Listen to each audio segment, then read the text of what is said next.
Can a player averaging zero point 0.2 points per game, like a WaterCooler, make a comeback to the NBA through the system? In the empty basketball gym, Xue Liancheng dribbled, stopped abruptly, and turned again and again.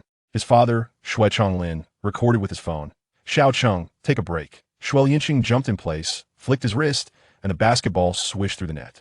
He took a couple of sips from his water bottle, and his father sighed. "Don't push so hard in the future. Jumping to save the ball is too dangerous." Xue Liancheng bitterly smiled and said he wasn't saving the ball, he had slipped and fallen into the stands, which was how he ended up here. Upon arriving at the Indiana University basketball team, he appeared 5 times, averaging 1 minute and 46 seconds, with a score of 0.2 points and 0 rebounds and assists. He shot 0 for 4, with his only point coming from a free throw to a pure WaterCooler custodian. Want to enter the NBA? Dream on. But he felt there was still hope. He awakened a system with 4 skills that were practically bugs. 1. A half-court shot that cannot be blocked, 100 success once. 2. A 10 shooting percentage for unobstructed shots. 3. A precognition of 0.1 seconds into the future. 4. Awareness of all players' movements on the court. The first skill was incredible. Saving it for last would be a game winner. The second skill boosts his open shot percentage by 10, changing from 40 to 50, a visible improvement. The third skill allows him to predict both defense and offense with 0.1 seconds of foresight. The fourth skill is like opening a third eye, giving him full vision for passing. "If only I had this strength a few years ago," Xue Liancheng lamented. "It's not too late now." Xue Liancheng joked, "A tiger father doesn't have a dog son. I will definitely become an all-star in the future." He was serious. Having the system means that at the very least, he could make it to the all-star game. While Xue Liancheng practiced shooting, the coach suddenly walked into the gym. Seeing Xue Liancheng's training state, he frowned as if contemplating something in the next game. Would this Chinese player averaging 0.2 points get a chance to play? "Xiao Cheng, I'm very glad to see your determination." Xue Liancheng smiled with relief. Although he thought his son's ambition to become an NBA All-Star was a bit ridiculous, couldn't even hold his own in the NCAA, let alone aspire to be an All-Star, was genuinely happy to see his change, Dad. About that nutrition package you mentioned last time, let's start with weight loss. Xue Liancheng suddenly said, at 196 centimeters and 104 kilograms, he was indeed a bit overweight.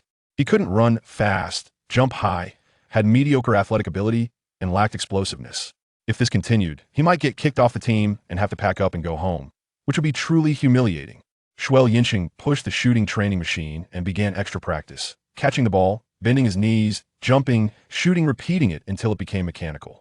He knew all too well by 2014, Curry would ignite the small ball revolution, making three-pointers a weapon that if he didn't develop a precise three-point shot now, given his physical condition, want to enter the NBA? Dream on. After making the last shot, the machine displayed 3,000 shots. He probably made about 1,800, with a shooting percentage of 60. That looked good, but the training shooting percentage was too inflated in an actual game.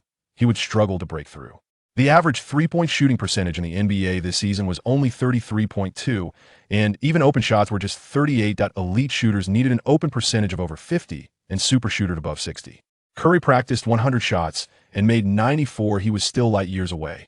However, with the system support, the unobstructed shot 10 meant his open shooting percentage was now up to NBA standards. This was a big advantage in the NCAA.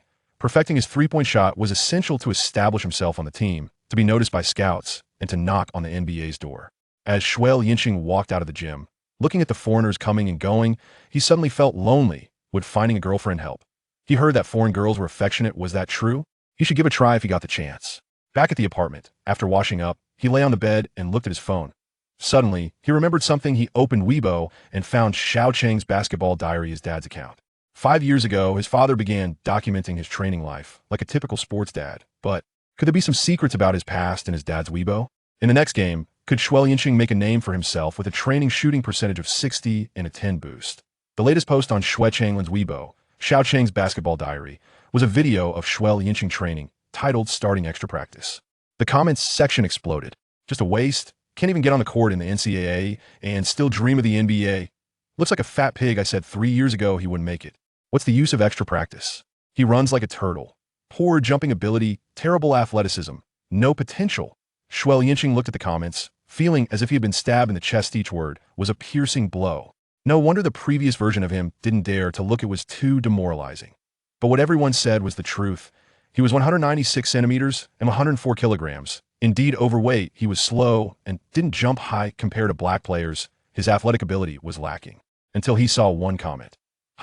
His fundamentals are terrible. This he could not tolerate. He had been training systematically since he was 10. His fundamentals were solid. He immediately replied, do you even know what fundamentals are? After typing, he suddenly understood why Xue loved to use alternate accounts to roast people. It was so satisfying. It felt like coming up for air after being submerged for 3 minutes. The air was refreshing. The other party replied instantly. Oh, are you angry? Can't handle a little criticism? Xue Liancheng directly fired back. Little black fan. Let me show you a good time. I am a trash player, but can still play in the NCAA. You're even worse than trash should you. Just go die? The other party got mad and started cursing. Xue Liancheng responded, calm down. Your anger just proves I'm right. After saying that, he immediately blocked him, not wanting to waste time with someone uncivilized. Just after exiting Weibo, his phone buzzed. It was a message from the assistant coach, stating there would be a pre-game training tomorrow, and he must attend. Xue Liancheng stared at the message and suddenly smiled. Opportunity is coming. In tomorrow's training, could he impress the coach with his solid fundamentals? Could he tear apart the nickname Xue with his own hands? In the next game, would he get a chance to play and win over those haters with his three-point shots? In his rented room in Guangzhou, the chubby Zhang Xiaodong angrily wrote a bunch of comments, but when he hit send, it popped up, you have been blocked. He was stunned for a moment, then jumped up, punched the air with all his might, feeling as if you're trying to hold back the poop that had slipped into his pants, feeling utterly frustrated. After blocking, Xue Liancheng flipped back to the comment section, and wow, a new nickname emerged. Yang the WaterCooler, crossing the Pacific. Xue. Timid on the court, but striking hard online. The feeling of being hit in a sore spot was too uncomfortable. He wanted to retaliate, but there were too many opponents. Suddenly, he realized. Even Li Jingliang was called Sleeping King after being choked out. He hadn't succeeded yet, so it was normal to get roasted a few times. Maybe they're not doing well in life. Why does this sound so familiar? Never mind. We'll take a nap. First tomorrow, I have to face the University of Michigan. If I keep watching, I'm really going to get depressed. Let's wait until I get results. Then he'll fight back. The next day, Xue Liancheng arrived at the gym the earliest. It was empty. Better to be an early bird, he said with a bitter smile, changing in his gear to start training. Teammates gradually showed up, and the tall Noah Vonla walked over. Xue, you really are early. Xue Liancheng smiled. Just got here. In his heart, he complained. Clearly, you arrived late. Vonla was a 5-star high school player, the core of Indiana, averaging a double-double and predicted to be drafted 5th overall in the first round. At 208 centimeters tall, with a wingspan of 224 centimeters and hands ridiculously large, he could shoot threes and hold his ground. The gap in talent was visibly apparent. There's a game tonight, Xue. Take it easy, Vonla said, realizing he had misspoken, and added with a laugh. You keep practicing, I'm going to change. What did Vonla mean by that? Did he think Xue Liancheng wouldn't even have a chance to play and didn't need to push himself so hard? In the evening match against the University of Michigan, would Xue Liancheng even get a second of playing time? Would his system skills come in handy in this tough battle? I'm counting on you tonight. Show those little Wolverines who's boss, Xue Liancheng said to Vonla. Vonla waved his hand. Of course. The Michigan Wolverines were at the top of the Big Ten Conference, a traditional powerhouse, and tonight was bound to be a tough battle. On Indiana's side, last season's twin stars Oladipo and Zeller went to the NBA, along with 2 graduates leaving the team, resulting in a loss of 2/3 of their Scaringa. Major blow. Xue Liancheng could only be a water boy because of this wave of departures in a small box. Head coach Clint and assistant coach Jason watched Xue Liancheng train. He's quite diligent, Jason said.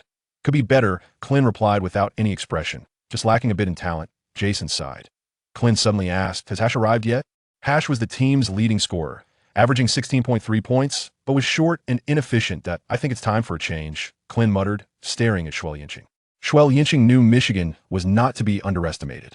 Leading scorer Stauskas, averaging 18.1 points, predicted to go 8th overall in the first round. Robinson III, averaging 13.2 points, had the kind of jumping ability worthy of a dunk contest champion. And then there was McGarry, who was out for the season, but was once the top power forward in high school in the nation. Did Indiana want to win? It was as difficult as climbing to the sky. Unless he got to play. But the more likely scenario was that he would continue to sit by the water cooler as a spectator. At 8 p.m., the gym was packed, bustling with noise. Even with a poor record, Indiana's basketball atmosphere remained strong. Americans had a greater sense of belonging to their universities than to their cities, with 80 having attended college, and NCAA's March Madness was a national focus. The game was about to start when Hash sauntered into the gym, looking indifferent. Clint frowned so hard he could squash a mosquito. Would he really make a change tonight? Could Xue Liancheng escape the water cooler and get a chance to play? Could his system create miracles against Michigan's luxurious lineup? The influence of college sports was overwhelming, transcending cities, races, and generations. It became a bond connecting American society. The competition, struggle, and unity in NCAA were synonymous with the spirit of American sports. Graduates from Indiana University, whenever they have time, would bring their families to watch games. That's culture. The excitement of the March Madness Final Four rivaled that of a presidential election, and fans celebrated wildly when Oladipo returned to play in Indiana just because he graduated from there. Watching Stauskas and Robinson III dominate on the court, Xue Liancheng side, those who could make it to the NBA indeed had something. The score was 42-55, Indiana trailing by 13 points with 5 minutes left. Stauskas had hit 5 of 7 three-pointers, incredibly accurate, but he lacked physicality and lateral movement. Xue Liancheng felt he could defend. I'm stronger than him. I can use my body to contest, and with a 0.1 second red on his movements, I can make him cry. Robinson III relied on fast breaks and chaos. As long as he made few mistakes, he couldn't be stopped. Unfortunately, Hash had already made 5 turnovers, all of which Robinson III capitalized on for fast breaks. Xue, a teammate, reminded him, "The coach is calling you." Xue Liancheng was shocked when the coach calls a player during a game. It means something, and those who understand know. He excitedly stood up. "Coach?" Clin frowned. "It's nothing." Xue Liancheng's heart sank. "Did I just miss a huge opportunity?" "Sir, I'm ready." Clin was even more angry. "He had called you twice and you didn't respond. And now you say you're ready? You must be dreaming." "I was just thinking about how to defend Stauskas. I can do it." Xue Liancheng didn't want to give up. Former richest man Wang said, "Tsinghua and Peking University aren't as good as having guts." The opportunity had come, and he had to seize it, otherwise it would be a crime against himself. Clin raised an eyebrow, seemingly intrigued. Would Clin give Xue Liancheng a chance to prove himself? Trailing by 13 points, could this waterboy, averaging 0.2 points, become a secret weapon? Could he really defend against the future 8th overall pick, Stauskas? Certainly. Such words would never be conveyed to the old man Clin. Clin nodded slightly, finding a modicum of truth in what Xue Liancheng articulated, albeit not much. If it were indeed so effortless to be restrained, how might one account for Stauskas' average of 18 points per game, accompanied by an impressive shooting accuracy of 53%? Yet he found himself with no alternative, adhering to the principle of attempting the impossible, and thus he nodded in acquiescence. "Very well, go ahead and give it a try." Xue Liancheng was filled with excitement, yearning to exclaim, "Instant, here I come." Yet he reconsidered, deeming it overly ostentatious. "Sir, please observe my performance," he declared, swiftly shedding his outer garment before dashing towards the technical platform, eager to prevent the old man Klein from regaining his senses and suddenly retracting his decision. Taking advantage of the dead ball time, Xue Liancheng officially stepped onto the field. This marked his inaugural appearance since his extraordinary journey began, and he felt a twinge of nervousness. Meanwhile, the spectators in the stands, including both teammates and opponents, were left bewildered. Whispers of confusion rippled through the crowd.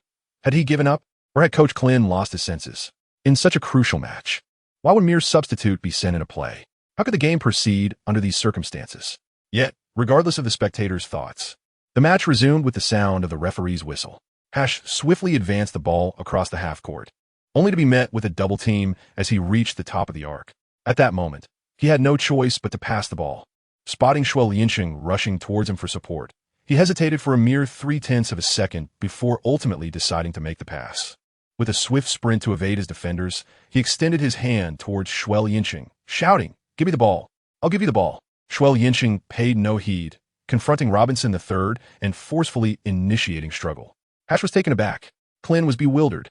The entire audience was left in a state of confusion. What on earth was happening?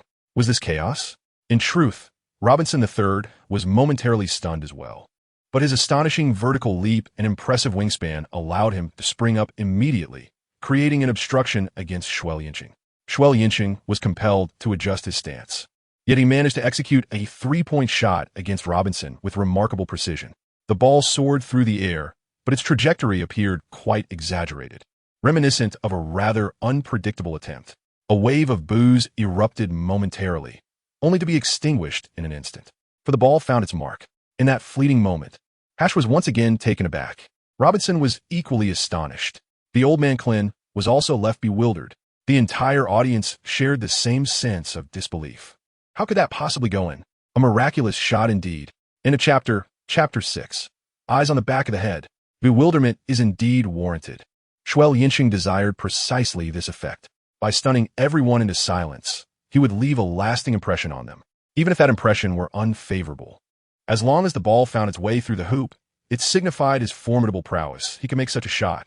Thus, in times of scarcity, the old man Klin would recall him.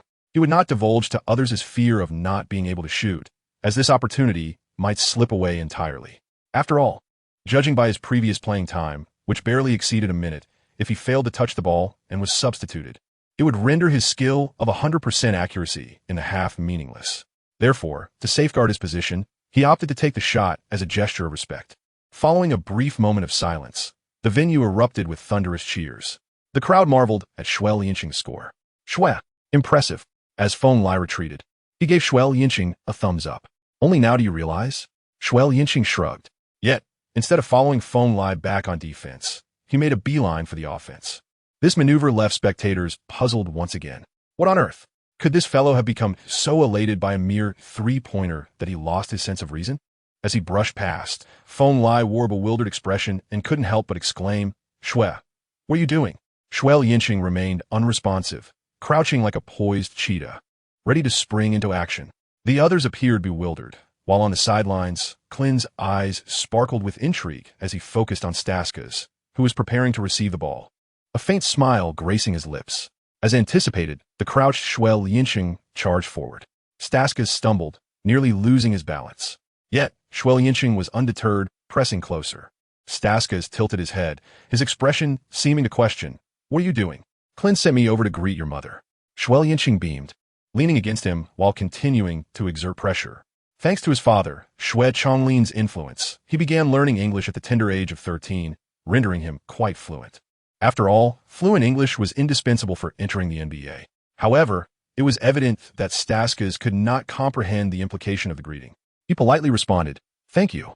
Your three-point shooting is impressive. Xue Liancheng, grasping for conversation, did not cease his physical maneuvers. Staska, unable to receive the ball, began to grow anxious. I appreciate the compliment, but could you please not interfere with my game? I've heard that this year's top 10 league players are already within your grasp. Let me witness your prowess. Although Xue Liancheng maintained his pressure on Staska, his actions became slightly more restrained. His intention was to wear down his opponent. If Staska could not receive the ball and exhibited excessive movement without it, he risked drawing the referee's attention for a foul. Rest assured, you will see my prowess. Staska replied with a confident smile, casting a scornful glance at Xue Liancheng. He harbored no fear of those rough players. So why would he regard someone of Asian descent with any seriousness?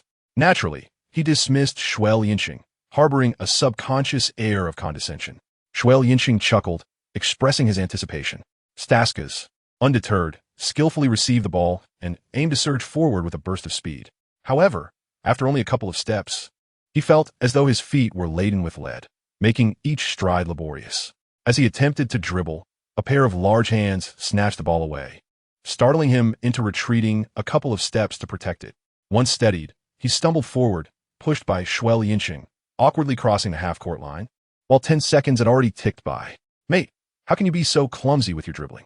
This is hardly the caliber expected of a top 10 league player. Xue Liancheng remarked with disappointment. Staska huffed in frustration, retorting, If you can't even get past me, how dare you call yourself one of the top 10 league players? Seething, Staska felt as though he were ensnared by an unshakable burden. He altered his pace with deliberate slowness, spun away, accelerated, and executed a series of behind-the-back dribbles. Yet, despite his efforts, he still failed to shake off his opponent. He contemplated passing the ball, but the taunts lingered in his mind, making it difficult to swallow his pride. Indeed, he was a formidable contender for the title of the league's best player. How could he dare claim such an accolade if he couldn't surpass a mere Asian opponent? The thought was utterly humiliating. However, continuing in this stalemate was not a viable option. An idea sparked in his mind, and he resolved to call for a screen. Xue Liancheng appeared to possess an almost uncanny insight into his thoughts. Are you really going to call for a screen? Staska's hand, which had just been raised, froze in midair. Indeed, requesting a screen is quite customary, for basketball is fundamentally a team sport. However, should you choose to do so, you would certainly not be regarded as my ideal player, Xue Liancheng continued. Shut your mouth. Staska retorted, his expression icy. Recognizing one's limitations can also be a form of liberation. In other words, If one's skills are mediocre and capabilities limited, acceptance is prudent. There is no need to struggle in vain. Staskas fixed his gaze upon Xue Liancheng, gritting his teeth as he declared, "I will make you pay." Yet, before he could finish his threat, he felt the ball vanish from his grasp. What just happened? By the time he regained his composure, Xue Liancheng was already racing towards his own front court. Had he been stripped of the ball? Staskas' mind was blank. Meanwhile, both teams swiftly turned to chase back. Xue Liancheng's speed was indeed limited, and as he approached the penalty area, he was caught up by the gifted Robinson. Under such circumstances, opting for a layup would likely result in a rejection. However, he remained composed and casually tossed the ball behind him. The motion appeared so effortless and nonchalant that onlookers might have mistaken it for a mishap. Yet, the ever-keen Feng Lai, closely trailing behind, received the ball with remarkable ease and, seizing the momentum, executed a powerful slam dunk. The crowd erupted in exhilaration. This young man with yellow skin is impressive. Having just entered the game, he had already made a three-pointer, a steal, and delivered an exquisitely brilliant assist. Xue, that pass was phenomenal. Feng Lai pounded his chest, resembling a dominant male gorilla. Xue Liancheng maintained an expression of neither joy nor sorrow, remarking, "Your dunk was impressive." With this comment, he continued to draw closer to Staskas, persistently tugging at him. Though outwardly calm, his emotions were indescribable at that moment. Possessing the ability to foresee events with a precision of 0.1 seconds, he felt as if he had discovered a new realm. Each of Staskas' movements and dribbles appeared to him as if traced by an invisible line. It was through this extraordinary predictive capability that he managed to remain entangled with Staskas without being outmaneuvered. He even capitalized on Staskas' inertia to execute a flawless steal. Despite his limited speed and jumping ability, the actions of all players on the court, both opponents and teammates, were vividly present in his mind. He was acutely aware of their movements and positions. It was this perceptive ability to sense the actions of players that alerted him to the presence of Feng Lai behind him, leading to his seemingly instinctive toss from the back of his head, resulting in an exquisitely executed play. End of chapter 7. Such is his talent. At that moment, the whistle blew. Tom, the head coach of the University of Michigan, called a timeout. He could hardly accept conceding 5 points in just 20 seconds. Unlike the somber atmosphere of the Michigan bench, the Indiana Hoosiers were filled with joy, standing and exchanging high-fives with their teammates. Old Man Klin made his way over, and after exchanging a congratulatory slap with Xue Liancheng, he smiled and said, "Well done. Keep it up." He had not anticipated that the strategies proposed by Xue Liancheng would indeed yield results, and remarkably significant ones at that.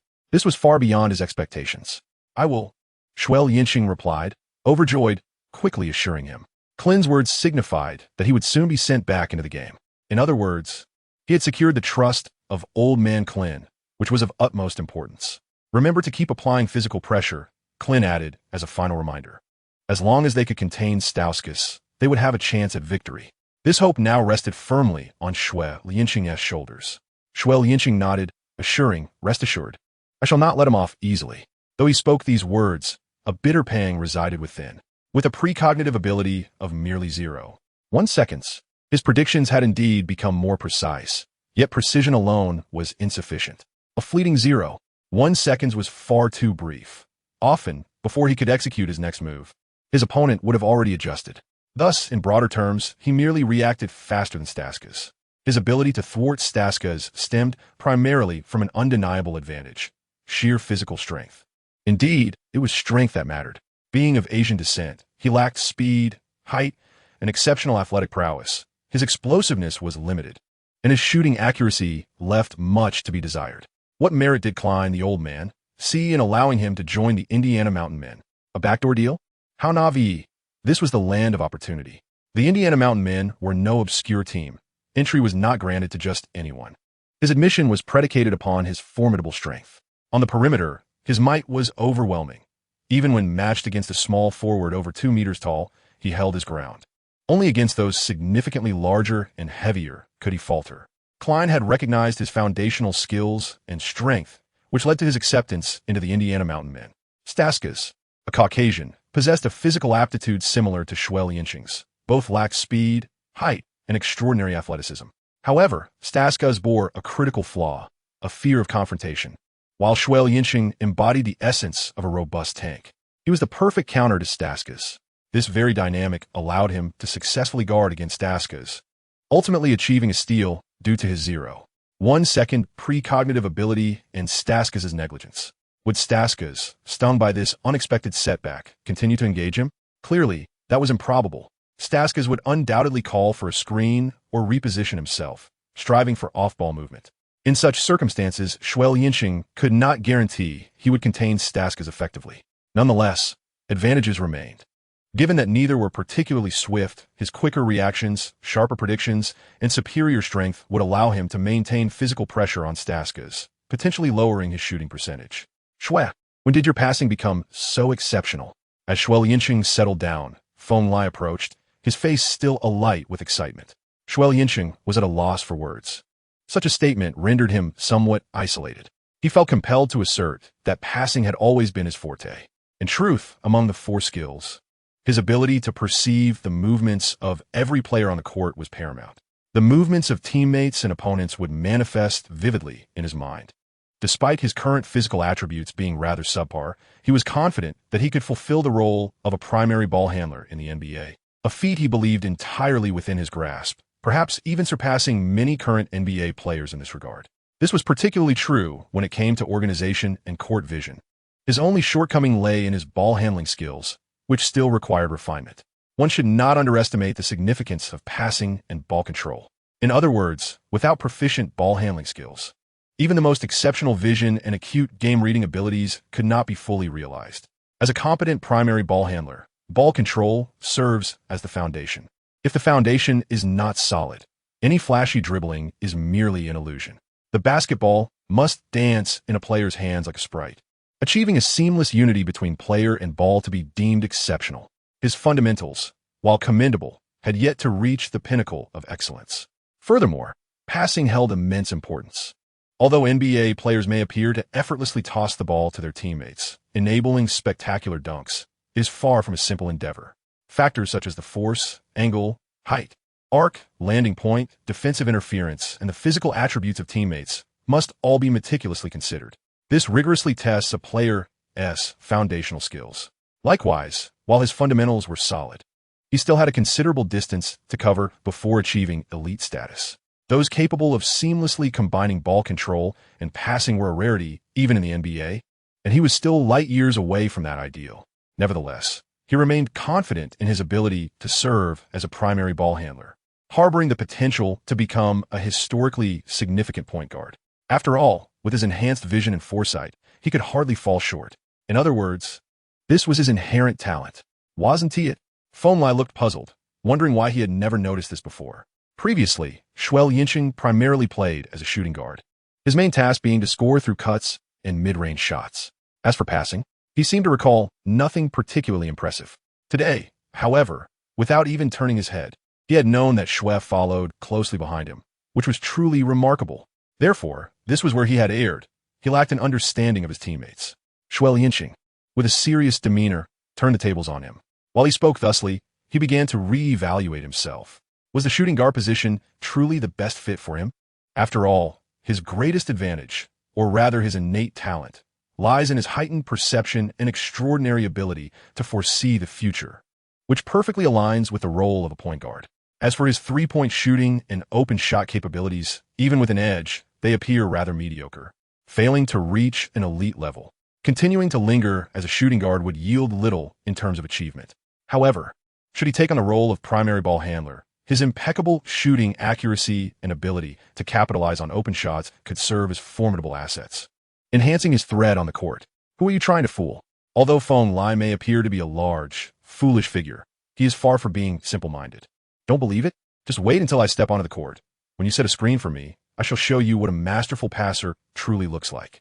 Xue Liancheng's chest thumped with determination. Now is the time for him to alter everyone's preconceived notions about him. His innate talent is ready to be unveiled. He, the future deity of point guards, has officially arrived. End of chapter 8. With the game in your hands, what is left for me? The match continues. At this moment, the Indiana Mountain Men's lineup consists of point guard shooting guard Xue Liancheng, swingman Walton, small forward Barkwells, and center Feng Lai. As anticipated, at the start of the game, Stauskas no longer serves as the primary ball handler, but instead darts around the court, utilizing screens. While his positioning awareness and running techniques are commendable, his speed is insufficient, compounded by Xue Liancheng's precognitive abilities. Therefore, no matter how he maneuvers, he remains unable to find an open shot. In this possession, he is entirely excluded from the offensive play. The Michigan Wolverines cycled the ball several times without discovering an opportunity, ultimately concluding with a mid-range shot from the number 8 power forward that clanged off the rim, allowing Xue Liancheng to secure the rebound. Almost immediately, Hash reached out for the ball. Without a second thought, Xue Liancheng instinctively intended to pass it to Hash. But at that moment, a voice interrupted, "Give me the ball." The voice of Xue Liancheng echoed. Xue Liancheng hesitated for a moment. The basketball he was about to throw was drawn back, and then, almost by an inexplicable impulse, he tossed it to Xue Liancheng. This action incited Hash's evident displeasure. As the team's primary playmaker and key player from the perimeter, his forte lay in executing fast breaks, swiftly maneuvering through the chaos before the opposing players could position themselves. Yet, such a splendid opportunity was squandered. Xue Liancheng had inexplicably passed the ball to a substitute among substitutes, much to Hash's annoyance, who shouted at him, "Have you lost your mind?" Xue Liancheng dared not retort, begrudgingly making his way toward the front court. Hash, relentless, pursued Xue Liancheng, taunting him. "You move as slowly as a tortoise, trying to control the ball. Do you even comprehend your own level?" Xue Liancheng was certainly not a submissive character. He coldly retorted, "I may be uncertain of my own level, but one thing I do know is that if I were to finish a match with merely 9 points and 5 turnovers, I would rather meet my end against the tofu block. Some individuals simply bring disgrace upon themselves. As for the nonsensical notion of leaving some leeway among teammates," he scoffed at the idea. If no respect was afforded to him, why should he humbly extend it to others? What merit was there in that? Respect between individuals is reciprocal. He was merely controlling the ball, yet Hash confronted him with indignation, as if he had stolen his girlfriend. In other words, if the ball is in your possession, what is left for me to play with? Hash, evidently unprepared for Xue Liancheng's unexpected defiance, who usually acquiesced, was infuriated, demanding, "What did you say? Dare to repeat it." Xue Liancheng laughed derisively. "What if I repeat it 100 times? Do you intend to strike me?" Before his traversing into this realm, his former self had always been subjected to Hash's whims. While it might have been customary in the locker room, respect was truly lacking. Given that neither party held any fondness for the other, what did he have to consider? Moreover, this was still the competitive phase. He was confident that Hash would not dare to escalate matters. After all, Hash was equally eager to enter the NBA and earn substantial wealth. Fighting with a teammate would be akin to sabotaging his own future. Indeed, Hash, with a fierce expression, spat out a threatening remark, "Fine. Just remember this," before storming off. Xue Liancheng remains unfazed by the situation at hand. Not only does he intend to offend Hash, but he also aims to usurp his position. Indeed, he has set his sights on the pivotal role of the main control player. Only by fully harnessing his innate talent can he shine and capture the attention of scouts. His aspiration to enter the NBA has always been his ultimate goal. Approaching the top of the arc, Xue Liancheng halted his movements, surveying the situation and realizing that opportunities were scarce. He swiftly gestured to Xue Liancheng, signaling for a pick and roll. Xue Liancheng, adept both inside and outside, was the most suitable candidate for such a maneuver. "Xue, what did Hash just tell you?" Xue Liancheng approached, and before the screen was set, he lowered his voice to inquire. Xue Liancheng, disinterested in further inquiries, stated with a serious demeanor, "Do not ask so many questions. Prepare for the game." With that, he accelerated past Xue Liancheng. Robinson III and the number 8 forward pursued him, attempting to flank him on either side. Suddenly, he retreated to beyond the three-point line, raising his hand to take a shot. Robinson III and the number 8 forward were taken aback and lunged forward simultaneously. After all, the residual threat of Xue Liancheng's earlier forced three-pointer lingered, prompting an instinctive response from them. This exemplifies the power of intimidation. Seizing the moment as they leaped, Xue Liancheng deftly passed the ball to the ground. Xue Liancheng, making a downward cut, comfortably received the pass. Faced with an unguarded lane, he took 2 powerful strides and executed a thunderous dunk. On the sidelines, Michigan Wolverines coach Tom wore an exceedingly grim expression, squinting at Xue Liancheng as he inquired in a low voice, "What is the background of this Asian player?" "He is a freshman playing as a shooting guard, with no particularly remarkable performances prior to this. He is merely a bench warmer," replied the assistant coach. "Nonsense," Tom retorted angrily. In less than a minute on the court, he has already contributed 7 points to the team. "You call it a bench warmer?" The assistant coach, taken aback, fell silent. Indeed, Xue Liancheng had showcased an impressive array of skills. A three-pointer, a steal, a behind-the-back assist, and a deceptive pass that led to another assist, all of which were remarkable, far surpassing the capabilities of a mere bench player. Yet, he appeared as though he had emerged from nowhere. How could one ascertain his origins? Could he be a hidden gem from Indiana? However, upon further contemplation, it seemed implausible. Indiana was on the brink of elimination. What hidden talents could they possibly possess? It was either foolishness or sheer naivety. Meanwhile, Old Man Klin's eyes sparkled with realization. He had not anticipated Xue Liancheng's astuteness on the court, skillfully utilizing screens and deceptive plays to bewilder the two defenders.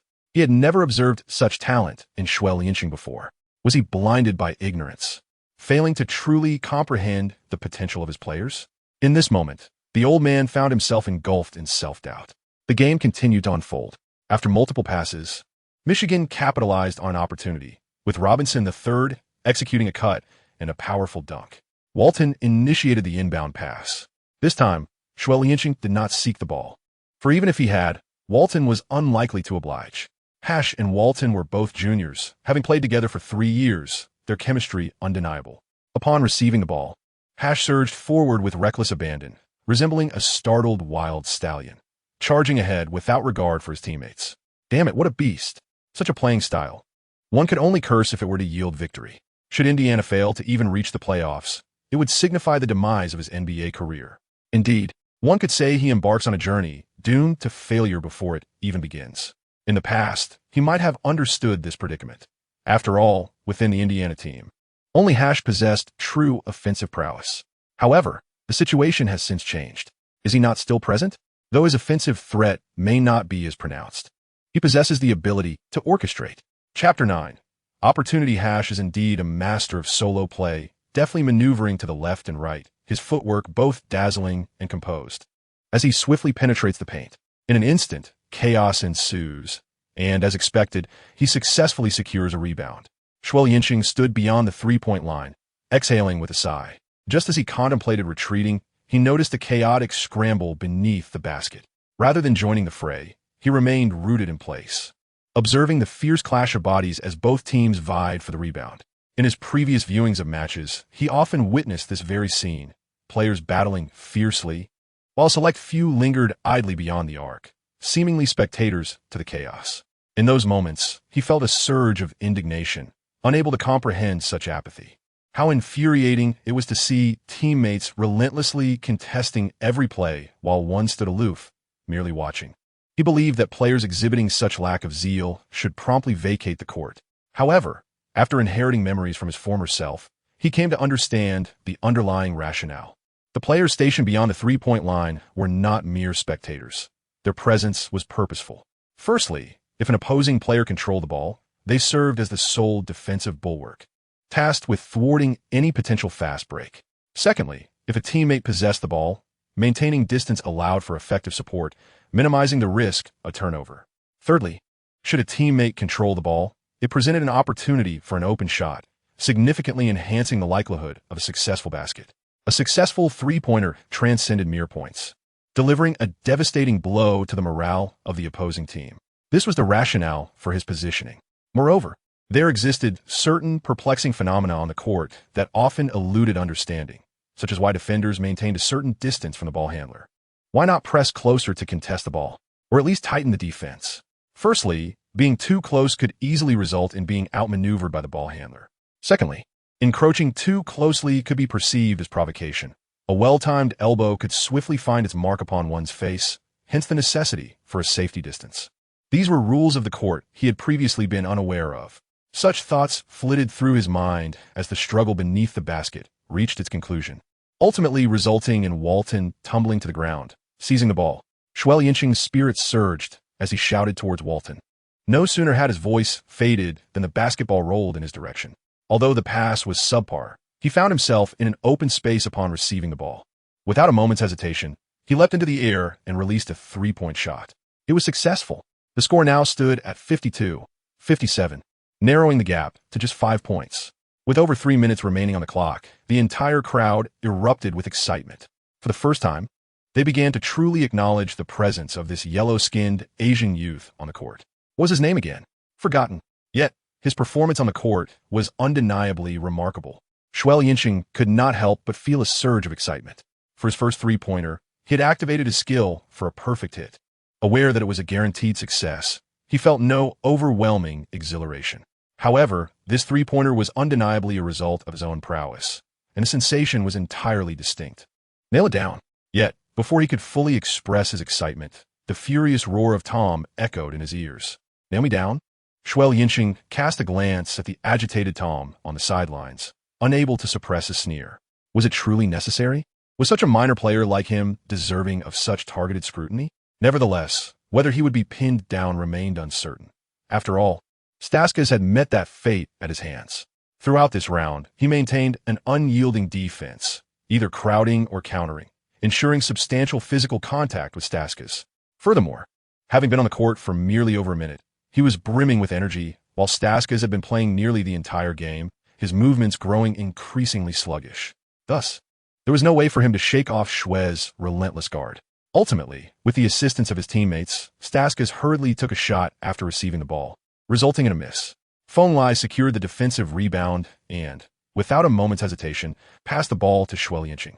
Hash merely wore a sullen expression, refraining from any further complaints. Xue Liancheng advanced with remarkable speed.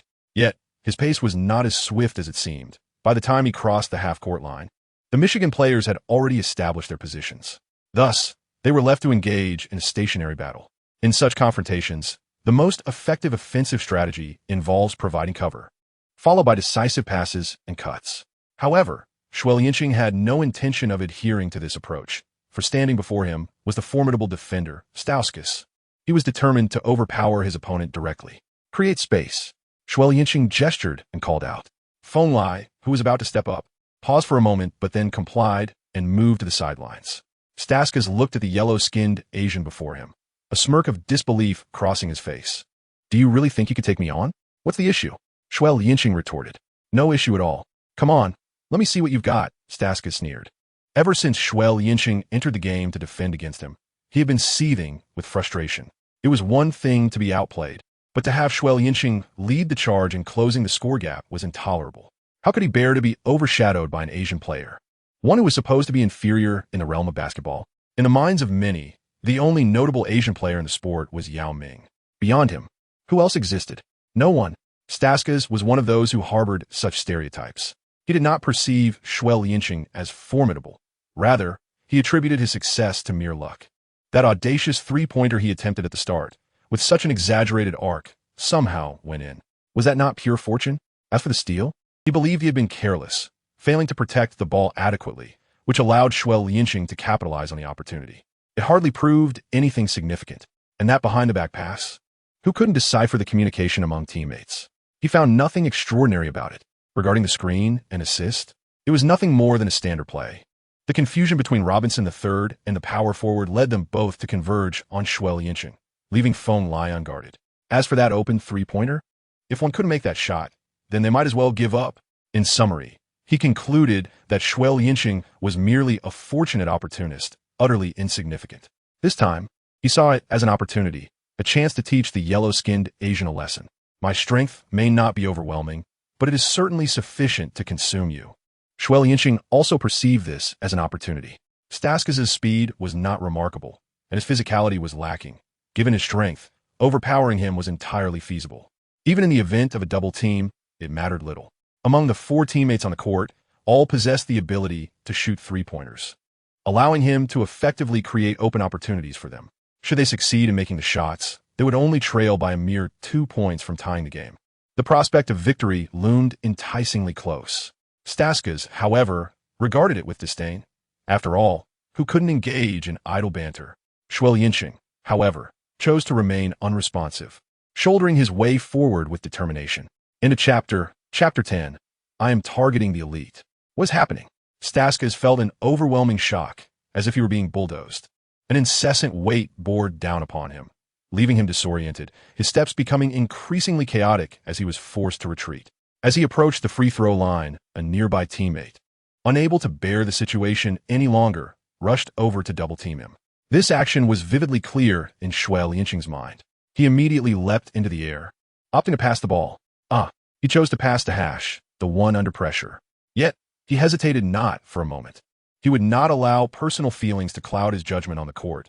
Despite his discord with Hash, he had no reason to withhold a pass if an opportunity arose. Victory was the singular pursuit that consumed him. Only by propelling Indiana further could he secure greater opportunities to showcase his talents.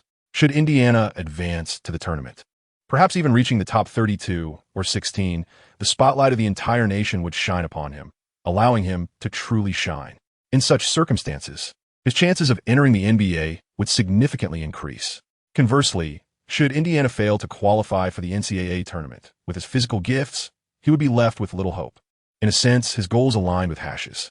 Upon receiving the ball, Hash appeared somewhat dazed. However, noticing the open space before him, he instinctively leapt and took a three-point shot. It went in. The roar of the crowd was deafening. As he returned to defense, Hash passed by Xue Liancheng, still wearing that sulky expression, and remarked, "Nice pass." Xue Liancheng replied with an impassive expression, stating that the throw was satisfactory. Subsequently, there was no further exchange, as each focused on monitoring their respective players. Upon noticing Xue Liancheng approaching once more, Staskas wore a look of indignation, muttering, "Coward, did you not claim you would devour me alive? Why then do you choose to pass the ball?" Xue Liancheng was amused by the situation. This fellow, with only his mouth remaining defiant, was pushed beneath the basket, yet continued to chatter incessantly. However, he chose not to retort, feeling somewhat embarrassed. Perhaps next time.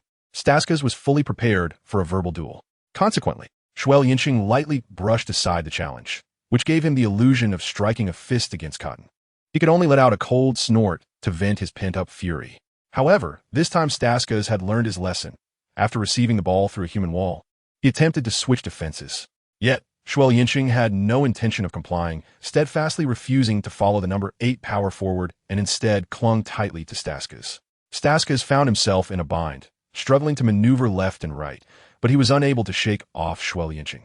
Gritting his teeth, he decided to emulate Xue Liancheng's bulldozer style and attempted to charge forward, only to feel as though he had collided with an iron wall. Staggering back 2 steps, he found Xue Liancheng aggressively closing in to apply pressure. With his teammates unable to support him in time, he had no choice but to leap awkwardly and attempt a three-point shot. Clearly, the outcome was certain. Walton secured the rebound and instinctively passed the ball back to Xue Liancheng. Xue Liancheng's recent performance evidently captivated his teammates. Coincidentally, in this round, he found himself once more against Staskas. "To prove I am not a pushover, I shall do it again," Xue declared, gesturing confidently. His teammates, understanding the cue, stepped back once more. Staskas clapped his hands and bared his teeth, growling, "Bring it on." His imposing demeanor resembled a roaring torrent, seemingly capable of devouring everything in its path. However, Xue Liancheng was far from intimidated. With a light chuckle, he asked, "Ready or not?" Enough with the chatter. Upon hearing this, Staskas instinctively took a step back, preparing for an onslaught, bending at the waist and leaning forward, awaiting Xue's relentless advance. Unfortunately, he underestimated Xue's weight and strength. Even with his preparations, each collision sent his blood boiling. He was forcibly pushed back into the paint. This time, the Michigan players feigned a defensive stance, likely learning from the previous encounter that collapsing to the basket would leave a significant gap. They hesitated to gamble on Indiana's open shot. Yet, Xue Liancheng, with clarity in his mind, was not easily deceived. He knew a pass in such circumstances would allow the defense to recover swiftly, resulting in a low-quality offense. Thus, he resolved to charge straight to the basket. Then, he halted, gathered himself, and collided forcefully with Staskas before bending low, preparing for a strong layup. Positioned deep enough, a gentle leap would suffice to score. As Staskas was knocked back and saw Xue poised to shoot, panic surged through him. Without a moment to hesitate, he lunged to block the shot. In the final moments, he realized with horror that Xue had not even left the ground. "Oh no!" he exclaimed, but his body was already in motion, forcing him to twist in an attempt to avoid a collision. Yet, propelled by inertia, he fell right into Xue's trap. A foul was called. Swish! It went in. The whistle blew. 2-1. As Staskas landed, he felt as if he had swallowed a fly. Cursing under his breath, pushover. Xue Liancheng raised his hands, wearing an expression of innocence, exclaiming, "I didn't tee-pass the ball. I scored."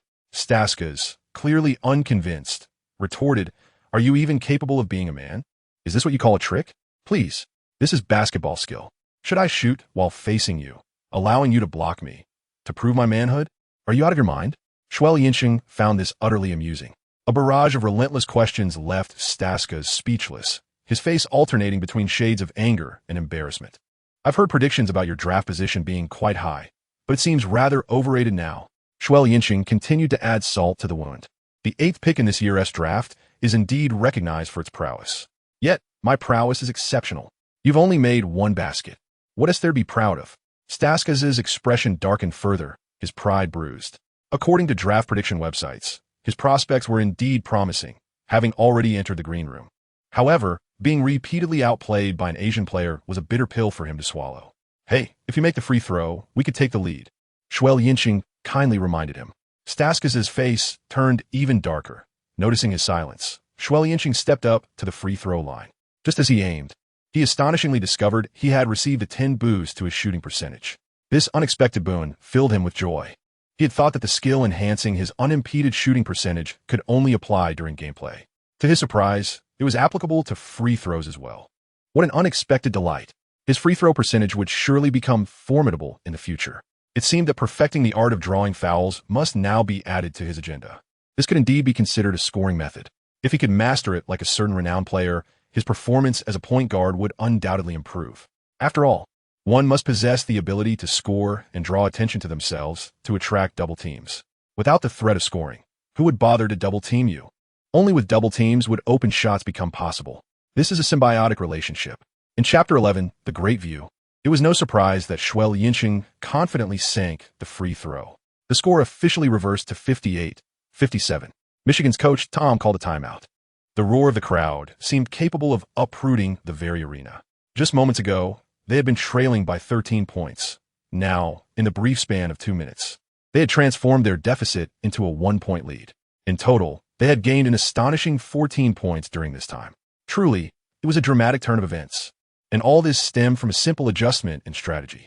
Let us offer the loudest applause to tonight's hero, Xue Liancheng, who played as shooting guard. The DJ on stage, accompanied by the pulsating music, roared with fervor. The thunderous applause reverberated throughout the arena. At the sidelines, the elderly figure of Klein, who had once worn a furrowed brow, now sported a countenance of relief and even delight. As he beheld the approaching Xue Liancheng, a smile involuntarily graced his lips. Well done, he thought, echoing a sentiment he had previously expressed, yet now imbued with an entirely different tone. Earlier, it had been a phrase of encouragement during a critical moment of striving to catch up. Now, it resonated with the joy of having surpassed expectations, a genuine compliment. For a fleeting instant, he felt a twinge of admiration for his own sagacity. In such a crucial match, he had withstood the pressure and summoned the audacity to field a player from the very end of the bench. One might well ponder who else possessed such fortitude. At this moment, Xue Liancheng's state of mind was markedly different. I shall maintain this. Previously, he struggled for the chance to step onto the court, as humble as the dust upon the ground. When the opportunity to play finally arrived, he approached it with utmost caution. Yet now, he reveled in the overwhelming cheers that enveloped him, accompanied by the embrace of his coach and teammates. This sensation transported him to another realm. Indeed, the world operates on the principle that strength prevails. Walton did not proceed to his designated position. Instead, he summoned a substitute to rise. Consequently, Xue Liancheng seamlessly occupied Walton's south original place. No objections were raised. Everything transpired with a natural ease. This match was one we absolutely had to win. Only through victory could we solidify our 6th ranking and even aspire to claim 5th. I urge you to maintain this momentum until the final whistle. Especially you, Xue. Continue to embody aggression, leveraging your robust physique to show the young wolves a thing or two. Xue, tell me, can you achieve this? Old man Klin fervently dispensed encouragement, singling out Xue Liancheng. It felt as though he were pinching Xue's nose and forcing the words into his mouth. As for tactics, they were hardly mentioned. Yet, to say they were not acknowledged would be misleading. Maintaining the current state of play was indeed the finest strategy. Everyone understood clearly, nodding in agreement. Xue Liancheng promptly affirmed, expressing no reservations. The outcome, as one might expect, was evident. After regaining the lead, Indiana's momentum surged, with the entire team in a state of exhilaration. Their rhythm was undeniable, akin to sailing smoothly downstream. gaining speed with each passing moment. When the final buzzer sounded, the score settled at 67-61. The Indiana Hoosiers triumphed over their formidable rivals, the Michigan Wolverines, securing their position in the Big Ten Conference. Xue Liancheng's performance was quite commendable, as he amassed a total of 11 points, 4 assists, 1 rebound, and 1 steal throughout the match. Indeed, based solely on the statistics, his overall contribution can be deemed satisfactory. However, in light of the actual circumstances, it was nothing short of a remarkable turnaround. In just 5 minutes on the court, he achieved a flawless shooting record of 4 for 4, delivering 11 points and 4 assists, thereby steering the team back from the brink of defeat to a path of victory. After Xue Liancheng finished his grooming, he stepped out of the gym with his satchel slung over his shoulder. In the distance, he spotted a familiar figure. "Dad, Xiaocheng, you performed admirably today." Xue Changlin did not express the ecstatic joy one might have imagined. Instead, he offered a mild compliment. And then, there was nothing more. Xue Liancheng was quite taken aback. In his anticipation, he believed that upon witnessing his outstanding performance, his father would leap in celebration to release the pent-up emotions accumulated over the past year. After all, given his previous circumstances, this competition could be likened to a miraculous resurrection, akin to a long-awaited rain after a drought. Any form of celebration would seem entirely justified. However, the reality was merely a faint remark, which was truly beyond his expectations. He wondered what his father was thinking. Perhaps, having once been a professional basketball player in the CBA and experienced grand spectacles, his father maintained a more composed mindset. That could only be the explanation. "What are you standing there for? Come on," Xue Changlin beckoned. "Oh." Xue Liancheng snapped back to reality and followed suit. "I watched the game, and I would like to offer you 2 pieces of advice. Your vision and game-reading abilities are commendable, something I had previously overlooked. That was my oversight. Therefore, my first suggestion is that you should transition to playing as a point guard. Indeed, I also believe I am suited for the position of point guard. Do you know what a point guard requires? What? A broad perspective. Broad perspective?" The mention of broad perspective suddenly reminded Xue Liancheng of 58. In later years, netizens jested that the god of point guards, Dad, lacked everything except for his broad perspective. If one performed well, it was said that the god of point guards possessed an impressive broad perspective. If one performed poorly, what do you know? That is merely an expression of broad perspective. The impact on the court cannot be encapsulated by statistics. Consequently, apart from being bestowed with the lifelong moniker of 58, Paul also had a broad perspective that was widely recognized. Yet, to be honest, he believed that the peak version of 58 was indeed formidable, standing at 183 centimeters and making a name for himself in the NBA. This alone speaks volumes. However, he had yet to grasp the essence of this broad perspective. It was the ability to simplify the game, to make scoring effortless, to enable teammates to showcase their strengths, and to have a clear understanding of the on-court dynamics, knowing what to do and what not to do. That, in essence, was the broad perspective. Xue Changlin seemed aware of his son's confusion and proceeded to explain. Xue Liancheng's eyes suddenly sparkled with realization. Indeed, simplifying the game and easing the scoring process, this is precisely the role of a point guard, is it not? The concept of overall perspective is crucial. It signifies guiding the team towards victory. The essence lies in harnessing momentum. When trailing, one must generate momentum. When leading, one should ride the wave. When facing formidable opponents, strength is essential. When encountering setbacks, stability is key. And when in dire straits, an unyielding spirit is imperative. Momentum is an intangible force, invisible and untouchable, yet undeniably real. A player must be attuned to the prevailing momentum on the court to comprehend what actions to take and which to avoid. You have only just begun to gain recognition. Do not rush to showcase your abilities. First and foremost, you must cultivate your feel for the game, Xue Changlin continued. Such an elevated notion, yet entirely incomprehensible. Once you develop your sense of the game, you will grasp the momentum within it. Indeed, and so they continued on their journey. Xue Liancheng listened intently, though he found himself quite perplexed, grasping only fragments of understanding. Nevertheless, he responded with vague affirmations, for he recognized that his father's lengthy discourse ultimately conveyed a singular truth. Mastery in basketball is attained through genuine competition and gradual comprehension, leading one to discern the essence of a point guard. Chapter 12. The tongues of men are deceptive. At dinner, Xue Changlin advised, I have instructed the video technician to send you the game footage. Make sure to review it. Understood, Xue Liancheng replied, swallowing the nutritious meal prepared by his father. The restricted sugar, salt, and oil rendered the food rather bland. It was no wonder he had vehemently resisted such fare. This was not a nourishing meal, but rather a meager sustenance. After the meal, he retreated to his room. Watching the footage of the day's game, particularly the segment in which he participated, Xue Liancheng furrowed his brow in deep concentration. He discerned two significant flaws.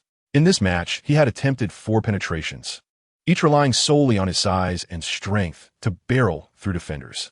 3 times he faced Staskus, and once he encountered a comparatively shorter guard. Although he successfully reached the basket on each occasion, there lingered an uncomfortable sense of awkwardness. Indeed, the absence of a speed advantage rendered his drives appear laborious. Moreover, he lacked rhythm and finesse in his change of pace and direction.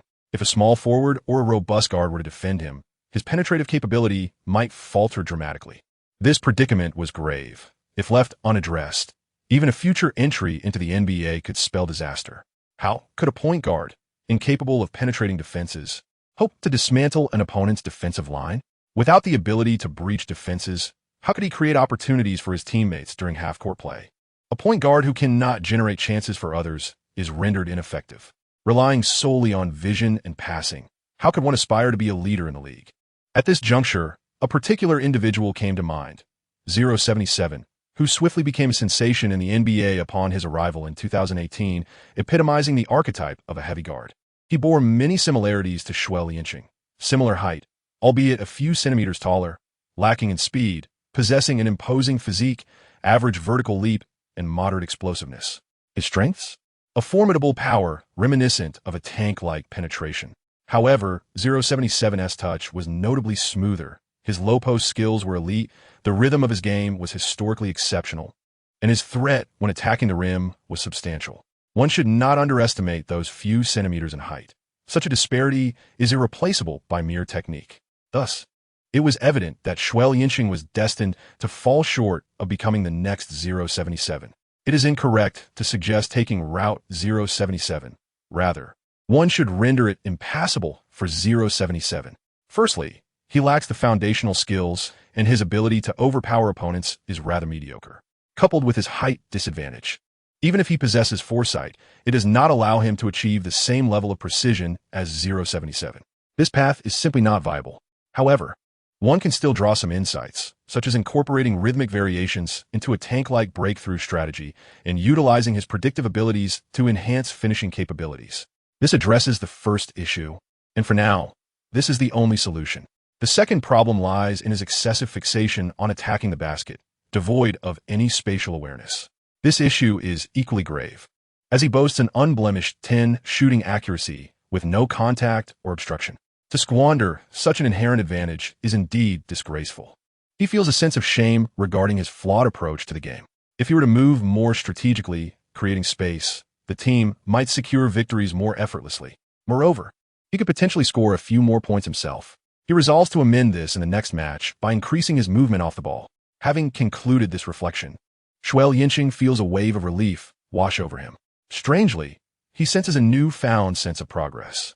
Stretching his limbs and sipping some water, an idea suddenly strikes him. He opens his phone and logs onto Weibo, once again locating his classmate Xiaocheng's basketball diary.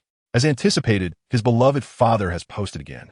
The title reads, "Today Xiaocheng took the court, achieving 11 points, 4 assists, 1 rebound, and 1 steal, aiding the team in defeating the formidable Michigan Wolverines. Cue the confetti." Upon reading this title, Xue Liancheng can immediately feel his father's exuberance and uncontainable joy, perhaps even a hint of pride. It is unmistakable. The apparent calmness his father displayed was merely a facade. After all, his son has finally stepped onto the court, akin to a deity descending from the heavens. What father wouldn't be thrilled? It was simply that his father chose not to express it in his presence. Beneath the title, a video of the match accompanies the post. Xue Liancheng need not glance to know that this is part of his competition debut. He promptly navigates to the comment section. Many express their delight at his appearance in the match, even feeling exhilarated and leaving messages of encouragement. Finally, he has taken the court. It has not been an easy journey. This is not merely an appearance. It is a display of dominance. In just 5 minutes, he amassed 11 points and 4 assists. Remarkable. From trailing by 13 to leading his team to victory, Little City has undergone a transformation. Congratulations to Little City. Keep pushing forward, but do not become complacent. Yesterday, some even suggested he should change his name to Xue. Yet today, they are faced with reality. His prowess is undeniable. Excellent work. I hope everything goes smoothly. And when he enters the NBA, my expectations are modest. Merely to make it into the rotation would suffice, offering us fans something to dream about. There's hope now. I am thrilled. I watched the video from start to finish several times. It is impressive. It feels as though Little City has transformed. In the comments section, amidst the excitement, there is also a fair share of sarcasm. It seems as though after playing one game, one could compare him to having outshone Jordan. How amusing. After enjoying a hearty meal of dumplings, one could hardly contain their joy. Yet, this is where the folly lies. After a season of hunger, should one not be allowed to revel in a satisfying meal? Scanning the comments, I genuinely believed he had dominated the match. But come on, 5 minutes on the court. And what is there to boast about? Struggling in the NCAA does not warrant such pride. Coming off the bench, one should not celebrate until solidly securing a starting position. Please, must there be such arrogance? If he fails to make the next appearance, it would be quite embarrassing. After an entire season without playing, he still posts videos daily. His audacity is quite remarkable. Wouldn't you agree? How amusing. Like a bulldozer. With such limited breakthrough ability, he dares to display his prowess. His speed remains consistently slow, unable to evade defenders, and when faced with a larger opponent, he quickly loses momentum. Most importantly, he has been unable to shake off his defenders throughout, lacking any variation in rhythm, relying solely on brute force. The defender is a white player, average in speed and strength. Otherwise, he would find it even more challenging to penetrate. And yet, this is what he boasts about? Watching him play is truly cringeworthy. There is no technical skill whatsoever. They simply do not understand him yet. Mark my words, in the next game, his true colors will undoubtedly emerge. Xue Liancheng grew increasingly agitated. How infuriating. People seem to possess a duality in their speech, twisting words to suit their narratives. When he faltered, they mocked him, claiming he brought shame upon himself abroad, labeling him as a subpar player. Yet, when he performed commendably, they dismissed it as mere luck, asserting he would soon reveal his true colors, criticizing his technique and the aesthetics of his plays. No matter the outcome, their dissatisfaction remained unyielding. In a fleeting moment of frustration, he contemplated taking over his father's account to silence all naysayers. Chapter 13. The Endless Backlash. What was his purpose for logging in? He sought to confront those who had disparaged him the previous night, eager to witness their change of heart. Who would have anticipated that these keyboard warriors, instead of feeling the sting of their own words, would brazenly tread upon him? Truly, this was intolerable. He rolled up his sleeves, preparing for a vigorous retort. Comment. Little Chung has perfectly inherited his father's genes. Both are at CBA level. At least based on this match, Little Cheng's breakthrough skills reflect that. I hope Cheng Pa doesn't possess the same fragile disposition as his son, shattering at the slightest impact. The tone of this comment feels eerily familiar. Upon closer inspection, the username read, Dong Huang. Wasn't this the scoundrel who criticized his fundamental skills last night? But wait, hadn't he blocked him then? How is he reappearing now? He recalled that blocking someone on Weibo does not prevent them from commenting. It merely restricts them from following or interacting directly with him. Thus, Dong Huang was commenting on his father's Weibo. What a scoundrel. Not only did he attack him, but he also dared to target his beloved father. The term CBA held a derogatory connotation among basketball enthusiasts, serving as a stark contrast to the high caliber of the NBA, often used for mockery. This scoundrel's insult was twofold, laden with deep-seated contempt, especially since his father had genuinely played in the CBA. That struck a painful chord. Just as he pondered whether to engage with this comment, he suddenly noticed the reply count had soared to over 100. Out of curiosity, he clicked to unveil the thread. To his astonishment, his father was embroiled in a verbal duel with the masses. Father, how amusing. Do you even comprehend the level of the CBA? You incessantly chant CBA, yet among billions in this nation, how many possess a CBA caliber? Dong Huang, do not take offense. I acknowledge your CBA experience, but deep down, can you truly assess your skills against the NBA? Are you not merely a discarded remnant? A so-called fighter among trash? Father, there's indeed a disparity in skill, yet you resort to belittling me and my son using the CBA? What then is your own level? Dong Huang, I am merely an ordinary football fan. Should I weigh my own capabilities when watching a match? By your logic, should someone who cannot cook refrain from criticizing the food at a restaurant? Old father, you certainly possess the freedom to voice your opinions. But do you find it meaningful to cast negativity? Dong Huang, oh, if my skills are lacking, am I not allowed to voice my thoughts? Old father, I've been observing you for quite some time. Every time I post a tweet, you feel the need to criticize. Are you not aware of your own intentions? Dong Huang, which of my statements is not factual? Please show me. If your son lacks ability, then he must find ways to improve rather than silencing others. Old father, regarding this match, can you tell me what he did wrong? Where did he falter in the CBA? Dong Huang, his speed is lacking. Is that not a fact? His breakthroughs lack finesse, merely charging in like a battering ram. Is that not the truth? If you think he is performing well, why did he only play for 5 minutes? Old father, what is slow speed? What is brute force breakthroughs? If he can create impact and score near the basket, then these issues are inconsequential. Have you not heard the saying? One skill can conquer all? Furthermore, despite only playing 5 minutes, he managed to score 11 points and provide 4 assists, contributing to the team's victory. How was that not commendable? Clearly, old father was quite earnest. Another netizen, a bit of cold light, decided to chime in. Do you think your son is LeBron? Such grandiosity in claiming one skill can conquer all. Old father, I am merely countering Dong Huang's viewpoint. I did not even mention LeBron's name. So your accusations are quite unfounded. My blade, now eager for engagement, also joined the fray. You question what is wrong with slow speed? Slow speed implies a lack of advantage during breakthroughs. If you cannot outpace a defender, it leads your precious son to rely solely on brute force. Are you certain that is commendable?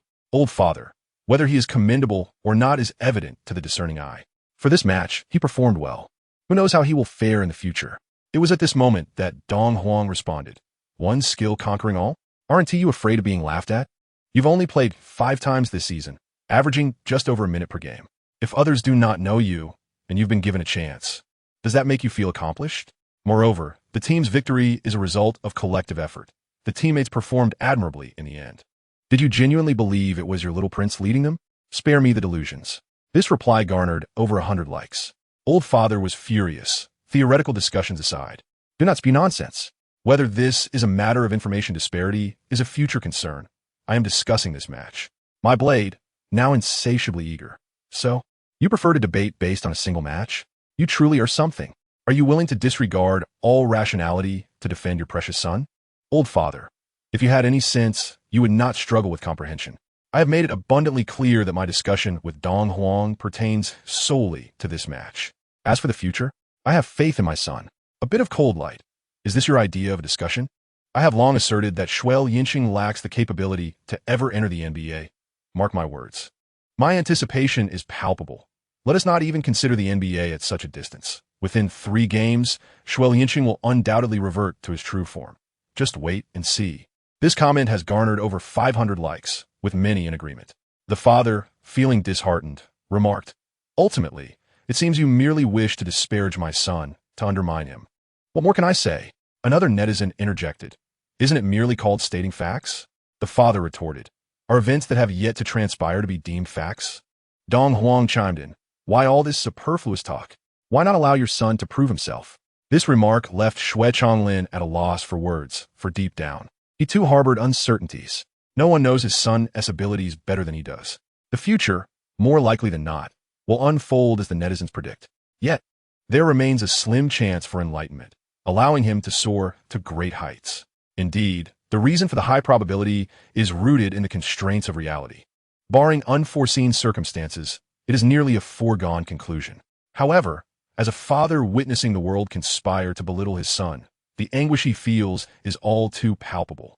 Particularly when confronted with baseless mockery and scorn, he finds it intolerable and thus engages in confrontation. Once embroiled in this exchange, he inevitably succumbs to a tempest of anger. Dong Huang's comment struck him like a heavy blow, leaving him breathless. For it is undeniably the truth. Why engage in such trivial discourse? On the basketball court, let him demonstrate his worth, and surely the naysayers will fall silent. The blade of truth is swift and unyielding. Xue Liancheng felt a surge of anger upon reading this. His temperament was relatively composed. He could endure the insults directed at him. He understood that such vitriol stemmed from keyboard warriors merely indulging in their own self-satisfaction, venting their frustrations online. The notion of endless arguments was futile. One could never outsmart a keyboard warrior. The more attention one paid to them, the more emboldened they became, countering from various angles, often resorting to double standards and moral high ground to bombard their opponents. Taking them seriously meant defeat. This was the monologue of a seasoned expert from Hupu, who engaged in discussions merely for amusement, relishing the pleasure of silencing detractors with a swift rebuttal.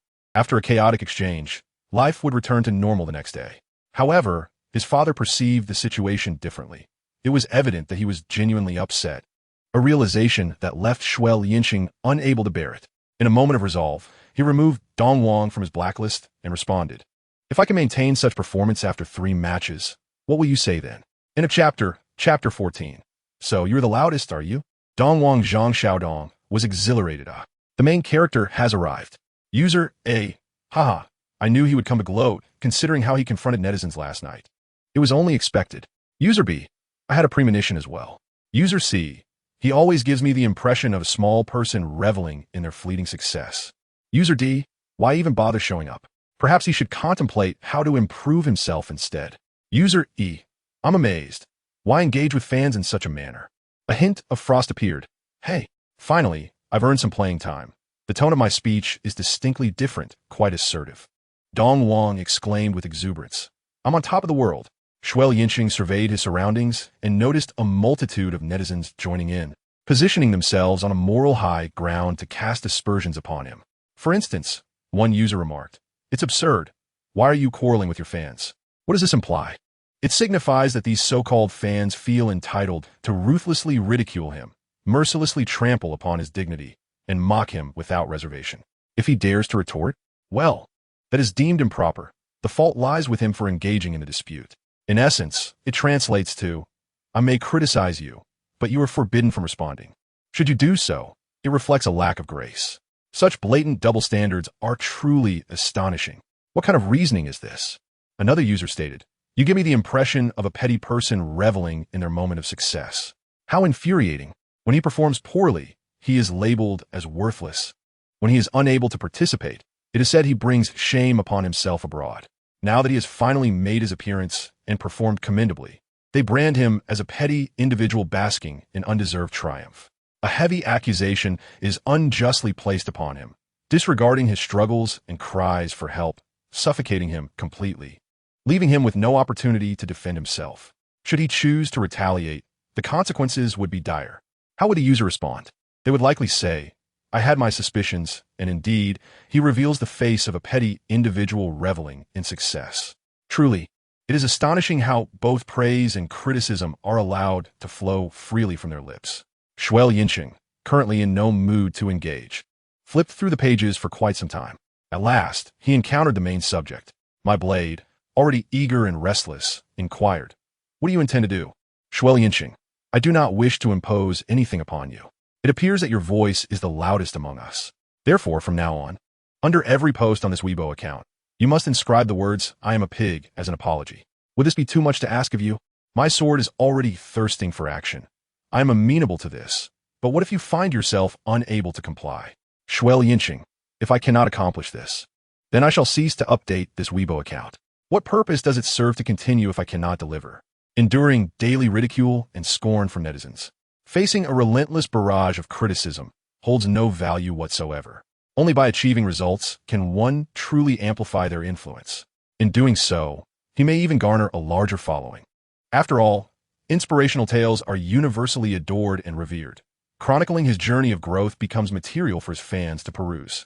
Most importantly, he believes in his own potential and wishes to vindicate his quietly devoted father. Ah, you, the loudest of critics, shall be subdued first. You will kneel before me. My blade is eager and ready. Consider this a transaction. A mere waste like you should have been eliminated long ago, unable to even secure a place on the court, merely tossing a couple of feeble shots during practice while boasting about entering the NBA. How absurd. Xue Liancheng found amusement in the situation. How absurd. He was merely documenting his basketball journey. Who was he bothering? His impatience had reached a boiling point, and he felt compelled to express his displeasure.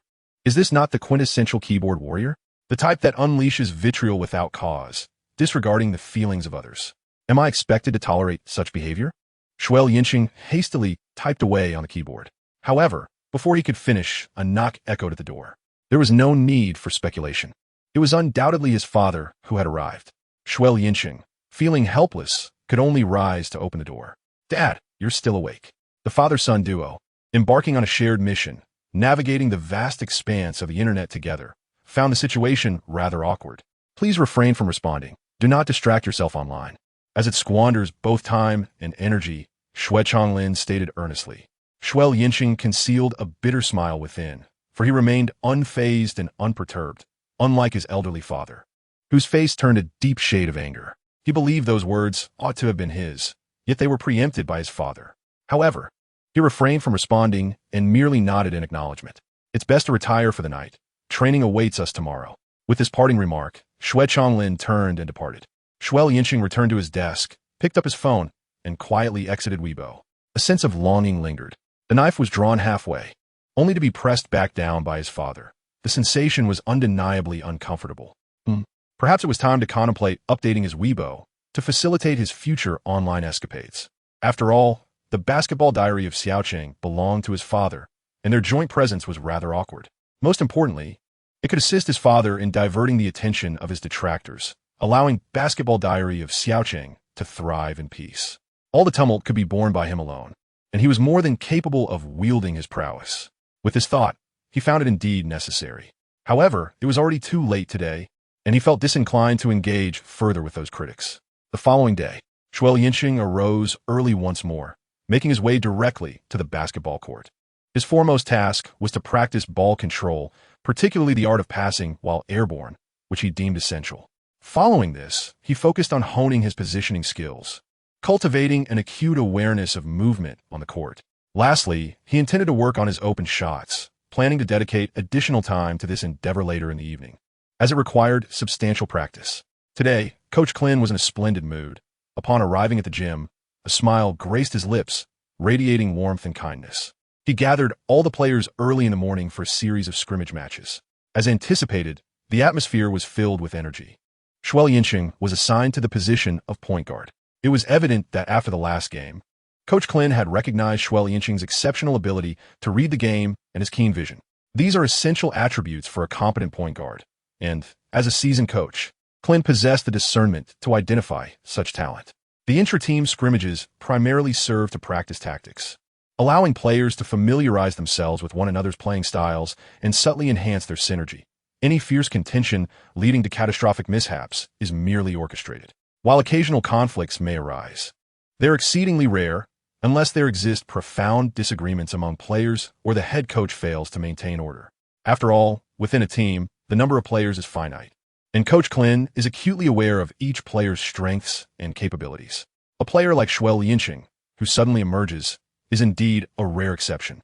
Consequently, the starting positions and player utilization during games are quite fixed, typically involving a rotation of 9 players, with more extreme cases involving only 8. Only those who earn Coach Klin's approval are deemed worthy of taking the court. As for the others, they are merely substitutes among substitutes. Xue Liancheng, in his previous status, was akin to a player lingering at the water cooler. This explains why Coach Klin's decision to let Xue Liancheng play was met with such astonishment. Thus, the scrimmage concluded amidst laughter and camaraderie, with one notable distinction. Xue Liancheng had secured the primary point guard minutes, while Hash was elevated to shooting guard. Adopting a dual-role strategy, the audience is encouraged to follow along. It is said that the viewing of the pursuit reading results in Chapter 15, the unparalleled duo. 2 days later, the Indiana Mountain men were set to compete once more, facing the formidable Kansas University from the Big 12 Conference, a powerhouse in the Western Division. Should Indiana manage to break through the Big 10 Conference, the two teams might very well meet again in the NCAA tournament. Thus, this match garnered significant attention. However, one might argue that this fascination was largely one-sided, as Kansas University was undeniably formidable, while Indiana had been struggling considerably this season, lacking the standing to be compared with Kansas. Whether Indiana could even escape the confines of the Big Ten remained uncertain, let alone envision a clash in the NCAA tournament, a thought perhaps overly ambitious. On the court, Xue Liancheng observed the warming up of Maple Leaf Jordan and the Emperor of Cameroon, a subtle stir rippling through his heart. These two individuals were indeed familiar faces, frequently seen during live broadcasts in the past. However, at this moment, they still exhibited a hint of inexperience. The Emperor had yet to adopt his iconic afro, sporting a short haircut that made him appear rather foolish. Meanwhile, Brother Goji had not yet embraced the health trends, lacking the beard that once adorned his face, which made his smile even more soothing. Why was the year 2014 dubbed as a remarkable draft year? Largely due to the presence of these two prodigies. Both possessed talents that could be deemed elite. In the latest draft predictions, Embiid emerged as the unequivocal first overall pick, while Wiggins was also ranked among the top 3. In truth, the predictions were not erroneous. They merely had been reversed. Brother Goji Wiggins was selected first overall, while the Emperor Embiid, due to a stress fracture in his right foot requiring surgery and a lengthy rehabilitation period, caused the Cleveland Cavaliers to hesitate. Nevertheless, Embiid, endowed with historically significant talent, was claimed by the Philadelphia 76ers with the 3rd pick. The risk of missing an entire season due to injury, coupled with the immense uncertainty, did not deter the 76ers from taking a gamble on Embiid with their 3rd overall selection, underscoring the magnitude of his potential. On the statistical front, however, Embiid's numbers were rather ordinary, far from intimidating. As of now, he averaged merely 11 for points, 7, 8 rebounds, and 2 for blocks, a formidable presence defensively, yet not overwhelmingly impressive. The crux of the matter lies not in these statistics, but in the fact that Embiid began his formal basketball training in 2011, having initially played soccer and then volleyball, with no structured basketball practice prior. This implies that within a mere span of less than 3 years, Embiid had dominated the paint, leaving a formidable mark on the NCAA stage. Such an aptitude for learning, combined with his innate talent, is truly fearsome. If Embiid can recover well and solidify his fundamental basketball skills, he will become an exceptionally formidable presence. It is no wonder that the NBA would eagerly pursue such a prodigy. The outcome was not unexpected. The digital persona of Philadelphia made the right bet. This is merely Embiid. Another prodigy, Wiggins, is equally remarkable. He gained fame during his high school years, with speed and leaping ability rivaling that of Michael Jordan and Tracy McGrady, earning the title of Born for basketball. Averaging 17.8 points per game, he has shattered the freshman scoring record at the University of Kansas, proving his undeniable prowess. Such a formidable combination of interior and exterior talent is a true pair of unrivaled champions, propelling the University of Kansas into the ranks of championship favorites. Unfortunately, during the Big 12 Conference playoffs, Embiid sustained an injury, and ultimately, the season's efforts of the University of Kansas faded into mere illusions, as they only reached the round of 32 in the NCAA tournament, unable to evade the curse of being a highly seeded contender. Moreover, there is another individual well known among domestic fans, the legendary Wayne Selden from Shandong. Despite being an undrafted player who has wandered far and wide, even crossing oceans to become a Shandong icon, Selden is not to be underestimated at this juncture. He ranks 3rd among high school shooting guards nationwide, undoubtedly a celebrated talent. In the 2013 Jordan Brand Classic, he represented the Eastern team alongside standout Julius Randle. Had the University of Kansas not faltered at the round of 32 and had his own performance not been lackluster, he would likely have entered the draft and secured a favorable position. Alas, he was not content with this. He sought to prove himself anew, resulting in 3 years of stagnation in college, ultimately becoming an undrafted player and embarking on a nomadic career. Xue, the one guarding you today should be Wiggins. You ought to be cautious.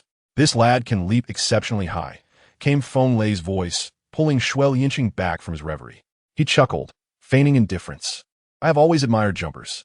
Currently, Wiggins possesses a full offensive arsenal, but his defense? It cannot be deemed particularly strong. Nevertheless, with his foundational skills, facing a player who is swifter and leaps higher than him does instill a sense of trepidation. Of course, there's also a thrill. The first overall pick, huh? If I can outshine him, it should garner considerable attention from scouts, he mused, subconsciously scanning the audience, aware that scouts are likely hidden among them. This is an opportunity. How could one not feel exhilarated? And there is a formidable gatekeeper among them. Feng Lei remarked with a teasing grin. A gatekeeper?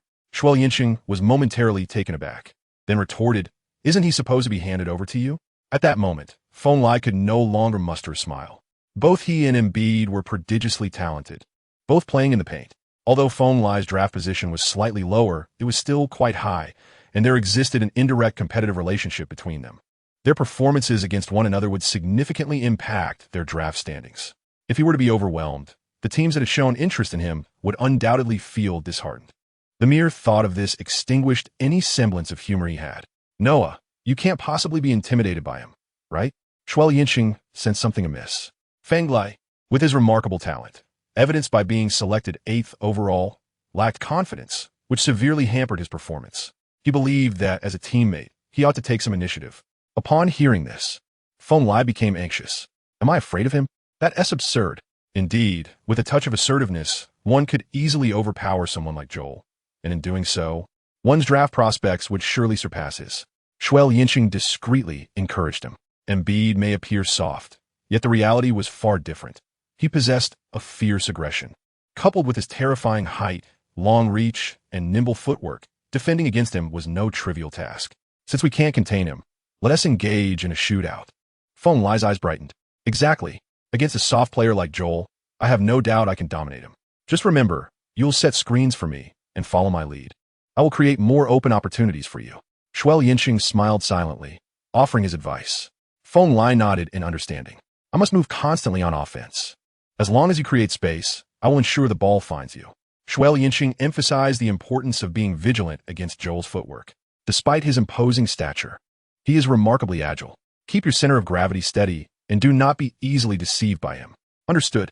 I know exactly what to do, Feng Lai affirmed, nodding repeatedly. Xue Liancheng refrained from uttering further words, silently hoping that you truly understand.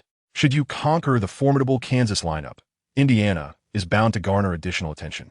This moment could potentially usher him into the public eye, a prospect of significant importance. At least for him, this match holds immense gravity.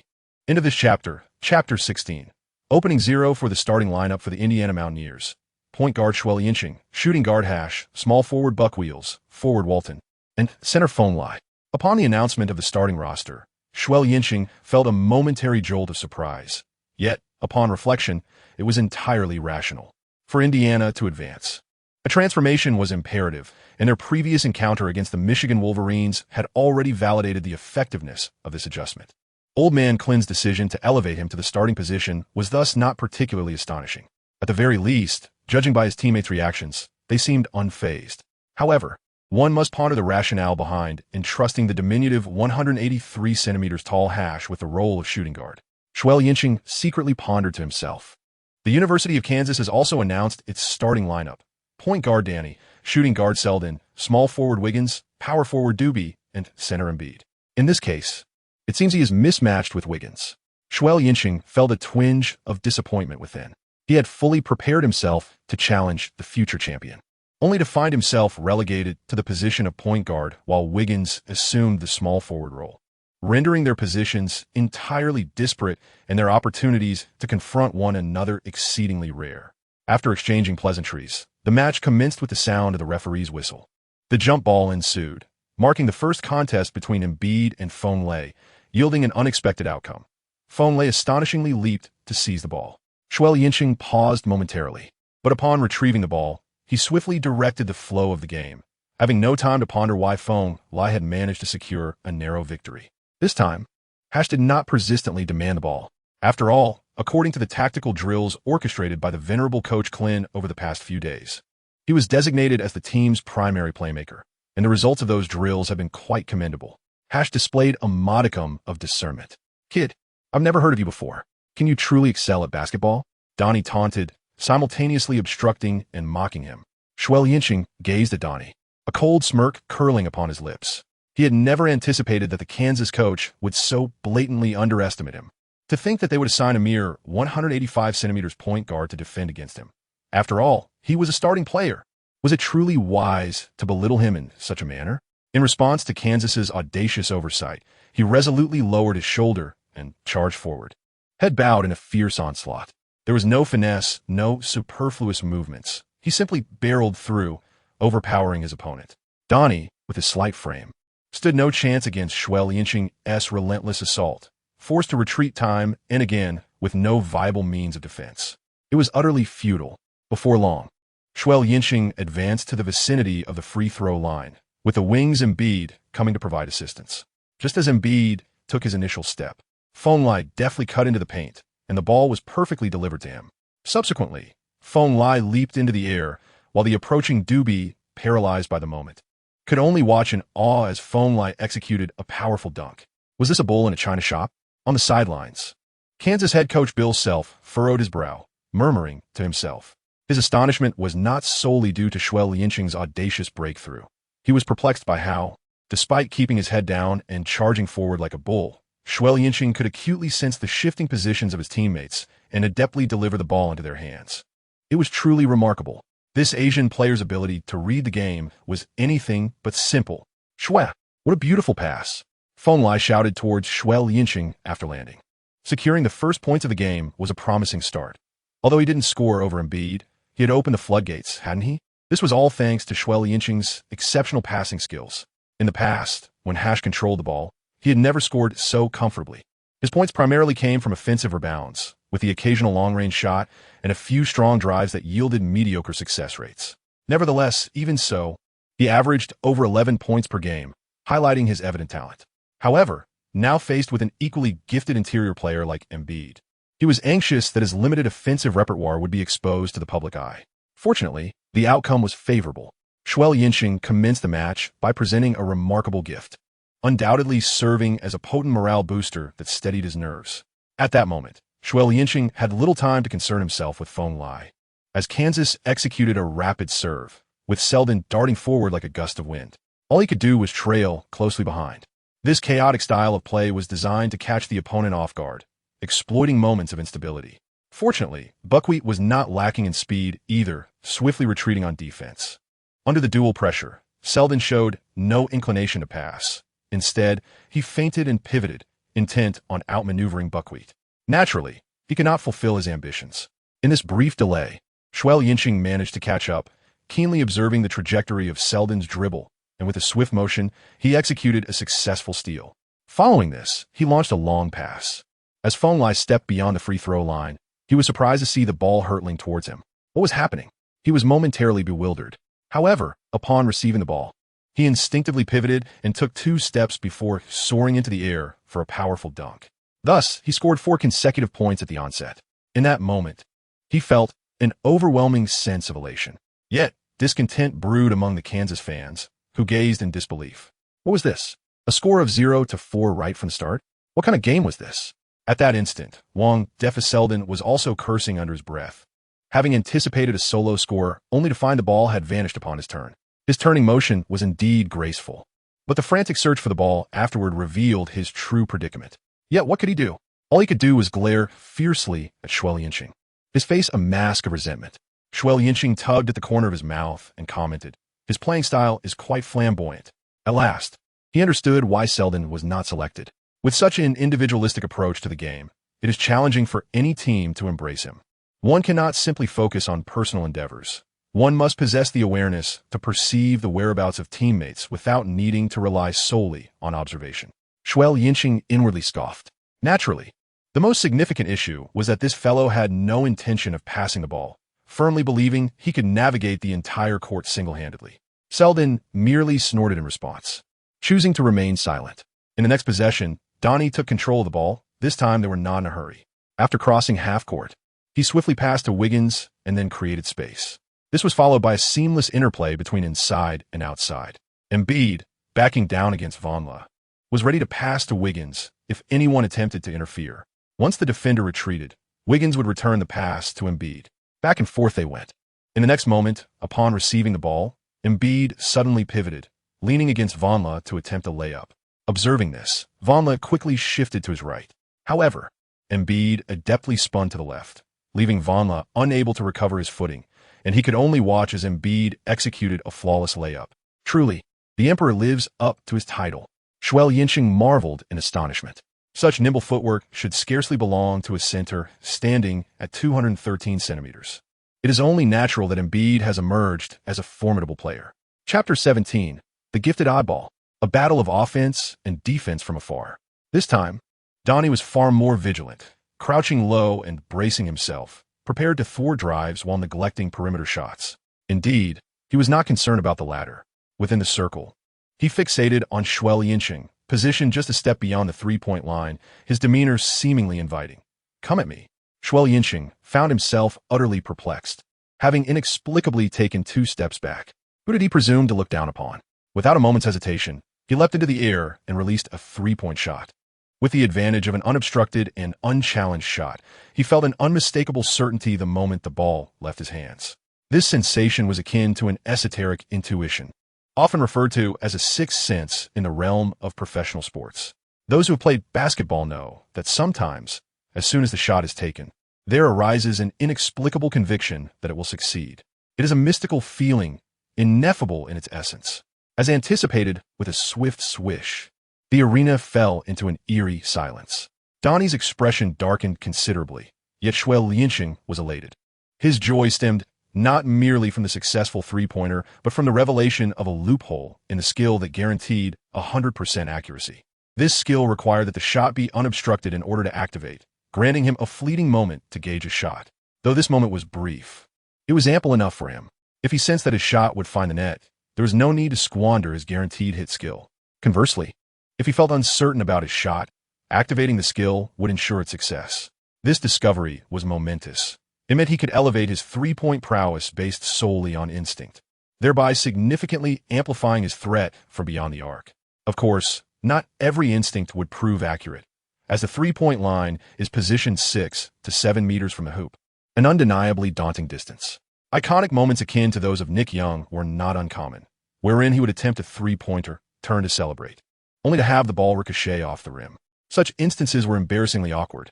The reason moments like Nick Young's occurred was precisely because, in the instant of release, he felt confident the shot would succeed, only to be met with failure.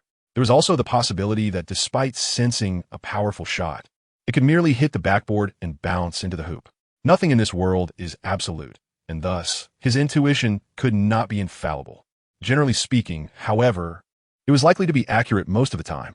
The current dilemma was that he possessed only one opportunity to use his guaranteed accuracy skill. If he employed it, subsequent shots in the game would lack assurance. Viewed in this light, while the enhancement of his three-point ability was substantial, it was not as monumental as he had initially envisioned. "Andrew, you take the primary defense on that guy," Bill shouted in exasperation from the sidelines. However, his ire was not directed at Donnie, but rather he instructed Wiggins to guard Xue Liancheng. Understood, the ever-compliant mouth brother nodded in acknowledgement. Xue Liancheng silently remarked to himself, "As expected, they have indeed arrived." However, he was mentally prepared and did not feel intimidated. In fact, there was a hint of anticipation. Engaging in a contest with a top scholar could be seen as a preliminary experience of the intensity found in the NBA. What could be more enjoyable? As Donnie dribbled past the half-court line, he maneuvered through the play, but, finding no promising opportunities, opted to pass the ball to Wiggins. Currently, Wiggins stood as the primary scorer for the University of Kansas, displaying remarkable stability in mid-range shots. Nevertheless, he called for a screen. After a brief exchange with Selden, Walton abruptly switched defenses, leaving Xue Liancheng alone amidst the chaos. "Finally, it has arrived. Andrew, smile for me." Xue Liancheng, brimming with excitement, fixed his gaze upon Wiggins and cheerfully urged him to smile. Wiggins, momentarily taken aback, found himself bewildered. What was happening? A grown man was unabashedly staring at him, demanding a smile in return. The intensity of that gaze was decidedly unsettling. Once he regained his composure, Wiggins's dark countenance conveyed a clear message. "Are you unwell?" At this moment, Xue Liancheng finally realized that his words seemed to carry some ambiguity. No, that should be eliminated. Any man, when confronted by another imposing figure, would feel a chill run down his spine when met with a beaming gaze and would be compelled to smile. The statement certainly bore a peculiar essence. However, he truly harbored no ulterior motives. He merely wished to witness the healing nature of Brother Xue's smile. Ahem, in truth. He was curious about just how wide Brother Xue's mouth could open. At that moment, Wiggins took action. Xue Liancheng promptly focused his mind, intently observing every move of Wiggins. He sought to discern the extent of skill possessed by this exceptionally gifted future prodigy. He watched as Wiggins bent low, dribbling the ball, and then, in an unexpected moment, made a sudden step forward. Xue Liancheng barely had time to react when Wiggins swiftly maneuvered past his defensive position. Goodness, that first step is astonishingly swift. Xue Liancheng was profoundly astonished. The legendary one-step pass had unexpectedly befallen him. Was this the caliber of the NBA? Indeed, it was formidable, immensely so. It is worth noting that he possessed the ability to anticipate movements with a precision of 0.1 seconds. His reflexes were markedly swifter than those of an average individual. Yet he still could not evade the fate of being surpassed in a single step. This vividly illustrated the astonishing speed of Wiggins. Moreover, Wiggins was a small forward, his height imposing. Should he encounter those elite guards, he would be utterly overwhelmed. At that moment, a thought of LeBron flashed through his mind. If he were to defend, it would undoubtedly result in a devastating defeat. In that instant, he came to a profound realization of the vast gulf between himself and these extraordinary talents. Without external advantages, given his physical attributes, the dream of entering the NBA seemed a mere fantasy. These thoughts flickered away, yet his movements did not falter as he pressed forward to challenge Wiggins. Fortunately, with his 0.1 second foresight, he was not completely outmaneuvered. The two engaged in a physical contest, their bodies colliding as they advanced. In truth, Wiggins was equally taken aback. In the past, he had typically outpaced his opponents with ease, leaving them thoroughly behind. Few could rival him in terms of speed.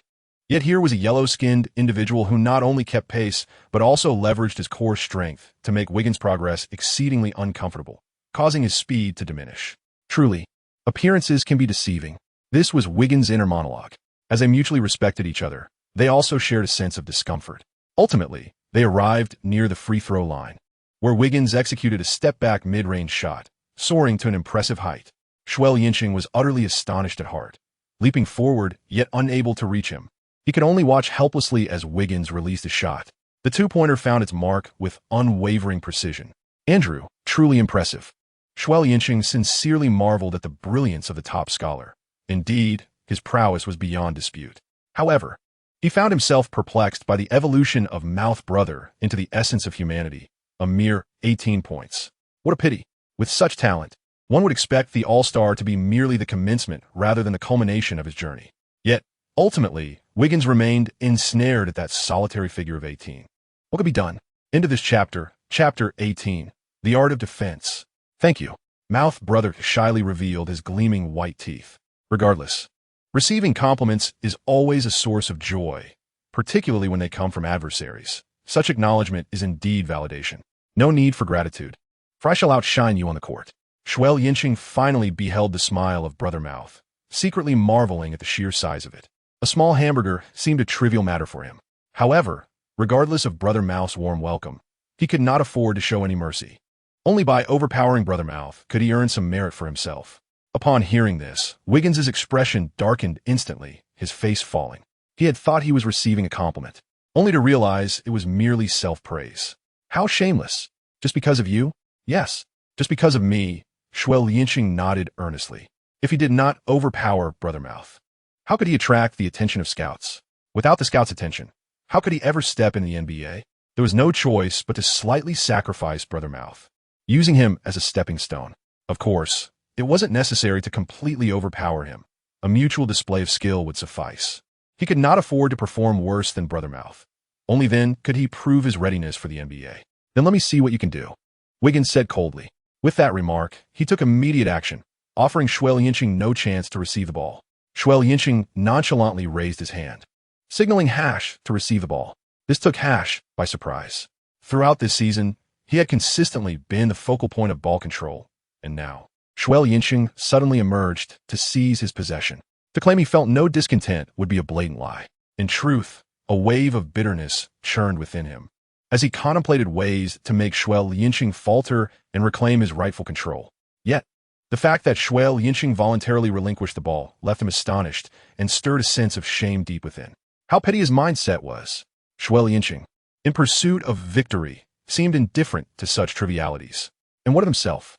He was preoccupied with the idea of causing his teammate to stumble. How small-minded. The weight of his embarrassment was heavy. Little did he know, Xue Liancheng was far from the pristine figure he imagined. His decision to forego ball possession was rooted in a strategy he had devised days prior. The plan was to exploit movement to create space, then deliver a sudden strike, allowing the score to rise steadily, a principle of the game. As for winning, that was certainly desirable, but basketball is a team sport.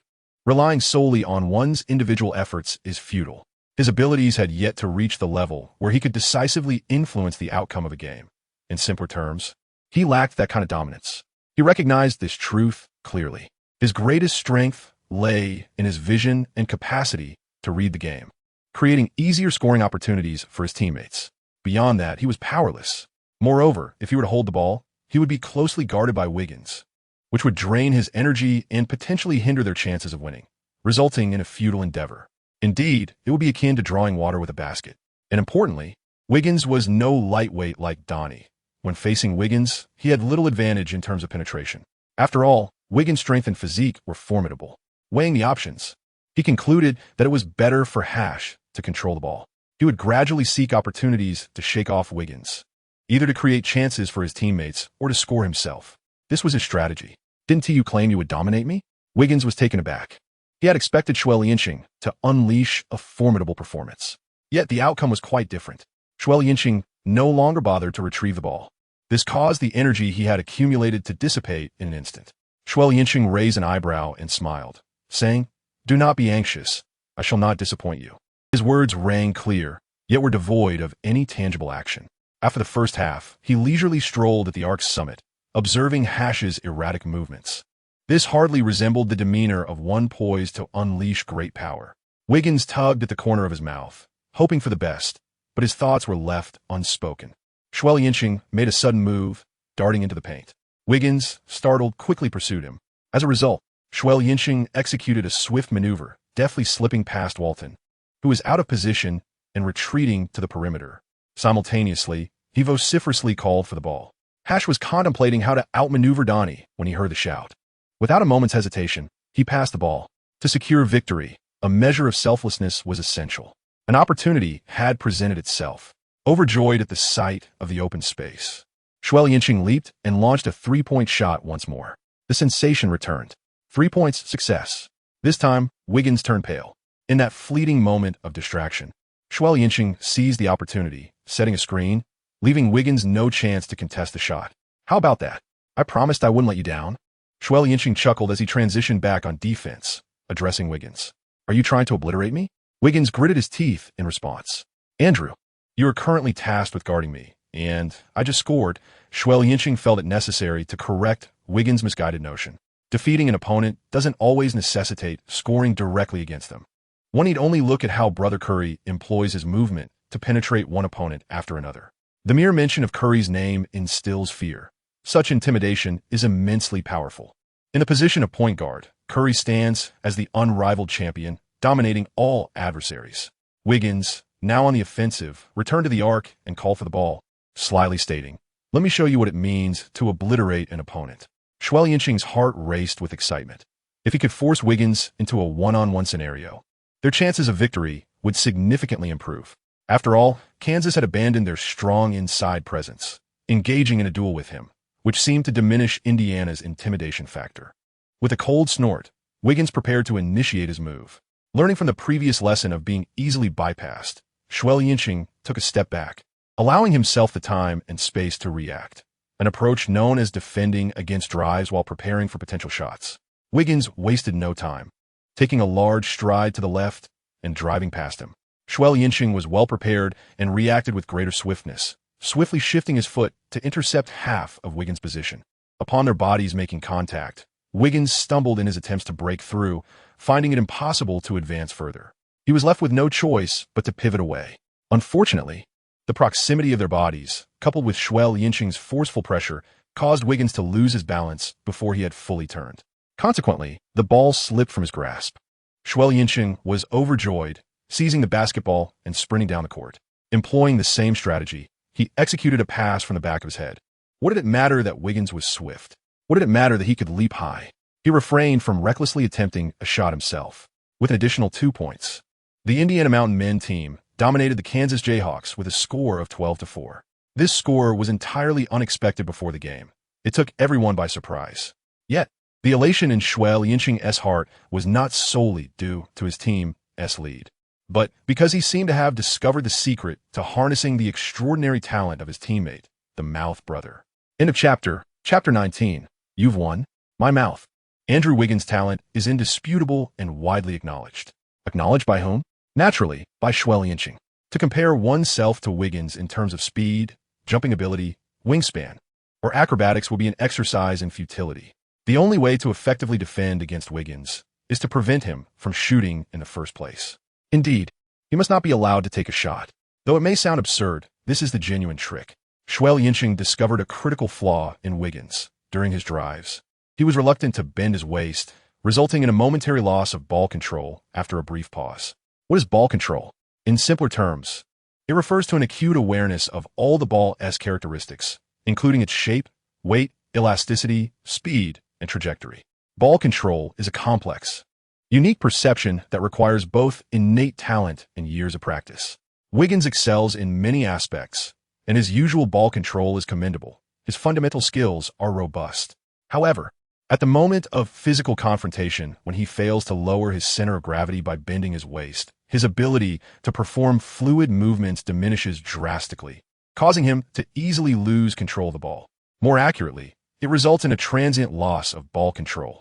This flaw may not be evident in regular play and is often imperceptible, but it becomes apparent during moments of fatigue in a drive. Moreover, it lasts only for a fleeting instant. This astonishing discovery was made by Xue Liancheng, enhanced by his 0.1-second precognition skill. He recalled that the former player, 58, once remarked that Wiggins' first step was not quick enough, which hindered him from advancing beyond the 18-point level. At that time, Xue Liancheng had been puzzled. While watching Wiggins' games, he noticed that Wiggins exhibited a large and rapid first step. Why would 58 say otherwise? Now, upon reflection, 58 was indeed correct. The issue did not lie with the first step itself, but rather with Wiggins' instinctive deceleration when confronted with high-intensity defense after that initial step. It is uncertain whether Wiggins developed this detrimental habit during that time, which has persisted into his NBA career, rendering him unable to rectify it. Should he be alerted to this? Xue Liancheng pondered silently. Given Wiggins' innate talent, he should not have fallen to the level of being merely a third or fourth option. If fully realized, Wiggins could undoubtedly emerge as a superstar capable of excelling in both offense and defense. While it may not be realistic to expect him to claim the scoring title, he certainly ought not to be relegated to a mere average of 18 points. It is precisely this flaw that has hindered Wiggins from achieving a true transformation, severely limiting his scoring potential. These thoughts flickered through his mind before Xue Liancheng quickly dismissed them. For now, the priority was to dominate Wiggins before considering anything else. Moreover, this insight had yet to be validated. What if, in the next moment, the Mouth brother unleashed his prowess and overwhelmed Wiggins? Wouldn't his earlier observations then become a source of ridicule? In a battle of offense and defense, Andrew, is this how you intend to overpower me? Xue Liancheng provocatively questioned, eager to test his hypothesis. Wiggins, unfazed, acknowledged, I must admit, your defense is commendable. Xue Liancheng exclaimed in astonishment, goodness! Despite being trampled upon, Brother Mouth displayed no reaction whatsoever. It is no wonder that people speak of him as lacking ambition and spirit. Had it been someone else, they would have likely erupted in indignation, vowing to engage in a fierce battle for 300 rounds. Yet, Wiggins merely shrugged and calmly acknowledged the situation. Incredible. The insight of netizens is truly remarkable. Are you not even a little angry? Xue Liancheng inquired with great curiosity. Angry? Why would I be angry? Wiggins replied, momentarily taken aback, before posing a question in return. Xue Liancheng found himself at a loss for words once more. How could he dare to question him in return? What kind of mindset is this? Is he truly a ray of sunshine? Xue Liancheng expressed his curiosity, asking, did you not feel offended? To which Wiggins innocently replied, not at all. You are indeed quite impressive. Xue Liancheng nearly spat out a mouthful of old blood. Was this attitude too nonchalant? If I were to dominate you, it would be quite embarrassing for you. Xue Liancheng resolved to escalate the provocation. On the basketball court, who can truly claim to completely shut down their opponent? What is there to be ashamed of in that? Wiggins retorted once more. Xue Liancheng was utterly speechless. Truly, Xue lived up to his name, possessing an expansive mindset. You have triumphed, my friend. My words. He conceded. However, it seemed there was a hint of validity in Xue's perspective. In the realm of basketball, achieving a complete shutout against an opponent is virtually unattainable. One must take into account the opponent's rhythm, their current form, the creative capabilities of teammates, and the opportunities that arise. There is no need to become overly fixated. Yet wait, one cannot allow Xue to lead him astray. Such a lackadaisical attitude is ill-suited for the spirit of competitive sports, particularly for his current disposition. Do you not wish to repay me in kind? Xue Liancheng persisted, unwilling to relent. My friend, basketball is a team sport. Your obstinacy could easily undermine our unity, Wiggins solemnly cautioned upon hearing this, as if to say, "Buddy, you must not stray further down the path of solitary competition." Xue Liancheng was somewhat taken aback. "Do you not wish to win it all?" "Of course. I yearn for victory, and I firmly believe that we can triumph, as long as I can contain you," Wiggins responded with utmost seriousness. Xue Liancheng sincerely exclaimed, "You are truly a well-behaved child." He found it utterly incomprehensible to grasp Brother Xue's Zen-like mentality. For an athlete, devoid of competitive spirit and ambition, achieving success becomes an arduous endeavor. Yet therein lies the paradox. Wiggins does not lack the desire to win. This contradiction left Xue Liancheng utterly speechless. However, shortly thereafter, Wiggins actively engaged in the offense, setting screens, positioning himself, and creating space, performing the essential duties of a player with no trace of negativity in his demeanor. Alas, Dhoni darted about, ultimately contributing a miss, and, after a tussle beneath the basket, the ball went out of bounds. Ultimately, the referee ruled in favor of Indiana's possession. Xue Liancheng resolved to impart a valuable lesson to Brother Xue. If he could awaken Brother Xue's competitive spirit, it would be a commendable achievement. This time, he personally brought the ball across half-court, yet Wiggins defended with utmost seriousness, persistently disrupting and engaging in physical confrontation. He signaled for assistance. Feng Lei approached to set a pick. After Xue Liancheng broke free, he dashed towards the basket, yet Wiggins, with remarkable speed, relentlessly pursued him, applying intense defensive pressure. As he made his way through the defense, he found himself halfway through the breakthrough. Xue Liancheng suddenly slammed on the brakes, feigning a shot, successfully deceiving the naive young brother. Immediately thereafter, Xue Liancheng executed a series of deft movements, gliding past Wiggins before soaring toward the basket. However, in that fleeting moment of ascent, he was struck with a sudden realization. Wiggins had leapt once more, looming ominously behind him. A wave of terror washed over him. What extraordinary speed was this? In the blink of an eye, Wiggins had managed to leap twice, an utterly fearsome display. In a chapter 20, "Come, strike me down." In such a predicament, a shot was out of the question. The moment he attempted to shoot, there was a significant likelihood that the verbal maestro would turn the tables, delivering a lesson he would not soon forget, akin to a hearty feast of hot pot. Yet, this did not daunt him, for he possessed a keen awareness of each individual's position and movements within his mind. In the blink of an eye, Xue Liancheng made a choice and released the ball. Due to his already elevated position, his force became a significant issue, resulting in the pass lacking precision.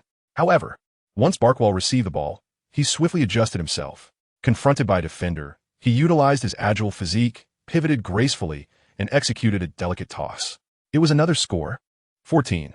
Xue Liancheng was in high spirits, having contributed an assist, while his teammates also seemed to be in good form. The prospects of victory in this match appeared promising. However, reality began to impart important lessons, reminding him that sometimes one should refrain from becoming overly complacent, as such arrogance can lead to a loss of self-awareness. Subsequently, Kansas initiated a formal shift in their offensive strategy, with Embiid penetrating the paint with relentless vigor. Feng Lei was utterly unable to defend against him, as Embiid scored 3 consecutive baskets, along with 2 successful free throws, demonstrating sheer dominance. Under the stringent defense of Brother Mouth, Xue Liancheng struggled to seize favorable opportunities, and his teammates collectively lost their way. Hash attempted a solo play, missed. Feng Lei sought to retaliate, missed. Walton, too, failed with 2 consecutive missed shots. The score was suddenly narrowed, 14-12, and the momentum was swiftly extinguished. Coach Klin hastily called for a timeout. "Xue, you and Hash will set a pick and roll, aiming for successful play," Coach Klin instructed, sketching strategies on the tactical board while explaining the specific arrangements. In times of adversity, the Indiana Mountain men had only one recourse: to rely on Hash's ability to create plays. Trust is not something that can be instantly forged or erased. At this moment, Hash stood as Coach Klin's most dependable ally. The timeout concluded swiftly. Xue Liancheng, following the prearranged strategy, collaborated with Hash to execute a pick and roll. Yet the results were far from satisfactory. With Wiggins and Dhoni demonstrating commendable speed, the wall of defense failed to materialize, leaving Hash with no choice but to rely on his individual skills. Unsurprisingly, the outcome was a miss. At this moment, Wiggins finally showcased his talent, completing a cut with deft movement and scoring once again, leveling the score at 14-14. Turning back, Hash's previously effective remedy faltered, necessitating a shot from the interior core. Lei, unfortunately, with his slender frame, how could he possibly contend against the future MVP? Predictably, another miss. Donnie initiated a fast break, ultimately culminating in a score by Selden. The future luminary of Shandong had finally made his mark, putting the score at 14-16 in their favor. A relentless 12-0 scoring spree left Indiana utterly defenseless. At this juncture, if the bleeding was not stemmed, Indiana was on the brink of a complete collapse. Xue Liancheng has decided to step forward. Retaining a skill with 100% accuracy in this competition is no trivial matter. Did you see that? I told you we could prevail.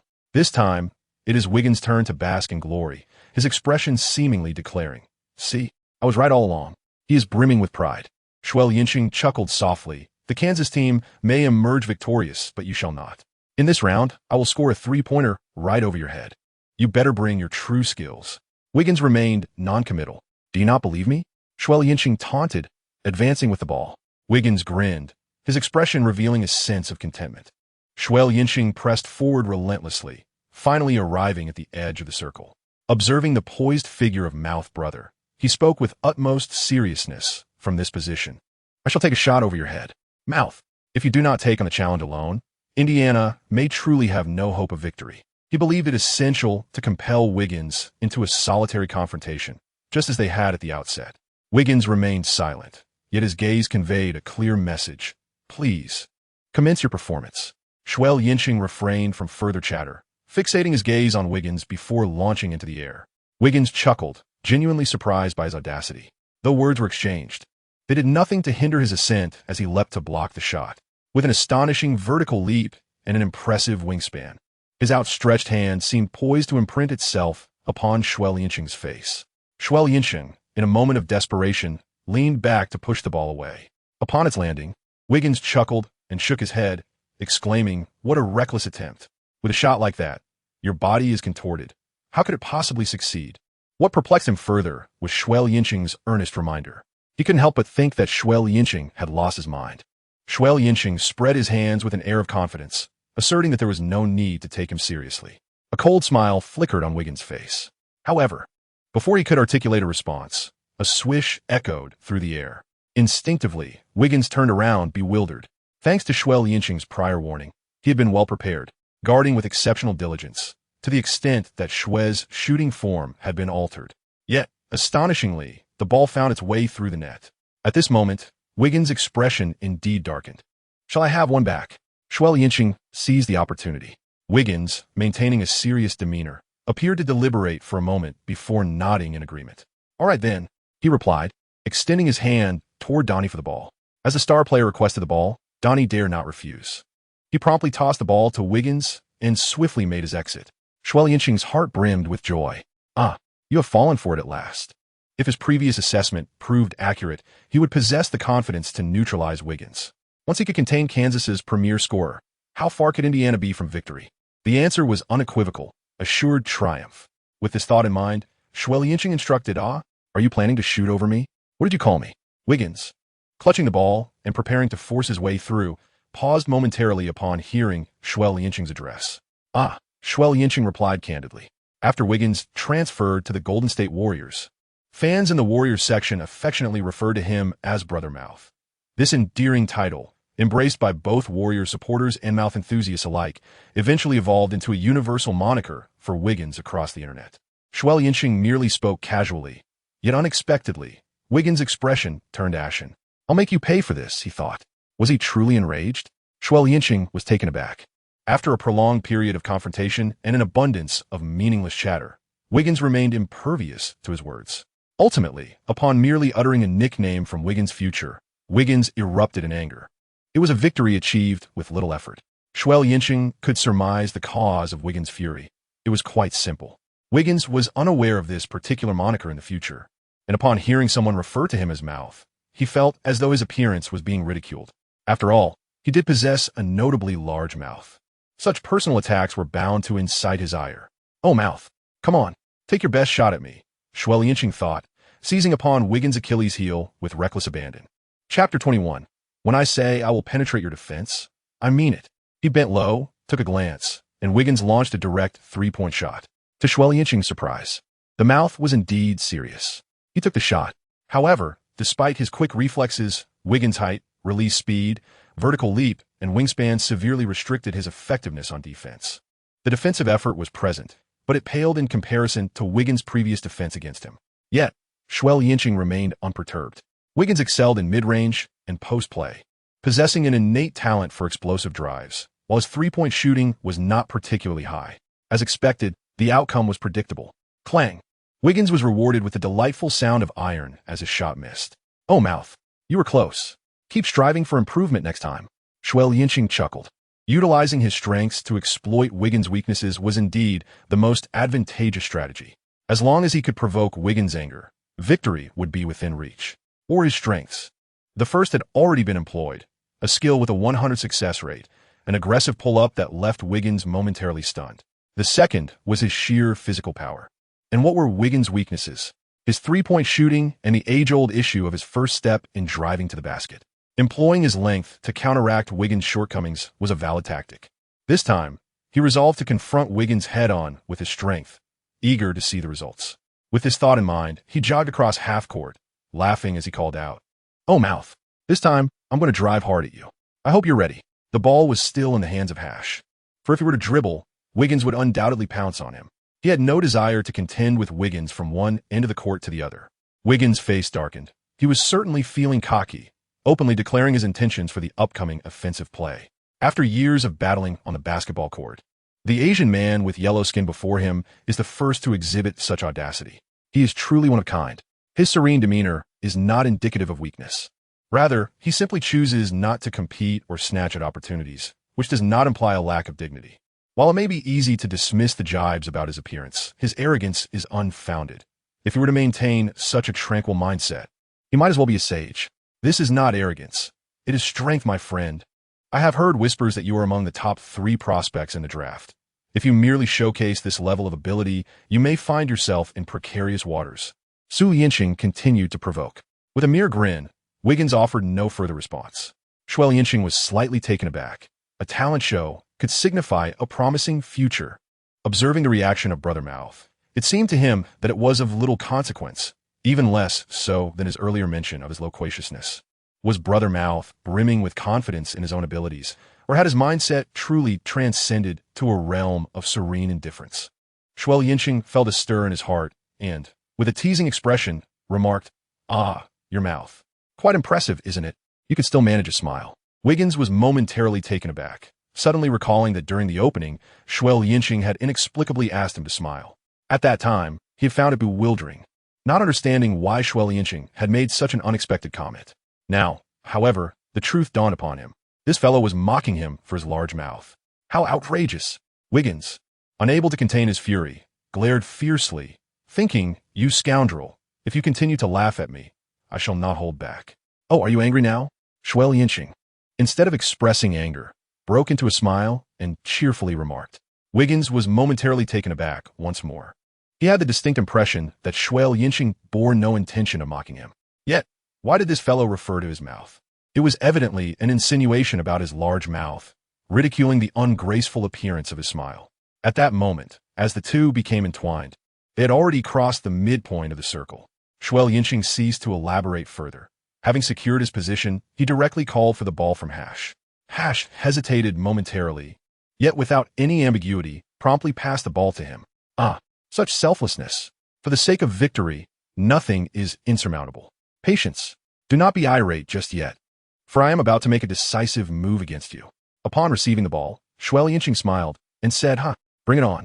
Instinctively, Wiggins took a step back, adopting a posture of readiness. Xue Liancheng showed no signs of hesitation. With his shoulders lowered and arms relaxed, he charged forward with determination. The sound of muscles colliding echoed as he sprang into action. Xue Liancheng felt a sharp pain in his shoulder, causing him to momentarily falter. Despite his seemingly delicate appearance, his core strength exceeded all expectations. Yet what did it matter? He remained undaunted, pressing forward with determination. Unbeknownst to him, a storm of disbelief was raging within Wiggins. Despite his own strength, he found himself unable to withstand the force of a 196 centimeters guard, which was utterly astonishing. Typically, he encountered little difficulty when defending against power forwards. However, in the face of Xue Liancheng, he found himself retreating step by step. It was truly incredible that a standard guard possessed such formidable strength. In the blink of an eye, the situation had transformed. Xue Liancheng had already advanced to within a step of the free throw line. His teammates, who were spectating from the sidelines, were equally astonished. The players of the Indiana Mountain Men, albeit somewhat aware of Xue Liancheng's formidable strength, were nonetheless taken aback by the display before them. This was Andrew Wiggins, the most favored candidate for this year's top draft pick, excelling in speed, vertical leap, fundamental skills, and core strength. Yet, remarkably, Wiggins found himself being pushed back by Xue Liancheng all the way to the free throw line, an outcome that was utterly surprising. The players from Kansas were left utterly speechless. The prowess of Wiggins requires no elaboration. A guard was actually overpowering their star player to drive towards the basket. Merely this capability was enough to leave one in awe. Just as the crowd was engulfed in astonishment, Xue Liancheng let out a fierce roar. He exerted himself once more, colliding directly with Wiggins' chest. Bang! Wiggins staggered slightly, and by the time he regained his composure, Xue Liancheng advanced with measured steps, poised to attempt a shot. Without a moment's hesitation, Wiggins lunged forward, convinced that this was merely a feint, a deceptive maneuver akin to what Xue Liancheng had employed moments earlier, an upper and lower body distraction rather than a full leap to block. Little did he anticipate what was to unfold. Xue Liancheng was truly determined this time. Lowering himself, he executed a deft scoop shot. The ball danced on the rim for a moment before finally settling into the net. I said I would drive past you, and I meant it. Why would you not believe me? After securing his 2 points, Xue Liancheng could hardly contain his joy. He reveled in his three-point prowess, basked in the glory of 4 points, and still had 3 points left to flaunt. He discovered that his strength exceeded his expectations. The ability to push past Wiggins served as the most compelling evidence. Most importantly, after the collision, he remarkably maintained his balance, an accomplishment not everyone can achieve. For a fleeting moment, he felt as though defending against a power forward was hardly a challenge. It was reminiscent of the renowned Shoe King Tucker, who could withstand even centers. Moreover, he possessed a rudimentary three-point shot, which, despite its mediocrity, still posed a threat that could not be dismissed. Such players are regarded as quintessential championship pieces in the era of small ball. Xue Liancheng surmised that with his strength and a modicum of talent, he should firmly establish himself in the NBA. If he were to go undrafted at the selection conference, it would undoubtedly indicate the blindness of those executives. End of chapter. Chapter 22. Uncle can endure, but Aunt cannot. A battle of distant offense and defense. Wiggins might truly be feeling the heat once again, demanding the ball for a one-on-one play. Xue Liancheng continued to stoke the flames, saying, "What? Do you wish to challenge me as well?" Wiggins did not respond verbally. Instead, he let his actions speak for themselves. With a series of deft dribbles and feints, he made a powerful lateral move, advancing past his opponent. Xue Liancheng had long been prepared for this moment, enhanced by his remarkable ability to anticipate events 1 second in advance. His response was extraordinarily swift. He quickly discerned Wiggins' direction of attack, shifting his body laterally and gathering strength to collide forcefully with Wiggins. Indeed, Wiggins instinctively hesitated, causing his movements to become disjointed. This afforded Xue additional time to react, as he maintained a physical contest with his opponent. Those familiar with basketball know that during a drive, if one lacks absolute speed and physical dominance, changes in direction and rhythm become exceedingly crucial. However, if one halts during a drive, while an opponent is tightly contesting, it renders the breakthrough exceedingly arduous. At this moment, Wiggins found himself ensnared in such a predicament. Logically, a simple pivot and deft touch could have allowed him to pass. Yet in a state of instability, such an action risked losing possession. The prior play was a testament to this. Consequently, Wiggins pressed forward stubbornly, attempting to apply the very method Xue had just used against him. Unfortunately, he gravely underestimated Xue's core strength.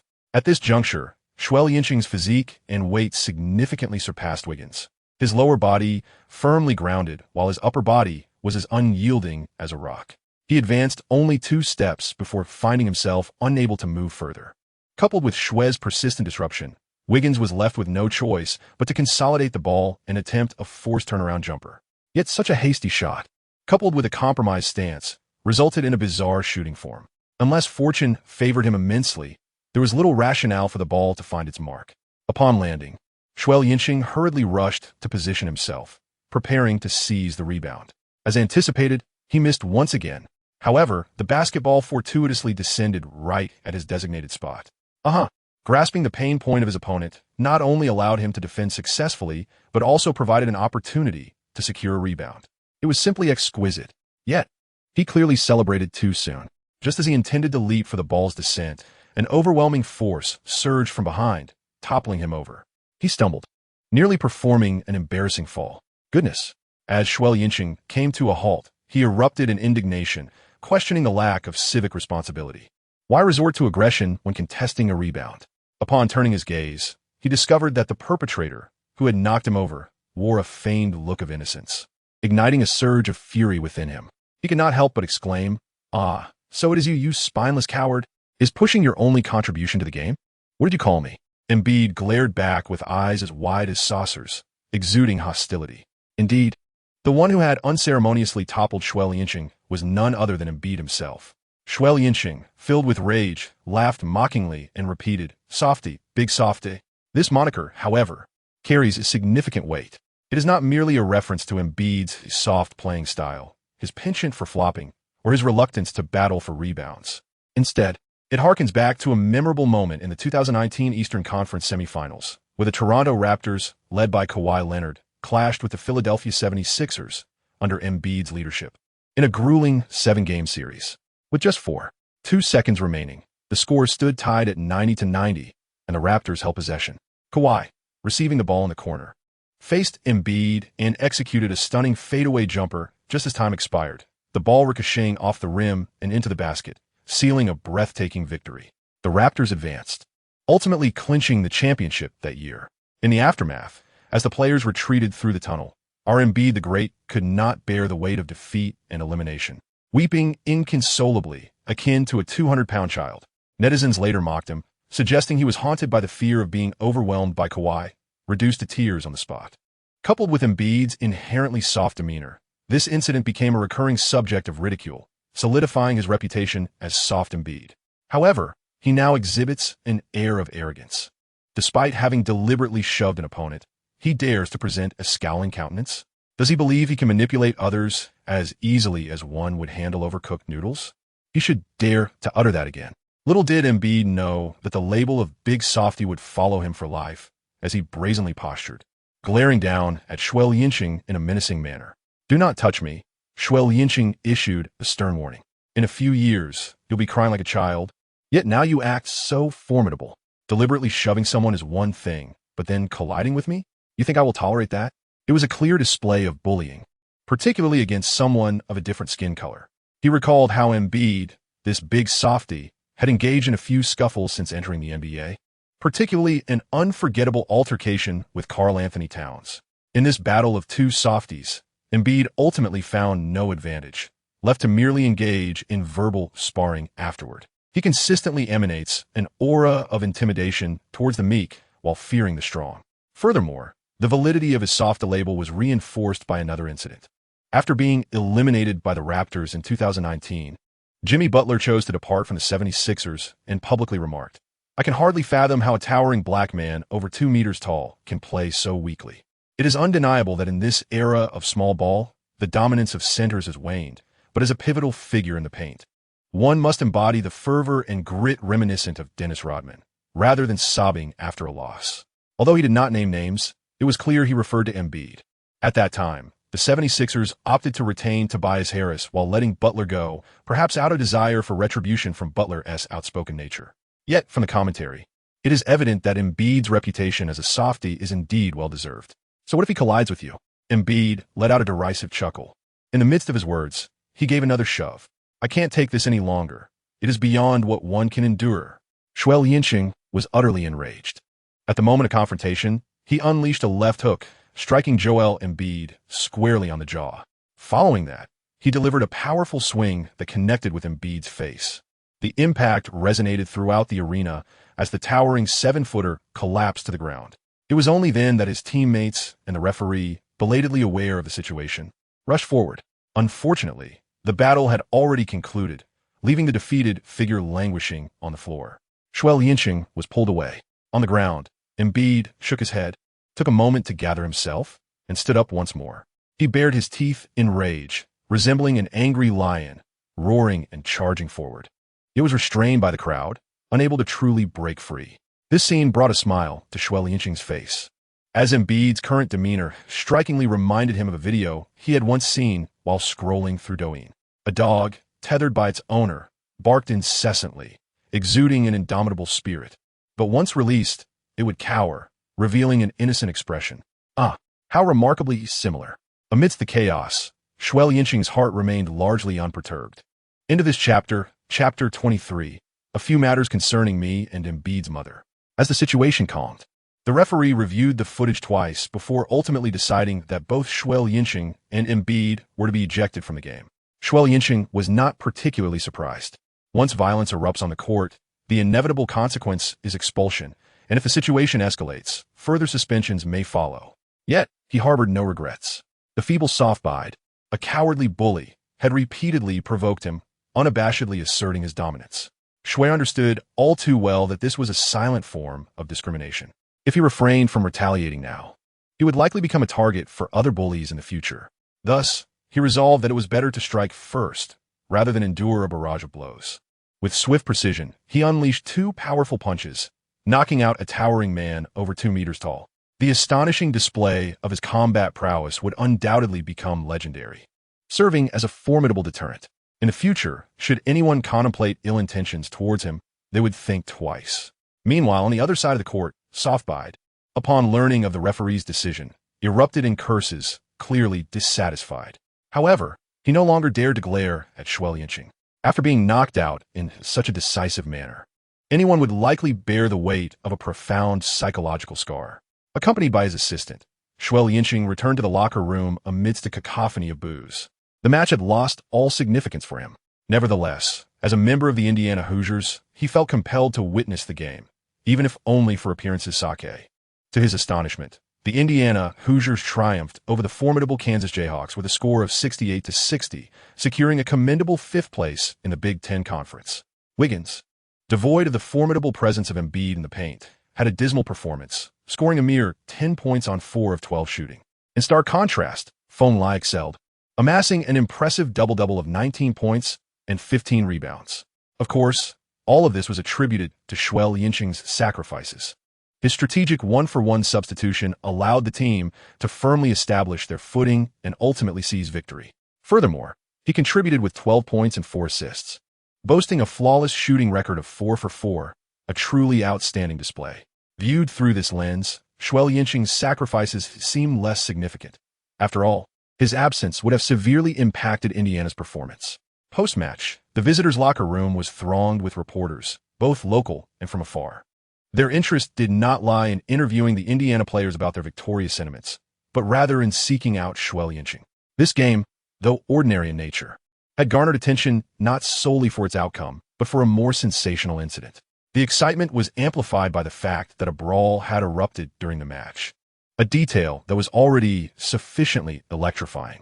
However, the most riveting aspect was Xue Liancheng's stunning knockout of the heavily favored top draft pick, Joel Embiid, which warranted further investigation. As soon as Xue Liancheng made his appearance, a barrage of inquiries ensued. Xue, could you enlighten us on what transpired between you and Joel? Xue, what was your state of mind after you threw that punch? Xue, can you elucidate the truth of the matter? Amidst a flurry of flashing cameras, Xue Liancheng raised his hand to shield his eyes and furrowed his brow, stating, "I have nothing to say." How absurd. These reporters thrive on chaos. Seemingly unfazed by the fact that a brawl had occurred, yet they still pursued the story with fervor. Is this truly entertaining? Xue, Joel mentioned that the next time he encounters you, he intends to smash your skull. One reporter interjected suddenly. Oh, is that so? Xue Liancheng paused momentarily, his expression laden with skepticism. He was reluctant to accept such claims, especially since he had already knocked Embiid out, even during his exit. Embiid had not dared to cast a lingering glance in his direction, yet now he had the audacity to make bold statements. Xue suspected that these reporters were merely stoking the flames. Xue, this is indeed true. As he returned to the locker room, he explicitly stated this in front of the cameras. You may search online. The video will likely circulate swiftly, one journalist eagerly clarified, sensing Xue Liancheng's disbelief. Did he truly say that? Xue Liancheng arched an eyebrow. This coward, lacking the fortitude to confront directly, was quick to issue threats from the shadows. He certainly did, affirmed the other journalists in unison. Xue Liancheng shrugged, inviting his adversary to bring it on, for he stood ready at any moment, having already dared to confront others. He was naturally unafraid of complications.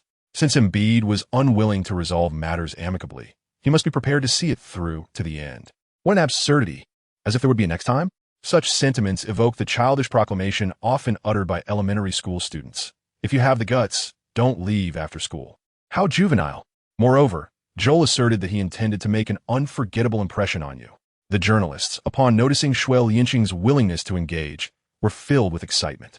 Indeed, this incident has etched itself into my memory for a lifetime. A towering figure of over 2 meters, yet I managed to knock him out. I have never encountered such a spineless individual attempting to issue threats. Xue Liancheng is indeed a remarkable figure. However, one cannot overlook the indelible impression left by his knockout of Embiid, a moment that will forever be etched in his memory. Given Embiid's subsequent accomplishments, which have firmly established him as a luminary in the sports realm, the fact that Xue has bested such a renowned individual will undoubtedly be a source of endless fascination for fans. This incident is one that he can scarcely hope to forget. So, Xue, what exactly did Joel say to you that made it so difficult for you to accept? The reporter inquired once more. Oh, nothing much. We merely discussed the definition of coward and speculated on the kind of mother who would raise such a coward. He insisted on delving into matters regarding his mother, which I found rather uninteresting. This led him to become quite vexed, and that was that Xue Liancheng nonchalantly fabricated.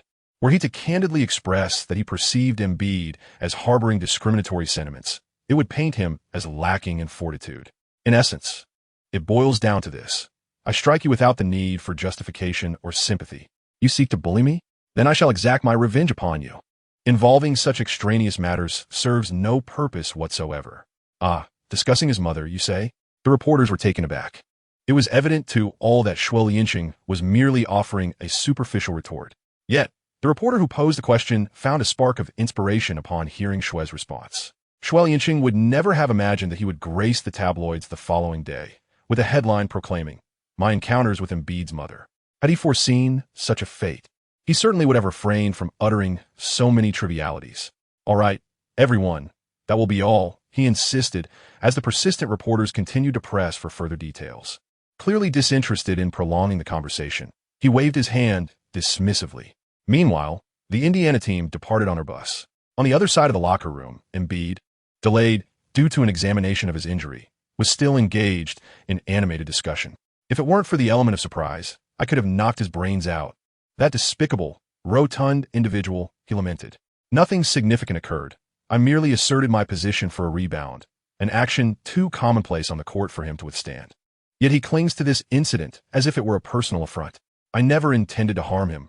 He took advantage of my momentary distraction to strike. Such cowardice.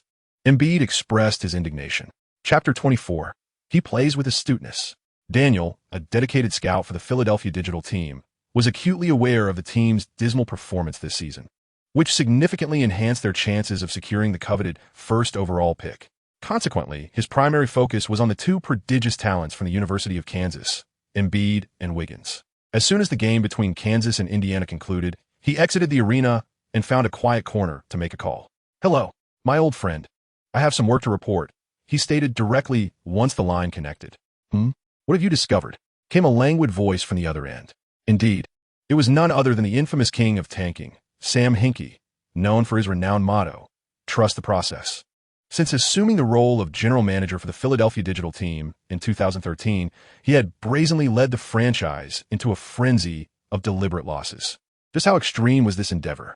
The inaugural action upon assuming office was to trade away the sole capable player, Drew Holiday, to the Pelicans in exchange for 2 draft picks. Consequently, this season, the Sixers embarked on an astonishingly dismal streak, suffering a record-breaking 26 consecutive losses, thereby equaling the Cavaliers' infamous losing record from the 2010-11 season. Barring unforeseen circumstances, they are poised to conclude the season with a woeful record of 19 wins and 63 losses, ranking second to last in the league.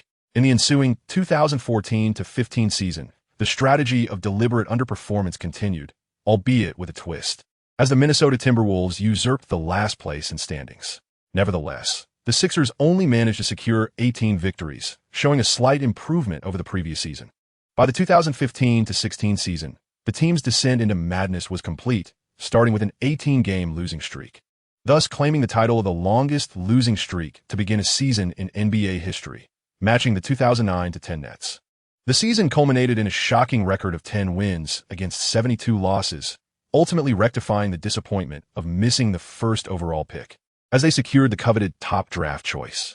Over the span of 3 years, Philadelphia accumulated a disheartening record of 37 wins and 143 losses, indulging in an unbounded spree of defeats that alienated a significant number of fans, adversely impacting ticket sales and even jeopardizing the image of the NBA. In response, the league altered the draft lottery rules, changing the odds for the worst teams from a mere 25 to an equal 14 chance for the 3 teams with the poorest records to obtain the first overall pick. Consequently, Sam Hinkie became a pariah among league executives, ultimately compelled to depart from Philadelphia. This year marks the dawn of the era of deliberate underperformance. Joel found himself embroiled in a skirmish. Daniel, report, came to command. On the other end of the line, Hinkie paused, perplexed. What is there to report? In the realm of basketball, where emotions run high and physical contact is commonplace, occasional altercations are not particularly surprising. Was he seriously injured? This was a young talent he had high hopes for, and losing him would be a substantial blow. Realizing the gravity of the situation, he inquired, "Is it serious?" "Not particularly. It should be manageable," Daniel replied with a wry smile. Hinkie, displaying signs of impatience, pressed, "So what exactly do you wish to convey to me?" "I've discovered a rather impressive young player." Daniel revealed his intent. "Oh." Hinkie was momentarily taken aback. "An impressive young player? Who might that be?" After a brief contemplation, he recalled that the day's opponent in Kansas was the Indiana Pacers. The image of Noah Vonleh flickered in his mind. "Are you referring to Noah Vonleh?"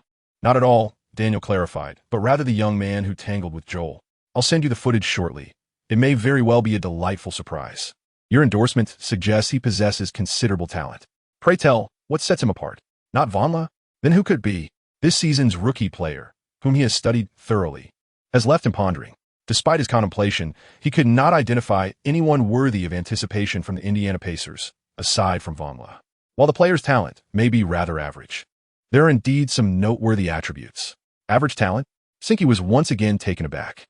Indeed, his physical qualities are quite unremarkable. He lacks impressive vertical leap and speed, and he is, after all, an Asian with yellow skin, Daniel replied. An Asian? Hinkie was utterly astonished. Daniel, his dedicated senior scout, had actually recommended an Asian player? Can an Asian truly play basketball? This was the first question that sprang to his mind. The second inquiry was his futile attempt to recall if the Indiana Pacers had such a player. Even within the entire NCAA league, he could not conceive of an Asian player deserving attention. However, Daniel had spent decades in scouting, earning a reputation that was well recognized. His network extended from the NCAA Collegiate League to the farthest corners of the globe, and any emerging talent would inevitably catch his discerning eye. Over the years, he had unearthed numerous potential prospects that others had overlooked. Eventually, time would reveal the truth. Daniel's judgment was both accurate and astute. Gaining Daniel's endorsement was no small feat. Now, for a player who neither runs fast nor jumps high and possesses only mediocre talent, Daniel was eager to call him, which indicated that this young man must possess extraordinary qualities. "Yes, he is an Asian," Daniel affirmed. "In what specific way does he stand out to warrant your attention?" Hinkie asked, still skeptical. "He plays the game intelligently." "Meant? That's all. That's it?" Hinkie nearly choked on his disbelief. He had been considering whether to carve out some time to watch this young lad's games, only to be met with Daniel's vague assertion. How could one single remark about intelligence suffice? Are there not numerous players in the NCAA who exhibit intelligence on the court? This is hardly informative. Daniel furrowed his brow. "I struggle to articulate my impression of him. He simply plays with remarkable intelligence." An impression? Hinkie felt a chill run through him. No, it should be a complete freeze. Upon hearing Daniel recommend an Asian player, his heart had already sunk. Now, hearing such vague descriptions, it had plummeted entirely. What does impression even mean? An impression is merely a primitive sensory understanding, steeped in strong subjectivity, devoid of any substantial reference value. Is this truly the term a seasoned scout should employ? Although his time on the court was brief, I discerned his exceptional comprehension of the game, his remarkable vision and overarching perspective, and his outstanding defensive awareness. complemented by a commendable three-point shooting ability and formidable strength. After a moment of contemplation, Daniel ultimately reached a conclusion. Sinky remained silent for an extended period before finally speaking again. How long did he play? About 10 minutes, Daniel replied. Another lengthy silence ensued, and Sinky remarked, all right, I understand. I will have someone keep an eye on him. Your primary task now is to focus on Joel and Andrew, and then create a comprehensive data model for me. Daniel sighed in response, sure. He knew he had failed to persuade Sinky. A sense of regret mingled with helplessness enveloped him. Chapter 25, A Peculiar Atmosphere. Other NBA general managers received reports from their scouts regarding Xue Liancheng. Unbeknownst to him, all of this was unfolding. Upon returning to his apartment, night had already fallen. After a meager meal, he indulged in the precious time to relax. Habitually, he opened Weibo, curious to see the public's reaction to his decisive victory over the soft Embiid. Upon opening the app, he was immediately greeted by a trending headline featuring his name. Rising star, Xue Liancheng dominates NCAA, overwhelming draft sensation Embiid. Upon clicking, he found a multitude of spectators eagerly commenting. What a beautiful punch, leaving the critics stunned. Is it so unusual to box while dribbling? Huh. It feels good to be assertive. We shouldn't tarnish the reputation of our great nation. Damn it, if you can't grab the rebound, just shove him aside and take him down. I remember this Xue Liancheng has a Weibo account dedicated to documenting his daily life. It's been years. Now he's truly competing in the NCAA. Impressive. Yes, I've followed his Weibo for 2 years, witnessing his growth from domestic to international play.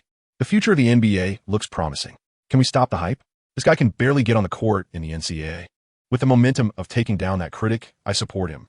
At least he is playing in the NCAA. What about you? Just tapping away on your keyboard, most of the commenters were merely spectators, possessing little knowledge of NBA players, let alone Embiid in the NCAA. They simply saw a fellow countryman triumphing abroad, and they wanted to join in the excitement. After all, this was a form of international recognition, wasn't it? As for those who criticized him, they were undoubtedly followers of the NBA, possibly even fans of certain stars.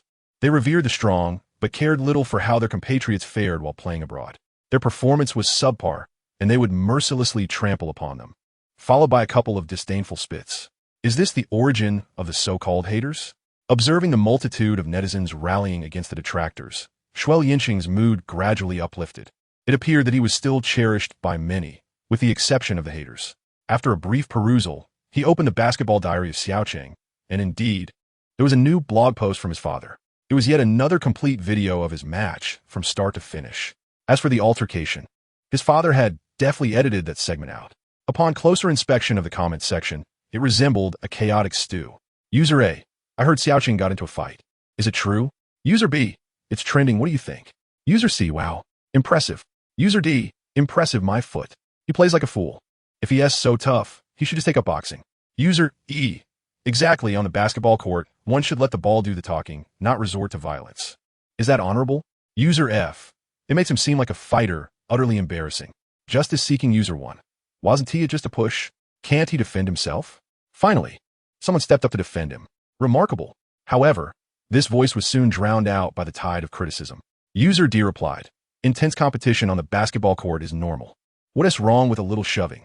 User E replied, do you know why this loser attacked him? Because he is Embiid, a hot prospect in this year's draft. Without taking him out, can Indiana even hope to win? User F replied, exactly. It's a ruthless exchange. As soon as Kansas was about to gain momentum, they had to take him out, despicable and shameless.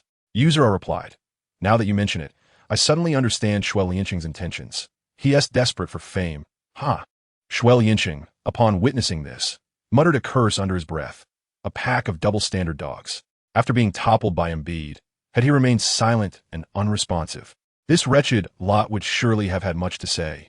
Coward, clown, weakling, timid soul, easily bullied, shamefully disgraced abroad, too afraid to retaliate, and so forth. Regardless of his actions, whether engaging in a brawl or not, they would find myriad angles from which to assail him. To refrain from striking back, that would mark him as a coward, a spineless wretch. To bring down Embiid, that would be labeled as opportunistic, despicable, a desperate bid for fame, devoid of any semblance of basketball prowess. Truly, both commendations and condemnations have been hurled at him by this despicable crowd. Should a righteous netizen dare to counter, it would be a spectacle indeed. They would immediately erupt, spewing vitriol with righteous indignation, mocking and deriding him from various perspectives. Xue Liancheng yearned to engage in a fierce battle of 300 rounds. However, the admonitions of his venerable father quelled this surge of impulse. As he continued to scroll down, he finally encountered an old acquaintance. A glimmer of cold light appeared first. "Is this Weibo account about to cease updates?" Dong Huang remarked. "I must say, you're digging into matters best left untouched. Soon, they may accuse you of being a hater. My formidable blade is already thirsting for action. This match holds promise, yet the opponent remains unbanned. Issuing a premature notification would be ill-advised." User J pondered. Is it not possible that the individual is merely seeking to incite conflict for the sake of that wager? User N concurred. I share the same sentiment. These two are beginning to play the rogue. Xue Liancheng observed the situation with a cold, mocking smile in his heart. This group of insidious individuals. Once again resorting to their veiled jabs at him. Following his recent altercation, he anticipated that they would undoubtedly leverage the gambling agreement against him. As expected, his conjecture proved accurate. However, he found himself unable to voice this predicament. By all accounts, it could be deemed an unforeseen circumstance, justifiable in its own right. Yet those malicious detractors would never grant him such leniency. They would seize upon this matter, wielding it as a weapon against him for eternity. After all, what else could be expected from such critics? Yet, one could hardly blame them. The original stipulation required him to deliver outstanding performances across 3 consecutive matches. And now he was inevitably facing suspension, effectively handing them the means to undermine him. Xue Liancheng was pondering whether to post a Weibo update to provide a brief explanation. Suddenly, the page indicated that his father had updated his blog again. Taken aback, he clicked to view it. The content read, "Regarding the wager, I have seen it. First and foremost, I want to clarify that this is my Weibo account. If Xiaocheng has inadvertently offended anyone, I hope you will not take offense. Secondly, I must emphasize that this situation arose from unforeseen circumstances, which were beyond anyone's control. No one could have anticipated such an event. Lastly, Xiaocheng's performance in this match was commendable. He made all 4 of his shots, scoring 12 points and providing 4 assists, helping the team maintain a strong start. I believe he can easily sustain this level of performance for 3 consecutive games. However, given the unexpected turn of events, there is no longer a need to uphold the wager. Therefore, I hereby declare that the wager is null and void. There is no need for further entanglement. I will encourage Xiaocheng to train harder and not let distractions lead him astray online." This was the entirety of Xue Chonglin's latest blog post. His tone was humble, and his attitude was commendable, yet overall, it was measured and dignified. However, Xue Liancheng could only manage a bitter smile. The trolls would not adhere to logic. His father was being overly naive.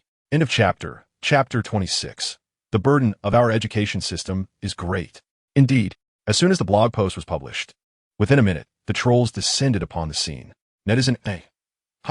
You're so eager to clarify with a Weibo post. Aren't you in a hurry? Netizen B. To be honest, the game was played well, but that doesn't justify your dishonesty. A cold voice interjected.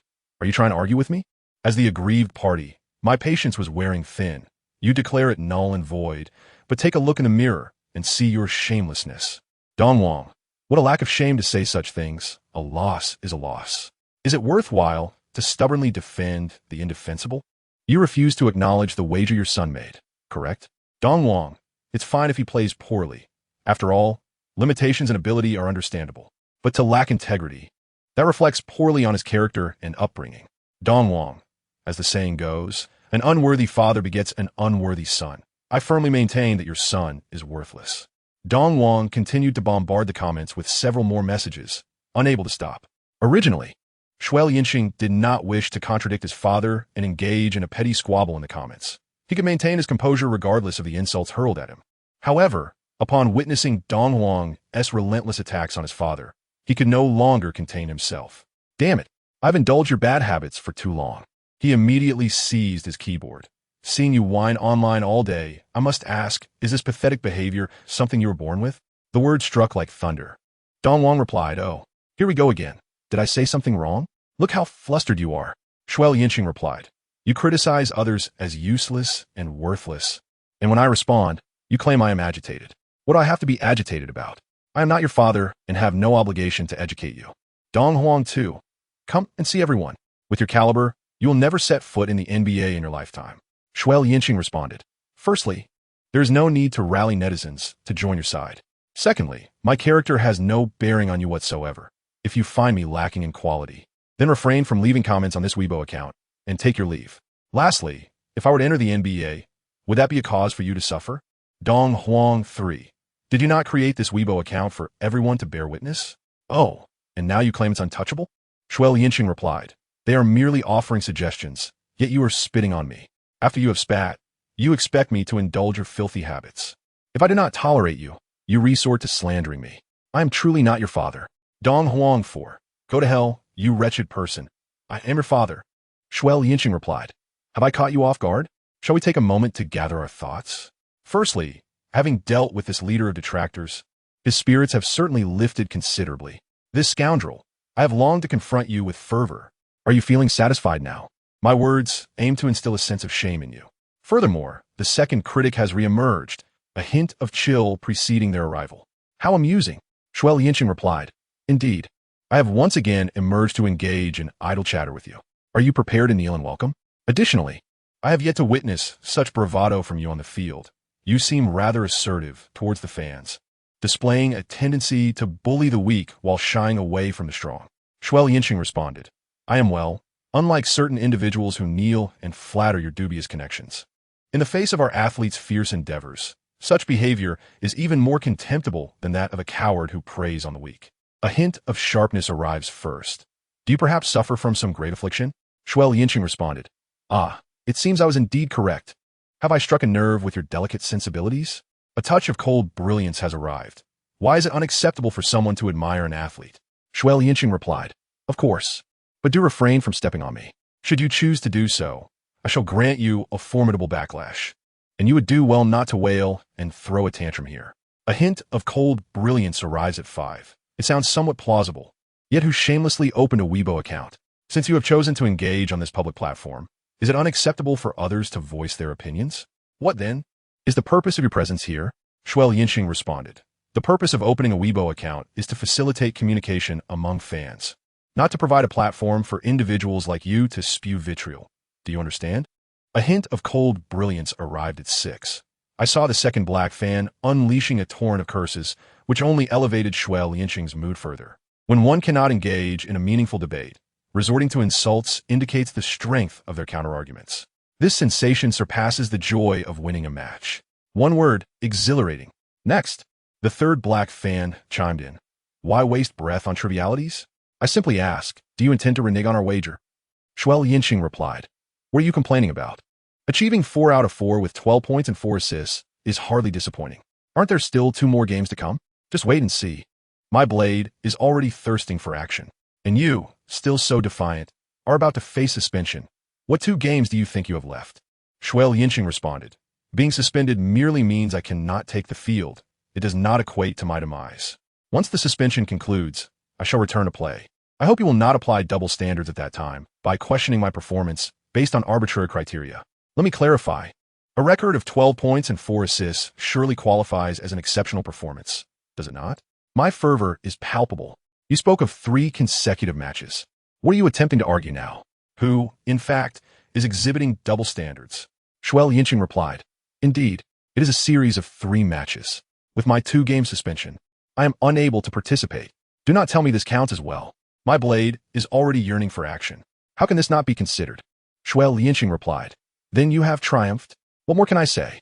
My blade is already eager and restless, since I have emerged victorious. You ought to honor your word and cease updating your Weibo account. Xue Liancheng replied, when I say you have won, it is your obstinacy that has triumphed. Your intellect is indeed a cause for concern, and if your parents were to find out, they might resort to feeding you brain-enhancing supplements. My patience has worn thin. You are truly a most lamentable and insufferable individual. Xue Liancheng replied, how could I possibly be at a loss for words? Did I compete in the last 2 matches? If I did not participate, why then did I suffer defeat?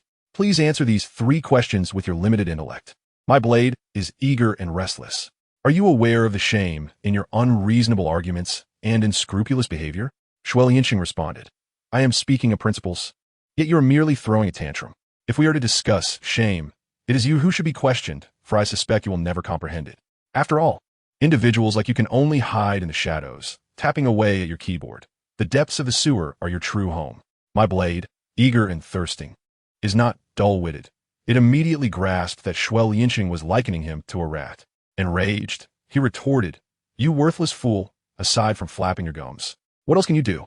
If you're so grandiose, why not prove it?" Xue Liancheng presented the facts and reasoned. 4 successful shots out of 4 attempts, securing 12 points along with 4 assists. Is this performance still deemed unsatisfactory? Xue Liancheng struck twice. Your expectations of your father are indeed lofty. My great blade, having long been starved of action, finally breached the defenses and erupted in a torrent of curses. "How dare you?" Xue Liancheng replied. "The unfortunate individuals who lack quality, apart from resorting to coarse language, seem incapable of articulate expression." "How lamentable," Xue Liancheng added. "The education in our country has a long way to go." End of this chapter, Chapter 27. The obstacle to entering the championship. This time, the old father did not knock on the door again. Xue Liancheng was uncertain of his father's thoughts, but he felt at ease regardless. The following day, Old Man Clint indeed received a notification from the league regarding the suspension. In the subsequent 2 matches, Xue Liancheng remained true to his original intentions, once again manning the water cooler. Without him, Indiana found itself struggling once more, achieving a mixed record of 1 win and 1 loss, which was barely acceptable. However, considering that the sole victory was a narrow escape in overtime, the situation was less than satisfactory. In the arena, during a break in training, Feng Lai broached the subject. "Xue, with only 3 games left in the regular season, what do you think we will rank?" Currently, Indiana occupied the 5th position, boasting a record of 18 wins and 11 losses, trailing Iowa, the 4th-ranked team, by a mere 5 games. Yet, they were only 1 game ahead of Purdue, the 6th-ranked team, and a misstep could easily see them fall to 6th place. Xue Liancheng wiped the sweat from his forehead and replied nonchalantly, "Regardless of a rank, we must secure a place in the tournament." This was his aspiration. Only by entering the grand arena of the NCAA tournament could they garner greater attention, and the NBA would then beckon them. No, it was not they, but rather he alone. Feng Lai was different. He was brimming with talent and had already caught the eyes of various NBA teams. Even if Indiana were to be eliminated on home turf, Feng Lai could confidently step into the green room. As for him, he desperately needed visibility. If he could not even make it to the tournament, his fate would be to return next year. He had no desire to languish in college leagues, nor did he possess the sentimental attachment to collegiate life. His sole ambition was to amass wealth. Feng Lai let out a bitter laugh, remarking, "With our current performance, qualifying for the tournament will not be easy." "Noah, do you lack confidence so?" Xue Liancheng raised an eyebrow, feeling an inexplicable jolt in his heart. Among the Indiana team, the most outstanding player might not be Feng Lai. Yet, the most indispensable player was indeed Feng Lai. To him, Feng Lai represented the only reliable presence in the team's interior. If Feng Lai could not maintain his conviction and continue to adopt a 1-game-at-a-time mentality, then Indiana would be doomed. Feng Lai appeared somewhat anxious. This was not merely a matter of confidence, but with their current strength. Qualifying for the tournament was indeed a formidable challenge. Xue Liancheng felt it necessary to stir the emotions. "Noah, may I pose a question to you?" "Go ahead. Are you aware of the salary of the 1st overall pick in the NBA? Is it over $20 million for 4 years? To be more precise, it starts at $24 million for 4 years. With performance bonuses, it can amount to far more." Feng Lai's eyes brightened, and he gently exclaimed, "Oh, do you know the initial salary of the 14th overall pick?" Xue Liancheng inquired once more. "How much?" "It is merely around $9 million. While the current NBA salaries are not exorbitant, $9 million is still a substantial sum. However, compared to the first pick, it is less than half." At this revelation, Feng Lai fell silent. The difference in that sum could afford you a luxurious mansion or several high-end vehicles. If it were possible, why shouldn't that first pick be you? As Xue Liancheng's words resonated, Feng Lai experienced a subtle tremor, clearly stirred by the implications. It is well understood that as the top scholar, he would be nurtured as a core player by the team, with a voice of influence, a prestigious status, and a future trajectory that is incomparable. Xue Liancheng proceeded to elucidate the intricate relationships at play. Feng Lai furrowed his brow, remaining silent. Xue Liancheng added fuel to the fire, asserting that with your innate talent, merely reaching the top 32 in the tournament should guarantee you a position among the top 3 picks, with even the possibility of contending for the coveted 1st overall selection. He was not exaggerating. Historically speaking, this season, the Indiana team would struggle to even qualify for the tournament. Yet Feng Lai was still selected at the 9th position. This speaks volumes about his extraordinary talent. Should the Indiana Mountain men be fortunate enough to enter the tournament and secure a spot in the top 32, Phong Lai's draft position would undoubtedly soar. However, whether Phong Lai will continue to thrive in the NBA remains uncertain. The environment can make all the difference. As the saying goes, oranges grow in Huainan while citrons flourish in Huabei. The Sacramento Kings have long been notorious for being a rookie's purgatory, often mismanaging their talents. It will be no surprise if Phong Lai struggled to perform there. A change of scenery might reveal untapped potential. Who can say for certain? Really? Phong Lai's eyes began to gleam with renewed hope. There can be no doubt about it. Every NBA team covets your talent, and that is common knowledge. With your intelligence. Could I deceive you? Xue Liancheng stated candidly. Phong Lai's gaze was vacant as he murmured to himself, "The tournament. Huh?" As it turned out, this encouragement had a profound effect. In the final 3 regular season games, Phong Lai showcased his prowess, averaging an impressive 18. 3 points and 12 rebounds, superb double-double statistics that far exceeded his usual performance. Under his leadership, the entire Indiana team experienced a remarkable transformation in morale. It was as if everyone was imbued with a newfound spirit, stepping onto the court with an unwavering determination to triumph. Xue Liancheng felt a deep sense of gratification. Seizing the opportune moment to showcase his skills, he averaged an impressive 13. 6 points and 3 assists over 3 games.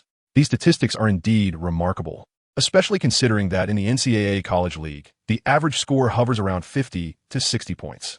Not only did he achieve 6 points, but he also facilitated 3 assists, establishing himself as the cerebral force of the team. It is worth noting that Indiana's scoring surged during these 3 games, averaging an astounding 80 points. Conversely, it could be argued that it was precisely Xue Liancheng's extraordinary vision that propelled Indiana's offensive prowess to new heights. Ultimately, Indiana concluded the season with a record of 21 wins and 11 losses, securing the 4th position in the Big Ten Conference. In the upcoming elimination round, they are set to face Michigan State, a formidable adversary. Recalling his memories, Xue Liancheng noted that Gary Harris hailed from this very team. Harris entered the draft in 2014 and was selected 19th overall, making quite a name for himself with the Denver Nuggets, showcasing formidable talent. Additionally, Michigan State boasts another notable player, Adrian Payne, who plays as a power forward and was chosen 15th by the Atlanta Hawks, though he faced unfortunate circumstances thereafter.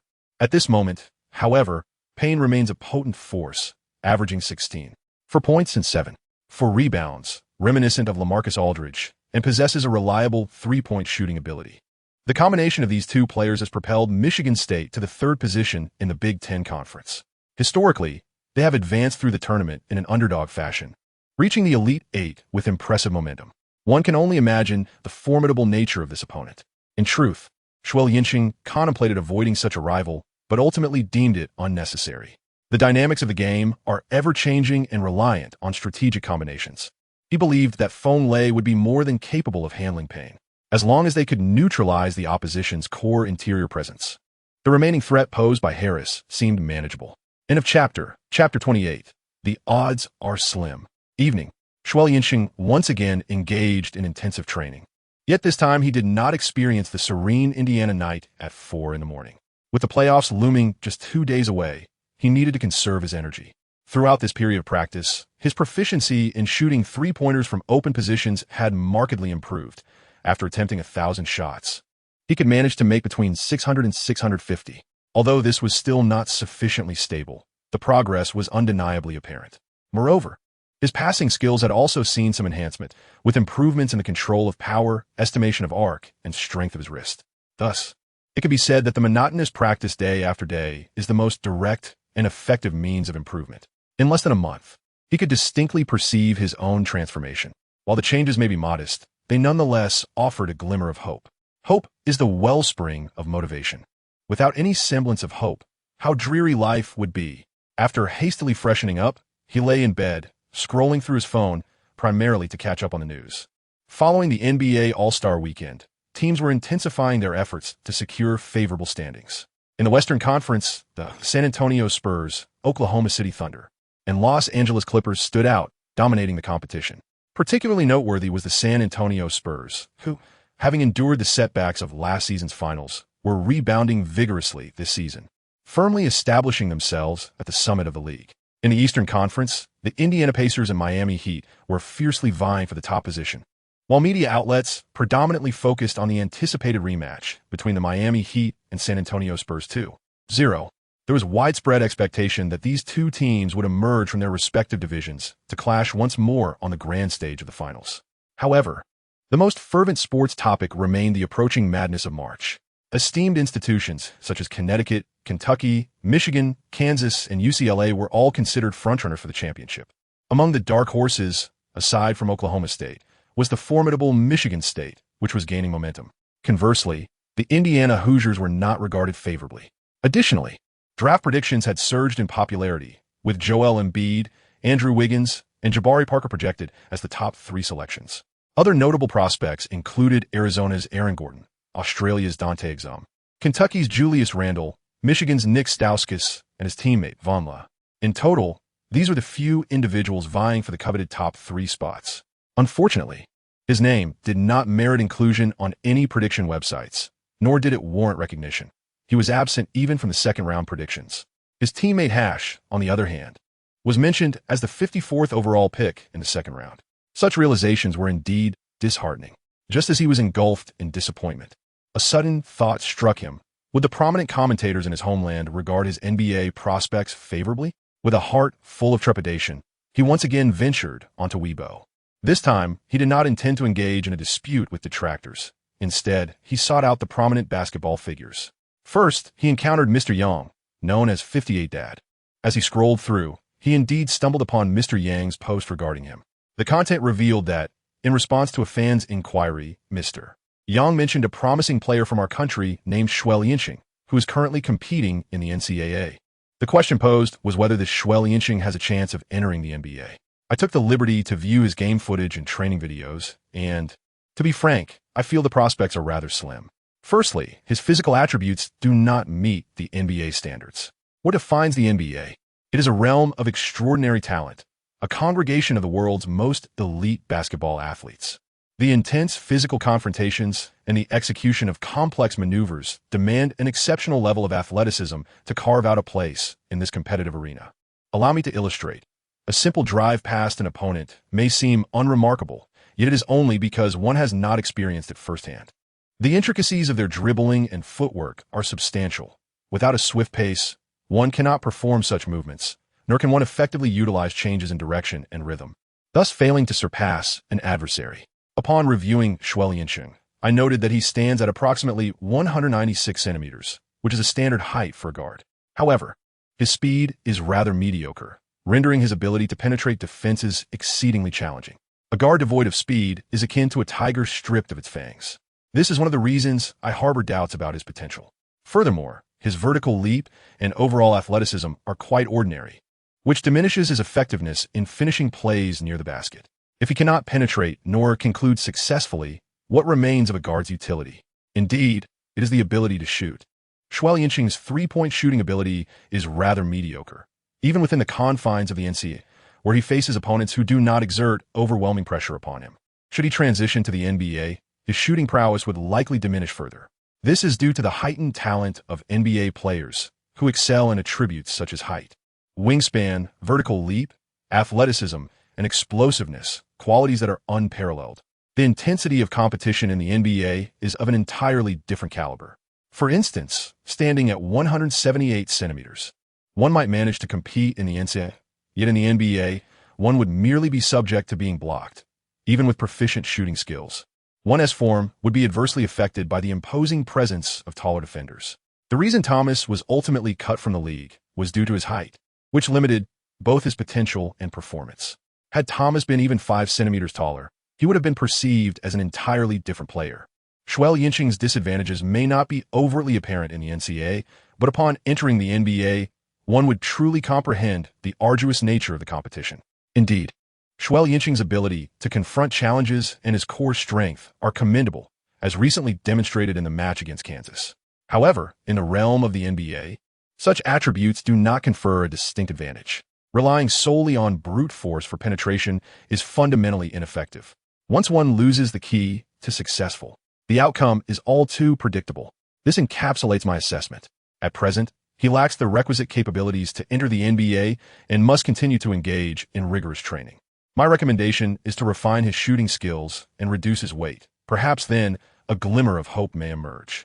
This constitutes Mr. Yang's comprehensive evaluation, penned during his suspension. After reading, Xue Liancheng felt an unsettling sensation in his heart. Who could remain at ease when belittled? What made it particularly disheartening was that this critique did not stem from ignorant detractors, but rather from a renowned basketball commentator. While others may assert that Mr. Yang lacks understanding of the game, this touches upon the broader and more nuanced discourse surrounding expertise. Mr. Yang has devoted many years to the realm of basketball and possesses considerable knowledge. At the very least, he concurs with one aspect of this blog post. The NCAA and the NBA are entirely distinct levels of competition. A player standing at 178 centimeters can indeed play a pivotal role in an NCAA team, and many do. However, in the post-millennium NBA, aside from a truck driver like Thomas or a dunking champion like Robinson, who else remains? The answer is none. Similarly, while players may not possess exceptional speed, remarkable leaping ability, or outstanding athleticism, they can find their footing in the NCAA. But what about the NBA? Would anyone dare to boldly proclaim, "I can't succeed"? To illustrate the simplest distinction, a basketball court measures 28 meters in length and 15 meters in width. It is a confined space, yet populated by athletes with towering heights, long wingspans, lightning-fast speed, and immense strength, capable of soaring through the air. Consequently, the opportunities for an ordinary player are drastically diminished. For instance, when faced with a double team, one must immediately adjust and release the ball. Otherwise, the defending player will swiftly appear to disrupt the shot. Why is this? In the NBA, players generally exhibit greater speed, height, wingspan, and jumping ability, leading to fleeting opportunities. A moment's hesitation can result in the loss of a shooting chance. End of this chapter, Chapter 29, Prudent Advice. Of course, 58 Daddy's assertions are not entirely accurate. His understanding of core strength is clouded by misconceptions, relying solely on personal imagination. If he can withstand Wiggins, then in the NBA he can likely contend with the majority of guards, unless faced with a hybrid player like Tucker, who may prove to be a challenging opponent. However, how many players like Tucker exist in the league? And how many defensive guards rely solely on core strength? Thus, his advantage in strength remains a distinct asset, contrary to what 58 Daddy suggests. As long as he maintains his core strength and possesses his own breakthrough capabilities, the outlook is not as bleak as portrayed by 58 Daddy. Moreover, with his exceptional vision and a hint of foresight, coupled with superior reflexes and top-tier game-reading skills, securing a place in the league should not pose a significant challenge. Nevertheless, he refrained from commenting or countering the critique, acknowledging that a portion of Mr. Yang's assertions holds merit. After a moment of contemplation, he remained unconvinced. Did he truly believe that no one within the circle thought he could make it to the NBA? Even if the prominent voices were merely seeking attention through encouragement, surely there must be at least one or two who believed in him. Xue Liancheng pondered for a moment, inputting his name along with the keyword expert evaluation, initiating a comprehensive search. The results predominantly featured content from his classmate Xiao Cheng's basketball diary, alongside several trending news articles. Notably, his recent altercation and confrontations with netizens had catapulted him into the trending topics. Within the sports community, he had garnered a certain level of recognition, and coupled with his outstanding performance during this period, it was only natural that he attracted considerable attention. Reflecting on the matter, it had indeed been quite some time since anyone from the country had made it to the NBA, with even hopes appearing dim. Thus, the emergence of a budding player ignited enthusiasm among fans. Prominent commentators from the country gradually began to take notice as well. Before long, he stumbled upon an article that made mention of him. However, it was not a blog post, but rather a segment from video. This footage captured a moment during a recent clash between the Heat and the Spurs, where commentator Xue Liancheng inadvertently referenced him, which was subsequently edited and shared by netizens. At that moment, as Danny Green sank a wide-open three-pointer from the corner, Xue Liancheng elaborated on a myriad of questions regarding him. Isn't there a young man named Xue Liancheng playing in the NCAA at Indiana? He has been quite popular lately, engaging fervently with fans on Weibo following a heated draft discussion with Embiid, and has even surged into trending topics. Many believe he has a chance to enter the NBA. Sharing his personal perspective, he expressed that the expectations might be overly optimistic. For the majority of the first half of the NCAA season, he scarcely received any playing time. It is only in recent games that he has earned the trust of his coach and performed decently. However, the sample size remains exceedingly limited. NBA teams are unlikely to take the risk of selecting an uncertain player. That is the first point. The second point concerns his playing style. What is his core approach? It revolves around leveraging his absolute strength advantage, driving forcefully, and executing a combination of penetration and distribution, resulting in impressive assist numbers. While this may prove effective in the NBA represents an entirely different arena, where his physicality may not withstand the competition. What then? He would simply falter. Furthermore, in terms of physical attributes, he is rather mediocre compared to other emerging players, lacking any standout qualities. It is well known that what NBA scouts prioritize is potential. A player's physical endowment fundamentally determines their potential, as well as establishing both their upper and lower limits. Consequently, potential holds immense significance. Following this, immediate combat readiness comes into play, referring to the ability to contribute effectively upon being selected by a team. In these two aspects, Xue Liancheng finds himself lacking, which inevitably forecasts a bleak outlook for his draft prospects. However, it would be erroneous to claim that all hope is lost. Beyond potential and readiness, the NBA also seeks a third category of player, the functional player. Take Danny Green, for instance. His athleticism, speed, and leaping ability may not be remarkable. Yet his keen defensive awareness and proficiency in three-point shooting have solidified his position within championship-contending teams. This exemplifies the path that Xue Liancheng ought to emulate and develop. He possesses strength and resilience, and has showcased his three-point shooting in recent games, attributes that can be leveraged to his advantage. The absence of extraordinary physical gifts should not deter him. Rather, we must set aside such concerns. Prioritizing defense and honing his three-point shooting to establish himself as a 3D player could prove highly advantageous in the NBA. This evaluation, originating from Xue Liancheng, remains skeptical about his prospects for entering the NBA, albeit with less bluntness than Mr. Yang's remarks. Nevertheless, the underlying sentiment casts doubt on his capabilities. Nonetheless, it does offer some constructive suggestions. As for the sincerity of these suggestions, that remains open to interpretation. Xue Liancheng remained non-committal. In any case, Xue Liancheng undoubtedly found it to be exceedingly pertinent. 3D players? Xue Liancheng stroked his chin, pondering for a moment before revealing a bitter smile. The idea was indeed appealing, yet utterly impractical. Danny Green, prior to his entrance into the NBA, had captained the North Carolina Tar Heels to victory in the 2008 to 2009 NCAA championship. What a level of exposure and attention that garnered, resulting in a mere second-round draft pick, 46th overall. How absurd it was for Xue Liancheng to suggest he emulate Danny Green's path. Furthermore, Green's performance that season was commendable, averaging 13 points, 7 rebounds, 7 assists, along with 8 steals and 8 blocks, boasting a three-point shooting percentage of 42. Despite such statistics, he nearly went undrafted. This exemplifies the brutal reality of the NBA draft. However, Xue Liancheng did not speak entirely in vain. His sample size was far too limited, a significant disadvantage. No NBA team would dare to risk a draft pick on a player whose potential was shrouded in uncertainty. It is essential to recognize that each team possesses only 2 draft slots annually, making them incredibly precious. Even second-round picks are not merely awarded to any player. Given his physical attributes, the only way for him to be selected would be through an outstanding performance or by leading the Indiana Hoosiers to an extraordinary feat that would astonish the world. Only then would he stand even a slight chance. Otherwise, he would have to remain in college for another year. This was the worst-case scenario, one he did not desire. Shaking his head, he endeavored to dispel these thoughts and sought solace for his spirit. To his surprise, he found that 58 Dad and Xue Liancheng were among the most rational voices among the multitude of renowned basketball commentators. The others had relentlessly criticized him from start to finish.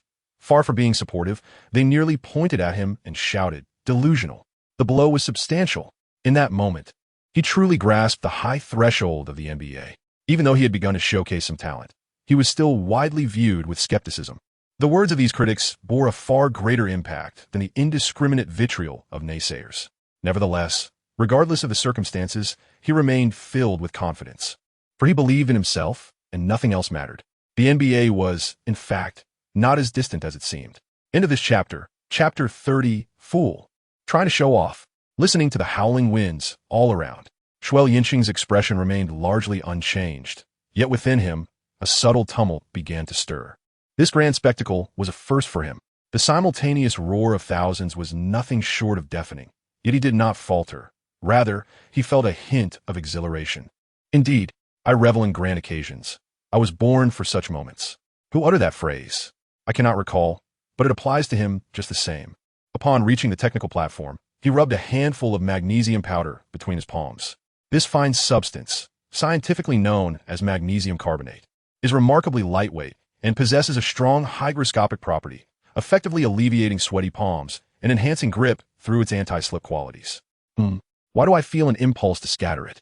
Nevertheless, he swiftly suppressed the restless urge within, echoing the sentiments of my esteemed LeBron. I have matured and will no longer toss magnesium powder. Oh, wait, that's incorrect. It appears my great LeBron had yet to utter such words. It wasn't until June, after suffering a defeat at the hands of the Spurs, that he officially abandoned this iconic pre-game ritual, allowing the act of tossing magnesium powder to become an everlasting classic among his admirers. What? He resumed it afterward? Please. It is now 2014. What is this afterward you speak of? What transpired after that? Who can say? Xue Liancheng is currently solely focused on the ongoing match. The starting lineups are as follows. Indiana, point guard Xue Liancheng, shooting guard Hash, small forward Buckwheels, power forward Walton, and center Phone Lai. Michigan State, point guard Williams, shooting guard Gary Harris, small forward Victor, power forward Adrian, and center Tums.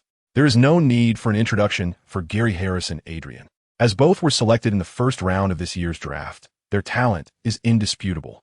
Point guard Williams is worth mentioning. He is a diminutive guard, even shorter than Hash, standing at less than 180 centimeters, yet possessing remarkable speed, akin to a darting monkey. Prior to the game, Coach Klin held a meeting to analyze the opponents, and aside from Harris and Adrian, Williams is another player they must remain vigilant against. As for small forward Victor and center Tums, the former stands at 193 centimeters and primarily excels in cutting and fast breaks. However, he is also a formidable defender, with an impressive wingspan and remarkable agility, specializing in neutralizing the opposing team's key players. Xue Liancheng surmised that the individual he was matched against must indeed be this fellow. The latter, standing an impressive 203 centimeters, hardly resembled a conventional center. Rather, he embodied the archetype of a leaper, primarily thriving on opportunistic scoring. His shot-blocking prowess, however, was commendable, at least within the confines of the NCAA. The NBA remained an enigma. It appeared he had not ventured into the NBA, likely due to his stature, which might have dissuaded all teams from considering him. Overall, this lineup was rather peculiar. The point guard Williams stood at under 180 centimeters, flanked by 193-centimeter Harris, a 193-centimeter small forward, the 208-centimeter power forward Adrian, and the 203-centimeter center Tombais. Yet, one should not underestimate this ensemble. They had surged from the depths of last season's standings to secure a position among the top three in the Big Ten Conference. Their strategy revolved around rapidity, with a focus on defensive counterattacks, propelling them forward with an unstoppable momentum. Xue, come here. The old man Klin suddenly beckoned as the game was on the verge of commencing. Xue Liancheng approached at a brisk pace, puzzled as he inquired, "What is the matter?" "Sir, just a couple of days prior, the research had been thoroughly conducted and all necessary details had been addressed. Why then, just as the competition was about to commence, was he summoned once more?" "The elder, Mr. Klin, responded in a grave tone. If Hash acts recklessly, you must take control of the ball and maintain the rhythm." "Understood." Xue Liancheng suddenly realized that the concern was about Hash's potential unpredictable behavior. Indeed, Hash, as the sovereign of his domain, was capable of anything when riled, executing various forceful throws, making unreasonable shots, and committing whimsical blunders. Naturally, the old man, Klin, could not convey this directly to Hash. He could only instruct his team to intervene and regain control should Hash descend into madness. As they returned to the court, preparing for the jump ball, Phone Lai inquired with curiosity, "What did the old man just ask you to do?" Xue Liancheng rolled his eyes as the old man remarked, "If we lose this match, you shall offer up your flower." Upon hearing this, his teammates burst into laughter. Phone Lai, feeling disgruntled, walked to the center circle, hesitating to inquire further. As the referee's whistle blew, Indiana took the lead. If Phone Lai could not outjump the 203 centimeters tall Tums, then indeed, it would be time to make that offering. Xue Liancheng, with the ball in hand, leisurely advanced past the halfway line. Indeed, Michigan State had dispatched the formidable defender, Victor, to guard him. At that moment, Victor stood with arms outstretched, positioned just half a step within the arc, closely observing him, yet refraining from approaching for a more aggressive defense. Was this not a rather dismissive underestimation of his capabilities? Xue Liancheng felt an overwhelming sense of elation. What was the meaning of being confined within the arc? It seemed rather disrespectful. In order to impart a lesson to these oblivious youngsters, Xue Liancheng accelerated his pace, stepping just outside the three-point line before leaping into the air. He shot. Everyone was taken aback. There was still a step's distance from the three-point line. Such long-range shots are seldom seen on the NCAA stage. It should be noted that prior to the explosion of Corey Tion's prowess, such distant attempts were rarely acknowledged, either in the NBA or NCAA. In the words of Coach Zhang, this is sheer nonsense. Did it go in? Unbelievable. Indeed, it went in. The arena fell silent. Victor's expression darkened ominously. Meanwhile, Xue Liancheng wore a newfound smile, his spirits lifted. This was merely an experimental shot, yet it had surprisingly found its mark. It appeared that his shooting touch was quite favorable today. In the previous few regular season games, his shooting percentage had dipped, although he averaged over 13 points per game. His accuracy hovered around the low 40s, not particularly high, yet within the realm of normalcy. When Michigan State conducted their pre-game analysis, they must have only reviewed his performances following his suspension, mistakenly believing his three-point shooting to be mediocre. This oversight allowed him to launch a successful surprise attack. However, this first shot was merely a test. No one took it seriously. Michigan State initiated their offense. Harris, with the ball, sought to sprint past half-court. As the primary defender against Harris, could Xue Liancheng allow this? Naturally, he could not. What was his defensive strategy? To apply pressure and maintain constant physical contact, thereby mitigating his relative lack of speed. Otherwise, he would be left trailing by several streets. Indeed, he was already 2 streets behind, but fortunately, his teammates were astute enough to impede Harris's momentum, preventing him from entering full throttle, allowing Xue Liancheng to barely catch up. This left him questioning whether Old Man Klin had lost his mind, devising such a strategy that placed him in charge of defending Harris. It was akin to pitting a tortoise against a hare, with the inevitable outcome being utter humiliation. It was an obvious exposure of his vulnerabilities. That wretched old man. He contemplated whether he should involve Barkwells in shouldering this burden. However, truth be told, Harris's speed was indeed astonishing. This was likely the caliber of speed seen in the NBA. One could only wonder what the elite speedsters of the NBA were like. Hey, is there no one in Indiana? You come defend me. Although Harris could not complete a fast break, he could not resist flashing a mocking smile at Xue Liancheng, even performing a couple of dribbles between his legs in a display of flair. Xue Liancheng focused intently, and in that fleeting moment, he accurately predicted Harris's dribbling trajectory and lunged forward with remarkable speed. Taken by surprise, Harris had no time to protect the ball and was successfully intercepted by Xue Liancheng. However, he too fell to the ground, yet he managed to pass the ball. At this juncture, Hash took full advantage, racing like the wind straight towards the basket, and executed a successful layup. Xue Liancheng rose to his feet, casting a sly glance at Harris's back, silently mocking him. Fool, do you really believe that I am unaware of your hidden advantages? The showdown between the Lakers and the Warriors is upon us. Behold the might of my great LeBron. 12 out of 5. Dear friends, it is crucial to stay engaged with the narrative. End of this chapter, chapter 31. I shall unleash my full potential. Harris regained control of the ball. However, this time, he could not muster a smile.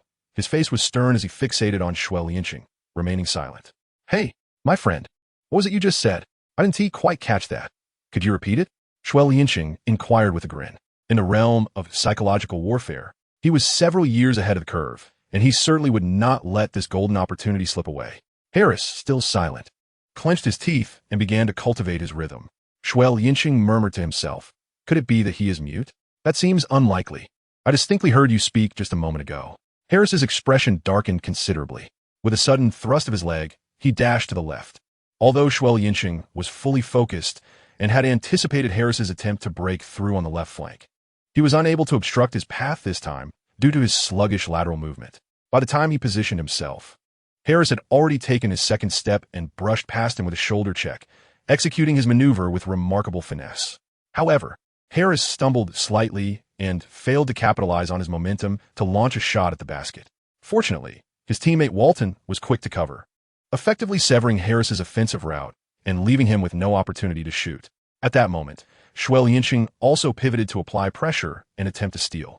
In a state of panic, Harris leaped, intending to pass the ball. This time, Xue Liancheng's predictive skills came into play, allowing him to accurately discern Harris's intention to execute a bounce pass, resulting in a successful interception. However, the response of the other players from Michigan State was remarkably swift. Their rapid retreat, akin to a surging tide, left no opportunity for a fast break. Xue Liancheng could only leisurely control the ball as he advanced, observing the positioning of his teammates. Meanwhile, he was still savoring the previous defensive play in his mind. To speak candidly, Harris's ability to penetrate defenses was undoubtedly superior to Wiggins. At least in terms of frequency, he decisively outperformed him. He could exploit his precognitive skills to seize the moment when Wiggins hesitated during his initial step, allowing himself to maintain position and even halt Wiggins' advance. However, he found himself unable to achieve the same against Harris. Harris exhibited remarkable continuity in his drives. After his first step, he could immediately bypass his defender and surge toward the basket. Had it not been for Walton's timely assistance, this defensive effort would have been a complete failure. All of this stemmed from his sluggish speed. Coupled with his physique, which hindered his lateral movement, he would have been utterly vulnerable without his precognitive abilities. Players like Harris, who at their peak in the NBA were never even all-stars, averaging only around 17 points per game with no noteworthy accolades throughout their careers, were still formidable opponents. How would he fare against those superstars whose very essence lies in their ability to penetrate, like the likes of the King LeBron James or the enigmatic Stephen Curry? He shuddered at the thought. Both 58 Dad and Xue Dadu had claimed he had yet to reach NBA caliber, while he refrained from escalating the matter. He felt a deep-seated indignation. With his extraordinary physical strength, exceptional vision, and unparalleled game-reading abilities, why could he not compete in the NBA? Why not? It was preposterous for a cadre of unknowledgeable so-called experts to dismiss him so casually. He fantasized about the day he would make a name for himself in the NBA, eagerly anticipating the moment he could tag them one by one to express his grievances. Yet, this defensive episode had extinguished all his fervor. He had come to a profound realization of his vulnerabilities and the shortcomings presented by his physical limitations. With his current defensive capabilities, which left much to be desired, it was indeed challenging for him to reach NBA standards. Without the assistance of defensive players with exemplary awareness to cover for him, he could be likened to a sieve, easily pierced by any opponent. Of course, he believed his offensive game posed no significant issues. Yet, would there be a demand for a player like him? It was uncertain. If he were the general manager, he too would find it difficult to justify his signing. His physical attributes were lacking, his defense was inadequate, and his offense was merely passable, devoid of any absolute scoring methods. As for his latent talents, such as his vision and game comprehension, these qualities paled in comparison to physical prowess.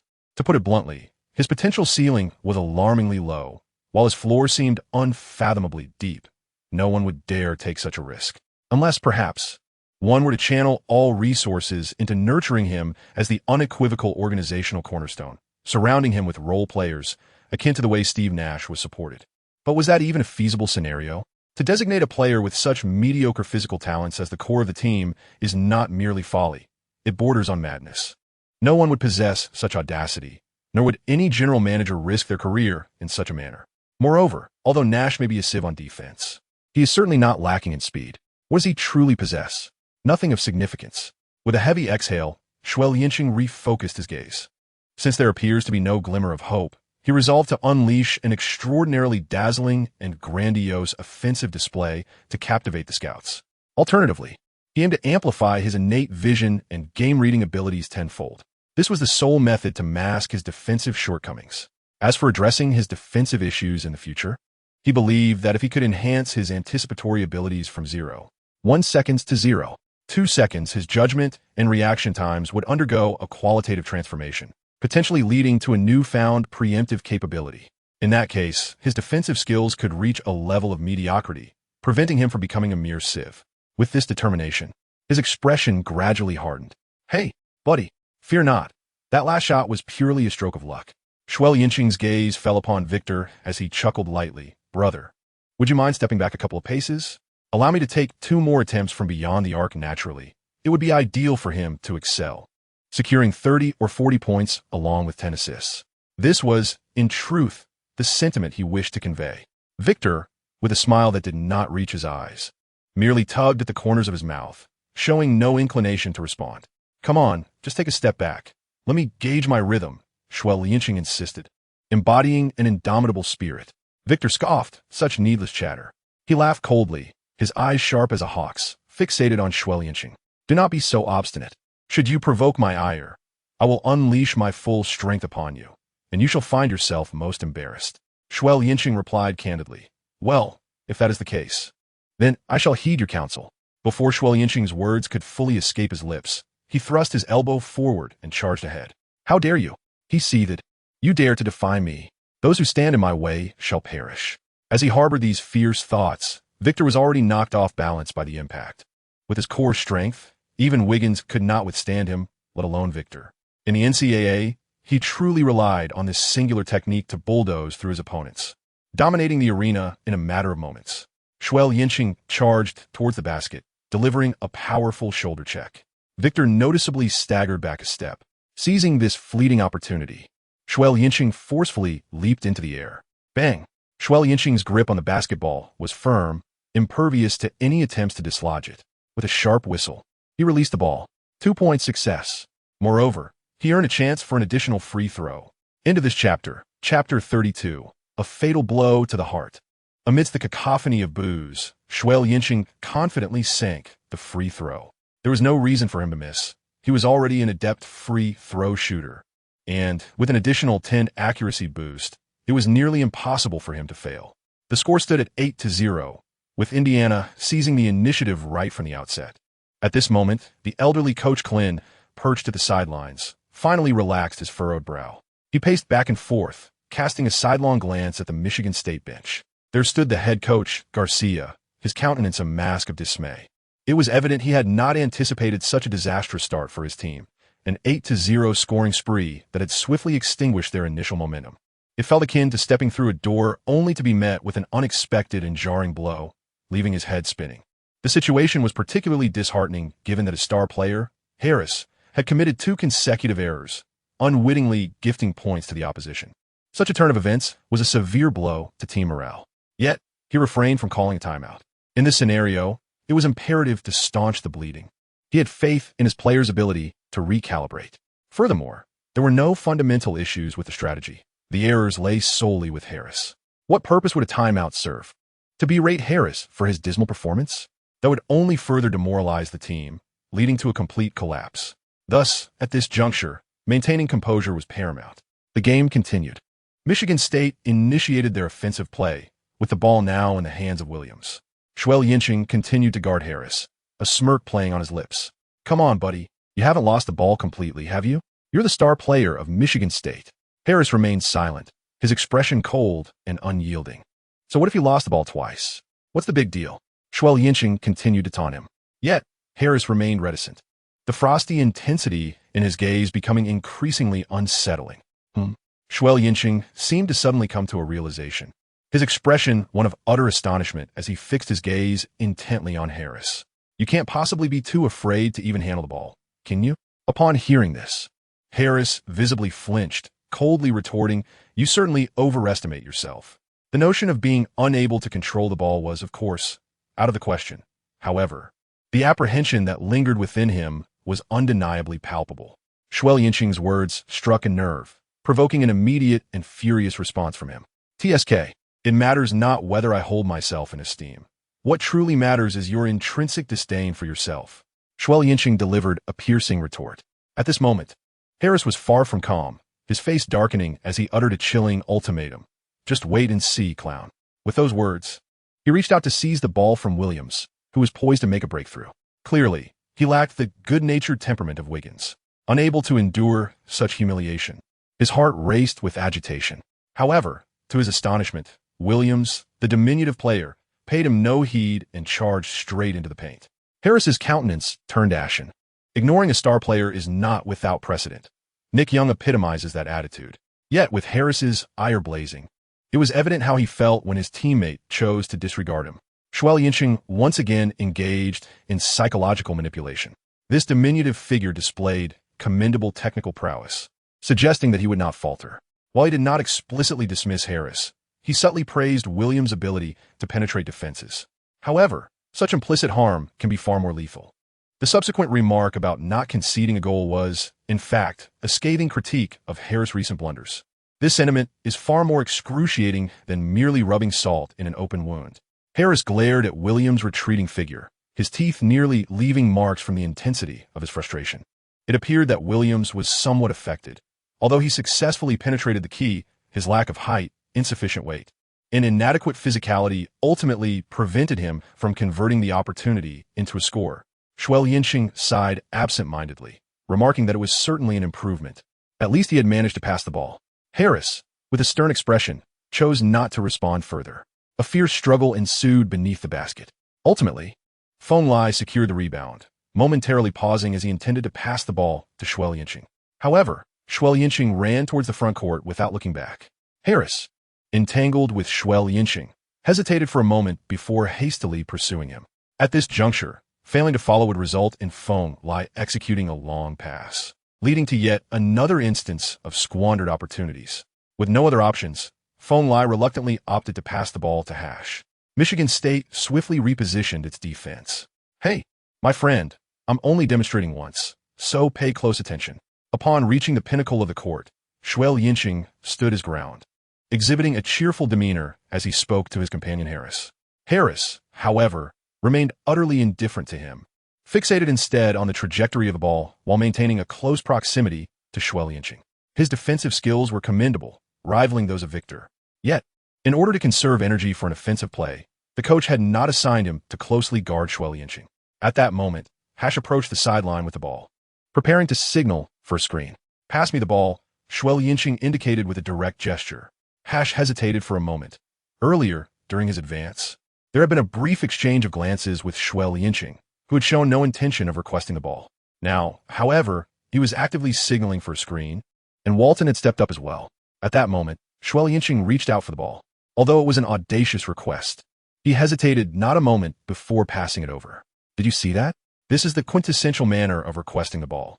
Upon receiving it, Xue Liancheng did not immediately launch an attack. Instead, he grinned and taunted. At that instant, the hue of Harris's face had transcended the mere description of a pig's liver color. Both were requesting the ball in their own ways. Xue Liancheng is a figure who commands attention effortlessly. Yet, when he seeks the ball, Williams disregards him completely.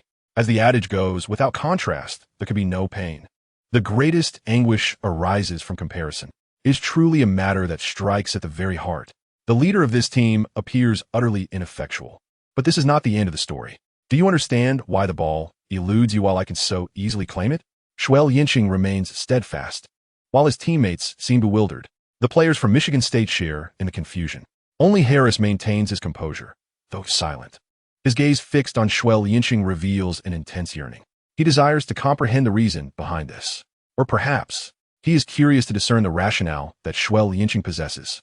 Because they trust me, they believe I can deliver the ball to the basket, Xue Liancheng asserts with conviction.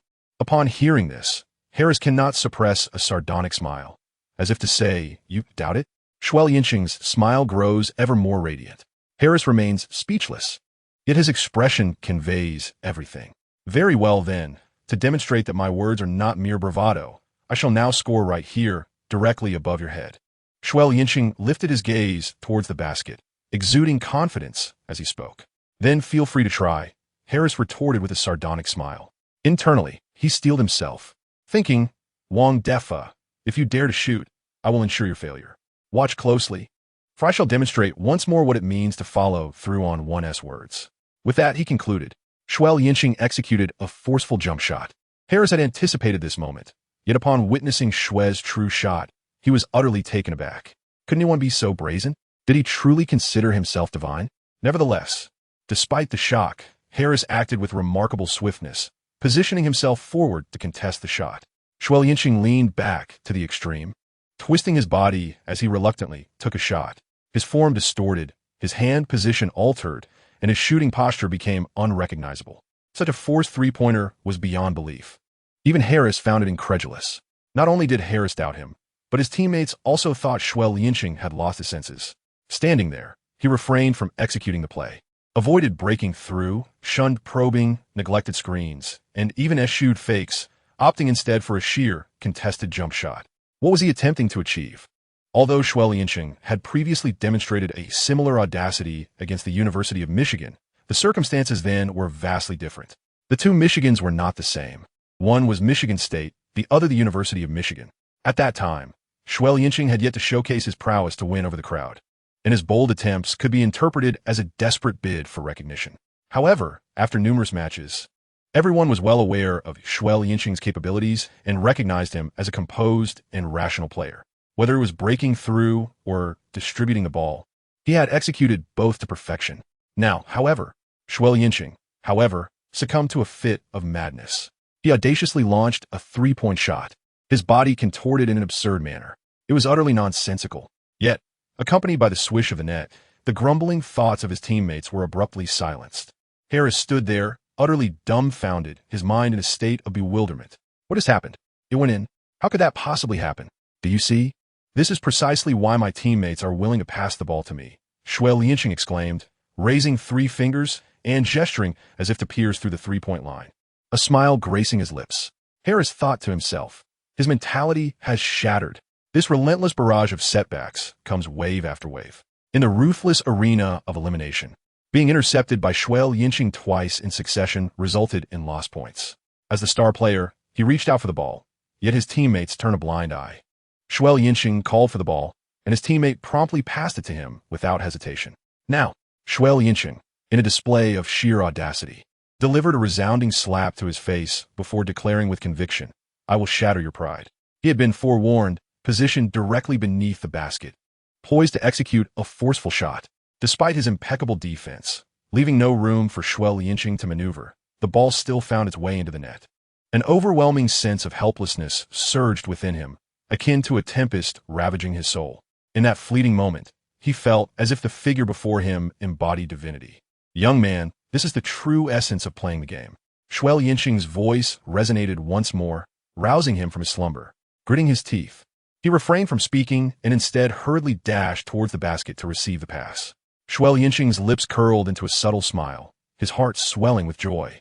Indeed, a promising student, he had strategically employed a skill with a 100 success rate, aiming to shatter Harris's confidence. A person devoid of self-assurance loses their composure and struggles to maintain a calm mind. In such a state, one becomes virtually inconsequential on the court. Furthermore, there is an adverse effect, often referred to by fans as the 4 versus 6 scenario. It appeared that his plan had succeeded. At this moment, Harris had completely lost his rationality. His mindset had crumbled, and his thoughts were in disarray. In such a condition, what could Harris possibly achieve? Undoubtedly, aimless attempts. What constitutes aimless attempts? Is playing solely driven by emotion and stubbornness. Why does one play with such stubbornness? To validate oneself. Yet, the more one engages in aimless play, the more prone they are to errors. With each mistake, their mindset becomes increasingly unstable, plunging them further into a cycle of aimlessness. The outcome can only deteriorate. Ultimately, one might inadvertently become a competent infiltrator. It is crucial to note that Gary Harris is the premier star of Michigan State, wielding significant influence on both offensive and defensive ends. Without Harris's performance, Michigan State would be akin to a body missing an arm. If Indiana still fails to secure a victory under such circumstances, it would be a divine retribution. No complaints, simply deserved. Suppressing his thoughts, Xue Liancheng hastily followed suit, preparing to guard Harris from the front court while incessantly disrupting him. In his flustered state, there was a possibility that Harris might commit even more grievous errors. For instance, a sudden explosion of frustration. As fate would have it, those approaching for the ball were not limited to Harris. The diminutive Williams also scampered over. Of course, Williams was already near the baseline, while Harris had dashed in from beyond the three-point line. Unfortunately for them, both reached out simultaneously. This incited Harris's ire, and he bellowed at Williams, "Wang Defy, get out of my way." In the previous play, he had reached out for the ball, but Williams had ignored him. Now, to contend for possession? What was going on? Did they take him for a ghost, or did they intend to ride on his back? Most importantly, Xue Liancheng was watching him from behind, and the words spoken lingered in his ears, each one piercing his heart, coupled with his already heightened anger. Witnessing Williams' actions made him feel targeted, as if the final straw had been placed upon the camel's back, weighing heavily on his chest. In a moment of emotional explosion, he erupted. Williams, pursing his lips, dared not say much more and turned to leave. Meanwhile, Tumbais, standing outside the line to serve, seemed to have misstepped. Startled by Harris' sudden fury, by some twist of fate, or perhaps a tremor of his hand, he inadvertently sent the ball in the direction of Williams. Unbeknownst to Williams, who had no eyes in the back of his head, the ball struck him squarely on the back before bouncing away. Remarkably, the ball careened straight towards Xue Liancheng. What a peculiar situation. Receiving such an own goal took Xue Liancheng by surprise. He had witnessed gifts being delivered to his hands before, but this was the first time he had seen meat served right to his mouth. Truly, strange occurrences abound every year, yet this time it happened to him. However, this did not deter him. He instinctively leaped and released a delicate shot. By the time Harris and Williams rushed over, it was too late. They could only watch in disbelief as the ball soared into the air and then nestled into the net, adding 2 points to the score. A splendid start, 13-0. Yet for some, or rather one individual, this was far from splendid. For instance, Harris, with eyes wide open in fury, he glared at the approaching Williams and shouted, "Wang Defy, are you blind?" Williams, clearly not one to back down, felt a surge of indignation as his veins bulged. In front of a crowd, having been humiliated repeatedly, he could hardly contain himself, retorting, "Phoo, you coward, getting smashed and taking it out on me? You got the wrong target, I tell you."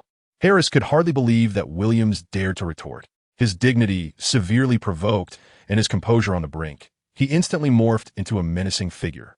Soon, calls for Wang Defy echoed throughout the arena, and the two were entangled in a fierce struggle. Grappling, throwing punches, the chaos unfolded in a flash. When Xue Liancheng came to his senses, he was slightly bewildered. What on earth is happening? It appears that our own people are at odds with each other. End of this chapter. Chapter 34. Strive. Endeavor. Persevere. Xue Liancheng contemplated intervening in the fray, but the incessant echo of that insidious source of mischief reverberated in his mind. Stop. Cease this. Please do not continue. Instantly, he hesitated. How could one entertain such humorous thoughts in the midst of such a grave scene? Yet, truth be told, it was rather comical. In the midst of chaos, while others engaged in brawls, some were either aiding their comrades against adversaries or even targeting the spectators. Harris and the diminutive Williams, in their fervor, even turned against their own. Their punches landed with unrelenting force, mercilessly aimed at one another's temples. Onlookers might easily assume that one had cuckolded the other. It was evident to him that there had been prior discord between the two. However, one would expect that, regardless of the magnitude of their grievances, such disputes would not manifest on the arena. He and Hash had their own conflicts, a fiery enmity that was evident when he publicly confronted Hash, who refrained from retaliating during the match. This was, after all, an act of internal strife. For a team, nothing could be more detrimental. While private disagreements among teammates might be tolerable, bringing such discord into the open was absolutely intolerable, let alone resorting to violence. Once fists were raised, the team's camaraderie would be irrevocably shattered, and those involved would suffer significant reputational damage. Harris, whose draft prospects were previously promising, would likely see them plummet due to this egregious incident of violence with a teammate. Moreover, this issue transcended mere fisticuffs between two individuals. It bore implications for the entire team and even the school's reputation, with effects that could not be underestimated. Yet, what did this matter to him? Xue Liancheng displayed no awareness of his role as the instigator, turning away to head towards the bench. The scene erupted into chaos, with players flapping about like frightened birds. Referees, coaches, and teammates rushed onto the court, tugging and pulling for quite some time before finally separating the two. Harris, covering his mouth, limped off the court with assistance. Williams fared worse, his face smeared with blood, droplets splattering everywhere. On the Indiana bench, curious teammate Feng Lai eagerly inquired about the unfolding drama. Other teammates also glanced over, their faces alight with anticipation. Indeed, gossip knows no borders. Xue Liancheng shook his head, uncertain, as if it had all happened in an instant. Feng Lai expressed his disbelief. "You don't know?" Xue Liancheng rolled his eyes and retorted, "Should I be aware of that? You were quite close. Surely you heard what they were saying." The flames of gossip in Buckville were also burning brightly. Xue Liancheng shrugged, and I only heard Wang Defy. Upon noticing Xue Liancheng's reluctance to elaborate, the others quickly lost interest and refrained from further inquiries. Goodness, the beating was truly severe, Walton remarked, observing Williams' figure. Williams is too short, his punches lack speed, and he resembles a punching bag being mercilessly hammered. To call him a punching bag is indeed a compliment. Gary has yet to encounter me. The group continued to chatter animatedly, their words tinged with a sense of schadenfreude. Only Hash remained silent, seated with a towel wiping his face. Yet his small eyes instinctively darted towards the direction of Xue Liancheng. Xue Liancheng chose to feign ignorance, perceiving that the spectators, eager for drama, displayed a lamentable lack of empathy. As individuals teetered on the brink of despair after falling into the well, how could they still hurl stones? Such moral decay and absence of humanity. And if one were to inquire how they ended up in that predicament, he would remain silent. At that moment, Old Man Klin timely intervened, halting their shameless antics. What you ought to discuss is the upcoming match, not whose fists are mightier. The group fell into sullen silence. Regardless, the game must proceed. Once the staff cleared the area, the match resumed shortly thereafter. However, Michigan State's morale was in disarray, with minds far from the game. The loss of two starters, one being the star player, significantly weakened their strength, rendering them incapable of withstanding the tempestuous onslaught led by Xue Liancheng and the Indiana team. The outcome was all too predictable. As the final buzzer echoed, the score settled at 71-60. Although the margin appeared modest, the contest was unequivocally a massacre. With the largest gap nearing 30 points, Michigan State had no means of retaliation. Had Old Man Klin not preemptively withdrawn the main players, the situation would have been even graver. Yet, basketball is also governed by the nuances of human compassion. With their own players battered and bruised, another calamity would be utterly inhumane. Thus, Xue Liancheng played less than 20 minutes before being substituted. The sword he had drawn had to be sheathed once more. Promised freedom to unleash his prowess, he found himself restrained by his own coach, contributing only 18 points, 7 assists, 3 rebounds, and 3 steals, far from the anticipated 30-10. A failure, truly a failure. Given the stakes concerning his future, regardless of what transpires in the next match, he must ensure to amass impressive statistics. Xue Liancheng silently steeled his resolve as he returned to the changing room. His teammates were jubilantly celebrating. The Indiana Mountain men had remarkably advanced to the championship, a feat that felt almost surreal. No one anticipated that a fierce battle would devolve into a one-sided massacre. It had been astonishingly effortless. Of course, the exuberance of the group stemmed not merely from the ease of their victory, but also from the initial goal set at the onset of the season, merely to reach the NCAA tournament. This was already a lofty expectation. In reality, their progression to the knockout stage was a commendable achievement. Now, having directly entered the championship, it was an unexpected delight. They were about to grace the national stage. How could they not be elated? Particularly, Phone Lai and Hash were especially thrilled. Qualifying for the tournament meant they would be showcased on nationwide broadcasts, and every subsequent game would draw immense attention, an invaluable boon for their draft prospects. However, their journey had only just begun. Such an accomplishment was hardly worthy of their exuberance. Old Man Klin raised his hand to quell the noise, urging the crowd to settle down. His tone was calm, yet the corners of his mouth nearly split with a smile. Leading the team to the tournament was a remarkable testament to his capabilities, a powerful affirmation to the Board of Trustees. He could do this. He was capable. Once the room quieted, Old Man Klin continued, stating that every game from here on out would be a battle for survival. There was no retreat, only a relentless advance. Relentless advance. The group rallied, their voices rising in fervent unison. Satisfied, Old Man Klin nodded and delivered another stirring speech. Each word was infused with a passion that stirred the souls of those present, akin to the proverbial chicken soup for the soul. They were invigorated, their spirits aflame. Yet, Xue Liancheng harbored his own concerns, unable to partake in the fervor. The notion of camaraderie and glory, pride and accomplishment, what did any of it have to do with him? He yearned solely to amass impressive statistics and secure a lucrative position in the NBA. As for everything else, merely peripheral, inconsequential. After a lengthy and impassioned address, Old Man Klin finally paused, his gaze settling on Xue Liancheng. Xue, why don't you say a few words? Xue Liancheng was momentarily taken aback. What was he supposed to say? To hand him a ball and allow him to diligently accumulate data? Fortunately, his mind remained relatively clear. He refrained from uttering nonsense. Clenching his fists gently and firmly planting his feet on the ground, he shouted with fervor, "Come on, strive hard." End of chapter. Chapter 35, A Formidable Opponent. As soon as the words left his lips, Xue Liancheng sensed something amiss. Why did this sound so reminiscent of the slogans from the 104 Sunshine Project?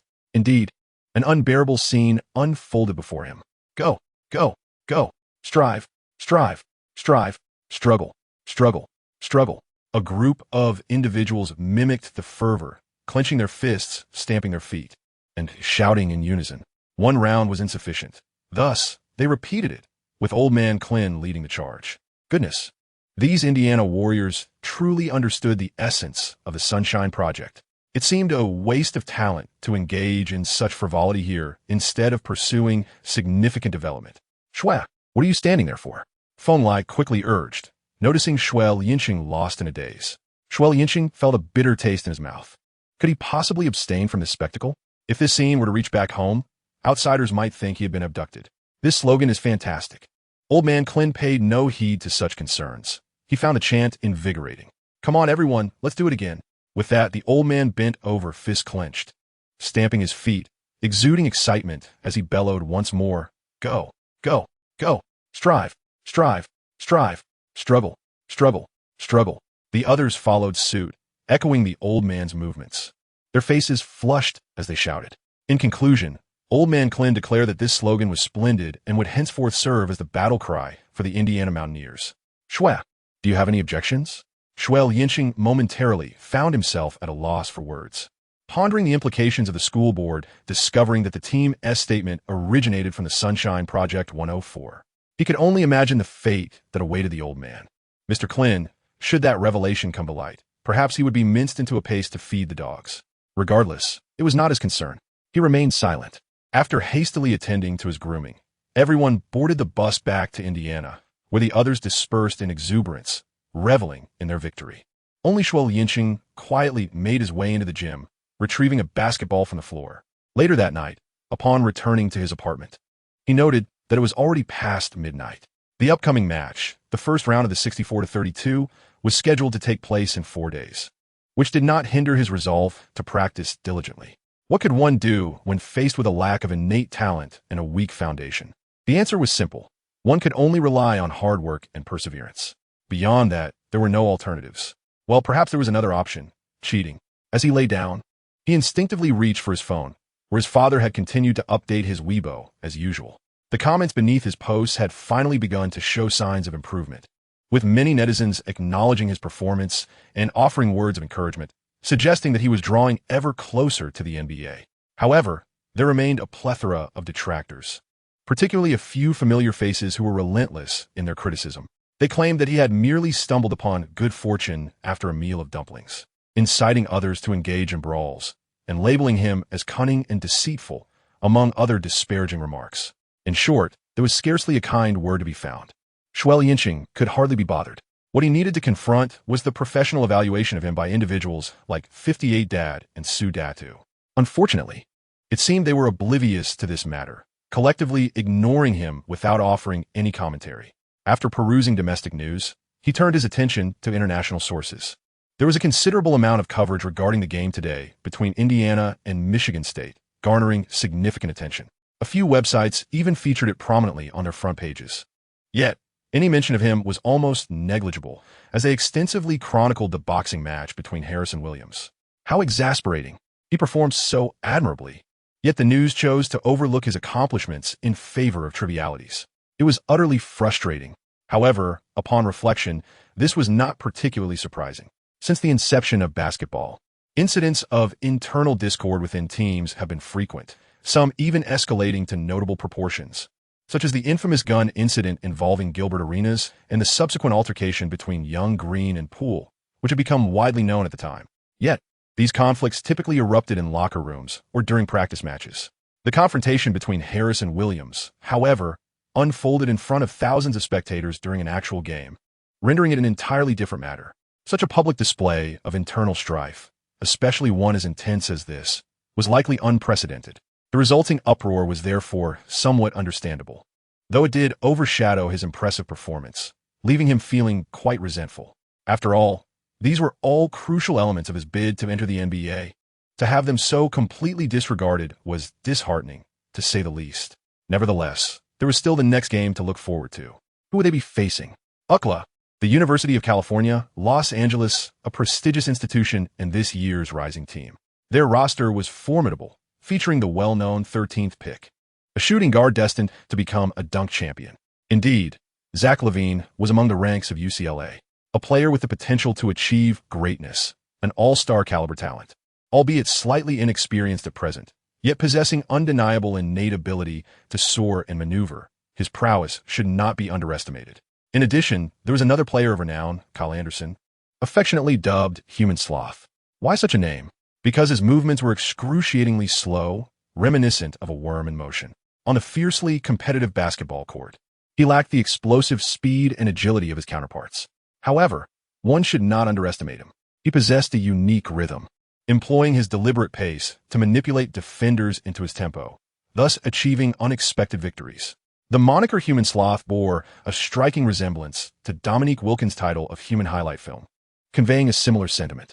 But why was he also referred to as the Hammer? His appearance, as well as his demeanor and movements, strikingly resembles that of the unexpectedly formidable Wang Dachui, coupled with his shooting stance, which resembles the act of wielding a hammer. He has rightfully earned the moniker of the Hammer. However, these two are not the most formidable figures at UCLA at present. The most distinguished player on the team is Jordan Adams, who was drafted by the Memphis Grizzlies as the 22nd pick in the first round this year. He currently holds the title of UCLA's leading scorer, leading the team in three-point field goals made, attempts, free throws, free throw percentage, and steals, while ranking second in rebounds, truly embodying the backbone of the team. Yet, his physique is quite similar to that of Xue Liancheng, standing at 196 centimeters tall and weighing 101 kilograms, possessing average athletic abilities, lacking in vertical leap and speed. Indeed, he is a genuine physical replica. Of course, while their physiques may be comparable, their technical skills are vastly different. Xue Liancheng, leveraging his physical advantage and absolute core strength, possesses formidable breakthrough capabilities. Coupled with his keen vision and exceptional ability to read the game, he serves as the cerebral core of the team. In contrast, Adams is a versatile powerhouse, proficient in three-point shooting, mid-range jumpers, and driving to the basket, a quintessential scoring guard. The next adversary for Indiana is none other than them. While others remain skeptical of Indiana's prospects, Xue Liancheng harbors unwavering confidence. As long as he does not encounter exceedingly swift or explosively athletic guards, he remains undaunted. He is resolutely confident in his ability to amass impressive statistics against them. As for securing victory, that requires collective effort. Into Chapter 36, Tactical Analysis. The following morning, Old Man Clint did not schedule a training session. Instead, he gathered everyone to review game footage of UCLA. This is a customary pre-game ritual. The adage "know thyself" and "know thy enemy" resonates here. One must thoroughly understand the opponent's playing style and habitual tactics to effectively counter them. After watching several segments, it became evident that UCLA's style is quite distinctive. They orchestrate their tactics around a deliberately paced front line, employing intricate screens and movements on the flanks, with the center firmly stationed in the paint, while the shooting guard remains poised for opportunities. Although this style of cooperative play is not commonplace, it has yielded remarkable results for UCLA, positioning them second in the Big 12, just behind Kansas, demonstrating their formidable strength. Old Man Clint initiated a summary, paused for effect, and then inquired, "What are your thoughts on how to counter this?" Silence ensued. Everyone bowed their heads, deep in contemplation, their expressions reflecting intense concentration. Xue Liancheng harbored grave suspicions, wondering if the others were already cursing under their breath. How on earth do they know? They are merely players. It is the coach's responsibility to devise tactics. Yet, the Old Man Clint refused to relent, persistently posing questions, beginning with the captain, Hash. "Hash, what are your thoughts?" Called upon, Hash appeared momentarily dazed, stammering, "Well, I believe we need to enhance our aggressiveness and prevent Kyle Anderson from receiving the ball easily. This would disrupt their offensive fluidity." "And what else? Do you have any additional insights?" Clint inquired. Hash quickly shook his head, indicating he had nothing more to contribute. Clint then turned his gaze towards Fong Lai. "Noah, what about you?" "Me?" Fong Lai felt a twinge of anxiety, but swiftly responded, "I think Hash is correct." Clint shot him a fierce glare, evidently dissatisfied. After questioning several others, each responded evasively, uttering a series of irrelevant remarks that failed to address the crux of the matter. Ultimately, his attention fell upon Xue Liancheng. "Xue, what is your perspective?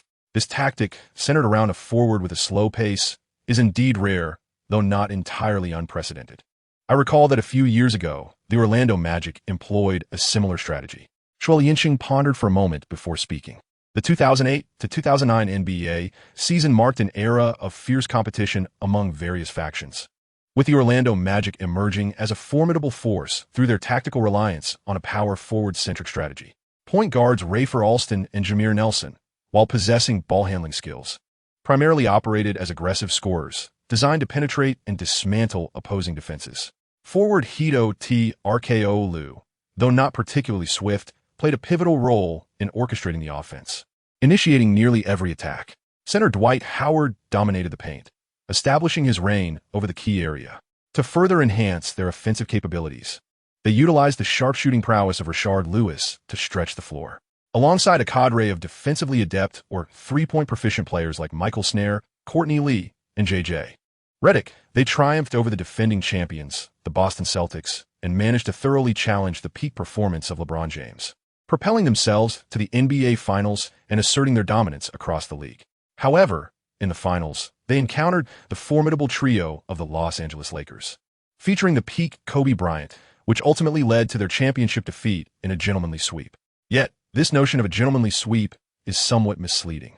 One must acknowledge that the Lakers possessed a superior overall strength and a roster that effectively countered the Magic style of play. Among the Lakers' towering trio, Andrew Bynum presented a significant challenge for Howard due to his agile yet robust presence, while Pau Gasol overwhelmed Lewis, leaving him virtually ineffective. Lamar Odom, the final member of this trio, equally troubled T. RKO Liu. Such a perfect counterbalance was compounded by Kobe's lethal scoring ability, rendering the Magic powerless. Nevertheless, it would be an exaggeration to claim that the Magic were not capable of seizing the championship. In the 4 games they lost, 2 went into overtime, and they had numerous opportunities to assert control over the finals. Had Courtney Lee's classic reverse layup in Game 2 found its mark before the regular time expired, or if Howard had converted even one of his 2 free throws with 11 seconds left in Game 4, or if Coach Stan Van Gundy had opted for proactive fouling to prevent Derek Fisher from attempting a three-pointer, or if Nelson had pressured Fisher defensively instead of retreating to the three-point line, the narrative might have been different. Yet, there are no ifs in history. What is undeniably clear is that the Magic of that year were far stronger than commonly perceived. Their victory over the Boston Celtics was aided by Kevin Garnett's injury. Yet their defeat of LeBron James's Cavaliers was a testament to their genuine prowess. How weak could they truly be? Just as the world believed that Dwight Howard's era was on the cusp of beginning, he faltered. Before taking flight, it plummeted to the ground. This calamity was precipitated by the departure of Hito T. RKO Liu to the Toronto Raptors, the key that unlocked Dwight Howard's potential. In retrospect, it becomes evident that the true offensive nucleus of that Magic team was T. RKO Liu, rather than Howard, who, more accurately, served as the linchpin of the defensive strategy. Indeed, Howard possessed formidable strength, yet it was predominantly in defense, where he constructed an impenetrable no-fly zone and secured rebounds with towering prowess. In truth, his offensive repertoire was exceedingly limited, comprising merely 3 maneuvers: a soft hook shot, a thunderous dunk off a catch beneath the rim, and the ability to bulldoze his way in combined with agile footwork for layups.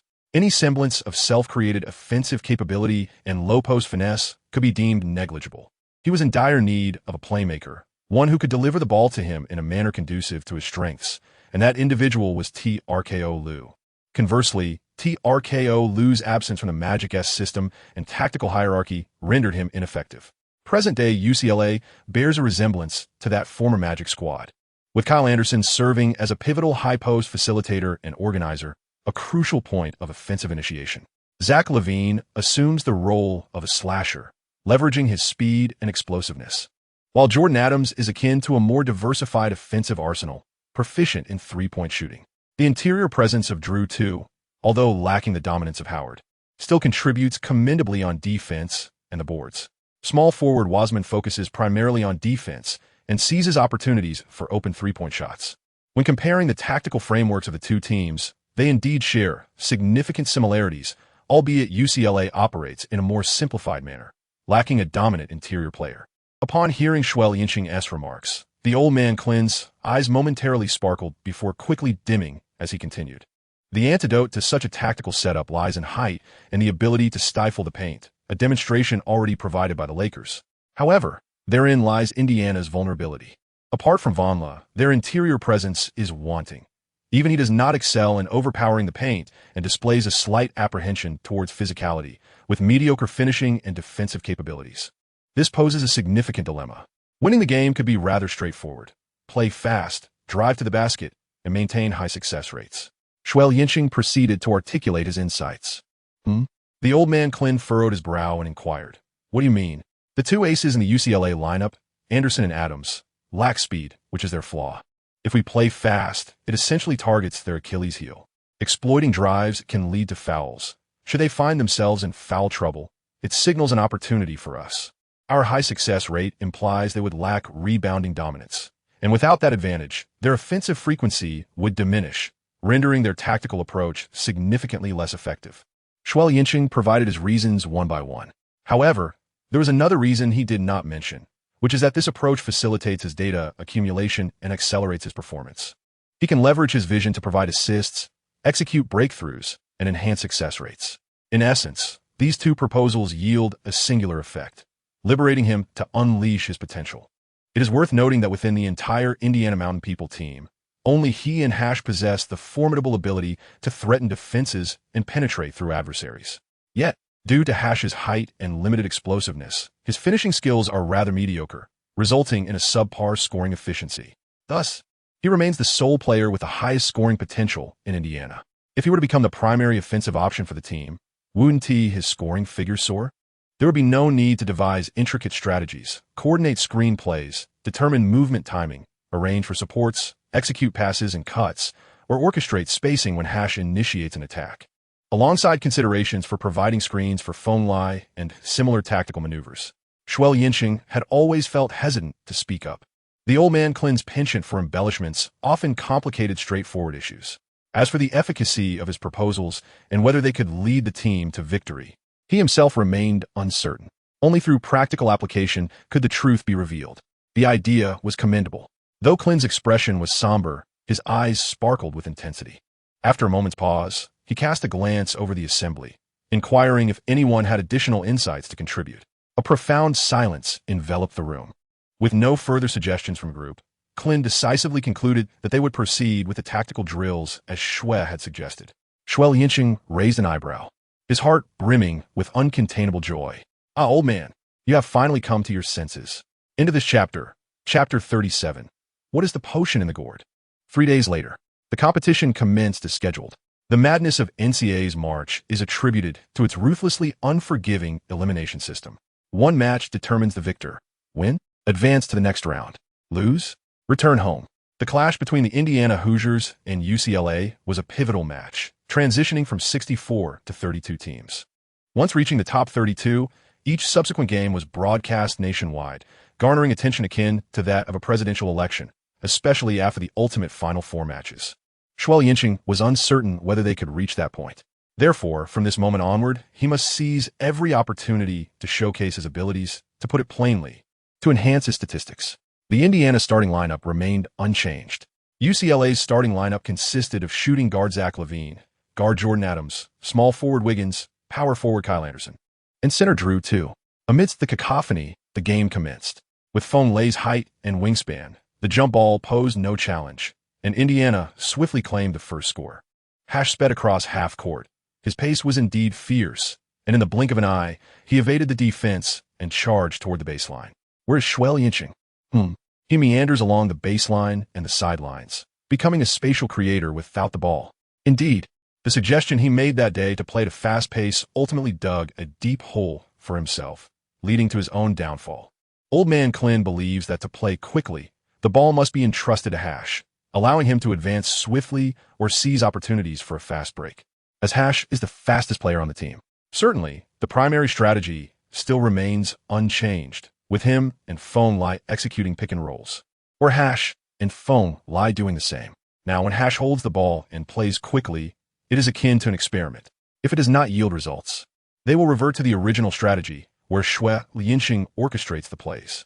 Although he relinquished ball control, Xue Liancheng did not complain. Instead, he became more proactive in his movements. Lacking possession does not hinder his determination. After all, he possesses an impressive shooting percentage from an unguarded position. Given his current stamina and energy at the start, as long as he finds open space, his shooting accuracy will undoubtedly be significantly higher than usual, potentially reaching 70 to 80%.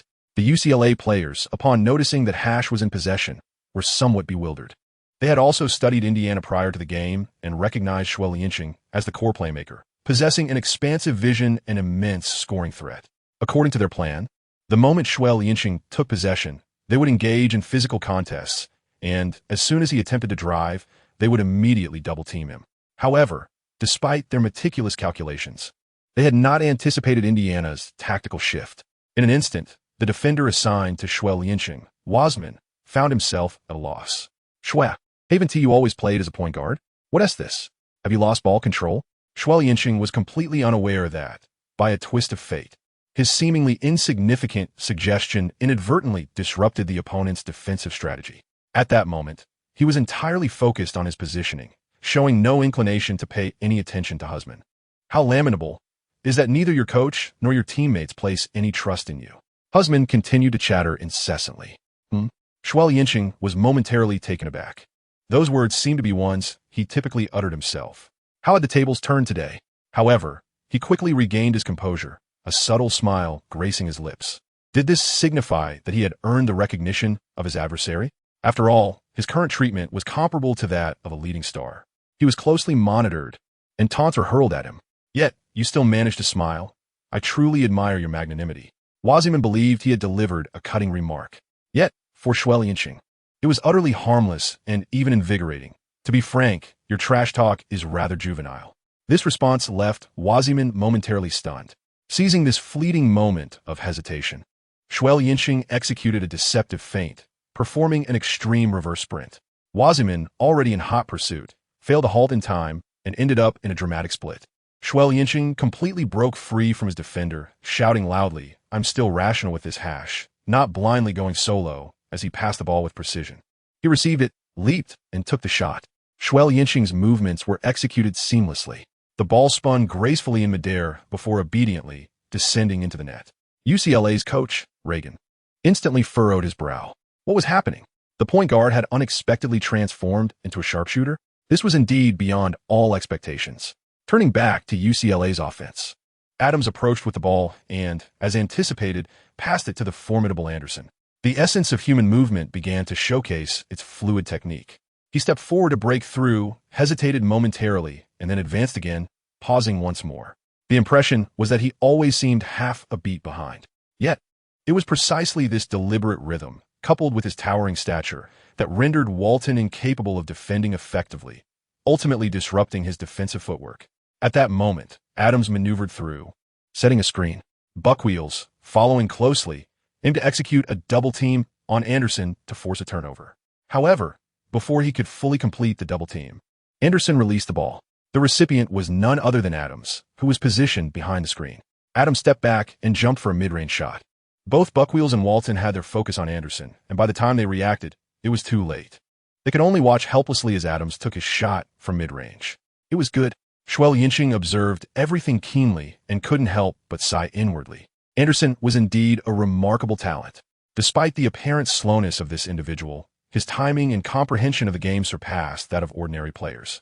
As the saying goes, he possessed a high basketball IQ. Returning to the offense, Indiana quickly passed the ball, and Hash rushed forward once again, executing a whirlwind play.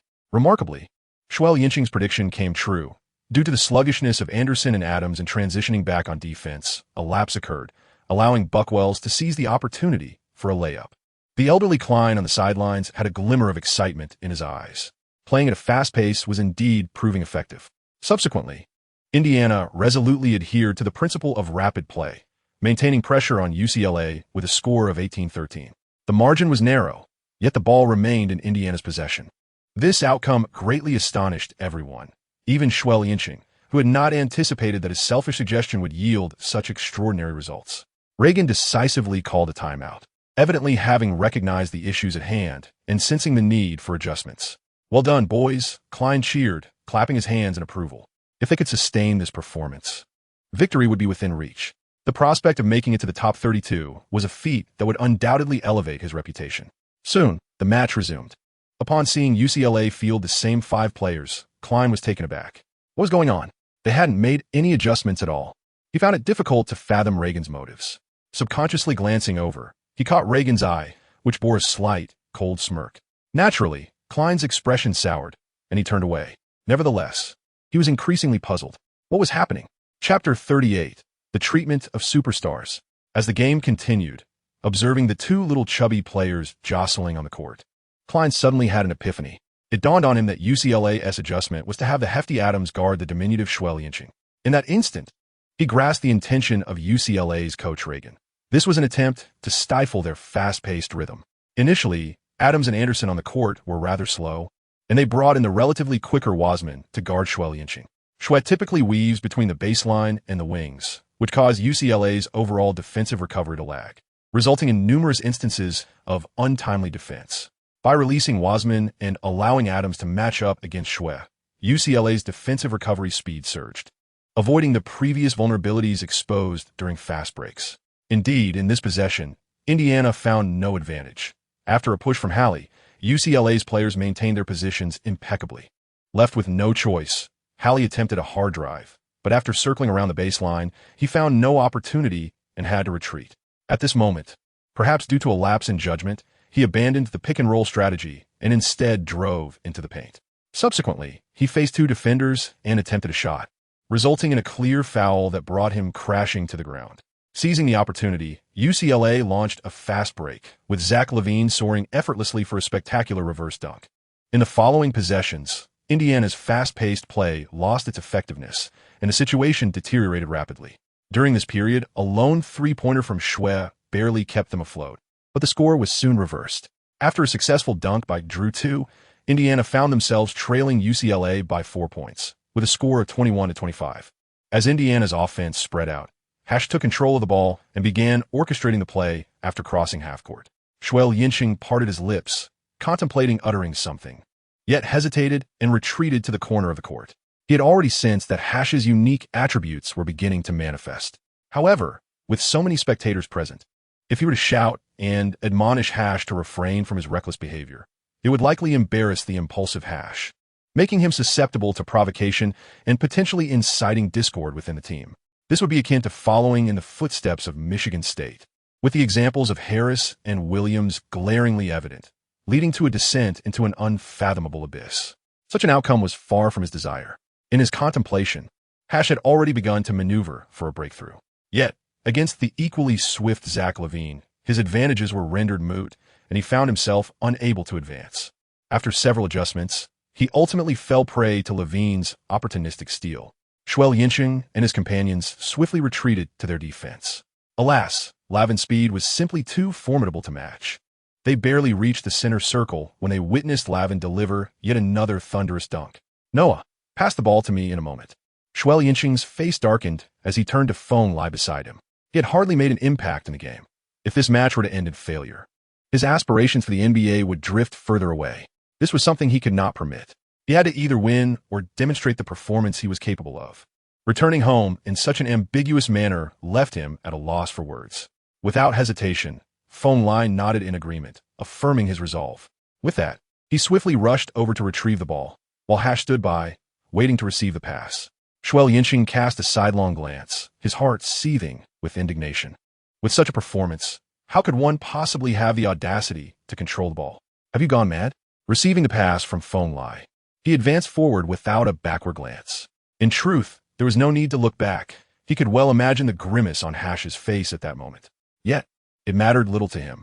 After all, Old Man Klin had granted him special permission to seize control when Hash was disoriented. And now, it was indeed the opportune moment. However, he had scarcely taken a few steps when Adams approached, engaging him in a physical contest. Fortunately, his strength still surpassed Adams, which filled him with a sense of pride. Despite having similar builds and height, his power remained distinctly superior. The advantage in strength was undeniably apparent. As they grappled, he finally managed to cross half-court. Upon reaching the top of the arc, he carefully surveyed the situation, contemplating whether to call for a screen to exploit a mismatch. Suddenly, a double team arrived. Xue Liancheng inwardly exclaimed, "What the hell? Is this a joke? Am I being treated like a superstar?" Generally speaking, it is only when the offensive player successfully breaks through that the defense resorts to double teaming. Yet here he was, facing a double team before even commencing his advance. Such treatment is undoubtedly reserved for those of superstar caliber. Damn, they surely hold him in far too high regard. Xue Liancheng found himself at a loss, uncertain whether to feel joy or sorrow.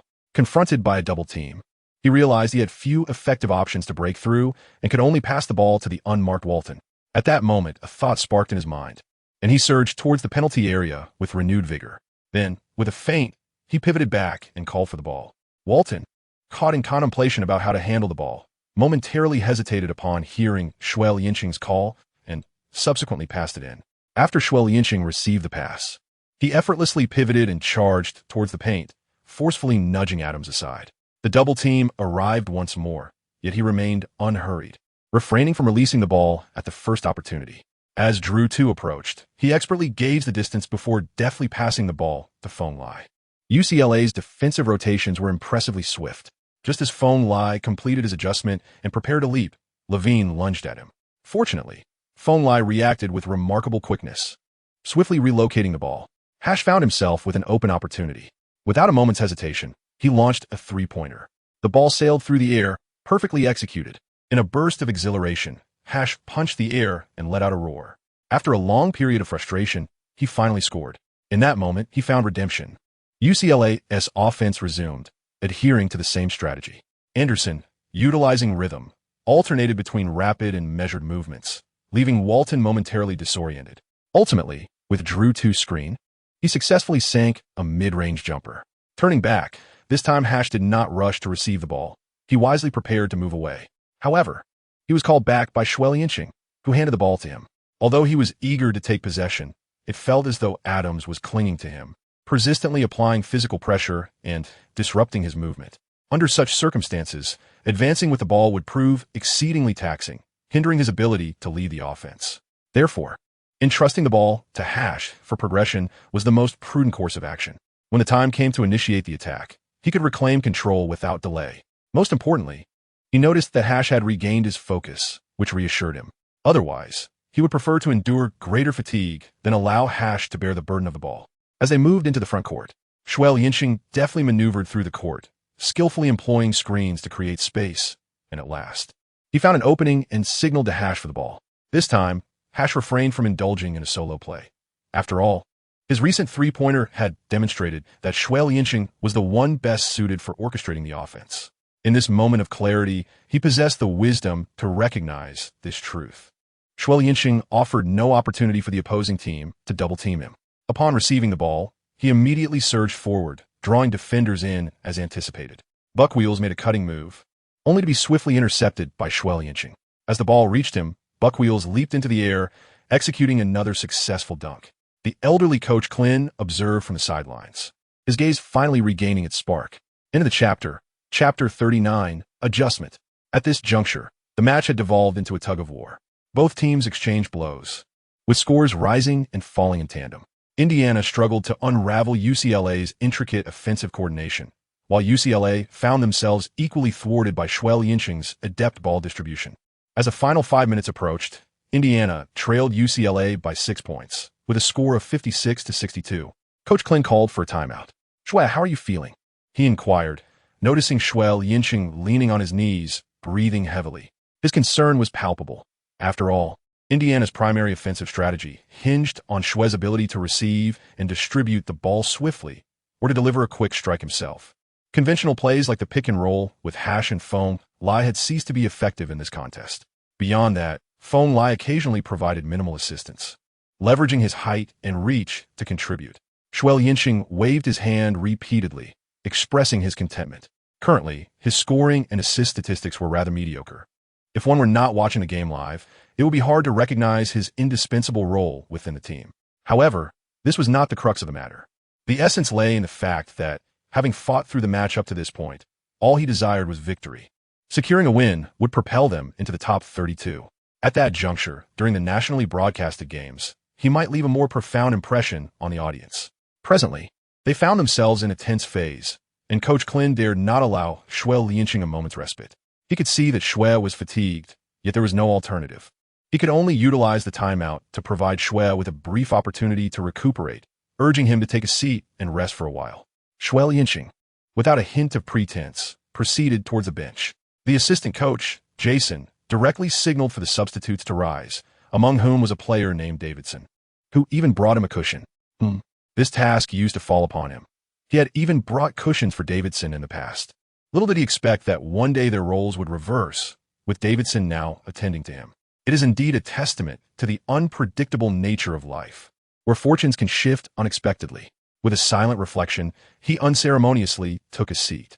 He had no time to dwell on such musings during this match. He was primarily engaged in positioning himself or en route to do so, all while maintaining intense physical contact. His stamina was nearing its limit, and he needed to seize the opportunity to rest. The defensive pressure from UCLA was already formidable. The final 5 minutes would be the true battleground. UCLA's defense would undoubtedly escalate to another level, making stamina of utmost significance. Without it, any movement could falter, risking a misstep and an error, let alone a successful shot. In the blink of an eye, a minute had passed. Xue Liancheng felt as though he had barely caught his breath when he was called to return to the court. "Clin, I have a suggestion," he began. "Considering that Hash's effectiveness has been significantly diminished and his height renders him a liability in defense, perhaps we should contemplate allowing him a brief respite to recuperate his stamina before making another push."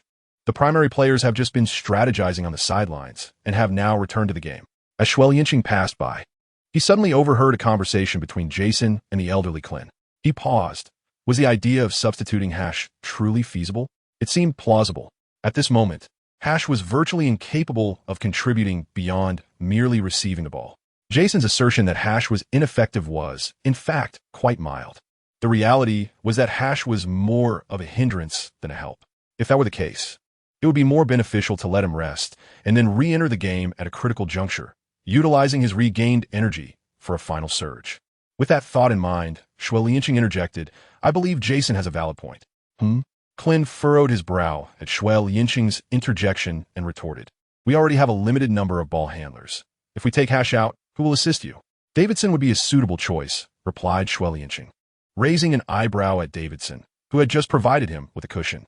Davidson played as a point guard, standing at 193 centimeters with decent speed and impressive defensive agility, as well as commendable ability to penetrate and an awareness of off-ball movement.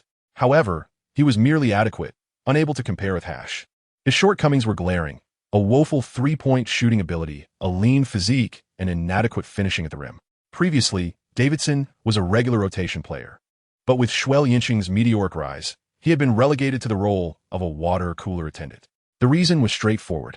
It is impossible for three-point guards to share the ball effectively, especially since Hash and Xue Liancheng often played in alternating shifts, severely limiting Davidson's already scant playing time. Moreover, with Davidson's poor three-point shooting, his presence on the court failed to create space, rendering him somewhat of a hindrance.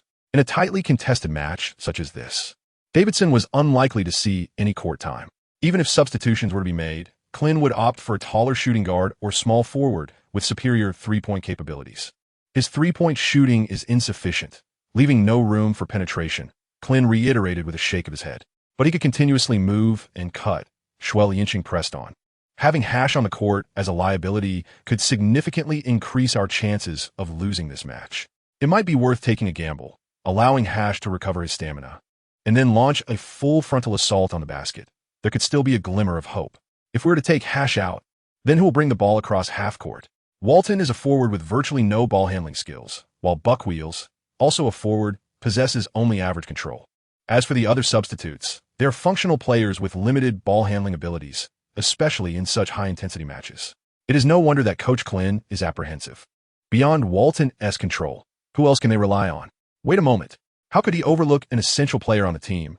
Phonelai. They could undoubtedly emulate UCLA by utilizing a tall player with a broad vision as the central pivot. There's no need to keep the ball in the hands of the guards continuously. This approach would resolve the issue of receiving the ball, wouldn't it? Moreover, Phonelai poses a three-point threat that UCLA would be wary of leaving unguarded. Thus, it effectively creates space. It is simply brilliant. With this thought, Xue Liancheng hastily remarked, "Sir, we can definitely have Noah receive the ball without concern. Is that feasible?" Coach Clin replied, momentarily taken aback. "With his height and wingspan, as long as he avoids reckless dribbling, I have faith in him," Xue Liancheng asserted confidently. "Clin, let us take a gamble. Otherwise, this game might be our final performance." Jason suggested. After a brief silence, Coach Klin clenched his teeth and decided, all right, let us take this risk. Let Hash take a break and make a final push. With that, he called for a short timeout. When Hash heard he would be resting, his eyes widened in disbelief. Coach Klin explained, you need to recover your stamina quickly. The final phase will depend on your performance. Understanding this, Hash transitioned from despair to joy, thrilled to be entrusted with such an important responsibility. Coach Klin glanced at the bench and ultimately settled on Davidson. He decided to heed Xue Liancheng's advice and have Davidson step in temporarily. At that moment, Davidson was somewhat bewildered. To be called upon in such a crucial moment, as a mere water boy, was something he could never have anticipated. Coach Klin glanced at Xue Liancheng before saying, make sure to perform well. Instantly realizing the gravity of the situation, Davidson expressed his gratitude to Xue Liancheng upon returning to the court, saying, thank you. End of this chapter, Chapter 40. The one who should go mad is himself. Xue Liancheng chuckled and shook his head, saying, you ought to express your gratitude not to me, but to yourself. If your performance falters, you will be swiftly dismissed. In his impression, Davidson was quite diligent. During their training sessions, aside from himself, Davidson was the last to leave the Indiana Mountain Men team. Recently, Feng Lai had also begun to show some initiative, occasionally staying behind for extra practice. I understand, Davidson replied. I will focus on my positioning, maintain stability while controlling the ball, and leverage my abundant stamina for additional defensive support. After a moment of contemplation, Xue Liancheng reiterated his advice. His decision to have Davidson take the court was predicated on the hope that Davidson could execute these tasks. As long as Davidson positioned himself well, Xue would promptly pass him the ball, ensuring both player and ball would arrive in unison. There is no need to elaborate on ball control. As a point guard, if one cannot manage the ball effectively, what purpose is there in playing? Defense was paramount. With his ample stamina, Davidson needed to exert himself in defense, which would subsequently ease his overall performance. Exactly. The final point is to serve him well, Xue Liancheng concluded. Rest assured, I will deliver, Davidson nodded repeatedly, his gaze growing increasingly resolute. On the sidelines, Reagan was taken aback to see Indiana altering their lineup at such a critical juncture, bringing in a substitute. He glanced at Klin, utterly perplexed by the old man's erratic decisions. However, confusion aside, the game pressed on. Indiana initiated their offense. Davidson, having absorbed Xue Liancheng's counsel, executed the advance with remarkable steadiness. As he crossed the mid-court line, he immediately passed the ball to Feng Lai, who had positioned himself at the arc's peak. Then, the entire Indiana team began to move. Davidson was particularly proactive, darting from the left to the right in a matter of seconds. Noticing Xue Liancheng approaching his direction, he instinctively paused, then took a couple of steps forward to block Adams, who was trailing closely behind Xue. Xue Liancheng finally seized the opportunity to break free. Feng Lai swiftly passed the ball, his anxious demeanor suggesting that what he was sending forth was not merely a ball, but a scalding hot potato. After receiving the ball, Xue Liancheng did not immediately opt for a breakthrough. Instead, he executed a lateral pull, moving along the three-point line. Levine and Adams swiftly converged to apply pressure. In Xue Liancheng's mind, a vivid image had already formed, prompting an immediate decision. He leapt into action, forcefully slamming the ball down onto the ground. The ball slipped through a narrow opening. Davidson, making a decisive cut, seized the ball and soared into the air. With a resounding thud, he executed a flawless dunk. Just 4 points shy of a tie, it was a magnificent play. As they retreated on defense, Xue Liancheng shouted in exhilaration. It was rare for him to vocalize so passionately during a game, but Davidson's execution was simply exceptional. After setting a screen, Davidson quickly grasped his intention, resolutely sprinting towards the paint while skillfully glancing back to check if the ball had been passed. Such awareness deserves commendation. Unlike Hash, the foolish player who merely sets screens without disengaging and constantly seeks to receive the ball, lacking the instinct for cutting to the basket. Nor is he like Feng Lai, who often hesitated, lingering between retreating beyond the three-point line and driving in, perpetually a step behind, ultimately failing to break free. Walton was even more egregious.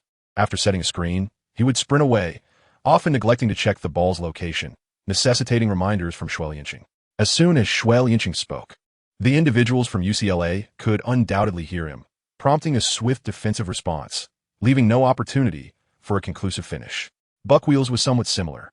This fellow seemed either inherently slow to react or simply clumsy, as he always required a moment to adjust after receiving the ball. By the time he finally made his adjustments, the defense had already positioned itself, rendering his efforts utterly futile. Each of his teammates had their own set of issues. Many of the excellent passes he delivered ultimately went to waste, thwarted by a myriad of reasons that prevented any successful completion, thereby squandering numerous chances.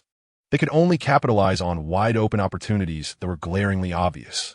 Nevertheless, he understood the dynamics of the game. After all, the basketball court is a confined space, occupied by 10 individuals, each with extraordinary height and wingspan, moving at remarkable speeds, which causes many opportunities to vanish in an instant. If one is not vigilant, they are lost.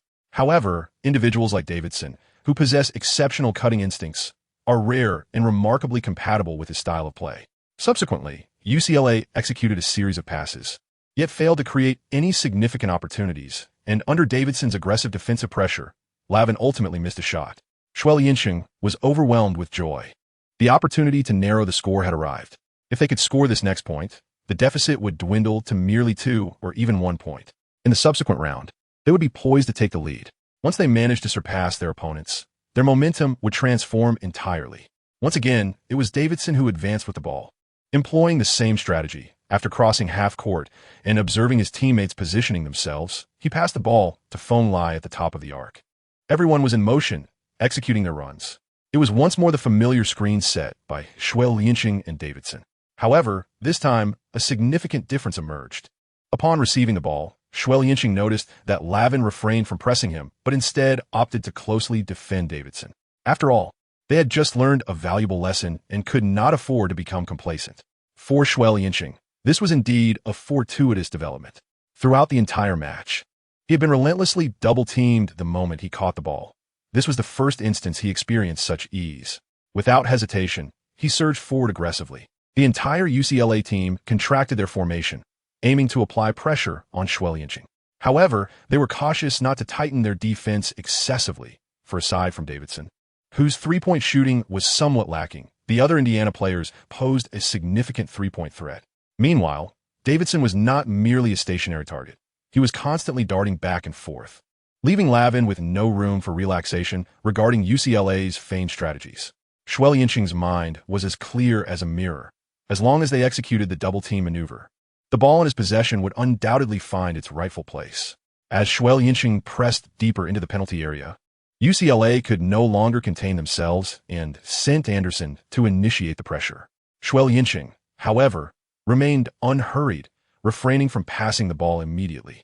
Instead, he waited until Anderson drew near, poised to intercept before delivering the pass to Walton. Subsequently, UCLA commenced their relay defense. Lavin approached to guard Walton, while his man moved in to defend Davidson. Yet, their formation had already become disordered. As Xue Liancheng released the ball, he immediately began to maneuver around the wall of defenders. Walton passed the ball back to him, prompting Lavin to step forward. Meanwhile, Wiseman was compelled to close down on Walton. Seizing the opportunity, while Anderson had yet to return to defense, Davidson took the chance to slip along the baseline. Xue Liancheng, quick-witted and agile, immediately tossed the ball into the air. A relay in midair. Davidson soared and dunked, closing the gap to just 2 points. On the sidelines, Reagan's expression darkened. He had not anticipated that such a substitute from Indiana would turn the tide so dramatically. At that moment, he thought Old Man Klin had lost his mind.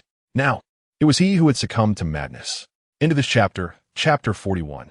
The moment of the final showdown has arrived. Reagan decisively called for a timeout. What is happening? Are you being overwhelmed by a substitute who has barely seen the court? Or are your legs unable to move? Or do you simply wish to return home to sleep? With a darkened face, Reagan unleashed a barrage of questions. The UCLA bench was silent, heads bowed, not daring to breathe. They too were taken aback by the cunning of the newly introduced substitute, who consistently created opportunities with his movement. Defend more swiftly? We must contain their open shots to secure victory. Reagan continued to roar as he noticed the silence among his players. We must maintain a relentless double team on Xue Liancheng, preventing him from having any easy breakthroughs. Anyone who is nearest must cover the gaps that arise during the double team. Everyone must contribute to the defense without hesitation. Understand this. If anyone cannot move their legs, now is the time to inform me, and you may take an early rest. On one side, the storm raged. On the other, the rain persisted. Old Man Klin was also bellowing. They might resort to an unyielding defensive strategy, so be mentally prepared. You must execute quick ball transfers. And the moment an opportunity arises, shoot without the slightest hesitation. Pausing for a moment, he turned to Xue Liancheng. Xue, you remain our focal point. I trust in your speed of release, but when the opportunity presents itself, you must take the shot decisively. Understood. Xue Liancheng nodded, though his heart was heavy with bitterness. Opportunities. Did he truly have any? The moment he received the ball, he was immediately met with a double team, leaving him with little chance to act. Throughout the game, his attempts were few and far between. Sometimes he could not fathom why UCLA was so resolute in their defensive strategy against him, seemingly intent on confining him within a cage. And next, we will switch to a zone defense. In the event of screen, we will switch endlessly. Old Man Kling continued. Upon hearing this, Xue Liancheng's eyes glimmered with intrigue. Upon closer inspection, it became evident that the Old Man Kling possessed remarkable instincts in critical moments. At this juncture of the match, they were in the final stages of a fierce contest, each player having exerted themselves to the brink of exhaustion, their stamina markedly depleted, rendering their condition far from optimal. In such circumstances, employing a joint defensive strategy hinged upon the gamble that their opponent's shooting accuracy would falter. Should they succeed in scoring against him, he would simply accept his misfortune. With both teams having made their arrangements, the game resumed.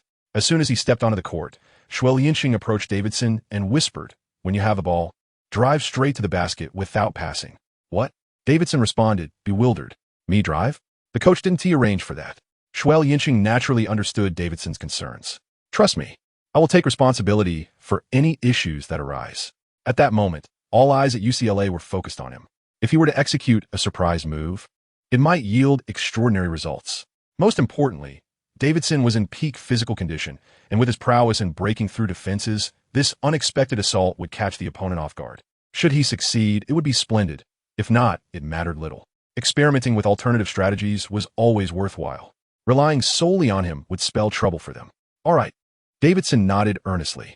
As the referee's whistle blew, UCLA initiated their offense. Anderson, holding the ball at the arc, was momentarily bewildered to see Indiana's zone defense. What was happening? Reagan on the sidelines furrowed his brow, his eyes narrowing into slits.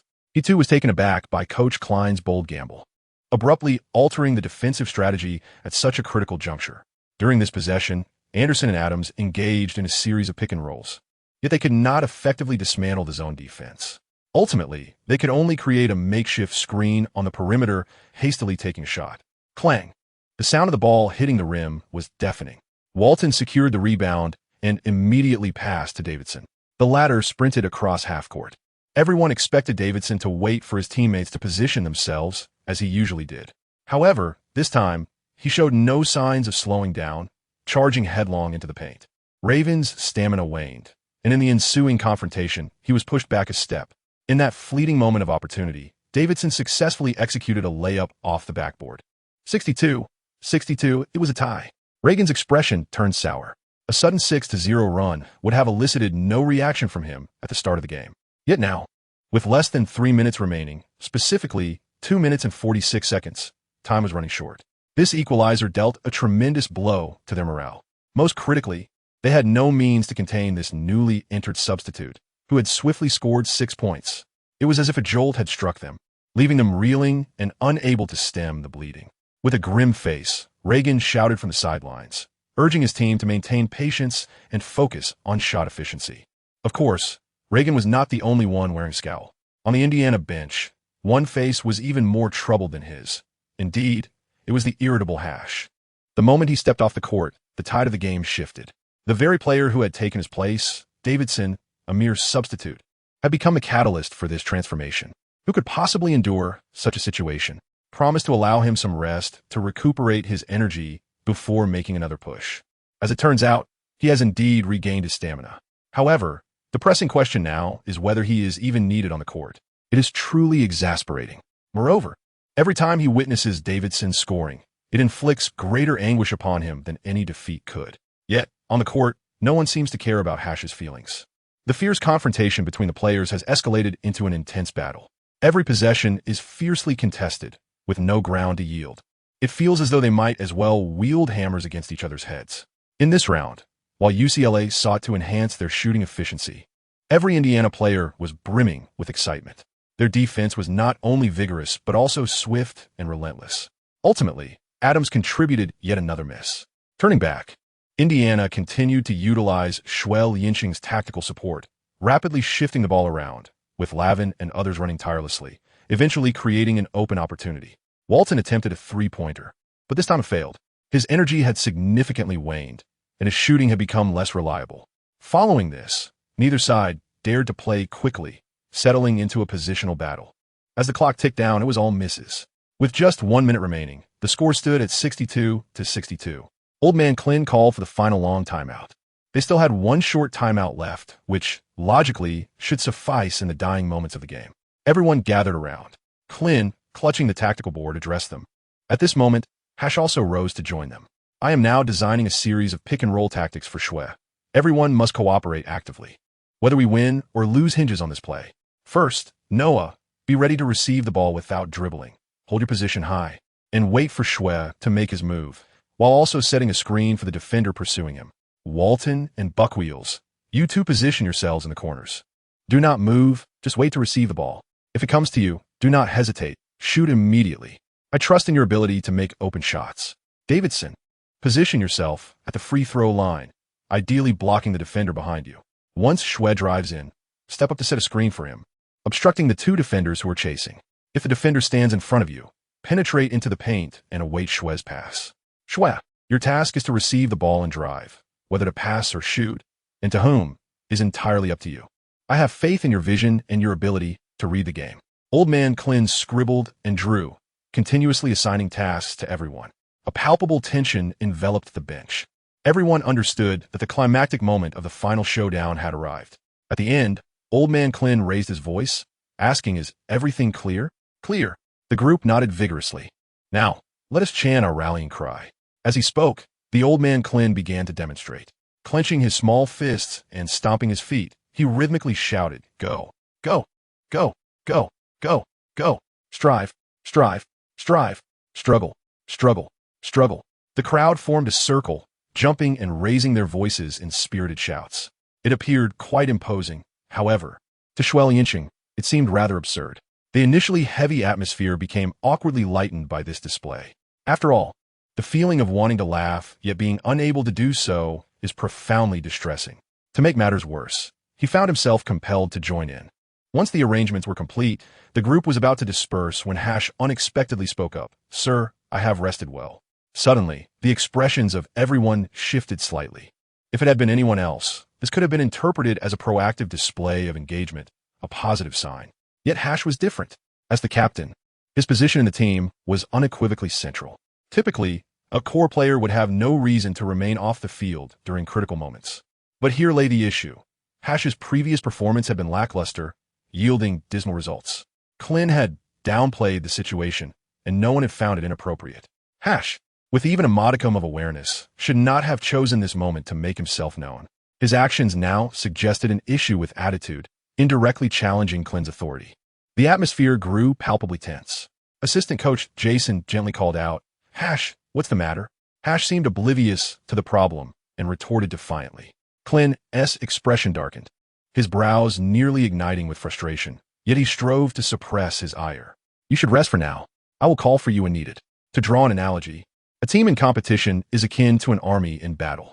The head coach is the commanding general, orchestrating strategy and overseeing the grand scope of operations, possessing supreme authority. Now, Hash had audaciously risen to challenge him. This was akin to a subordinate ignoring commands and defying orders, a serious breach of discipline, akin to mutiny in the ranks. One can only imagine Klin's emotional state at that moment. To say he was seething with rage would be an understatement. Yet, as the game continued, he had to stifle his fury. "You'll call for me when needed?" Hash's response only fueled his defiance, sneering, "Huh, what do you take me for?" Klin's face turned green with anger as he demanded, "What do you mean?" Hash retorted, "What do I mean? Without me, would Indiana have come this far?" Hash has laid bare his thoughts, expressing his feelings candidly. As the linchpin of the team, he believes that Indiana's entry into the championship is largely due to his contributions. Yet now, at such a pivotal moment, he finds himself sidelined. This is utterly unacceptable. Who could endure such indignity? "Without you, we can still triumph." The Old Man Klin growled, having reached his breaking point. The situation had escalated to the point where they were riding roughshod over him. If he remained silent now, what would the other players think of him? Could he still lead this team? Would any disgruntled player feel emboldened to voice their grievances against him? Once his authority wanes, it signifies his complete loss of control over the team. The inevitable outcome would be his dismissal. After a moment's pause, he clenched his teeth and declared, "You need not step onto the court, not now, nor in the future." Hash's expression shifted dramatically. This was a breach of decorum. Just as he was about to explode, Klin's voice resonated again. "I am extending you a courtesy. Should you reject it, your situation will worsen, and your NBA career will be irrevocably severed." The words Hash had on the tip of his tongue were swallowed back. "Very well, step onto the court and secure the victory." Klin disregarded Hash further and gestured to the others. In the wake of such a drastic turn of events, the team's earlier bravado had vanished, one by one. They hung their heads in dejection. Xue Liancheng inwardly cursed under his breath. The internal strife prior to the decisive battle, particularly one between core players and the coach, was utterly unforeseen. In their daily interactions, he had always recognized that Hash was not the most amiable character, a true rebel by nature. However, he never anticipated Hash would be so audacious. With such a debacle now unfolding, the team's morale had plummeted to an all-time low. It was indeed a case of a proud steed stumbling. The horse had just been ready to gallop with vigor, yet before it could even take flight, it had fallen to the ground. Nevertheless, regardless of the circumstances, the game must go on. Indiana was on the offensive. Xue Liancheng served the ball. Everyone was diligently adhering to the strategy, with Buckwells and Walton stationed at the corners, while Feng Lai orchestrated from the top of the arc and Davidson positioned himself at the free throw line alongside Lavin. Given Feng Lai's imposing stature, Xue Liancheng effortlessly delivered the ball. Instead of moving to receive it, he made a sudden dash from the sideline into the fray, then abruptly halted, pivoting towards the arc. Upon successfully receiving the ball, Feng Lai instinctively set a screen to assist. Without the slightest hesitation, Xue Liancheng surged forward and Lavin moved up to reinforce the defense. At this moment, a three-pronged encirclement had taken shape. Feng Lai found himself in a most uncomfortable position, ensnared within the circle formed by the three. The only viable recipient for a pass was the descending Davidson. Xue Liancheng, without a moment's hesitation, deftly lobbed the ball forward.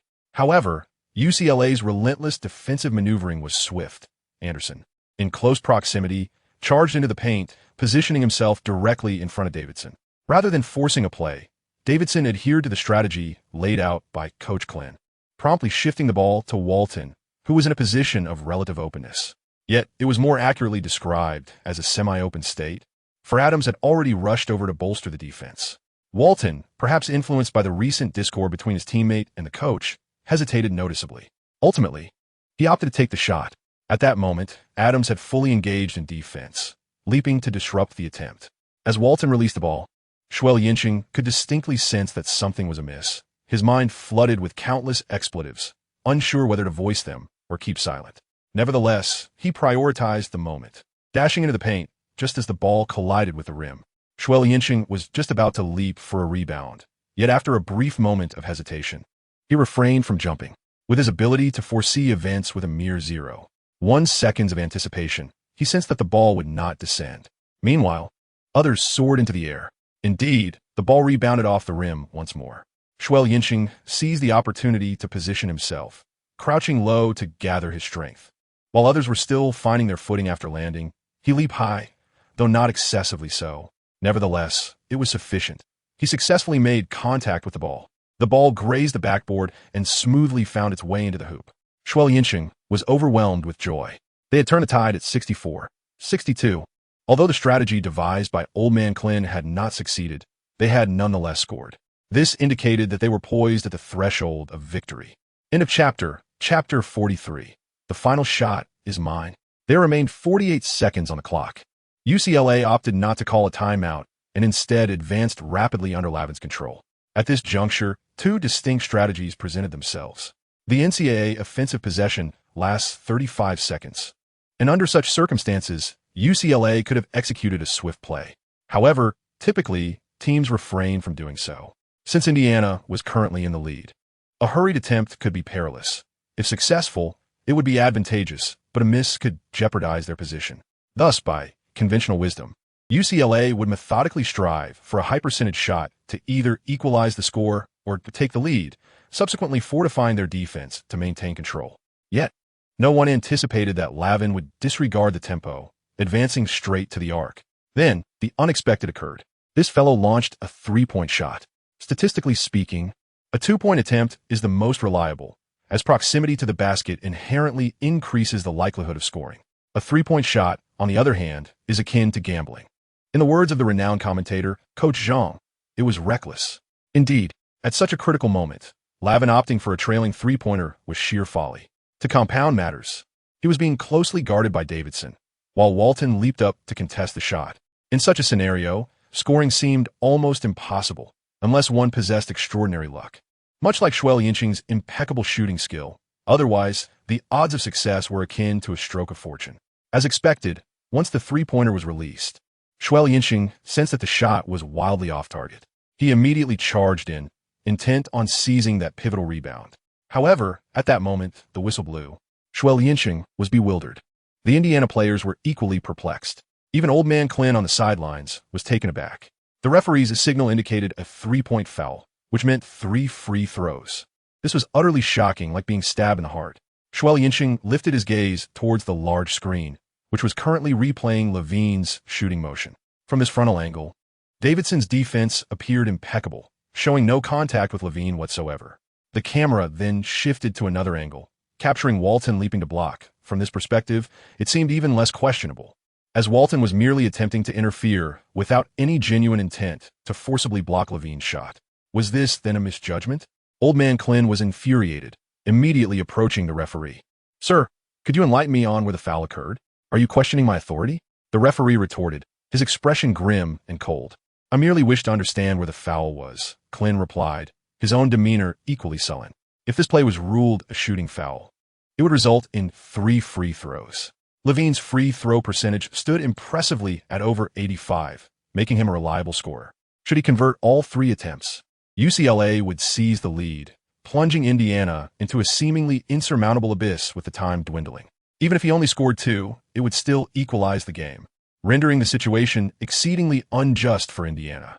After fighting valiantly throughout the match, they were now confronted with the prospect of falling into despair due to a single referee's decision. The referee pointed towards Walton, who was not far off. Klin hesitated for a moment before glancing back at the screen. The replay continued, revealing that Walton did indeed make a kicking motion.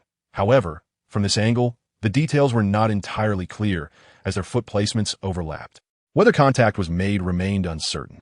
The issue at hand was that Walton's action was likely unintentional, while Levine's forward lean and backward kick raised the question of responsibility, if contact had occurred. It was arguably Levine's fault and did not rise to the level of violating the cylinder. How could they have ruled a shooting foul on their defense? Klin, unwilling to concede, questioned, "Is this truly a shooting foul? Are you certain?" "I'm absolutely certain." "Is there a problem?" The referee responded, dismissing any further debate. Indeed, there are numerous occasions when referees make erroneous calls.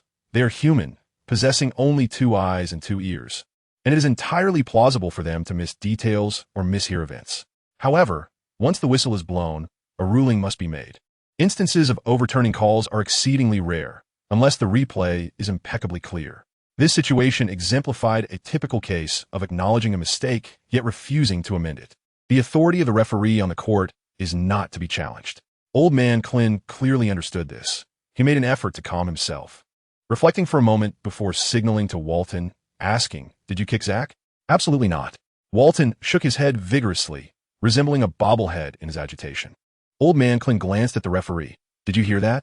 If he claims he didn't tee, then it must be so." The referee scoffed. "What I witnessed with my own eyes is indisputable." Wang Def's patience with Old Man Klin had entirely evaporated. The referee glared. "What did you say? Repeat that." In truth, such coarse language directed at an official was entirely unacceptable. Even issuing a technical foul against Klin at this moment would have been justified. Yet, the referee refrained from taking action, leaving one to ponder whether he was feeling guilty or simply hadn't heard Wang Def's comment. Old Man Klin, begrudgingly silent, kept his thoughts on the referee's ancestry to himself, fully aware of the futility of changing the outcome. Ultimately, Lavin approached the free throw line. He sank the first shot with ease. As he prepared for the second, tension filled the air. Many held their breath, for if he succeeded, the score would be tied. The audience and the UCLA supporters prayed fervently, while everyone from Indiana felt a prickling anxiety. Well, except for Hash. Nonetheless, Lavin remained unfazed and with precision. He made the second free throw. Old man Klin spat heavily, yet he had to steel himself to witness Lavin's third attempt. He bit his knees, raised his hand, and the ball slipped through his fingertips, spinning like a top before clanging against the rim. Players from both teams scrambled fiercely for position beneath the basket, and Xue Liancheng's heart raced. With each bounce against the hardwood, the ball echoed in his chest. It bounced 3 times before finally obliging and dropping through the hoop. In that instant, the collective heart of Indiana sank. They were now trailing 65-64, with only 42 seconds remaining. Old man Klin waved his hand and quickly called for a final timeout. We have but one last offensive play.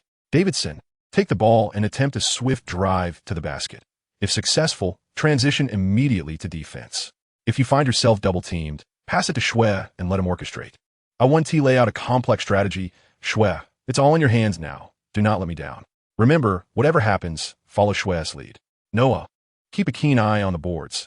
This is our last lifeline, and you must protect it.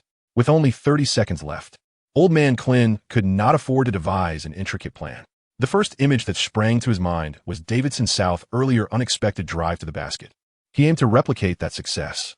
If it failed, then the fate of the game would rest in Xue Liancheng's hands. If it succeeds, we proceed. If not, we head home. Yet, Xue Liancheng had a different perspective. Sir, let the final shot be entrusted to me. Chapter 44. Seek Xue Liancheng for everything. The old man Klin momentarily paused, taken aback. In his recollection, Xue Liancheng possessed a notably reserved demeanor, never proactively requesting anything. He merely complied with whatever Klin orchestrated. Even after an array of matches where he had garnered ample trust, Xue Liancheng had yet to voice any desire to seize control of the ball or to execute the final play. The fact that he now took the initiative to mention it was quite surprising to Klin. However, after a brief moment of hesitation, he nodded in agreement, conceding the ball to Xue. At this critical juncture, it seemed there was no one else he could rely on but Xue Liancheng. After a brief pause, he inquired, "How do you intend to proceed?" "Everyone should retreat to the corner," was Xue Liancheng's only suggestion. Klin was once again taken aback. "Are you confident in this approach?" Xue Liancheng did not dare to boast, casually responding that it should be fine. Old man Klin furrowed his brows and pondered for a moment before saying, "All right, I trust you. If UCLA starts with a press, Davidson will come in to support." "Understood." Davidson quickly nodded in agreement. Xue Liancheng, however, regarded the concerns of the old man Klin as unfounded apprehensions. He surmised that UCLA would not resort to double teaming from the outset. The reasoning was quite straightforward. UCLA held a slender lead of 1 point. Firmly in control of the match, prioritizing stability above all else, they would not permit any lapses in coverage. In this pivotal moment, their defense could only succeed, leaving no room for failure. After all, the stakes were much higher now than they had been previously, where mistakes could be rectified. A current misstep would plunge them into an abyss. Should they opt for a double team, it would inevitably leave an opponent open in the corner. With one player cutting to the basket and another stationed beyond the three-point line, whom should they defend? Any choice would result in an open player. Consequently, UCLA's defensive strategy should ideally involve waiting until the opponent near the free throw line before initiating a double team, thus facilitating easier help defense due to the proximity, allowing for a reduction in spatial distance. They would not hastily double team him from beyond the three-point line. Therefore, he believed that old man Klin's worries were unwarranted. As anticipated, after Phonlai executed the pass, he retreated to the corner and drew 2 dare not approach for a double team. Xue Liancheng stood poised with the ball, positioned 2 steps beyond the three-point line, motionless as he watched the seconds slip away. 41 seconds, 40 seconds, 39 seconds. A suffocating tension began to mount. At that moment, Adams instinctively took a step back. Now was the time. Xue Liancheng executed a direct shot, launching a three-pointer. This time, the UCLA players were left in utter disbelief. What was happening? Was he really taking a shot? Wasn't he concerned about the success rate? Much like Lavin's previous chase-down three-pointer, everyone found it utterly inconceivable. How could he shoot like that? There seemed to be no justification whatsoever. It is noteworthy that Xue Liancheng's shooting position was still some distance from the three-point line. Such a shot, to put it bluntly, was akin to a desperate gamble. This was the final seconds of the game. If he missed, it would be the end. Was this madness? Indeed. A Aside from the UCLA crowd, the entire Indiana team was rendered speechless by Xue Liancheng's sudden attempt. Particularly, Coach Klin, upon seeing Xue's release, covered his face in despair, his composure shattered. He had anticipated that Xue, so resolutely demanding the final possession, would deliver an extraordinary performance. Instead, what transpired was not just astonishing but utterly outrageous. It felt akin to being misled by a deceitful partner. Only Hash displayed a faint smile, thinking to himself, "Old man, whether you let me play or not, just look at what's unfolding." He was elated, believing that Indiana deserved to lose. But what unfolded next was even more unbelievable. That three-pointer pierced through the air. Swish! It went in. At that moment, the arena fell into silence. After a brief pause, Indiana's bench erupted in jubilation. Springing to their feet, Coach Klin, like a giddy child, embraced Jason exuberantly, jumping with joy. All except Hash, who maintained a stern demeanor. The score was now 67-65. Indiana leading by 2 points, with merely 38 seconds remaining. The pressure now rested squarely on UCLA's shoulders. Reagan promptly called a timeout, while Xue Liancheng was escorted to the bench amidst cheers. "Xue, that was magnificent." Coach Klin beamed as he approached. That shot had truly saved their skins. Now, with a 2-point lead, their chances of victory had significantly increased. Xue Liancheng smiled and remarked that it was merely a stroke of luck. Indeed, this shot was imbued with an element of fortune, a truth he did not disguise. By this juncture in the match, his stamina, physical capabilities, and shooting touch had significantly waned. Furthermore, his accuracy from a distance of 2 steps beyond the 3-point line was rather mediocre. Even with an unobstructed 10 boost to his shooting percentage, he could only expect a 1/3 chance of success. This bore a striking resemblance to gambling. And yet, astonishingly, the shot found its mark. Of course, this gamble was not devoid of advantages, as he had yet to employ his skill guaranteeing a perfect hit. Since the onset of the game, the score had remained precariously close, and he sensed that this contest would not be easily resolved. It was likely to extend to the final second, prompting him to reserve this extraordinary skill.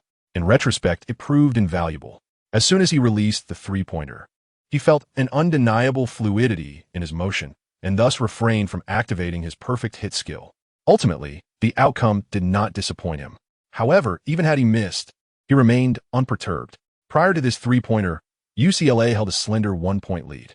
Had he failed to score, UCLA's subsequent offensive strategy would likely have involved consuming as much time as possible while aiming for a high percentage shot. Aiming for a high percentage meant they would not attempt a three-pointer. Thus, UCLA would be pursuing a 2-point basket. Hypothetically speaking, even if UCLA succeeded, they would only be ahead of Indiana by 3 points. Armed with his perfect hit skill, he could effortlessly extend the game into overtime. This represented the worst-case scenario. Should UCLA fail to score on their next possession, he would have an opportunity to deliver the decisive blow. Therefore, what was there for him to be anxious about? He felt no trepidation whatsoever. Now, with the three-pointer successfully made, his composure only deepened. Unless unforeseen circumstances arose or his teammates acted foolishly, victory was assured. This was the source of his unwavering confidence. With 38 seconds remaining, if they consumed 35 seconds of offensive time, only a few seconds would remain for them. However, they had no timeouts, which was crucial to note. Moving forward, whether they attempted a three-pointer or a two-pointer, both remained possibilities, necessitating vigorous defense from all.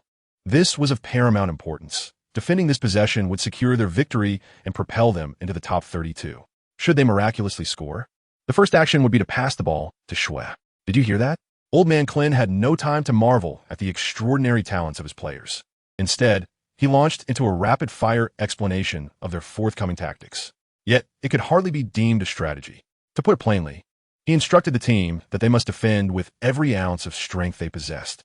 Regardless of the circumstances, they had to prevent the ball from reaching the net.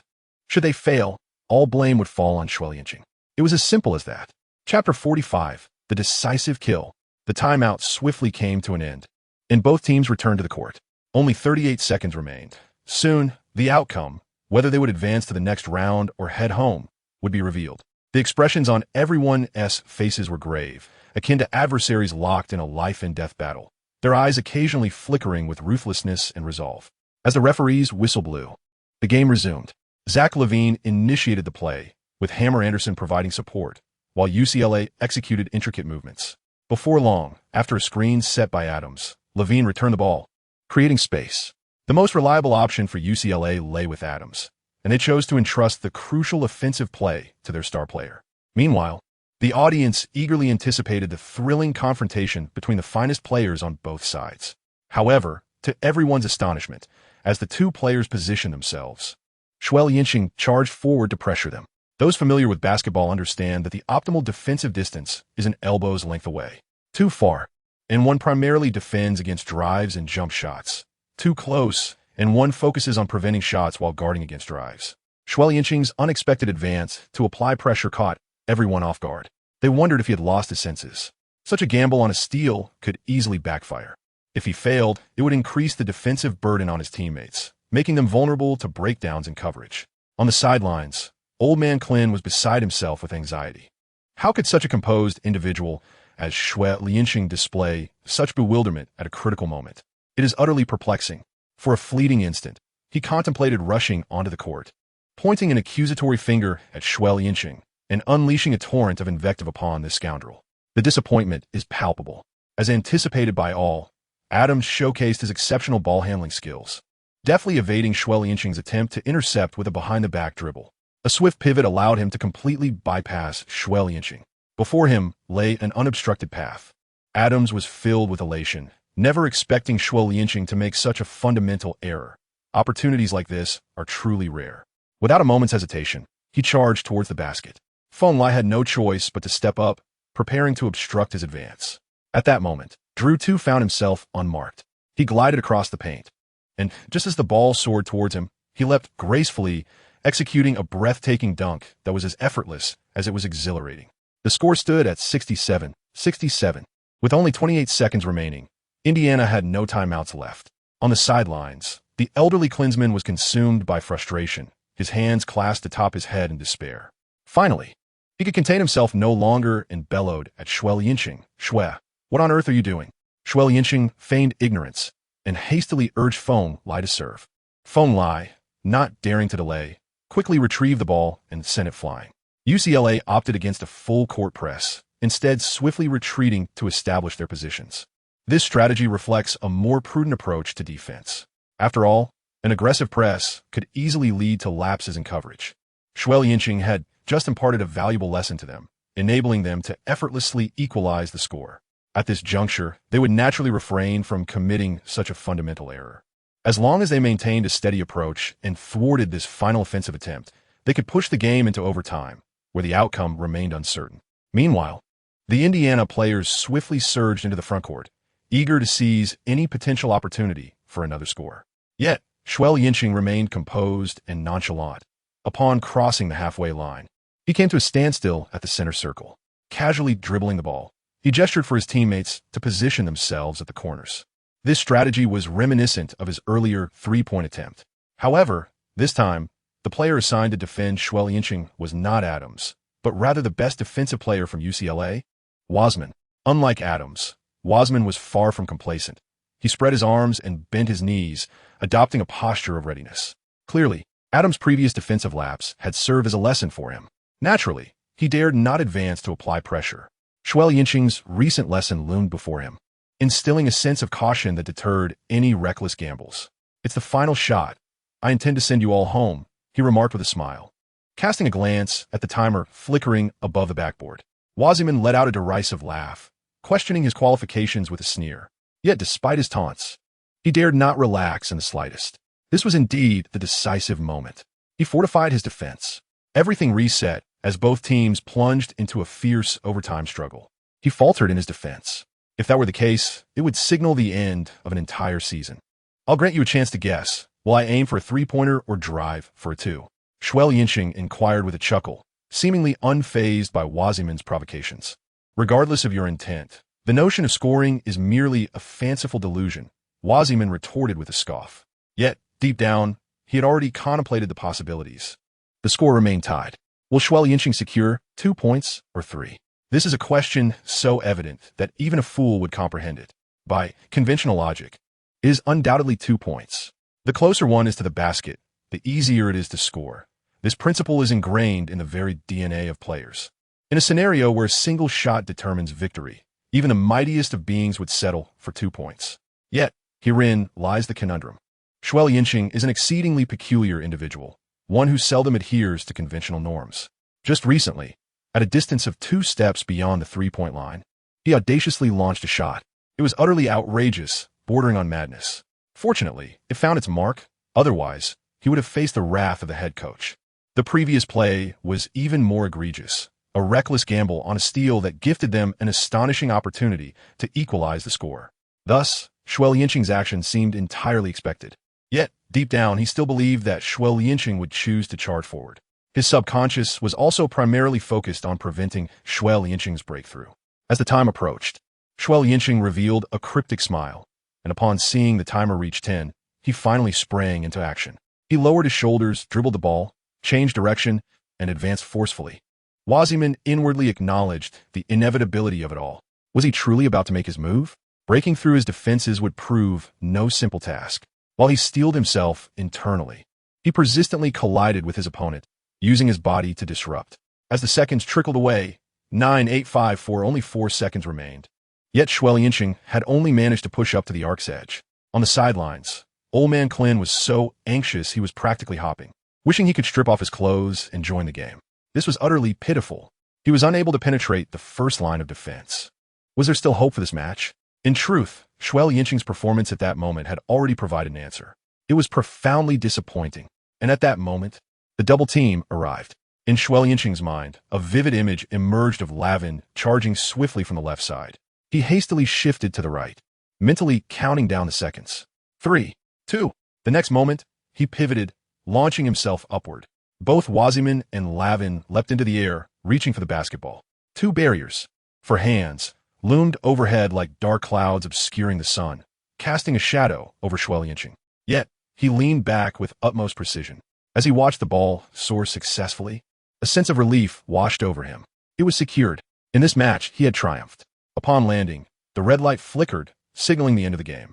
He raised his hands high, exulting in victory, without a glance back at the ball still flying through the air. With a whoosh, the Indiana bench erupted in thunderous applause. Rushing forward, a last-minute victory. Chapter 46. I am great. I am proud. After the game, a reporter approached Xue Liancheng, congratulating him on advancing to the top 32. May I ask, the reporter inquired, why were you so certain that the final shot would go in? Xue Liancheng, with unwavering composure, confidently replied, the moment I released the ball, I just knew it would score. Naturally, he couldn't disclose to the reporter, I was simply on fire. I was unstoppable. The reporter pressed on, Xue, can you elaborate on your decision to attempt a risky steal against Adams? If it hadn't been for that last-minute shot, would you regret your impulsiveness? I make the most accurate judgments based on the situation on the court, and history has proven I was correct, Xue Liancheng responded. Redemption? Huh. Gambling? Huh. It was intentional. At that moment, Indiana led by 2 points with only 38 seconds remaining, and UCLA was on the attack. Had he not applied pressure, what if Adams had taken a 3-point shot as time dwindled, and it went in? Then, they would have been left with less than 3 seconds. At this juncture, Indiana had no timeouts left. They needed to inbound the ball from the backcourt, and he had to control it, sprinting to the front court to execute a 3-point shot. The question of whether there was enough time loomed large. An even greater concern was whether UCLA would intensify their pressure. Could he successfully navigate past half-court? Should he pass to a teammate? What if that teammate missed? It would be pure luck, relying on fate. What were the odds of success? He didn't know, but he was certain they were not very high.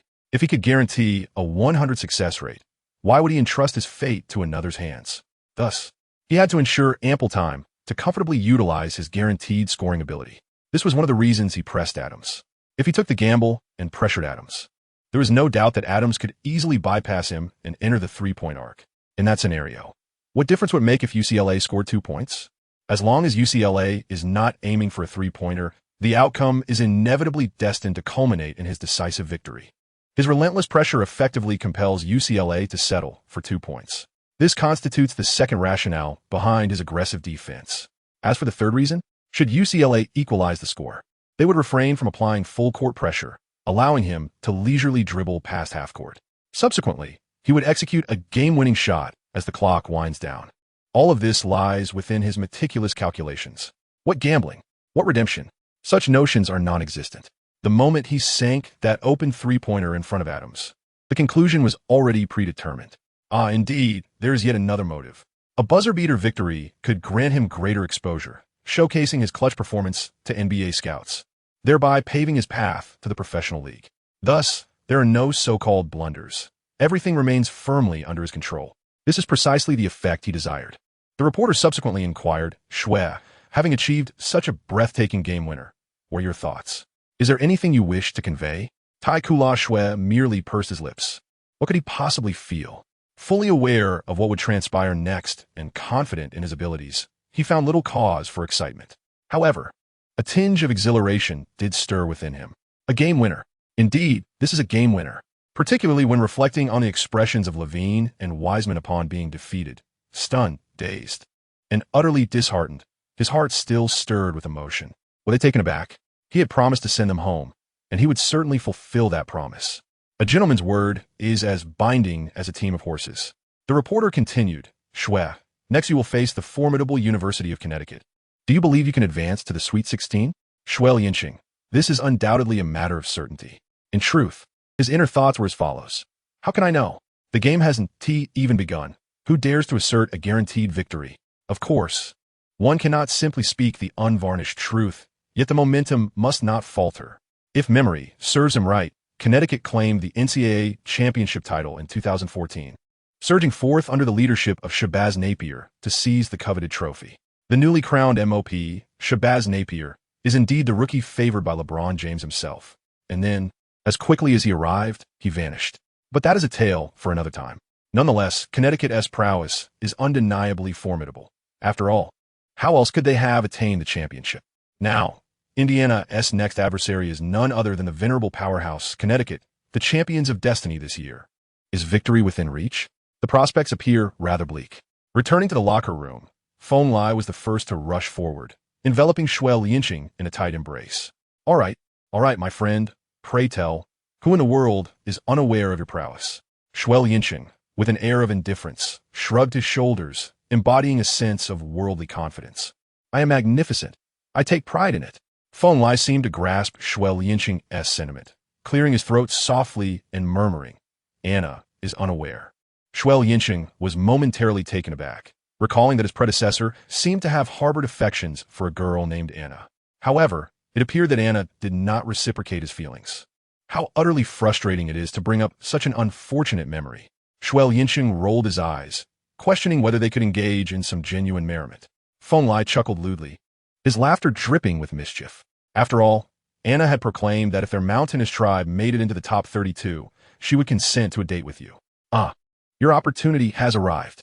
Is that truly the case? Xue Liancheng's eyes suddenly sparkled with excitement. The image of that girl began to materialize in his mind. Golden hair, azure eyes, a shapely figure with long legs, a delicate visage, and an exquisite form. What lingered most in his memory was her graceful neck, reminiscent of a swan's beauty. What was her name again?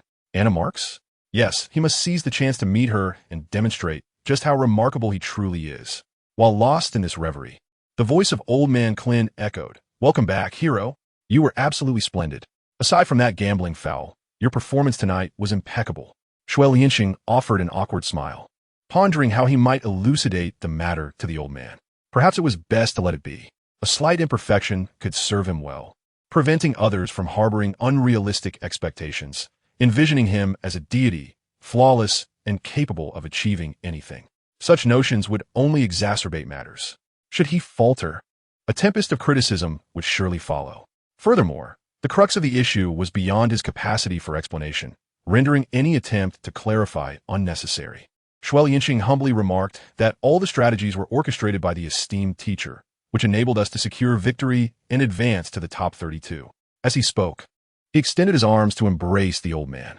Old Man Klin's heart swelled with joy, expressing gratitude for their efforts in battle. What a gracious individual he is.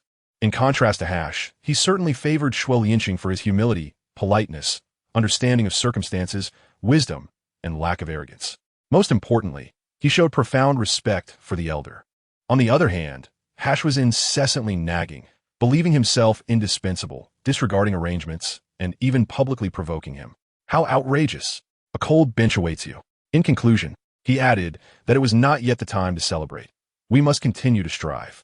Then, An excruciatingly familiar scene unfolded once more, with the chant of encouragement. Keep going, keep going, keep going. Strive, strive, strive, fight, fight, fight. End of this chapter. Chapter 47.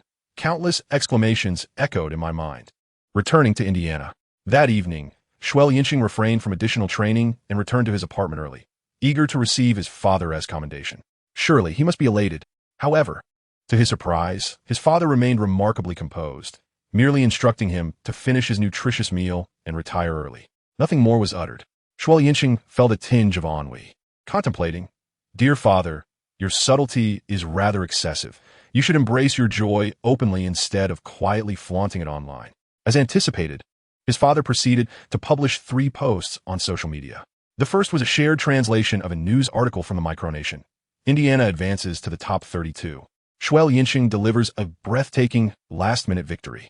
The second was a video showcasing Liancheng's final shot. Well done, keep up the good work. The third contained the latest NBA draft predictions. It's no easy feat. Making the list for the first time, let the celebrations commence. The first 2 posts were swiftly disregarded by Liancheng. However, upon encountering the third post, he felt a subtle tremor of excitement within. Had he truly entered the official draft prediction rankings? This signified that he was now in the public eye, a cause for genuine celebration. While the accuracy of official draft predictions may vary, they are generally reliable, with an impressive rate of correctness. Once one's name appears on such a list, the likelihood of being selected escalates exponentially. Previously, he had never graced this list, but now that he had, it was evident that scouts were taking notice. Eagerly, he clicked to open the post, his heart aflutter with anticipation and apprehension, and began to scrutinize each prediction in turn. First in the rankings was the projection for Andrew Wiggins. Bucks, it was highly probable that the Bucks would secure the top pick, and should this dream materialize, their primary choice would undoubtedly be the versatile swingman, Wiggins, who had led Kansas into the top 32 and was continuously proving his prowess. Of course, given the uncertain status of their main center, Larry Sanders, they might also express interest in Joel Embiid. Xue Liancheng smiled faintly upon reading this. The unfortunate deer need not dream any longer. No one would have anticipated that the Cleveland Cavaliers, languishing in a league with a dismal record of 33 wins and 49 losses, would experience a stroke of luck, securing the first overall pick with a mere 1.7 chance. The emotions of the 8 teams preceding them must have been akin to tasting bitterness. One wonders if, in this cycle, the Cavaliers can again encounter such fortuitous luck. He felt that it should not significantly impact the outcome, as he had yet to enter the NBA, thus not influencing the lottery results. Second pick prediction, Jabari Parker, Digital Man, having acquired the emerging star Nerlens Noel through a trade in last year's draft. The Digital Man's primary focus this year will be on selecting a wing player. From current observations, Jabari Parker stands out as one of the most offensively gifted newcomers, and his style seamlessly aligns with the Digital Man's fast-paced and free-flowing system. Should Andrew Wiggins fall to this slot, he would undoubtedly be the choice, although the likelihood of that occurring seems slim. This prediction for the second pick may hold true, but the Digital Man will need to wait a bit longer. Third pick prediction, Joel Embiid, Magic. Since Dwight Howard's departure, the Orlando Magic has been in hibernation for 2 seasons. The team is now in urgent need of a star capable of anchoring the squad. As a most outstanding interior player in this year's draft, Embiid, although sidelined due to injury during the tournament, evidently possesses the potential to be the optimal selection. Unfortunately, Embiid is not immune to the curse of injuries, which will soon catch up with him following a few games against Indiana. Xue Liancheng opined that Embiid likely harbored pre-existing injury concerns, rendering him unable to evade this impending misfortune. The top 3 selections, comprising the first overall pick, the second, and the third, are essentially locked in as Embiid, Parker, and Wiggins, each possessing an undeniable and overwhelming advantage, making a fall from grace improbable. However, chaos ensued beginning from the 4th pick. Players such as Marcus Smart, Julius Randle, Dante Exum, Nick Stauskas, and even his teammate Noah Vonleh all present promising prospects, particularly Vonleh. Indiana's advancement to the top 32 significantly boosted Vonleh's draft stock, catapulting him from an earlier prediction of the 14th pick to a remarkable ascent to the 4th position. Of course, the primary factor remains the raw talent on display. One need only observe Zach LaVine, whose season averages of 9.5 points, 5 rebounds, and 1.8 8 assists alongside his recent elimination and somewhat slender physique have not hindered him from firmly securing a position in the green room. What accounts for this? Talent. His monstrous vertical leap, unparalleled athleticism, and astonishing speed are sufficient to make numerous NBA teams salivate at the prospect of acquiring him. In stark contrast, Jordan Adams, who delivered a stellar season as the team's leading scorer with exceptional three-point shooting and a comprehensive offensive skill set, is still projected to be selected only at the tail end of the first round. Meanwhile, UCLA's offensive linchpin, the Hammer Anderson, faces an even grimmer fate, as his average of 14, 9 points and 5 assists failed to secure him a first-round appearance, possibly influenced by UCLA's elimination. Nevertheless, Xue Liancheng believes the primary reason is singular, a lack of extraordinary talent and limited potential. Anderson and Adams, one slow and the other both overweight and sluggish, despite their commendable performances, are not the preferred choices for NBA teams. This is the harsh reality. It is a truth that he can easily relate to himself. Thus, he harbors no extravagant hopes of seeing his name among the first-round projections. As for whether Vonla will ultimately be selected at the 4th position, that remains uncertain, contingent upon the needs of the teams selecting in that slot. After meticulously reviewing the first-round predictions, Xue Liancheng proceeded to examine the second round. As he scrolled through the rankings, he found himself momentarily halted upon encountering the overall 48th position. What? That diminutive player, Hash, had somehow secured a higher spot than him? Nevertheless, upon further reflection, it made sense. Hash had undeniably proven his mettle. Though he may be shorter in stature, his speed was remarkable. Coupled with the Indiana team's advancement to the top 32, he was undoubtedly marketable. Continuing his descent through the rankings, he finally stumbled upon his own name at the 57th position. The prediction read, Xue Liancheng, Indiana Pacers, first-time listing evaluation. Strengths: smooth shooting touch, proactive movement, potential to become a three-point shooter, possesses a broad vision and commendable game-reading abilities, physically robust, unafraid of confrontation, and boasts significant strength on the perimeter. Weaknesses: overweight, lack of speed, average leaping ability, limited explosiveness, and mediocre athleticism, with little exceptional physical talent. On the defensive end, he struggles to contain quicker opponents, and due to his sluggish lateral movement, he can easily become a target for breakthroughs. Future outlook: he holds promise as a competent rotational player, suitable to be developed as a backup guard or shooter, currently aligning well with the Indiana Pacers roster. Comparison: Raymond Felton. Brief commentary: a heavy-duty tank of a guard. His lack of physical prowess raises concerns regarding his draft prospects. However, considering the vast market potential in China and his affiliation with the Indiana Mountain Men, the Pacers are likely to contemplate selecting him in the second round. Having absorbed all this information, he concluded his review. Xue Liancheng was beset by countless unspoken grievances, unsure whether to voice them or remain silent. End of chapter 48. Vowing in silence to make a name for himself after much contemplation, he ascended the draft prediction rankings. Was it his origin from China or his tenure at Indiana University that accounted for this? Alas, it seemed his remarkable achievement of leading the Indiana Hoosiers into the NCAA tournament's top 32 was entirely disregarded. What was even more outrageous was the fact that, despite his accomplishments, he was merely projected to be selected in the second round at the 57th overall pick, placing him third from the bottom. This disheartening prediction was further tainted by the intricacies of personal bias. How utterly contemptible! Such a gross underestimation of his capabilities.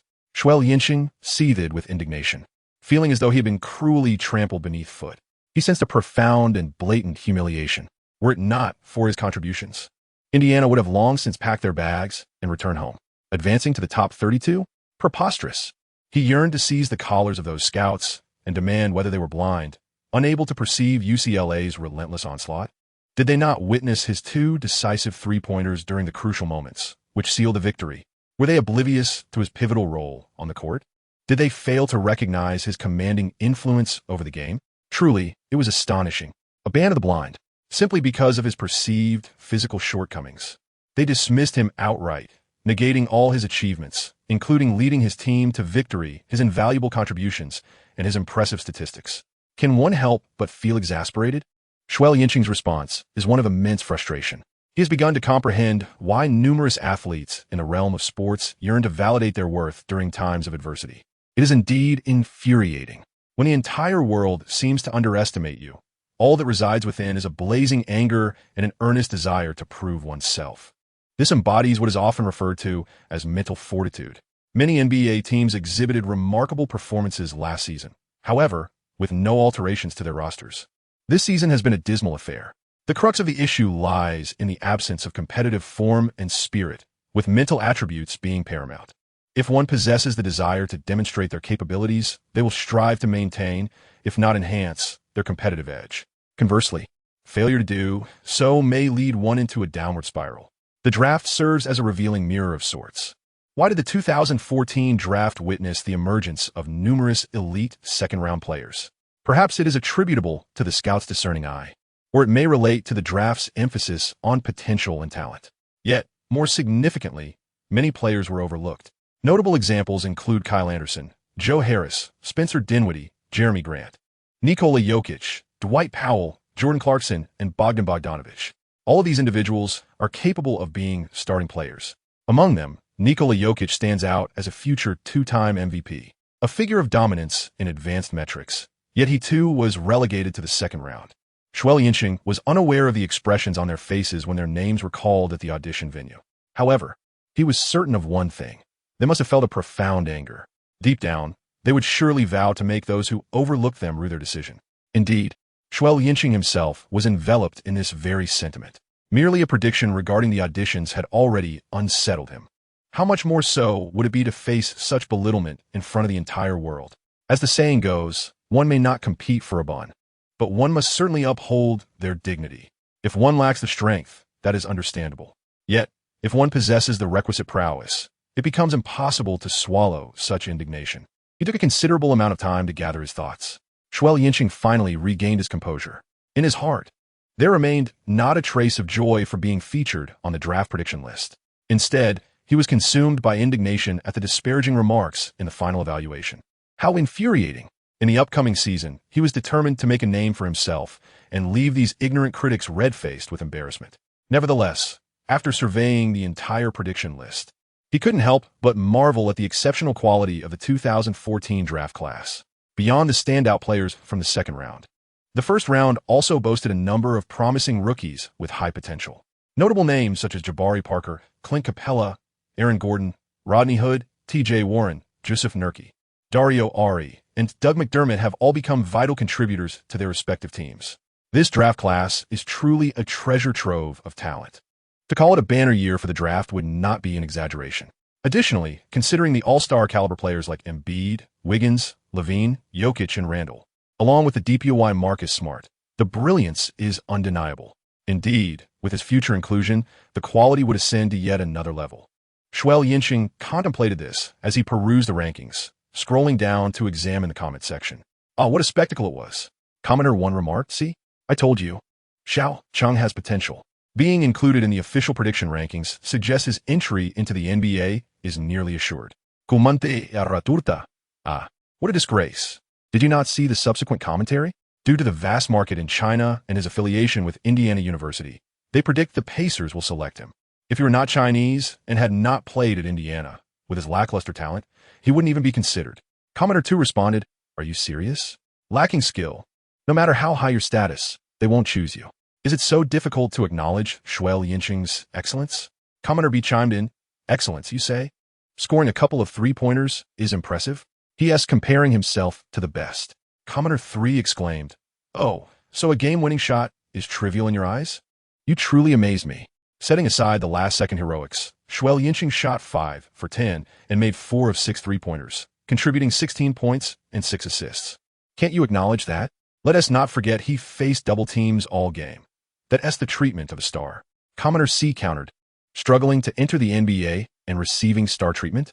Can you please stop exaggerating?" Commenter 4 asked, "While you dilly-dally with your opinions, let me ask you, was Xue Liancheng not double-teamed the moment he received the ball? Did he not endure immense defensive pressure to lead his team into the tournament's top 32? Was his performance not commendable? Answer me, was it not?" Commenter D replied, "Absurd. Does this indicate Xue Liancheng possesses star-level talent? Have some dignity. Advancing to the top 32 is a team effort. I acknowledge Xue Liancheng's contributions, but let us not inflate his status to that of star. Would a true star be predicted to go 57th in the second round? Furthermore, the fact that he struggles against double teams highlights his physical limitations and lack of prospects. Commenter 5 asserted, whether or not he is regarded favorably is irrelevant. Xue Liancheng is continuously improving, proving himself step by step. That is what truly matters. I have faith in his future. Commenter E scoffed, you know nothing. The NBA draft is about talent and potential. Your opinion holds no weight. Even if he enters the NBA, he will merely be a benchwarmer. Commenter 6 remarked, previously, when Xue Liancheng was sidelined, you all disparaged him, claiming he was a disgrace abroad. Now that he has the opportunity to play, you've changed your tune, saying he merely had a lucky break and cannot sustain his performance. Yet, Xue Liancheng continuously excels and leads his team to victory. Now that he has advanced to the tournament's top 32 and made the prediction list, you attribute it all to the domestic market and Indiana University. How ridiculous is that? User F replied, your lengthy response indicates your urgency. The words of others have evidently struck a nerve. User 7 responded, if we refrain from replying, we are accused of being inarticulate. Yet, when we do respond, our words wound your sensibilities. You are a hypocrite, so kindly depart. User G exclaimed, how absurd. Following this, there ensued an extensive exchange of cordial greetings, as both parties fervently and amicably inquired about the ancestral lineage of one another, expressing concern for their well-being. Xue Liancheng found himself both amused and gratified. It seemed he had garnered his own fans, unlike before when he had to personally engage in verbal sparring with those detractors. End of chapter 49. Shall we? The following morning, Xue Liancheng arrived at the gym, and, as per usual, under the guidance of the venerable Coach Klin, he reviewed the game footage of the University of Connecticut before devising strategies. However, an unusual element marked this occasion. One individual was conspicuously absent.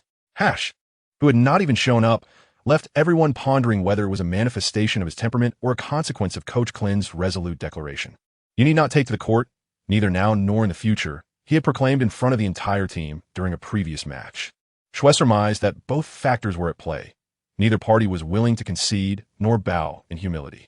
After all, such a statement from Coach Klin rendered Hash's appearance a matter of considerable embarrassment. Conversely, should Coach Klin relent first, his authority would be irrevocably compromised, making such a scenario utterly implausible. As it stands, the rift between the two had become irreconcilable, and Hash's absence seemed to be an undeniable certainty. Xue Liancheng remained silently troubled. If Hash were indeed absent, Indiana would face grave difficulties. Although the previous game showcased Davidson's remarkable effectiveness, he privately harbored doubts about Hash's singular capabilities. Nonetheless, Hash remained indispensable to the team. His ability to penetrate defenses instilled a sense of pressure in adversaries, utilizing his sheer speed to dismantle their formations. The pick and roll between Hash and Phone Lai, or even between Hash and Davidson, could serve as standalone strategies. Furthermore, Hash's reliable three-point shooting significantly enhanced his threat level and created additional space for his teammates. In contrast, Davidson's penetration lacked the incisiveness of Hash's, rendering him ineffective as a primary ball handler, which led to a rather simplistic tactical approach for the team. Relying solely on his own offensive initiatives made him an easier target. Severing his connection with teammates would spell immediate doom for Indiana. Moreover, Davidson's abysmal three-point shooting, regardless of his impeccable positional awareness, could not compensate for the lack of spacing. The absence of Hash cast a heavy pall over Xue Liancheng's spirits. Given the existing disparity in strength compared to the University of Connecticut, even Hash's presence might not guarantee a victory. The sudden loss of a tactical cornerstone inflicted damage on Indiana that words could scarcely convey. It was indeed a case of misfortune compounding upon misfortune. Xue, have you arranged a date with Miss Anna? Phone Lai, seemingly oblivious to the gravity of the situation, was more concerned about Xue Liancheng's romantic endeavors. Brother, being eliminated in the round of 32 means losing exposure, and draft positions will be irrevocably locked. Your future prospects are at stake, yet you remain unconcerned, fixating instead on his date with a young lady. Truly, what a quintessential display of masculinity. Kindred spirits. Xue Liancheng was equally invested in this matter, pondering how to invite her without appearing too abrupt. Come on, it's just a date. It should be casual. Don't you want to make a lasting impression? Phone Lai was momentarily taken aback, but upon regaining his composure, he earnestly remarked, you seem rather impatient. Nonsense. Do you take me for someone who toys with emotions? Xue Liancheng retorted, his expression stern as he vehemently defended himself. What did they think of him, this beast? He was indeed quite responsible when it came to feelings. He was no savage, quick to indulge in frivolity as springtime arrived, heralding the season of renewal. Of course, if Miss Anna insisted on such an indulgence, it would be a different matter altogether. However, that seemed unlikely, as he had long been accustomed to the flavors of Chinese cuisine, understanding precisely how to prepare and savor it for maximum delight. As for cross-ocean seafood, he had never tasted it and possessed no experience whatsoever. A lack of experience often leads to clumsiness, and clumsiness could easily ruin everything. Thus, he felt it necessary to proceed with caution. "I never said anything," Feng Lai replied, somewhat baffled. What had he actually stated? It seemed as though he had said nothing at all, yet Xue Liancheng's reaction was disproportionately intense. He simply could not comprehend.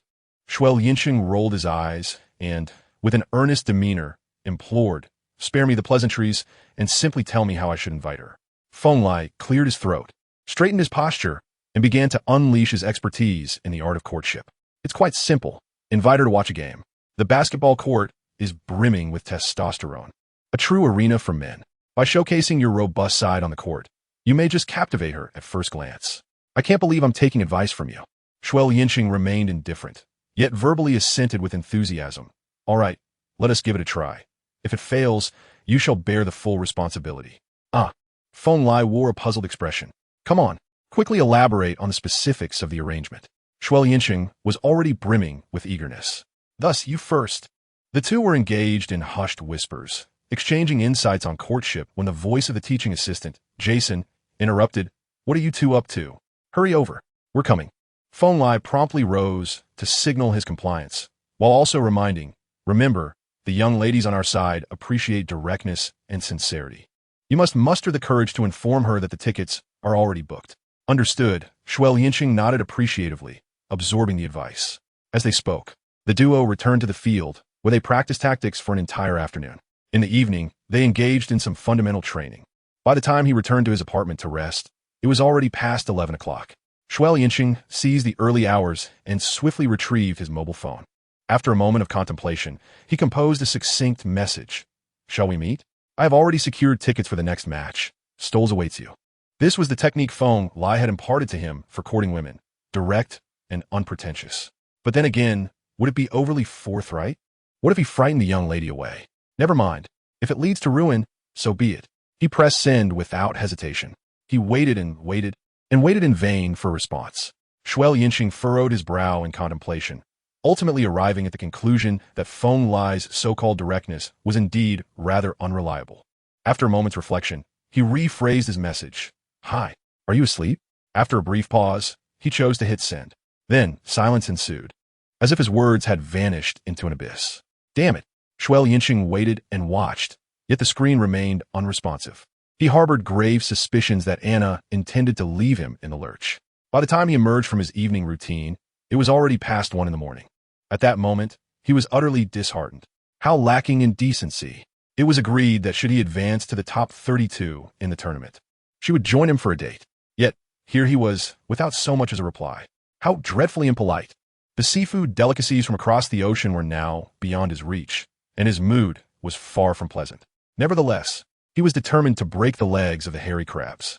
That fool Feng Lai had deceived him, claiming that girls from the land of rice were straightforward. Yet here he was, being so subtle and still receiving no attention.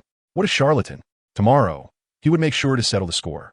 Xue Liancheng silently vowed to break Feng Lai's 5th finger tomorrow, to relieve the resentment that weighed heavily on his heart. Nevertheless, this night proved to be sleepless. His inaugural attempt had been devoid of even a hint of the seafood aroma. It was unequivocally a failure, an utter failure. This sensation was more disheartening than not advancing to the Sweet 16. For a fleeting moment, he questioned himself, wondering if he was so unattractive that others refrained from responding to his messages. Yet, that should not be the case. Domestic critics disparaged him for everything: his weight, his lack of speed, his perceived lack of talent, even his father's athletic genes, but no one ever criticized his looks. This indicates his handsomeness, which could make even Yin Zhu sidestep. Could it be that the standards of beauty differ between home and abroad? With a mind swirling with questions, Xue Liancheng found himself drifting into a hazy slumber without realizing it. Chapter 50. Scheduled off-season practice with a meat shield. In the gymnasium, a resounding thud echoed as the ball was forcefully dunked. Feng Lai, unceremoniously knocked to the ground, spread his hands in innocence and lamented, "Brother, it's time for lunch." Xue Liancheng, with a gloomy expression, coldly remarked, "Can you still eat after that?" Feng Lai, feeling quite aggrieved, replied, "I had no idea it would turn out this way. How about I introduce you to a fiery girl? She is absolutely stunning." "Fiery girl?" Xue Liancheng raised an eyebrow, his eyes glimmering momentarily, only to quickly dim once more. As far as he knew, the aesthetic standards among black individuals favored peculiar beauties resembling mismatched black pearls, and Feng Lai was no exception. The very thought of the unwashed dreadlocks of that black girl, left untouched for days on end, extinguished his interest entirely. It was best left to oneself. Xue Liancheng felt that even with the lights turned off, he could not muster any interest. The only thing that captivated him now was the prospect of rigorously training with you. Is that so? Throughout the entire off-season, Feng Lai appeared utterly despondent, resembling a specter of despair. The off-season, that is, the interval between the conclusion of the NCAA championships and the commencement of NBA team training, would see him relegated to the role of a ball boy, solely to accompany Xue Liancheng in his training endeavors. This was the consequence of his penchant for playing the mentor. Initially, he was resistant to the idea. However, considering the premature ending of his good friend's romance, he reluctantly consented to serve as a training partner. Indeed, it was a most reluctant agreement. As it stands, he is already regretting his decision. "Are you reconsidering?" Xue Liancheng inquired with a penetrating gaze. Feng Lai, sensing the palpable tension, immediately subdued his defiance, muttering begrudgingly, "There is no need for such sorrow. As long as there is wealth, this world may lack many things, but it certainly does not lack women." Xue Liancheng shrugged, expressing confusion. "Why should I feel sorrow? Not sorrowful? Then what madness is this?" However, these words were ones Feng Lai dared not utter. "It is mainly for your improvement," Xue Liancheng candidly stated. Well, primarily it was for his own enhancement. That was the truth. During the off-season, one must have a sparring partner. After all, Feng Lai's height and wingspan were ideally suited for serving as a human shield, while also allowing for the release of some pent-up frustration. Damn, strumming aimlessly, knowing nothing, yet attempting to teach him the art of wooing women. I truly appreciate it, I really do. Feng Lai wished to say more, but was abruptly silenced by Xue Liancheng's sharp rebuke. "No more nonsense, get up quickly." Reluctantly, Feng Lai rose to his feet, once again focusing all his efforts on defending against Xue Liancheng's advances. Their teammates had all gone for their midday rest. In the gymnasium, the two figures intertwined as they diligently trained until 2 o'clock in the afternoon. After finishing their meal and returning to the gym, their teammates had also arrived. Tactical drills resumed. "Ahem, Xue, there's a girl outside looking for you," suddenly announced assistant coach Jason, raising his voice as he entered. All activity came to a halt as everyone turned to gaze intently at Xue Liancheng. Xue Liancheng appeared somewhat oblivious. A girl? In his memory, aside from his interactions with Anna, there was nothing else. How could there possibly be another girl seeking him out? "You rascal, are you trying to deceive me?" Feng Lai suddenly snapped back to reality, filled with indignation. "I truly have no idea who it could be." Xue Liancheng shrugged his shoulders, acknowledging his ignorance. "Who else could it be besides Anna? Feng Lai's Joffet. She hasn't even replied to my messages. Do you really think it's her?" Xue Liancheng responded with exasperation. "Why not step outside and see for yourself?" Feng Lai, too, began to entertain doubts. Xue Liancheng nodded and stepped out of the gymnasium. Before him stood a stunning beauty with golden hair and piercing blue eyes, her figure gracefully curvaceous, smiling as she gazed in his direction. Who else could it be but Anna? Xue Liancheng furrowed his brows, filled with astonishment. The silence was broken, and now they had come to him. What could this signify? Anna swiftly provided an explanation. "I apologize, but mobile phones are prohibited in the tissue culture room. I have just seen your message." Xue Liancheng was filled with skepticism. Had she truly gone without her phone from last night until now? Such a statement felt akin to deceiving a 3-year-old. Did she truly think him a fool? Yet, to speak candidly, the beauty before him was indeed striking, more exquisite than he had recalled, with long legs, a slender waist, a graceful neck, and a face that met the standards of a sweet darling. One couldn't help but imagine how delightful she might be. No wonder his former self had been unable to forget her, spending every moment post-training attempting to win her affection through persistence. However, after waiting in vain all night, his heart had grown as indifferent as water. After all, she had left him hanging. and for him to still approach her with such eagerness was no different from being a sycophant. He adored her beauty, yet as the saying goes, a gentleman appreciates beauty but does so with honor. To be reduced to a mere flatterer was absolutely unacceptable. "So what are you doing here?" he inquired. "I am here to honor my promise," Anna replied gracefully. Thank you for your commitment. You have fulfilled your promise, so you may leave now," Xue Liancheng stated with a stoic expression.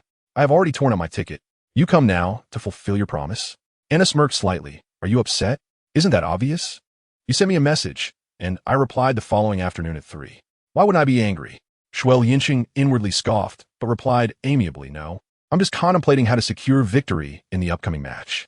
Indeed, diligent training is paramount." He mused about Feng Lai, who incessantly babbled nonsense, feigning understanding. Yet, there is a grain of truth in his words. In this world, while many things may be scarce, women are certainly not among them. Anna quickly interjected, "I apologize. I truly did not see your message."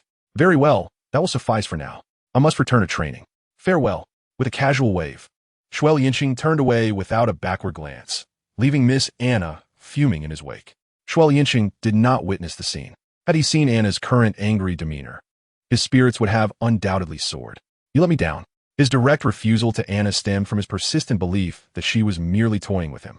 Their interactions in his memory were scarce, yet upon reflection, he recalled Anna's consistently cold and even impatient demeanor when facing him. The promises of dates she offered were absurd, such as leading Indiana into the top 32 of the championship. It was imperative to note that at that time, Xue Liancheng couldn't even secure a spot in the games, let alone achieve such a feat now. With a retrospective clarity, he realized this was a blatant rejection. Furthermore, the fact that he had sent her a message last night and only received a response at 3 in the afternoon, and not merely a text but a personal visit, added to his suspicion. The unusual circumstances raised his doubts significantly. He strongly suspected that this seafood was playing tricks on him. This only dampened his interest further, deeming it a waste of time. However, amidst this tumult, he had not left empty-handed. He had secured a training partner for the off-season, a formidable player no less. And at no cost. This individual possessed NBA-level skills, which would prove invaluable for his future adaptation to the high-intensity demands of NBA games. He firmly believed that by the end of the offseason, he would better execute finishes at the rim and enhance his ability to contend against robust interior players. Just as he returned to the entrance of the gym, Feng Lai approached him with a beaming smile, exclaiming, "Congratulations. I told you my methods would yield results." Indeed, the offseason promised more opportunities for enjoyment, filling him with a sense of relief. "Congratulations to your sister." Xue Liancheng wore a displeased expression as she approached me, conveying her disdain for boys with such overt behavior, insisting that I refrain from bothering her in the future. After all, it was no small feat to have a free companion to shield me. The thought of withdrawing was simply out of the question. Feng Lai, who had been secretly reveling in delight, turned pale upon hearing her words and vehemently declared, "How could that possibly be?" Xue Liancheng let out a cold laugh. "Encouraging you to inquire with her." Feng Lai stood there, utterly stunned, as his mind conjured images of a beach party filled with beautiful women, only to be abruptly replaced by the grim reality of the sports field. Something was amiss. Where exactly had the sequence faltered? Little did he realize that the most significant issue lay in the fact that he was the most suitable person among Xue Liancheng's acquaintances to serve as a meat shield in practice. Into this chapter, Chapter 51. One-on-one. 3 days passed in the blink of an eye. The University of Connecticut's home ground buzzed with life, thronged with spectators, vibrant banners fluttering, and the roar of the crowd rising in waves. This is one of the most electrifying venues in NCAA history. Following the conclusion of the entrance ceremony, Xue Liancheng made his way to the technical area to dust off the magnesium powder as per his usual routine. Amidst the cacophony, he faintly discerned someone calling his name. Instinctively, he looked up. Upon recognizing the individual, he was momentarily taken aback. In the front row, 2 striking figures stood out, one of whom was none other than Anna. What on earth? How did she come to be here? Xue Liancheng was taken aback. He had believed that their encounter outside the gymnasium that day marked the conclusion of their chapter together. To his astonishment, Anna had pursued him here. What could this possibly signify? He found himself perplexed. Could it be that he had misjudged Anna? As this thought crossed his mind, he quickly dismissed it. In the past, when he sought her out, she had shown him a frosty demeanor, and her conditions for a date were absurdly unreasonable, tantamount to a veiled rejection. The fact that she had personally sought him out that day was already remarkable, Now, she had even come to the competition venue. This was not merely unusual. It raised significant concerns. A person who has not responded to you at all suddenly treats you kindly. That certainly does not indicate that you've suddenly become irresistibly charming. Rather, it suggests that there is something about you that piques her interest. He was now gravely suspicious that Anna might have ulterior motives. How frightening. Xue, stay strong. Anna waved her hands vigorously, her smile radiant. Xue Liancheng nodded in acknowledgement, saying nothing. Regardless of the circumstances, his focus must now be directed towards the competition. As for everything else, that was merely ancillary. The stunning beauty seated beside Anna appeared somewhat familiar, as if he had encountered her before. Where had he seen her? After pondering for quite some time, he still could not recall. However, he had no time to delve deeper, for the match was about to commence. By the sidelines, the enchanting woman next to Anna cast a lingering glance at Xue Liancheng, then leaned in, smiling as she remarked, "Quite handsome, indeed. You have good taste. What's wrong with being a student from Indiana University? Here to cheer for my team?" Anna replied earnestly. "None at all." The beauty chuckled silently. "Dear sister, I assure you, there is truly nothing between us." "Yes, I know. Why don't you believe me?" Anna exclaimed, exasperated. All right, I believe you," the sister replied, still beaming. Seeing that she could not clarify the situation, Anna chose to remain silent, her gaze fixated on Xue Liancheng, her expression darkening ominously. "By the way, it seems he is not particularly inclined to engage with you," the stunning sister suddenly interjected. At this, Anna's face clouded over, growing exceedingly dark, a foreboding shade indeed. In truth, Xue Liancheng was correct. Besides completing her studies, Anna is currently a video blogger on YouTube, devoting her leisure time to creating videos to amass views and earn a bit of pocket money. That evening, she promptly noticed Xue Liancheng's message, but she could not be bothered to respond. She held no interest in Xue Liancheng, a reserved and taciturn individual who seemed incapable of expressing himself. The following day, while browsing the news for content ideas, she stumbled upon numerous videos showcasing Xue Liancheng's game-winning shots. She keenly recognized a lucrative opportunity. If she could seize this chance to create a video centered around Xue Liancheng, it would undoubtedly garner immense attention. For instance, a video titled "Basketball Prodigy" as heartfelt confession met with utter rejection would surely captivate many viewers. The mere thought was exhilarating, and she anticipated a surge of interest in her channel. However, to her utter astonishment, her attempt to reach out was met with indifference from Xue Liancheng, leaving her infuriated. Yet, she was not one to back down easily. Thus, she pursued him to the store's Connecticut home court, intent on capitalizing on the attention surrounding Xue Liancheng. As for the embarrassment he might face after being rejected, that was of no concern to her. Xue Liancheng was utterly unaware that this venomous beauty was not after his kidneys, but rather the attention surrounding him. Of course, even if he were to realize this, his reaction would remain unchanged. He would spring up and exclaim, "I knew that you, foul little foreigner, harbored ill intentions." At this moment, he had already taken to the court, poised for the jump ball. The Indiana starters were point guard Xue Liancheng, shooting guard Davidson, small forward Buckwheels, power forward Walton, and center Feng Lai. Hash had been completely sidelined and was absent from the venue today, with Davidson stepping into the starting role.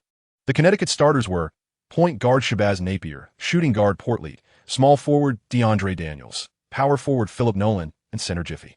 Napier, as the star player of Connecticut, required no introduction.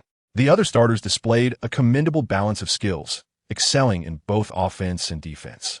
Notably, Daniels and Portleet possessed formidable scoring prowess.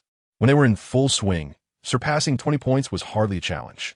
As the referee's whistle echoed, Feng Lai once again validated his prowess by securing the first score. Xue Liancheng habitually passed the ball to Davidson, allowing him to advance. To his surprise, when he maneuvered to receive the ball, Connecticut showed no intention of double-teaming, leaving Porterlight to defend him one-on-one. This unexpected situation caught him off guard, as he was unaccustomed to such isolation. Indeed, his predictions were validated. Connecticut's strategy was to sever his connection with his teammates, forcing him to operate independently. So, what was there to hesitate about? He should seize the moment. With a low shoulder and bent elbows, he charged fiercely towards the basket, determinedly confronting Porterlight. Yet, astonishingly, no one came to provide assistance. He felt utterly disrespected. Previously, he had been frustrated by double teaming, and now, being left to fend for himself was equally vexing. He couldn't quite grasp the reason behind his irritation. Since no one was stepping in to assist, why should he hold back? He resolved to go all out. with a shoulder bump and a retreat. He executed a precise jump shot as Porterlight lunged at him, successfully using the backboard to score 2 points with ease. However, Xue Liancheng found no joy in his success. Instead, a heavy gloom settled over him. Connecticut's defensive strategy was now clear. They intended to let him bear the brunt of the offense. But could he truly overpower the opponent single-handedly? He held reservations about this notion, as his stamina waned and his efficiency decreased, rendering him unable to consistently dominate. Indiana would surely sink. The only silver lining was that he could freely amass statistics, provided Connecticut continued defending in this manner. However, he soon realized he might have overthought the situation. After Connecticut scored, they promptly assigned Daniels to guard him. Standing at 204 centimeters with a wingspan of 218 centimeters and weighing 90 kilograms, Daniels, though lighter than Xue Liancheng, possessed a formidable frame that appeared quite imposing. Coupled with his considerable speed, this made Xue's drives significantly more challenging. Chapter 52. Because your mind isn't quite right. Nevertheless, Xue Liancheng was not without options. Faced with Daniels' long reach, he was compelled to pass the ball this time. Yet in the next play, Noah approached to set a screen. Xue Liancheng advanced past the half-court line, signaling directly to Phong Lai. Recognizing the disadvantage of facing Daniels, he opted to draw out an opponent with whom he would not be at a disadvantage. It was a classic one-on-one scenario, poised to exploit the weaknesses of his adversary. The individual he sought was none other than the center, Defy. Although Defy stood at a mere 206 centimeters, his considerable bulk rendered him slow and unresponsive. This was fortuitous. His ability to anticipate movements by a fraction of a second, when combined with his changing rhythm, provided a perfect counterbalance against the sluggishness and lack of agility of such a cumbersome opponent. This is akin to the well-known military training tactics. During this period, Phong Lai had been training closely with Xue Liancheng, and their synergy had reached remarkable heights. While they had not achieved an almost telepathic connection, a mere glance from Xue Liancheng was enough for Phong Lai to discern his intentions. What? Are you calling for a screen? I thought you were quite formidable last game. Daniels suddenly interjected. Xue Liancheng was momentarily taken aback. Tugging at the corners of his mouth, he let out a chuckle.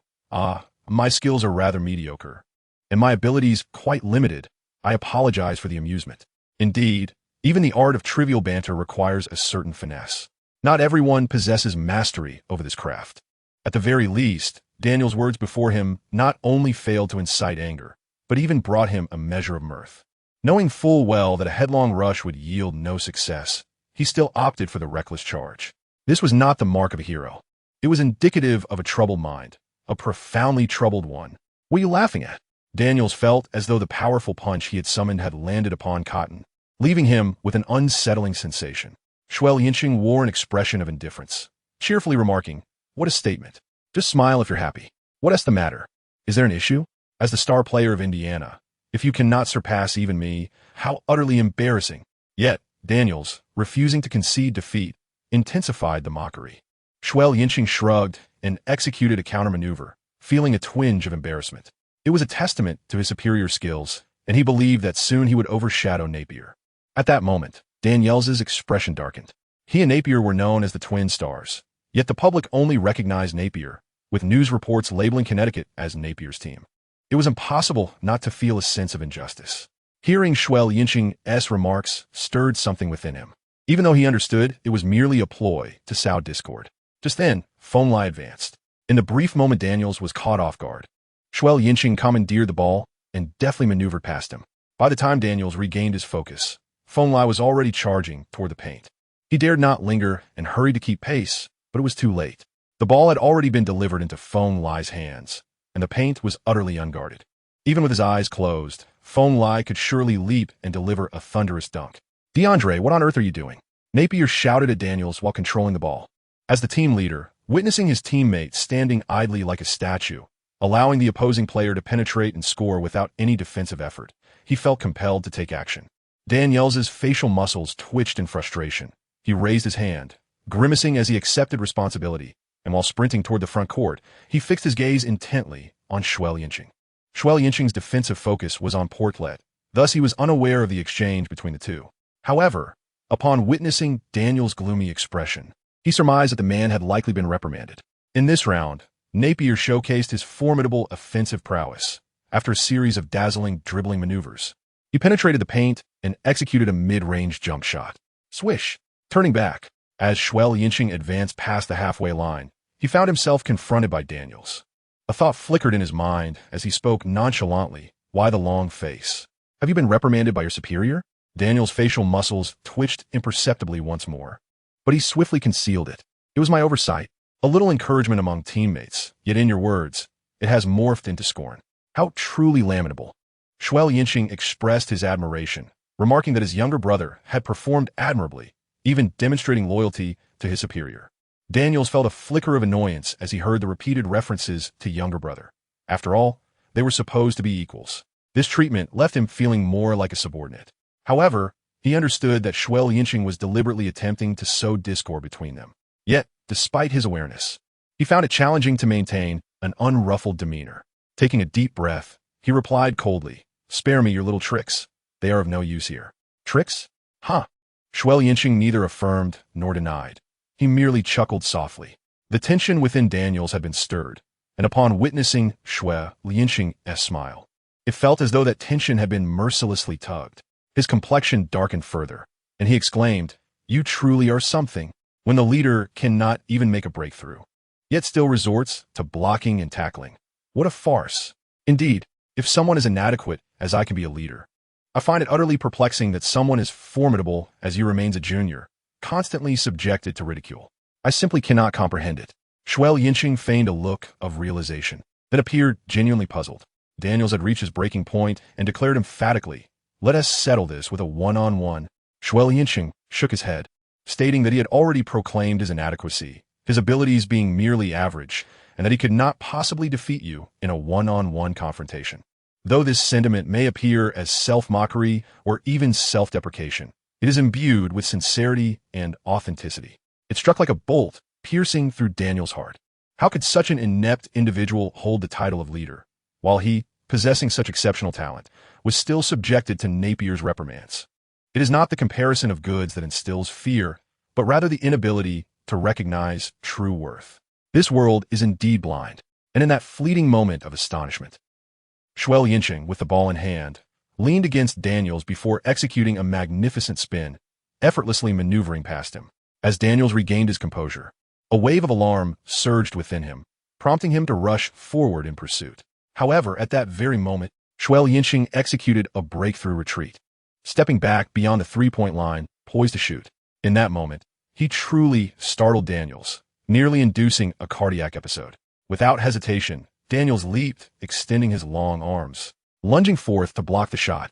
To his greater dismay, Xue Liancheng did not even leave the ground.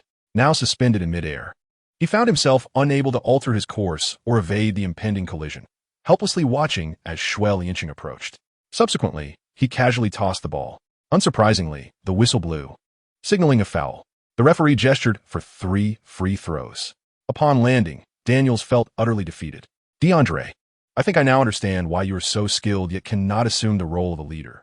Xue Liancheng seemed to have stumbled upon a new realm. Cautiously drawing nearer, Daniels, maintaining a stoic expression, shot a fierce glance at Xue Liancheng, questioning, Xue Liancheng suddenly burst into a smile, with a serious expression declaring, "Because your mind isn't functioning well." End of this chapter, chapter 53. Manipulating the mindset, he is serious. Daniels was momentarily taken aback. Then, his expression transformed dramatically, his face contorting in anger, as if smoke were rising from his head, looking as if he wished to consume life itself. Yet in an instant he calmed down, chuckling, "You think you can provoke me? Well, if you say so." Xue Liancheng shrugged and turned to walk toward the free throw line. As Daniels observed Xue Liancheng's retreating figure, his expression darkened once more, inwardly cursing. Damn it, manipulating my mindset, claiming my mind isn't sharp. It was merely a lapse. I fell for a foul, as if I committed some egregious error. Thankfully, I didn't take the bait. With such thoughts racing through his mind, he hastened to position himself for a rebound. At that moment, Napier approached sharply, coldly reprimanding. "What on earth are you doing?" Daniels found himself at a loss for words. Last time, I lost focus and failed to defend, allowing phone line easy opportunity for a dunk. That was somewhat excusable. After all, in a game, there are bound to be a few missteps. Yet now I've lost focus again. As a result, Xue Liancheng easily surpassed him. and by the time he sought to rectify his mistake, he was flustered. He fell victim to Xue Liancheng's baiting foul.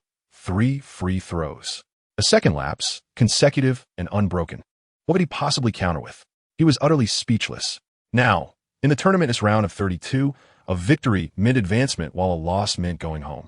You must eradicate that damned habit of zoning out. Do you hear me? Napier seethed. His anger was certainly justified. This was not merely a regular season game, but a decisive tournament match. To zone out during such a crucial contest, and repeatedly at that, warranted stern criticism from the team leader.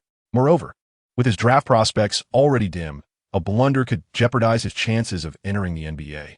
With his future at stake, how could he not be enraged? Daniels, at a loss for words, felt the weight of Napier's icy reprimand as he walked away. What initially seemed like a standard critique felt like thunderclaps in Daniels' ears. Wait, could this be interpreted in another light? Is he insinuating that I lack intelligence? To keep my mind sharp equates to my mind ISNT functioning well. It appears that there is indeed a deeper implication when the opponent remarks on his lack of intellect. It could be interpreted as a provocation, an attempt to incite his ire. His teammates echo this sentiment, suggesting that he truly is perceived as lacking in mental acuity by others. At this thought, he halted. He clenched his fists resolutely, incessantly reminding himself to remain composed, convincing himself that he was merely overthinking. Yet in truth, he was oblivious to how he had found himself positioned at the free throw line. With Xue Liancheng successfully sinking his third shot, the score ascended to 7-4, granting a distinct advantage to Indiana. Turning back, Connecticut initiated their offense. Napier indeed demonstrated remarkable prowess, executing his breakthrough rhythm with exceptional finesse, rendering Davidson utterly ineffective in defense. The other players also exhibited impressive skills. Their awareness was formidable, with constant movement and rapid ball transitions. Porterlay seized an open opportunity and effortlessly sank a three-pointer, leveling the score. Xue Liancheng could not help but marvel at the formidable prowess of the Connecticut team. In comparison to Indiana, they possess a significant advantage on both offensive and defensive fronts. Undoubtedly, this is a championship-caliber team. Moreover, they lack hash, a key tactical initiator, which renders their strategies rather simplistic or perhaps rather insipid. Once Connecticut acclimates to their offensive tempo, their scoring will become increasingly challenging. However, there is not a complete absence of good news. Xue Liancheng distinctly perceived that. In this round, Daniels was still lost in thought, unable to integrate into the offensive strategy, appearing utterly out of place. Could it be that his earlier remark about this fellow's lack of mental acuity has yet to register? With this thought, a glimmer of insight sparked in his eyes. This presents an opportunity for a breakthrough, a shift in offensive and defensive tactics. Xue Liancheng advanced with the ball, casting a glance at the poised Daniels at the top of the arc, a smile gracing his lips. DeAndre, I hear you were reprimanded again moments ago. Upon reaching the arc, Xue did not hastily attempt to break through. Instead, he engaged in a casual conversation with Daniels. Earlier, while he was at the free throw line, he had faintly caught the voices of Napier and Daniels. The atmosphere was too raucous for him to discern the details, yet he was certain the two had exchanged words. As for the content of their discussion, he remained oblivious. However, he was confident that Napier had not offered any kind words. Daniels' expression darkened once more, his eyes widening like brass bells. Rather than constantly scheming to provoke others, perhaps you should contemplate how to enhance your own abilities. Do not misunderstand. I am merely indulging in a bit of gossip. Xue Liancheng chuckled softly to himself, thinking, was it not you who first provoked me? Now, turning the tables, you dare to accuse me of harboring malevolent thoughts? Truly, the wicked are always the first to complain. With a brief pause, he continued with a hint of amusement. Does he not also believe that your intellect is lacking? Do you find this amusing? Daniels, now visibly agitated, felt that this was indeed an unfortunate topic to bring up. Upon hearing these words, Xue Liancheng became even more exhilarated. As the leader of the team, I truly empathize with Napier. Some of our teammates exhibit remarkably immature behavior. Who exactly are you referring to as immature? Daniels retorted, visibly agitated. Xue Liancheng, however, bore an expression of innocence, exclaiming, I did not speak of you. What is this? The latter phrase, implying a direct association, need not be articulated. Daniels immediately grasped the implication, his countenance shifting to a mottled hue, reminiscent of a chameleon showcasing its remarkable ability to blend in. His gaze fixed upon Xue Liancheng, the desire to exact vengeance simmering within him. A colossal infant? Lacking intellect? Such labels, affixed to any individual, would surely be difficult to endure. Most critically, he found himself unable to refute these accusations. For this pit was one he had willingly descended into. Particularly, Napier's words continued to echo relentlessly in his mind. Xue Liancheng was filled with uncontainable joy. How could this fellow have spaced out once again? What was there to hesitate about? He decisively changed direction and charged straight past Daniels. Ahead lay an expanse of open space, prompting him to accelerate towards the paint area. The closest defender was Napier, who immediately rushed over to reinforce the line. However, Napier stood at a mere 185 centimeters, making him a full 11 centimeters shorter than Xue Liancheng, and he also weighed over 20 kilograms less. Xue Liancheng charged forward, effortlessly leaning against his opponent to make a layup, leaving Napier with no chance of resistance, utterly trampled. Indeed, it was a direct dunk. Upon landing, Xue Liancheng smiled at the approaching Daniels and remarked, "DeAndre, you are the best defender I have ever encountered." After a brief pause, he added, "No exceptions." Playing with the psyche. He was earnest and professional. End of chapter. Chapter 54. Pointing fingers. At that moment, Daniel's face had turned a ghastly shade, resembling the color of liver, grotesque in appearance, his large, coppery eyes brimming with fury.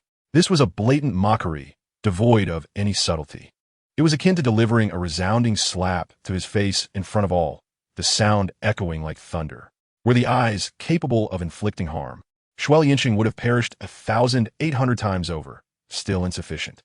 Xue Liancheng, however, chose to feign ignorance, gracefully retreating to defend.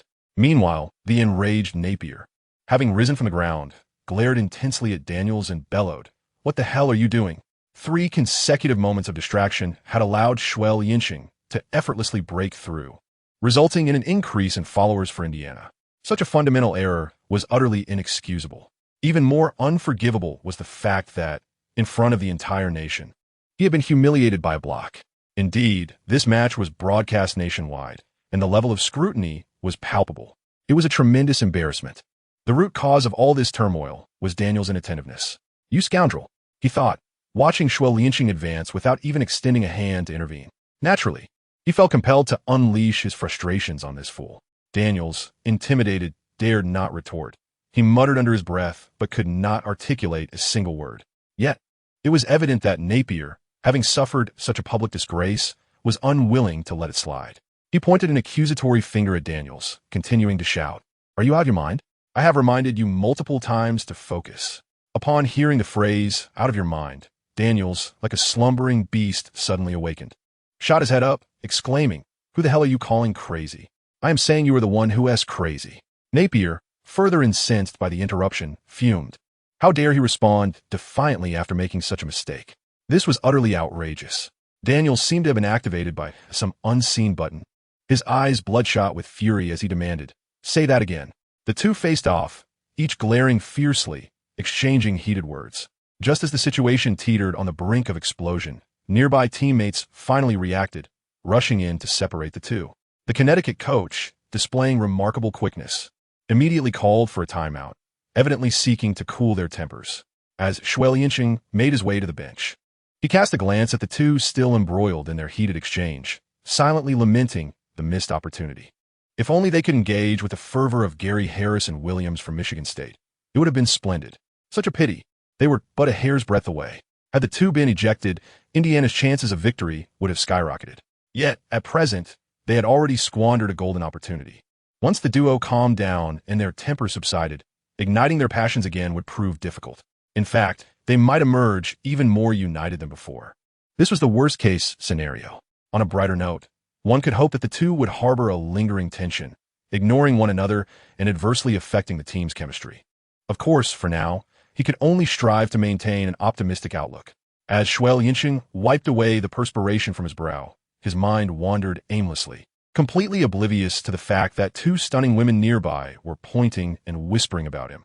On the sidelines, one of the enchanting ladies gazed at Xue Liancheng with a beaming smile, exclaiming how impressive he was. "Not too shabby," Anna remarked nonchalantly, her eyes fixed on Xue Liancheng. While she lacked a profound understanding of basketball and held little interest in the sport, even those unfamiliar with the game could grasp the fundamental concept of scoring.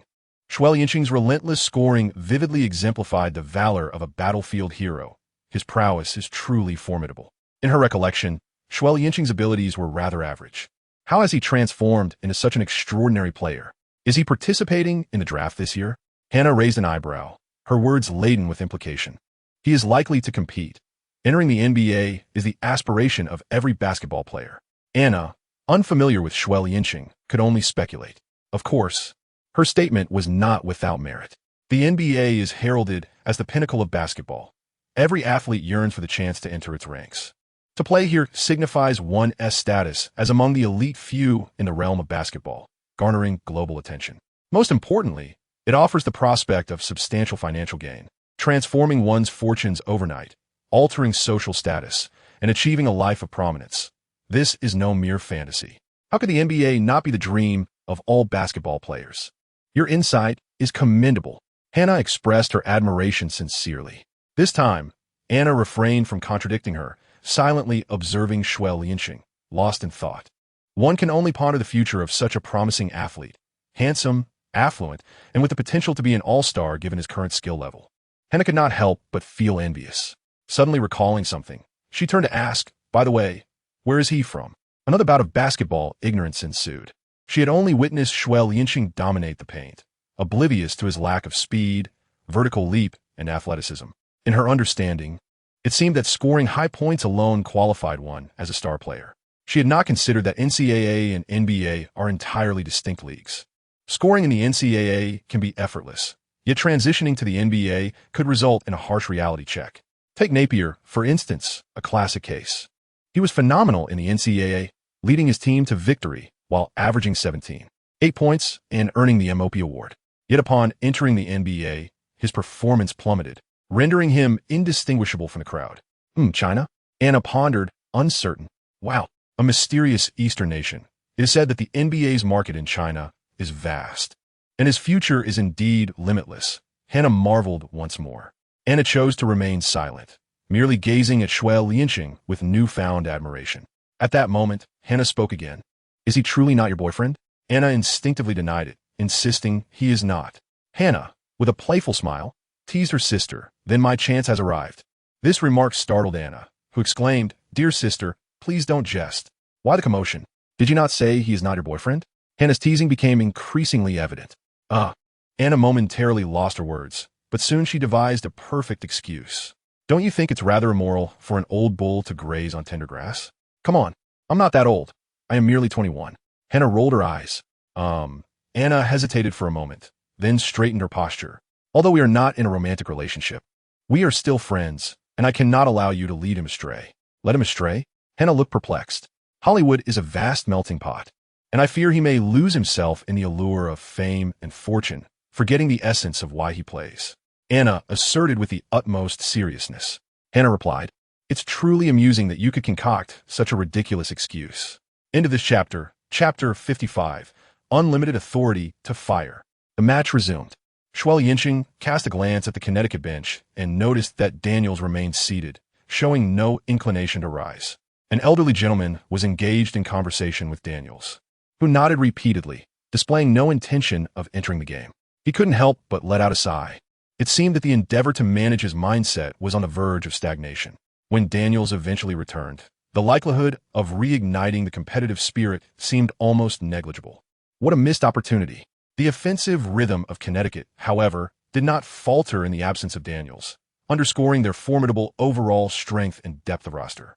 The only alteration lay in their defensive strategy. Currently, the primary defender assigned to Xue Liancheng was now Porter Light. Nevertheless, they maintained a one-on-one marking approach, and when Xue Liancheng penetrated the paint, additional players swiftly provided support, executing their assistance with remarkable precision. Xue Liancheng has scarcely been afforded many opportunities to shine. At this juncture, the performance of his teammates becomes paramount. Regrettably, aside from Feng Lai, whose shooting percentage remains somewhat reliable, the form of the other players has been dismal. As the first half drew to a close, Indiana found themselves trailing Connecticut by a substantial margin of 8 points, with a score of 28-36. Within this tally, Xue Liancheng contributed an impressive 12 points and 5 assists, with nearly every basket linked to his involvement.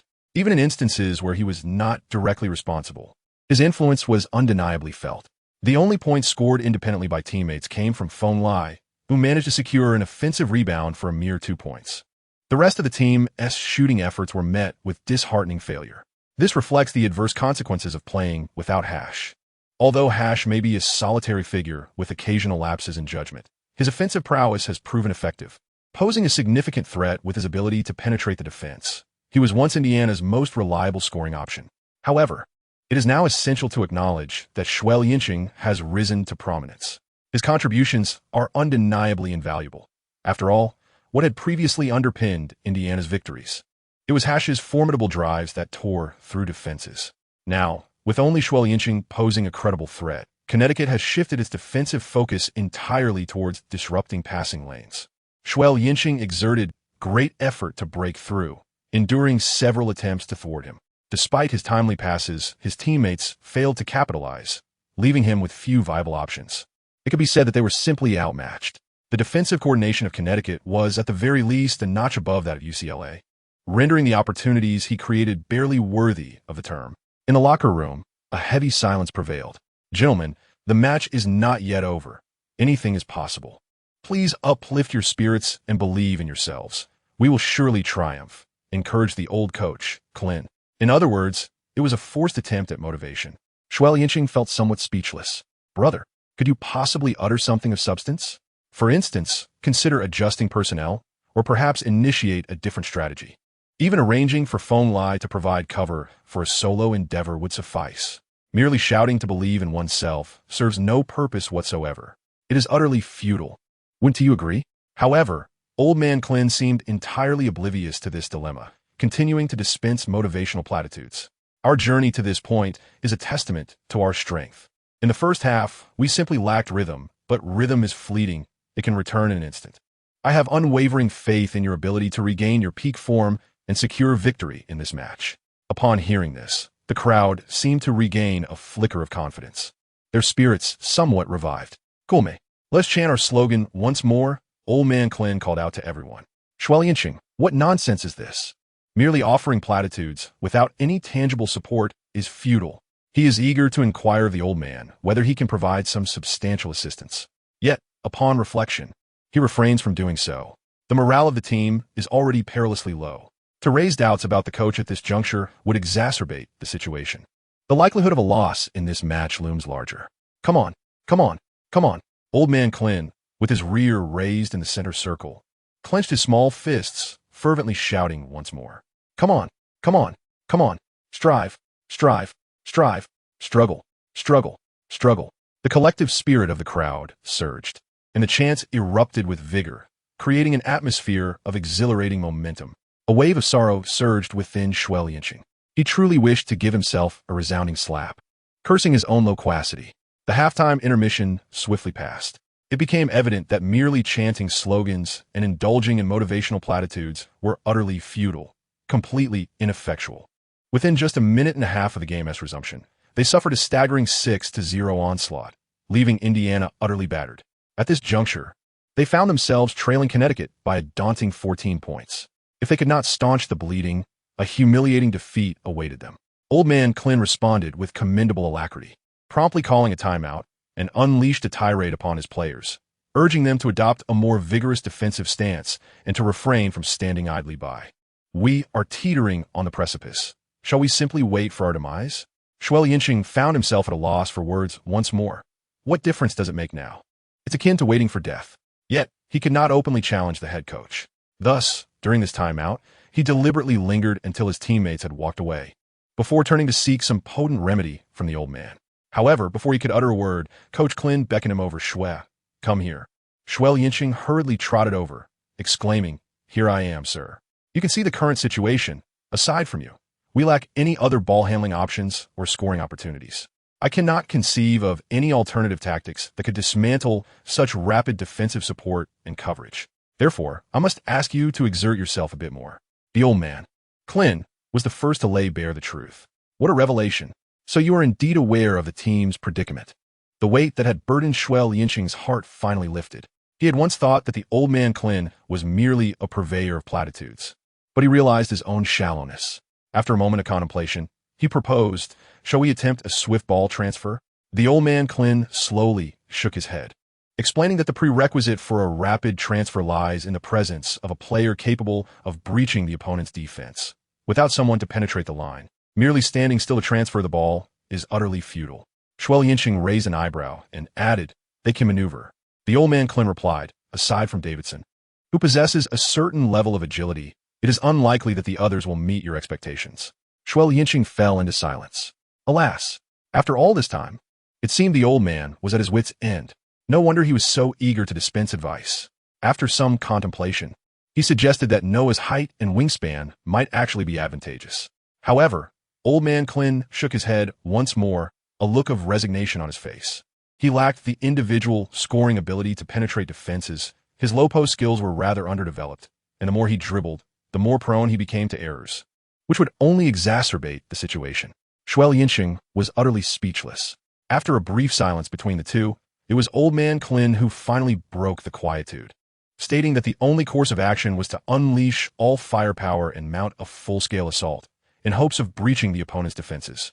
Upon hearing this, Xue Liancheng suddenly raised his head, astonished as he gazed at the old man Clin. Had he been granted the authority to unleash unlimited firepower? Clin affirmed, placing all the responsibility upon him.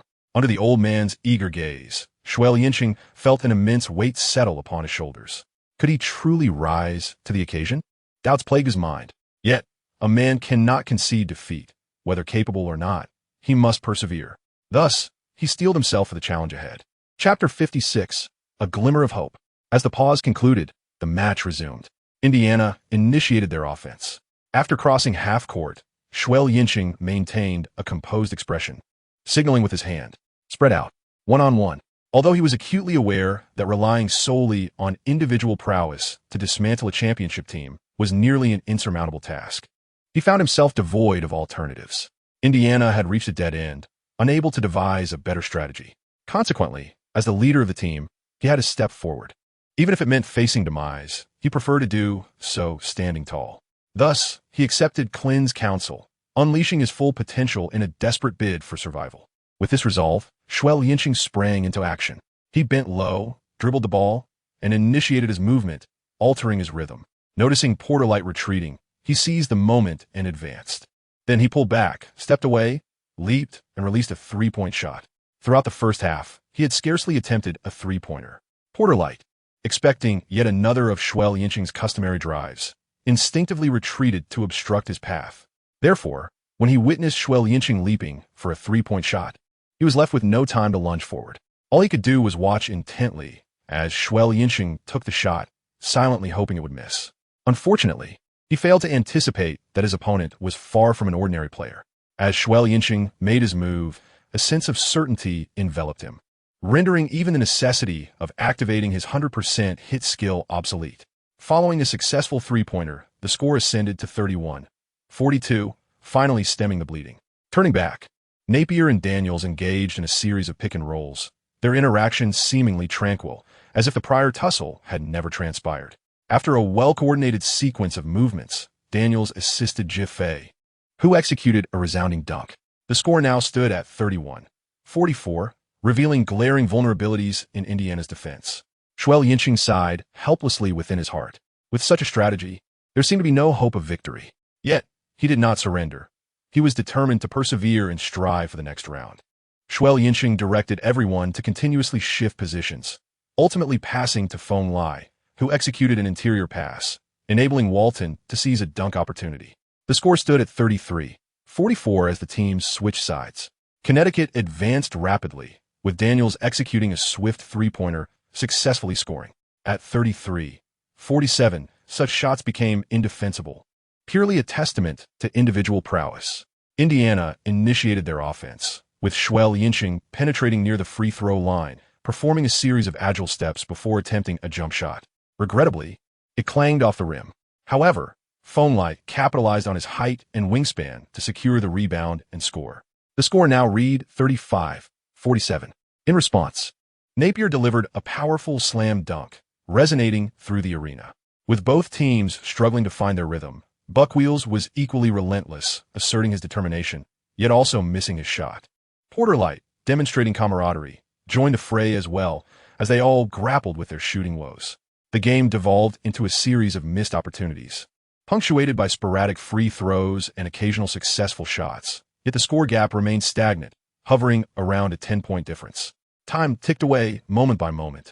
Xue Liancheng felt a sense of urgency within him. He had unleashed his firepower, yet the results were rather mediocre, failing to truly suppress Connecticut. He hesitated to utilize his skill that guaranteed 100% accuracy. After all, using it would eliminate his safety net, leaving him uncertain about future opportunities to score. Soon, the time dwindled to the final 3 minutes, and the scoreboard read 48-59. As defeat loomed, Xue Liancheng cast aside his reservations. He dashed to the front court, reached a mere 2 steps from the arc, and launched a three-pointer. The moment he released the ball, he inwardly lamented his decision. However, in that fleeting moment of contemplation, he still refrained from activating his guaranteed accuracy skill. Thud! The basketball struck the front of the rim, soared upwards, ricocheted off the backboard, and ultimately found its way into the net. Xue Liancheng felt a surge of relief within, truly favored by the heavens. With the score at 51-59, the gap had narrowed to a single-digit difference, and he finally glimpsed a glimmer of hope. Turning back, Defy made an error with a throw-in. Xue Liancheng was filled with overwhelming joy. The ensuing round was of utmost significance. Should they succeed in scoring, the gap would narrow considerably. Conversely, failure would revert everything to square one, potentially even widening the deficit to 10 points. A devastating blow. In the fleeting span of just over 2 minutes, there were only a handful of opportunities, and a 10-point difference was substantial. Connecticut would undoubtedly manage the tempo and time, while Indiana's hopes of a comeback seemed almost fanciful. Thus, the outcome of this pivotal moment would determine whether they would plunge into despair or cling to hope. Xue Liancheng immediately signaled for a timeout. Upon returning to the bench, he dropped the pretense and directly stated, "For this play, I hope all of you will provide me with cover." "Xue, please share your thoughts," Clint remarked, sensing Xue Liancheng's pause and understanding his intentions. After all, he was the head coach. When a player outlines tactics, it could be perceived as overstepping. Thus, this was a gesture of respect. Given Xue Liancheng's thoughtfulness, Clint was more than willing to cooperate. "I will feign a move towards the penalty area for a screen. Then suddenly make a dash to the top of the arc. Noah will be positioned centrally to receive the ball, while Walton and Davidson will converge from the flanks. Once you see me break through, the three of you must instantly form a barrier to block the defenders." Xue Liancheng briefly elaborated. Indeed, this is the renowned elevator door tactic of the Warriors.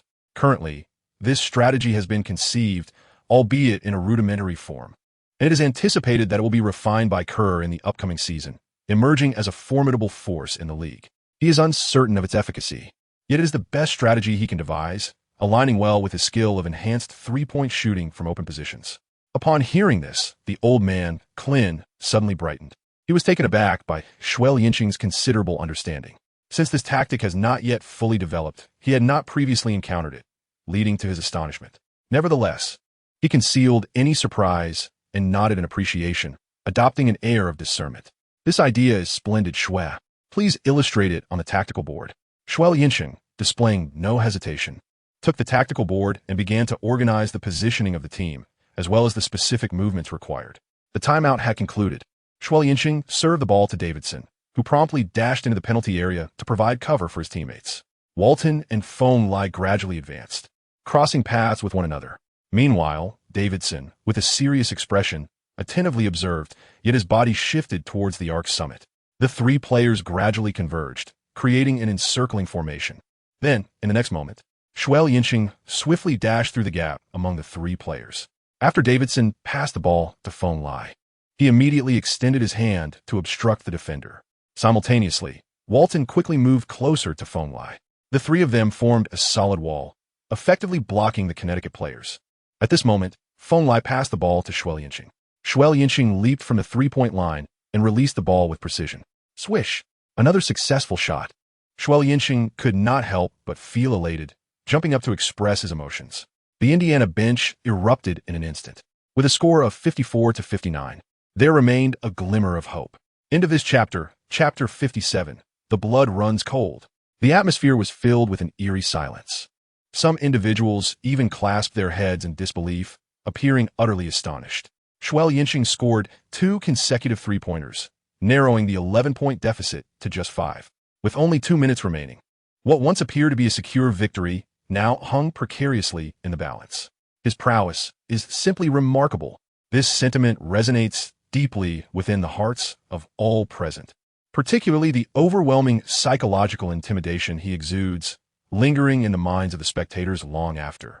Yet Connecticut chose not to call a timeout. The head coach merely gestured from the sidelines, offering no further indication. Such confidence, indeed. Xue Liancheng felt a twinge of surprise. To see a lead of 11 points reduced to a mere 5, one would expect any ordinary coach to falter in the heat of the moment. Yet, to his astonishment, the head coach of Connecticut did not call for a single timeout. Such unwavering confidence is a rarity indeed. However, should the tables turn, it would not be confidence, but rather obstinacy, a sign of muddled judgment. As Connecticut initiated their offense, Napier controlled the ball, leisurely crossing the halfway line. The players spread out, adopting a scattered formation, a blatant tactic to consume time. Xue Liancheng felt a sense of urgency in his heart, yet found himself powerless. To recklessly engage in a coordinated attack would risk leaving openings. If their defensive support did not respond swiftly, it would be all too easy for Connecticut to seize the opportunity to score. Such a counterproductive gamble in defense was ill-suited for Indiana at this moment. In this round, their sole objective was clear: to prevent Connecticut from scoring. Time trickled away relentlessly. With only 10 seconds remaining on the shot clock, Connecticut's formation finally began to shift. Daniels advanced, setting a screen with Napier. Xue Liancheng was quite taken aback.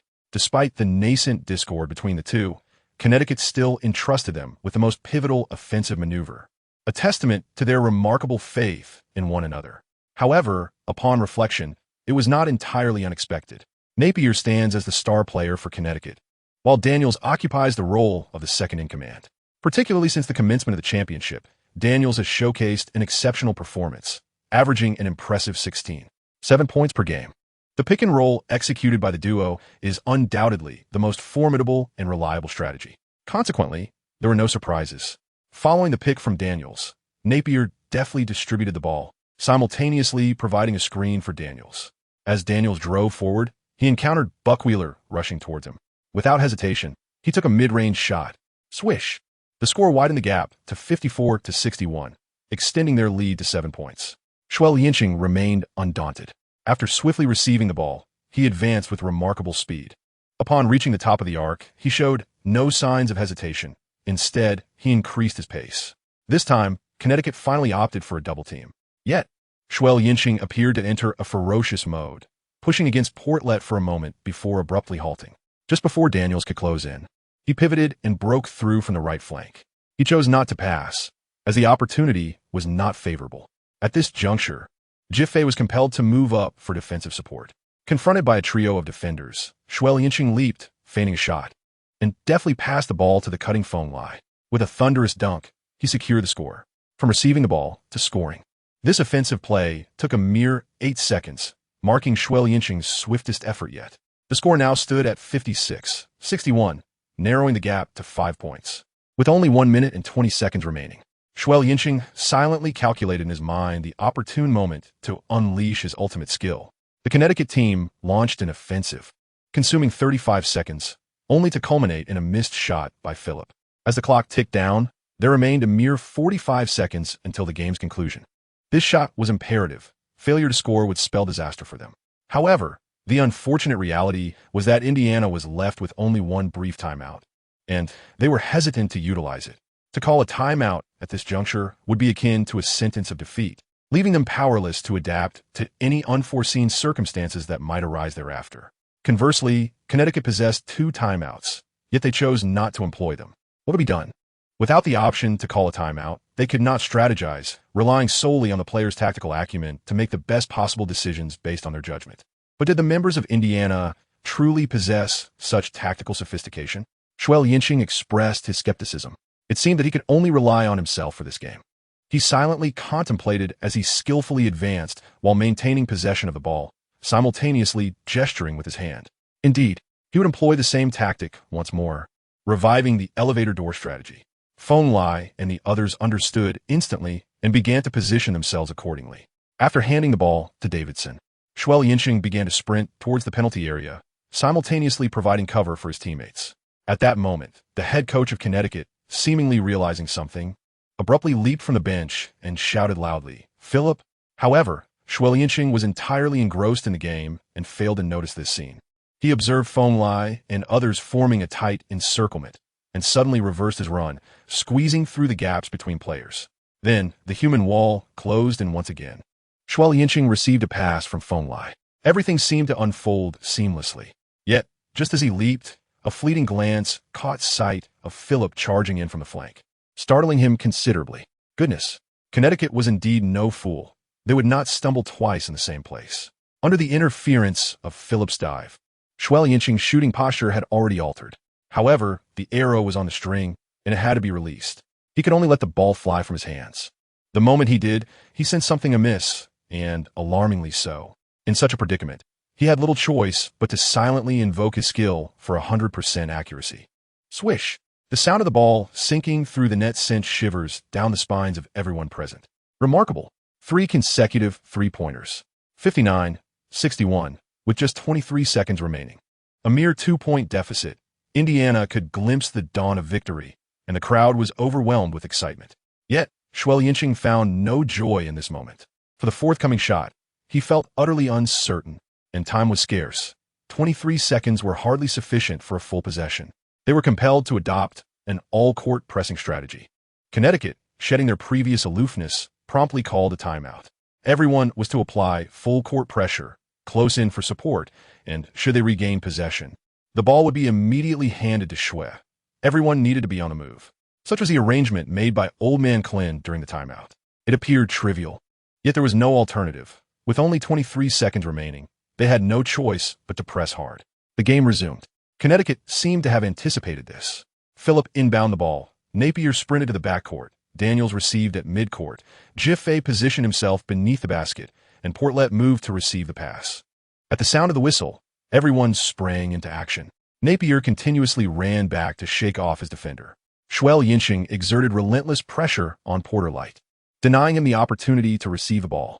Meanwhile, Daniels made a direct dash towards the basket, with Jafidi approaching. Following a cross-screen pick and roll, Daniels found himself in an open position. Xue Liancheng had a clear understanding of their actions, fully grasping the situation. In his mind, he visualized Daniels sprinting towards the basket, and he instinctively sensed trouble. Indeed, it was a classic case of feigned intentions. Portlet was merely a decoy. When Daniels received the ball, rather than wasting time, he charged straight for the hoop. From a position near the free-throw line, he leapt into the air.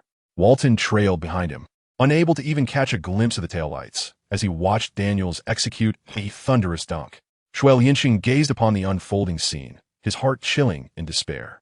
The score stood at 59-63, a mere 4-point deficit, with only 19 seconds remaining. Feverish and pained, he confronted the reality. Chapter 58. The season concludes. The final outcome was as anticipated. Time slipped away amidst free throws and swift counterattacks, despite Xue Liancheng's remarkable three-pointer in the closing moments. The dwindling clock left Indiana powerless to reverse their fate. The final score read 64-67, a heartbreaking defeat to Connecticut, thus halting their journey in the NCAA tournament at the round of 32. Yet the audience was left in a cold sweat, awed by Xue Liancheng's prowess. He delivered an astonishing performance, amassing 31 points, 10 assists, 5 rebounds, 2 steals, and 1 block, a magnificent double-double. In the climactic moments, he unleashed a flurry of 4 three-pointers, narrowing the score and sending shivers through the spectators. Had Walton not faltered defensively in those final seconds, the outcome might have been uncertain. Nevertheless, Xue Liancheng's exceptional display rendered him a figure of honor, able to hold his head high despite the loss. Beyond Xue Liancheng, Indiana's only other notable contributor was Feng Lai, who tallied 13 points and 9 rebounds. The rest of the team faltered, with Walton scoring a mere 4 points, Davidson 6, and Buckwheel 7. The bench produced a scant 5 points. In contrast, Connecticut boasted 4 players in double figures, Napier with 17 points, Daniels 15, Boatwright 11, and Defy 10. Boatwright's contribution was modest at 3 points, possibly due to his defensive exertions. Their bench, however, added 10 points to the tally. It was evident that Connecticut's overall strength surpassed that of Indiana by a significant margin. Had it not been for Xue Liancheng's stellar performance, the game would have devolved into garbage time long before. This outcome was not only anticipated by Indiana, but also by Xue Liancheng himself. In another realm, Connecticut emerged as the ultimate champion, showcasing a remarkably balanced offense and defense, their prowess indisputable. Although eliminated, Xue Liancheng exhibited tenacity, and reaching the top 32 exceeded expectations. Most importantly, he relished the game, his dazzling statistics likely to capture the attention of many. As the contest drew to a close, players from both teams embraced in mutual respect. Xue Liancheng demonstrated admirable professionalism, refraining from displaying any displeasure and returning to the locker room prematurely. The primary reason being, he felt there was nothing to be dissatisfied with. His teammates collaborated so seamlessly that he achieved an extraordinary double-double. What could he possibly complain about? Brother, you are truly remarkable, he exclaimed sincerely while embracing Napier. Gaining the acknowledgement of his opponent brought him joy, and he reciprocated, "You are not so bad yourself, congratulations." The embraces concluded. Xue Liancheng was about to return to the dressing room when a woman's voice called out to him, "Xue Liancheng." Huh? Xue Liancheng paused for a moment, but ultimately approached, expressing gratitude for their presence at his match. After all, someone had come to witness the competition, and it was only courteous to greet them. Although he did not advance, his performance was truly remarkable. Anna's eyes sparkled with admiration as she sincerely praised him. You almost turned the tide. Xue Liancheng's formidable prowess on the basketball court left a lasting impression. Thanking him, Xue Liancheng merely smiled faintly, offering no further acknowledgement. This left Anna feeling a wave of disappointment, as she had anticipated an invitation to dinner or some similar gesture from him. Yet, there was nothing, no sign of interest at all. This man has changed. In the past, he would actively seek her out, while she chose to ignore him. Now, with her overtures of friendliness, he remained indifferent. Meanwhile, the stunning older sister beside her smiled and introduced herself. "Hello, I am Anna's sister, and my name is Hannah. Pleased to meet you, Xue Liancheng." Xue Liancheng politely responded, suddenly feeling a spark of curiosity.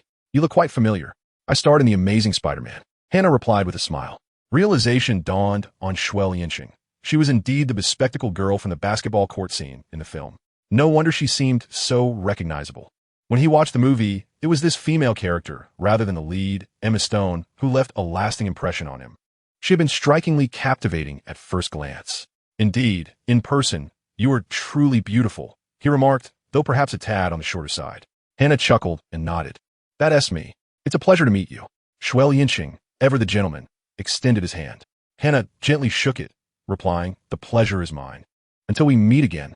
Xue Liancheng waved his hand, no longer lingering, nor did he harbor any intentions of treating them to a meal. Leaving behind that remark, he turned to depart, leaving two stunning beauties staring at each other in bewilderment. Anna pursed her lips, hesitated for a moment, and ultimately spoke up, "Wait, huh?" Xue Liancheng turned around, a look of confusion on his face. "Dinner together?"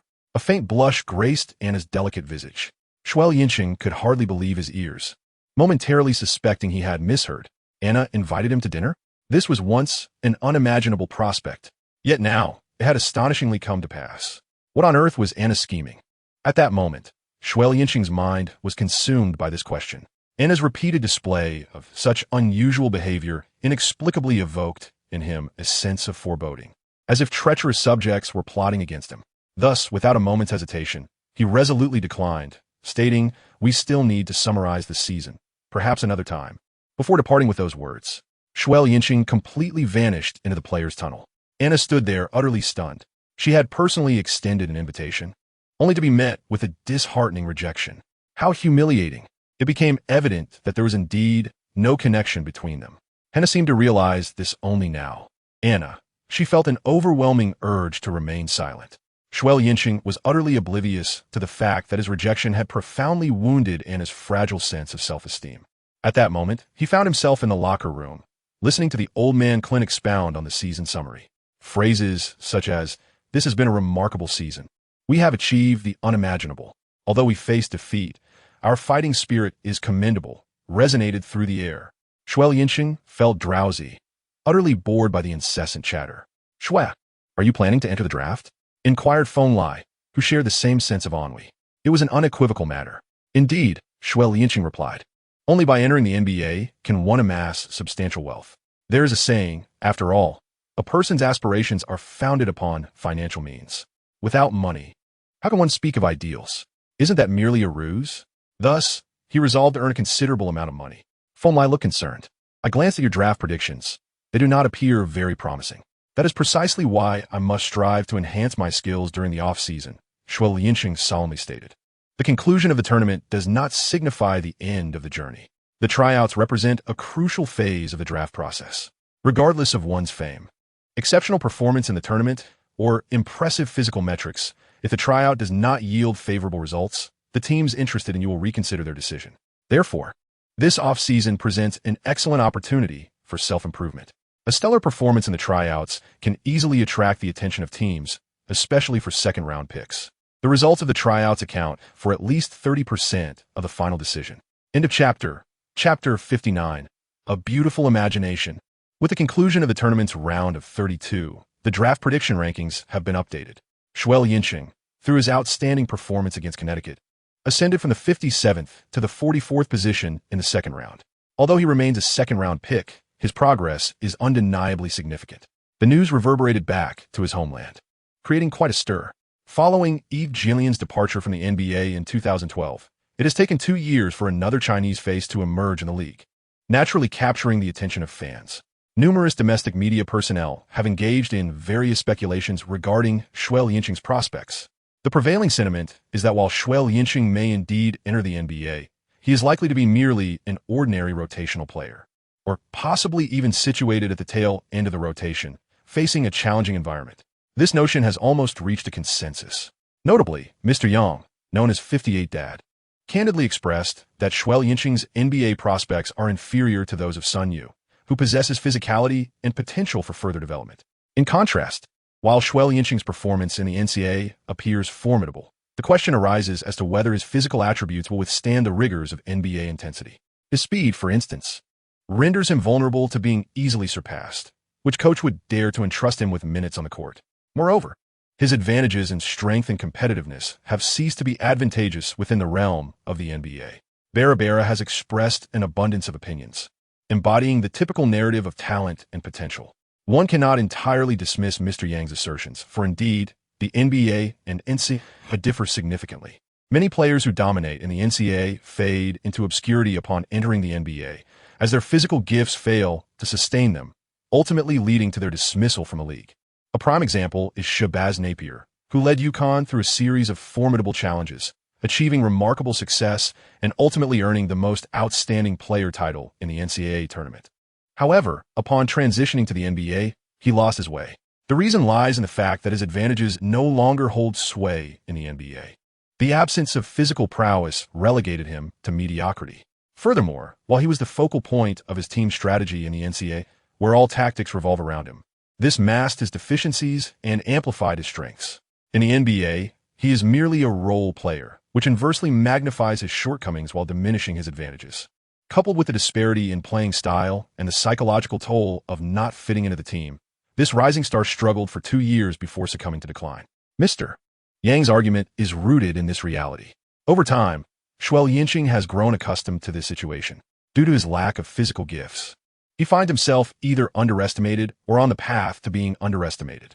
From being sidelined to failing to perform consistently, and from being unable to secure a position in the NBA to now facing the narrative that even if he enters the NBA, he cannot adapt. He has continuously sought to dispel the doubts cast upon him. People perpetually apply new standards to question his abilities, seemingly without end. Even the great Michael Jordan faced skepticism as he methodically achieved greatness.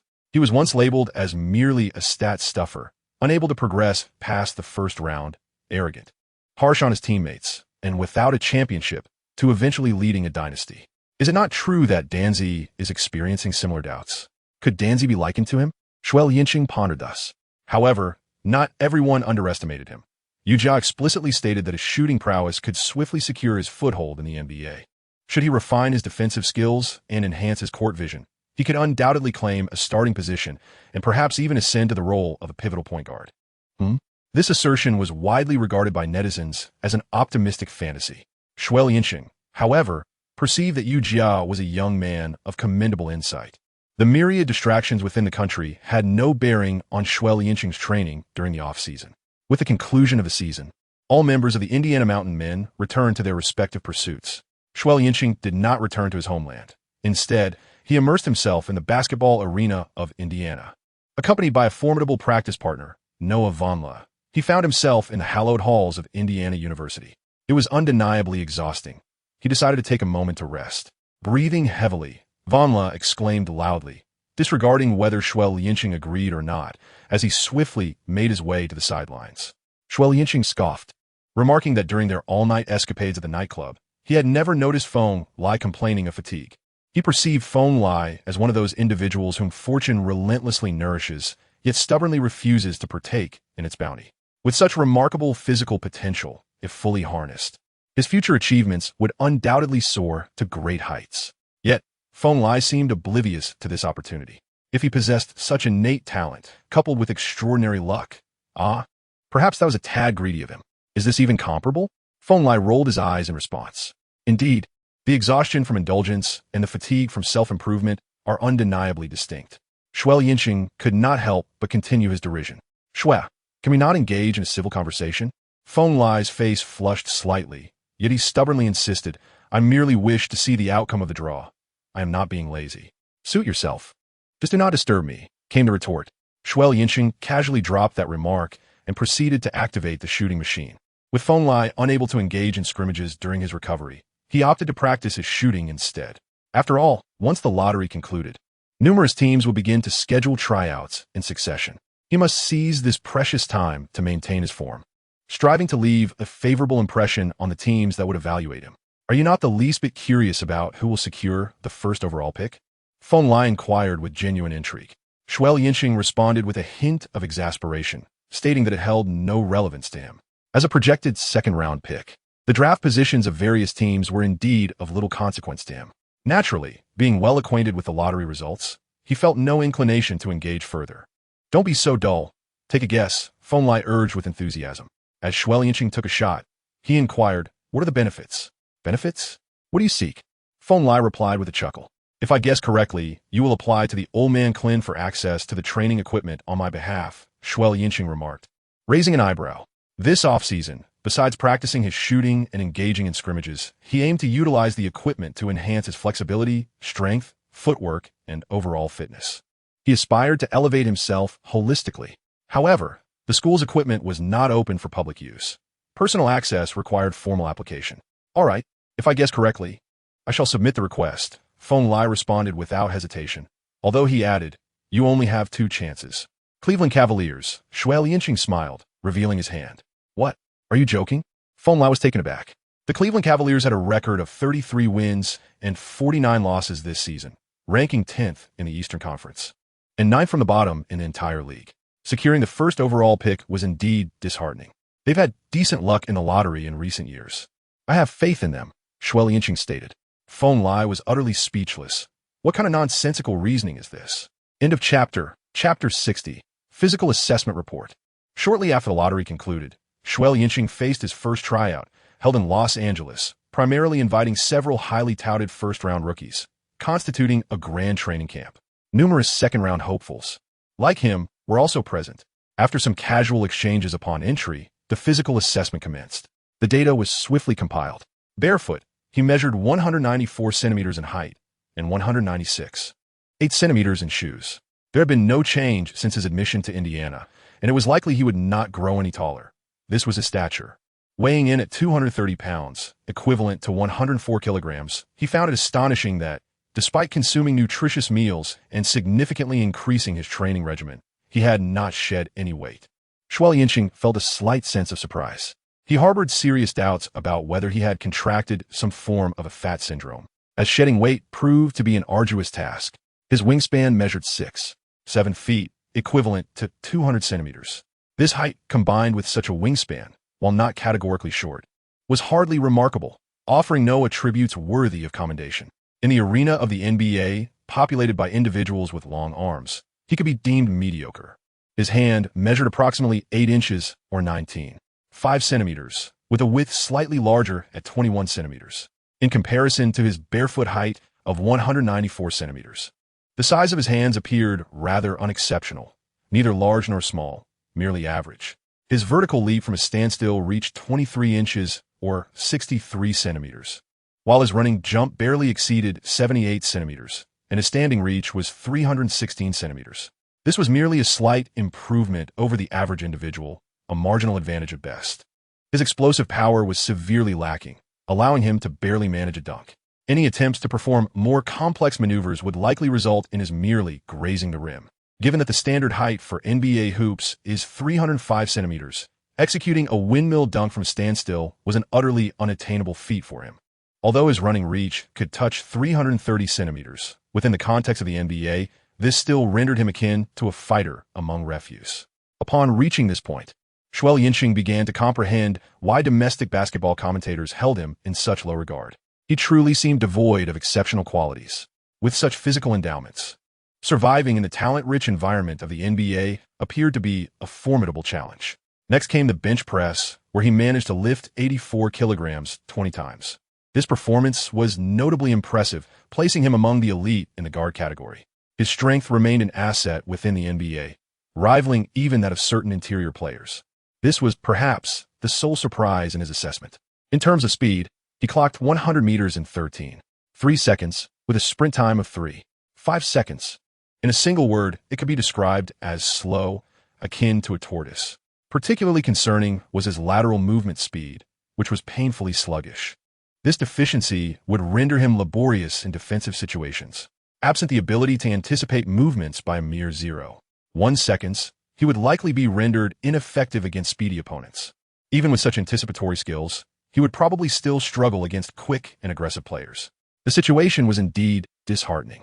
Upon careful consideration, whether in terms of static or dynamic attributes, his talent can only be described as unremarkable. He epitomizes the essence of mediocrity, unable to sprint swiftly, leap high, or display explosive power. His athletic capabilities are decidedly average, and his physical gifts leave much to be desired. Should this fitness assessment report find its way back home, Xue Liancheng can hardly fathom the tempest that would ensue. If ordinary individuals react thus, one can only imagine the response of professional NBA executives upon reviewing it. Certainly, it would result in a significant deduction in his standing. Initially, his remarkable performance in the championship had left a lasting impression, likely earning him a commendable score of 80. However, upon the revelation of this fitness report, that score would likely be halved, leaving him with a mere 40. Shaking his head, he realizes that he must relinquish his illusions. The only recourse now is to compensate during competitive drills or shooting exercises. How is it?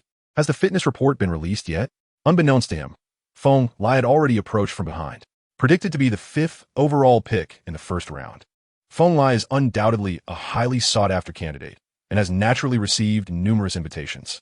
Xue Liancheng nonchalantly handed over the paper, casually remarking, "It's passable, I suppose." Wang Defy and Feng Lai, upon observing this, erupted into a torrent of uncouth exclamations. "Is this really what you consider acceptable? Your standards are alarmingly low." Feng Lai retorted, "What should I say then? That it's rubbish?" Xue Liancheng shrugged, a look of resignation on his face. Though in truth, it was indeed quite subpar. Yet, he was not afflicted by any grave ailment. It would be unreasonable for him to label himself as worthless. That simply did not make sense. It wasn't entirely without merit, as he possessed considerable strength. After a lengthy contemplation, Feng Lai finally discerned a silver lining, stating, "You're even stronger than me. I can only bench press 84 kilograms for 18 repetitions." Xue Liancheng remained non-committal, gesturing with his hand. "Where is your physical fitness report?" "Mine is quite satisfactory as well." Feng Lai chuckled with a sense of pride, and as he spoke, he handed over his own fitness report. Xue Liancheng took the paper and, upon closer inspection, remarked, "With bare feet, your height is 203 centimeters, and in shoes, it's 206 centimeters. You're exaggerating your height." "What do you mean by exaggerating?" "I am indeed 206 centimeters, Feng Lai retorted, visibly displeased at being called out. "I distinctly remember you claiming to be 208 centimeters during our university days," Xue Liancheng replied. Feng Lai waved his hands insistently. "You must be mistaken." Xue Liancheng did not dwell on it and continued to read. Weighing in at 113 kilograms, he could be considered at the threshold of qualification. However, if he were to play inside, he would be somewhat undersized. Conversely, playing outside would render him somewhat heavy, resulting in an awkward balance. This physique bears a resemblance to that of the illustrious LeBron James. Yet LeBron possesses an unparalleled explosiveness and speed that Feng Lei cannot hope to emulate. With an astonishing wingspan of 224 centimeters, surpassing his height by 21 centimeters. He truly exemplifies a prodigious talent. Furthermore, his hand measurements are impressive, a length of 25 centimeters and a width of 30 centimeters. This remarkable hand size is indeed legendary. Given his height, wingspan, and hand dimensions, with further refinement on the defensive end, he could undoubtedly become a formidable weapon. His vertical leap stands at 79 centimeters, while his running jump reaches 94 centimeters, and his standing reach is 271 centimeters. These figures can be categorized as slightly above average, not particularly outstanding. However, the true concern lies in comparison. Regardless, he certainly surpasses Xue Liancheng by a significant margin. His 100-meter sprint time of 12.1 seconds and a 34-meter dash in 3 seconds suggest a speed that is neither exceptional nor sluggish.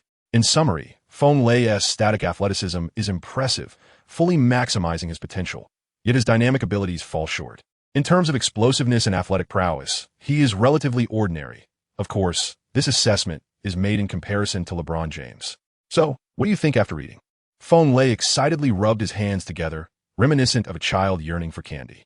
Well, it's not bad, Xue Liancheng replied candidly. Indeed, it's just passable. The dynamic abilities diminish Feng Lei's overall appeal. If only his dynamic skills could match his static talents, he would truly be a terrifying presence. Unfortunately, he fell short. Feng Lei's smile had vanished, his expression seemingly pleading. Can we not maintain a cordial friendship? All right, let us prepare for the scrimmage and shooting practice, Xue Liancheng said, uninterested in further discussion, standing up to head toward the court. With the physical assessment complete, the next phase would involve shooting and drills. For guards, dribbling skills were also included. It seems he has been under the weather, suffering from recurrent fevers. End of this chapter, Chapter 61, an unpleasant mood. On the return flight, Xue Liancheng's mood was far from delightful.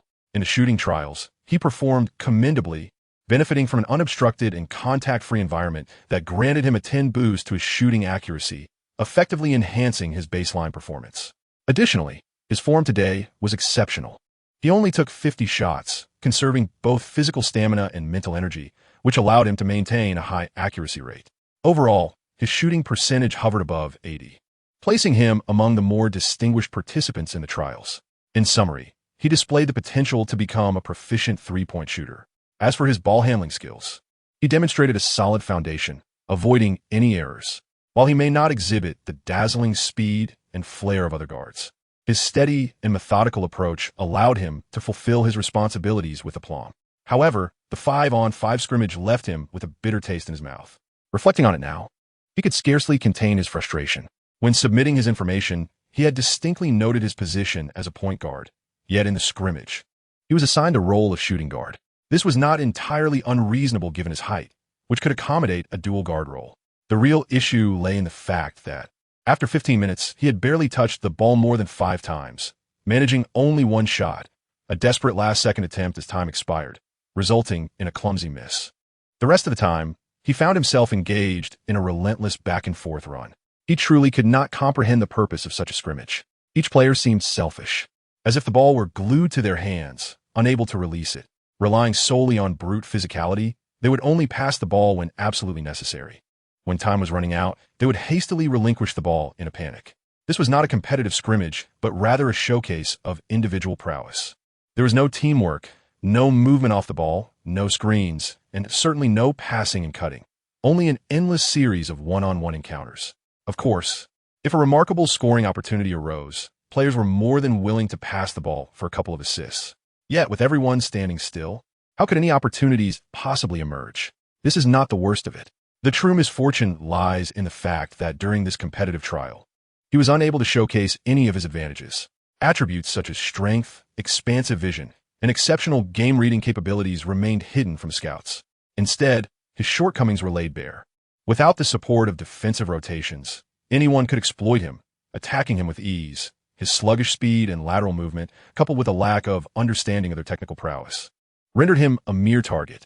In summary, the outcome of this trial was abysmal to the point of being suffocating. He had initially hoped that, despite his lack of innate talent, he could turn his fortunes around through this trial. However, The result was not a revival, but a disaster. A calamity that only deepened his plight. Following such a disheartening trial, the teams that had shown interest in selecting him would likely hesitate. Thus, how could his spirits possibly remain buoyant? The silver lining is that this trial is not the only one he will encounter. The unfortunate reality, however, is that he remains powerless to alter the outcome of the competition. Everyone is vying to display their prowess, eager to shine before the scouts, which renders the final results inconsequential. What truly matters is the exhibition of individual talent. Moreover, the players invited to the trial are all formidable individuals in their own right. Having previously held prominent roles in their teams, they are all prodigies, proud and ambitious. Why would they be willing to sacrifice their own interests for the benefit of others? Setting screens, providing support, boxing out, diligent defending, and precise shooting are tasks typically reserved for role players. They would never deign to engage in such endeavors. Most importantly, all the players undergoing training are competitors, and of course, each one aims to outshine the others. For instance, interior players seldom pass to their fellow big men. Players with similar projected rankings refuse to share the ball, adopting an every man for himself mentality. As for guards, their connections are with interior players. There are no partnerships to speak of in the backcourt. Thus, regardless of how many trials he participates in, the results will likely remain unchanged, often revealing his flaws even more starkly. Yet, without attending trials, there would be no reason for teams to consider him. Unlike a talent, such as Xue Liancheng, whose static gifts draw the admiration of countless teams, his abilities are rather pedestrian, if not entirely lacking. What other options does he have if he refrains from these trials? It is a dilemma. Still pondering the trials, he was interrupted by Xue Li's voice, breaking through Xue Liancheng's thoughts. Xue Liancheng cast a fleeting glance and replied nonchalantly, "I was pondering the color of the attire worn by the flight attendant ahead." This statement subtly implies, isn't this rather trivial? He, disinterested in the training session, could not possibly be so bored as to contemplate the color of the flight attendant's uniform. Yet, to his dismay, Xue Li, oblivious to the underlying meaning, was utterly exhilarated. Exclaiming, "Wow, Xue, I have noticed a change in you." Xue Liancheng responded with a couple of chuckles. It was only then that Xue Li snapped back to reality, promptly deflating his enthusiasm. "You, my friend, are truly devoid of amusement. Must I remind you that basketball does not encompass the entirety of life?" Is that a sardonic remark? Xue Liancheng arched an eyebrow, inquiring. Xue Li's performance during the trial was commendable. Leveraging his long arms and large hands, he secured numerous rebounds, executed several blocks, and even made a few impressive dunks, occasionally sinking a three-pointer. Overall, he stood out among a remarkable cohort of rookies. Hence, for Xue Li, this trial was simply inconsequential, not even warranting a thought, and he harbored no concerns in that regard. "I prefer to maintain a more relaxed mindset. That is not who I am," Xue Li stated with utmost seriousness. "Very well, I understand." Xue Liancheng uttered these words, then closed his eyes, preparing to rest for a moment. Regardless of the circumstances, he still needed to take a chance in the upcoming training session. If a team designated him as the point guard, he would finally have the opportunity to showcase his talents and shake off the shadows of his past. After a prolonged silence, Xue Li reemerged. "Brother, you have posed this question countless times, and I have provided an answer just as many." Xue Liancheng felt a profound bitterness within. "Can I truly reveal to you that I have traversed through time? Even if I did, you would hardly believe me. In light of this, is there any necessity to delve deeper? Could you not speak candidly?" Xue Li remained undeterred. The crux of the matter lay in Xue Liancheng's astonishing predictions. A team ranked 9th from the bottom, with a mere 1.7 chance of securing the top draft pick, is a notion most would scarcely dare to entertain. Yet, Xue Liancheng confidently guessed the Cleveland Cavaliers. It was indeed eerily accurate. In recent years, they had been fortunate in the lottery, seemingly favored by the goddess of fortune. Thus, I made a casual guess, never expecting it to be spot on. Truth be told, I was quite taken aback. Xue Liancheng responded earnestly, stating that this was the truth, a sentiment he had reiterated numerous times. Xue Li. End of this chapter. Chapter 62. Positioning. Upon returning to the apartment, his elderly father approached eagerly, inquiring, "How'd it go? Was the trial training satisfactory this time?" "It was decent. Overall, I'm quite pleased," Xue Liancheng replied with a smile, telling a small, kind-hearted fib. That's wonderful. Xue Changlin, like many fathers, was instantly filled with joy upon hearing the good news from his child. After a brief pause, he inquired, Has the physical assessment report been released? Xue Liancheng rummaged through his backpack and produced the report, handing it over. A physical assessment report is not something that can be concealed. The league registers and subsequently publicizes it for the reference of interested teams. Moreover, there was no need for any subterfuge. His father was well aware of his circumstances. Why can't you manage to control your weight? His father's brow furrowed deeply, leaving no trace of joy. Xue Liancheng's lips curled into a bitter smile. I am not entirely certain. Perhaps it is my natural propensity to appear heavier? He acknowledged the noticeable improvement in his strength, but his father expressed concern. However, your weight is undoubtedly impeding your speed and vertical leap. Father, if you consider from a different perspective, I still possess advantages in physique and strength, so it is not entirely dire, Xue Liancheng reassured him. Wait, that doesn't seem right. His father's thoughts raced. Given the current circumstances, it should be his father providing comfort to him instead. How had the roles reversed so suddenly? With a heavy heart, his father continued, my original plan was for you to first hone your positioning skills, then bolster your defense, aiming to leverage your three-point shooting advantage to establish a foothold in the league. It appears, however, that a change in strategy is now imperative. Upon hearing this, Xue Liancheng was momentarily taken aback. Wasn't this merely following Su Data's advice to position himself as a 3D player? The term 3D refers to those players who possess a reliable three-point shooting ability alongside exceptional defensive skills. To become a competent 3D player, positioning is of utmost importance. It requires not only teamwork but also a keen awareness of movement, with speed being the most fundamental aspect. This speed encompasses not only running speed but also the quickness of one shot. Although sharpshooters like Corver and Reddick may seem to move at a leisurely pace, one can be certain they are not as sluggish as Xue Liancheng. After all, how else could they evade defenders? Of course, this is not absolute. There exists another method, teammate screens. Much like Xue Liancheng's playing style in Indiana, where constant screens from teammates create open shots. However, this approach is akin to a core strategy, necessitating the cooperation of the entire team. What right does a predicted second-round pick like him have to establish a core role upon entering the league? It is an utterly fanciful notion. Thus, if he were to position himself as a 3D player, he inherently bears significant limitations. His speed is lacking, and his shooting release is not swift. This is indeed a critical flaw. Yet, theory is one thing, and reality is another. The truth remains elusive. Nevertheless, Xue Liancheng feels that if he were to adopt the 3D role, it might not be entirely out of reach. His foresight and perceptive abilities could provide him with a remarkable navigational advantage, guiding him to make the right decisions during his movements. In other words, his spatial awareness is quite comparable to that of elite shooters. This is no exaggeration. Thus, even with his slower speed and less rapid release, he could utilize this innate advantage to mitigate his shortcomings and create open shots. Naturally, these thoughts are not something he can share with his father. For now, he must settle for a more modest role, focusing on playing as a point guard, striving to leverage his expansive vision and sound game-reading skills to orchestrate the offensive rhythm and showcase the caliber expected of a point guard, thereby enhancing his chances of making the rotation. His father continued to elaborate on his plans. As Xue Liancheng set down his package, he nodded in affirmation, responding with a simple understood, feeling a profound sense of gratitude within. His father, in his earnest endeavor to ensure that he could establish a firm foothold within the league, had truly invested considerable effort. He meticulously analyzed and dissected all of Xue's strengths and weaknesses. The role of a 3D player undoubtedly represented the most seamless avenue for integration into the team, providing a stable position. Should the 3D approach falter, the only alternative would be to pursue the traditional path of a point guard, focusing on orchestrating the offense, adeptly distributing the ball, and effectively supporting teammates.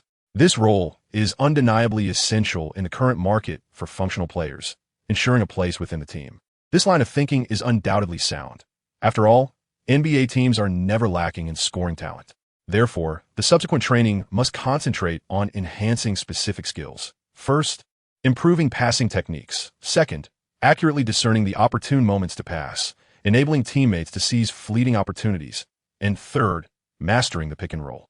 His father spoke earnestly, detailing each point. I understand, Xue replied. Xue Liancheng nodded in agreement once more, yet within his heart, differing thoughts brewed. Might there exist a possibility for a synthesis of three-dimensional play and control? For instance, when he shares the court with the team's star player. As he is certain to be devoid of ball possession and involved in minimal offensive plays, his sole recourse would be to assume the role of sharpshooter, creating space for the team's luminary. Alternatively, when the star player takes a breather, he could rally the bench mob, reverting to an Indiana-style approach, utilizing his physicality to withstand defensive pressure and generate scoring opportunities, or leveraging his vision to facilitate his teammates' scoring endeavors. Indeed, what he aspires to achieve extends beyond merely establishing a foothold. He aims to carve out a distinguished reputation. His father's perspective remains somewhat conservative, yet it is understandable. Considering his physical attributes do not permit a more liberal strategy. One must not merely respond in words. Such sentiments must resonate within. The intensity of competition in the NBA. I need not elaborate, for you are likely aware. Xue Liancheng observed Xue Liancheng's nonchalant demeanor and couldn't help but feel a twinge of concern. What was he worried about? He was apprehensive that Xue Liancheng might struggle with his pride, finding it difficult to embrace the role of a supporting player. After all, Xue Liancheng has made a name for himself in Indiana, undoubtedly becoming one of the pivotal figures. However, upon entering the NBA, he finds himself relegated to performing the more arduous and thankless tasks, with scant opportunity for offensive play. This disparity has resulted in a psychological struggle that he finds difficult to accept.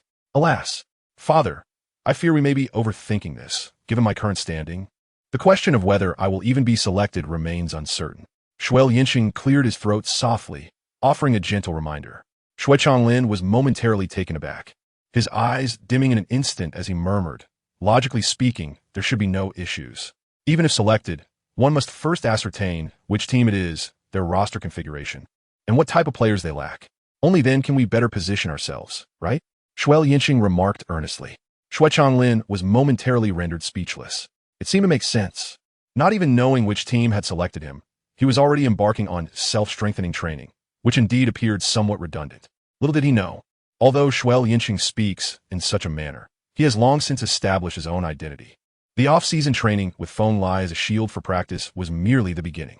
He is resolutely unwilling to be merely a 3D player. Nor does he wish to stand at the arc merely to receive or distribute the ball, serving as a transitional figure with occasional attempts at offense. Such a menial role is nothing short of a humiliation for someone of his caliber. What he aspires to be is a dominant point guard, one who commands the court and reaps significant financial rewards. Chapter 63. Utterly speechless. After concluding his conversation with his father, Xue Liancheng finally regained his freedom. He returned to his room, lying on the soft mattress, feeling utterly bored. He logged onto Weibo again, glancing over the posts. Indeed, it was a tempestuous storm. His father had not posted anything, yet he had already succumbed. His personal Weibo account was equally inundated. This time, the haters seized the opportunity, reveling in a frenzy of celebration. Xue Liancheng found it somewhat amusing. His average talent was already known to the entire world. Was it truly necessary to make it seem as though a new continent had been discovered? Moreover, the incessant scrutiny was rather tiresome. They hadn't even managed to criticize him effectively. What a waste of effort. He could hardly be bothered to engage, opting instead to peruse the Weibo accounts of other basketball commentators. Their responses were monotonous, expressing regret over his physical attributes while offering a plethora of unsolicited advice, such as losing weight, becoming a bench warmer, following the path of the Shoe King Tucker, or transitioning to a small forward position.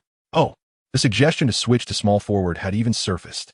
The reasoning was that the drawbacks of his slower speed could be concealed, and he would not be overpowered while defending against small forwards.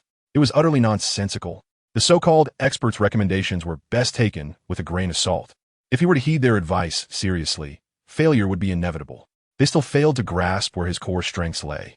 They merely glanced at a physical assessment report and believed they had unraveled everything. Wasn't this a classic example of being verbally astute yet practically inept? He scrolled further. Upon reaching the trending topics, he was astonished to find his name at the very top. That had come rather swiftly. Didn't this indirectly indicate that his current level of attention was exceptionally high? Originally, this would be a cause for celebration, but given the overwhelming lamentations flooding the internet, he found it difficult to feel any joy. Physical talent. This was a hurdle he could not surmount. After skimming through the comments, the same old refrain echoed back. Most remarked on his lack of talent, his difficulty in establishing himself in the NBA, and the bleakness of his prospects, among other disheartening sentiments. Many netizens even expressed concern that the release of this physical assessment report might jeopardize his chances of entering the NBA.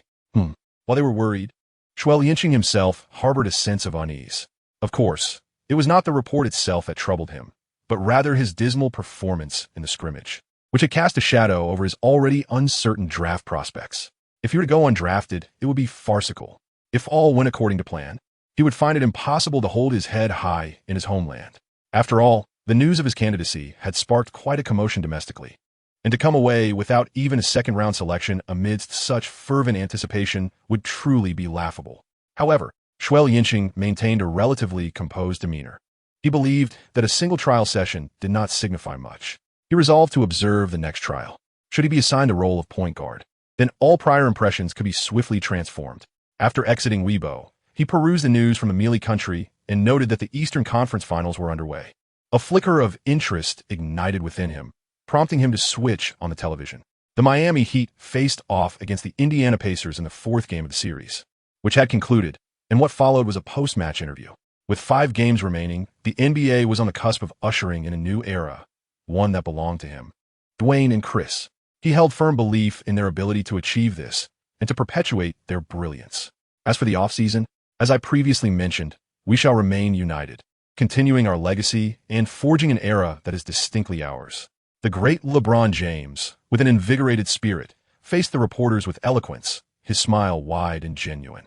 After all, victory was theirs. The commanding score of 3-1 in favor of the Heat against the Pacers placed them merely a step away from the NBA Finals. LeBron had every reason to be elated. Having joined the Heat for 4 years, he was on the verge of his 4th appearance in the Finals, vying for a 3rd O'Brien Trophy. He could empathize with the emotions of LeBron, who, years ago, had chosen to align himself with the 9-point king, Dwayne Wade, embracing the pressures of brotherhood basketball, all the while enduring a cacophony of criticism from a world. Traitor, coward, banding together at the peak, taking shortcuts, loser, lacking competitive spirit, jester, coward, weakling, and so forth. He had become the target of scorn. The only recourse for LeBron was to silence his detractors with the championship trophy. To vindicate his name, 2 trophies were insufficient. 3 would be more appropriate. Yet, while aspirations were grand, reality was stark. Xue Liancheng understood that this marked the concluding chapter of LeBron's saga with the Heat. Observing LeBron's exuberance, and his words now bore a tinge of irony. What if he could not overcome the Spurs? He would take his leave first. Farewell, 9-point king. Farewell, Bosh. What? Continuing the legacy? 7 championships? Did I utter such claims? Defamation. He is slandering me. He is indeed defaming me. I wish to return home to play basketball at that moment. A Chinese reporter posed a question. Aside from the Pacers, Indiana is also home to another renowned basketball team. LeBron, are you aware of Xue Liancheng from the Indiana Mountain Men? Xue Liancheng momentarily paused upon hearing his name mentioned, his face flushing crimson in the next instant. The journalists in the country truly exhibit a peculiar character. This is nothing short of opportunism, brazenly so. To think they could link such matters is truly astonishing. Indeed, upon hearing the inquiry, the illustrious LeBron James appeared momentarily taken aback, yet he swiftly regained his composure, nodding earnestly. Of course. His expression and reaction clearly indicated his unawareness of the individual in question, or, to put it differently, he simply did not recognize him. Undeterred, the journalist pressed on without a hint of embarrassment, asking, "What is your evaluation of him?" To which the esteemed LeBron responded with a smile. "He is an exceptional player, brimming with tenacity. I greatly admire his style of play." Xue Liancheng was left utterly speechless. What a beautifully articulated statement. Truly, he is my esteemed LeBron James. Even if one were oblivious to his existence, unfamiliar with his playing style, or unaware of his specific position on the court, he could still respond with impeccable precision. It is only natural.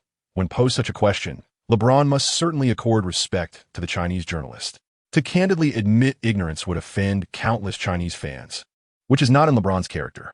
Upon reflecting on the situation, Xue Liancheng felt an even deeper flush of embarrassment. He recognized the journalist's intentions were not malicious, but rather a simple attempt to garner attention. Of course, this inadvertently benefited him as well, enhancing his visibility. However, one cannot simply impose themselves at another's table uninvited. Such behavior is undeniably rude. As the subject of this incident, Xue Liancheng felt a profound sense of shame. Fortunately, the journalist refrained from further inquiries. Otherwise, he would have been compelled to turn off the television. The interview resumed its normal course. A reporter inquired about what might transpire if they were to face the Spurs again in the finals. My LeBron James responded with vigor, asserting that he would once more send them home. Splendid. Xue Liancheng, seated before the television, internally gave a thumbs up to my LeBron James. End of chapter. Chapter 64. The draft conference, what Xue Liancheng remained unaware of was that James's commendation of him would swiftly find its way to Pat Riley's office. Pat Riley, known as the White-Haired Devil, is a legendary figure, renowned for his ruthless and meticulous nature. At this moment, he mentally filtered through the name, sensing a certain familiarity, yet struggling to recall the specifics. The point guard of the Indiana Pacers had led his team to the top 32 of the championship, but they faced elimination against Connecticut. Indiana Pacers? Are you referring to the Asian player who made that game-winning shot against UCLA? Riley finally remembered.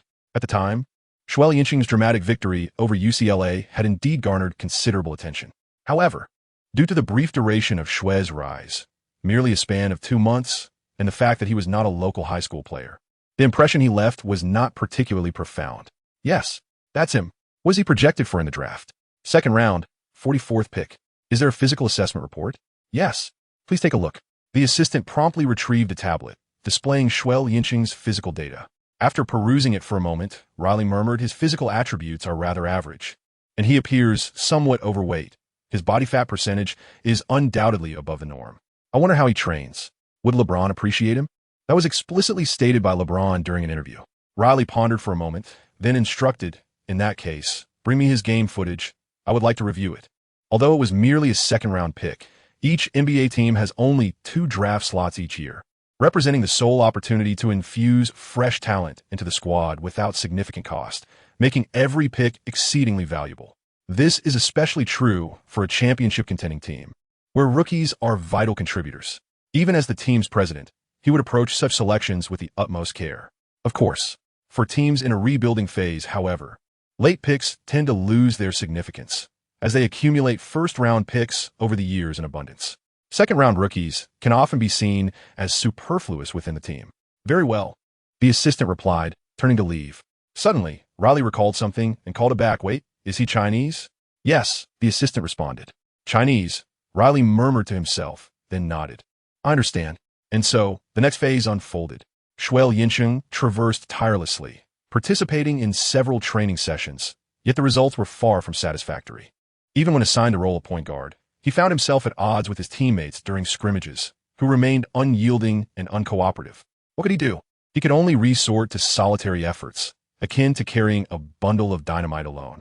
Indeed, he had transformed into the very persona he once despised. While he managed to score some points, he utterly failed to showcase his exceptional court vision and remarkable game-reading abilities, far from the outcome he aspired to achieve. Nonetheless, it represented the pinnacle of his current capabilities. As time swiftly progressed, June arrived. The finale of the championship concluded with the San Antonio Spurs decisively overwhelming the Miami Heat with a resounding 4-1 victory, avenging their previous defeat and claiming the championship title. The dreams of a Heat dynasty lay shattered, as the illustrious LeBron James, the king of the court, and his allies became the targets of widespread criticism. In their prime, they were unexpectedly bested by the aging GPD and the youthful Leonard, suffering humiliating defeats with no chance of retaliation. All 4 losses were significant blowouts. And in the final Game 5, LeBron James exited the game 5 minutes early. The sole victory came by a mere 2 points. This was a true gentleman's sweep. Discussions abounded regarding the future of this super team and whether they could continue on their path. This wave of turmoil persisted until the end of June, only to slightly abate as June 26th approached, the date of the annual draft. In Brooklyn, New York, the Barclays Center awaited. Xue Liancheng sat in the conference hall, his expression somewhat dazed, as if he were transported back to the days of his middle school final exams when the results were announced. His heart raced, almost leaping from his chest. However, there was someone even more anxious and apprehensive than he. His father, Xue Liancheng. The years of growth, the promises made, the dedication poured in, the hopes carried, and the sweat shed day and night. All these emotions intertwined to form a vision. If his child were not selected, it would render a decade of effort a failure. Personal failure, while daunting, paled in comparison to the fear of his child's future becoming ensnared in a quagmire.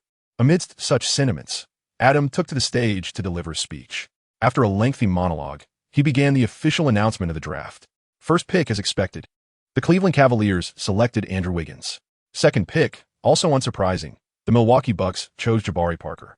For the third pick, similarly predictable, the Philadelphia 76ers opted for the formidable Joel Embiid. However, the fourth pick brought an unexpected twist as the Orlando Magic selected Xue Liancheng's esteemed partner, Noah Vonleh.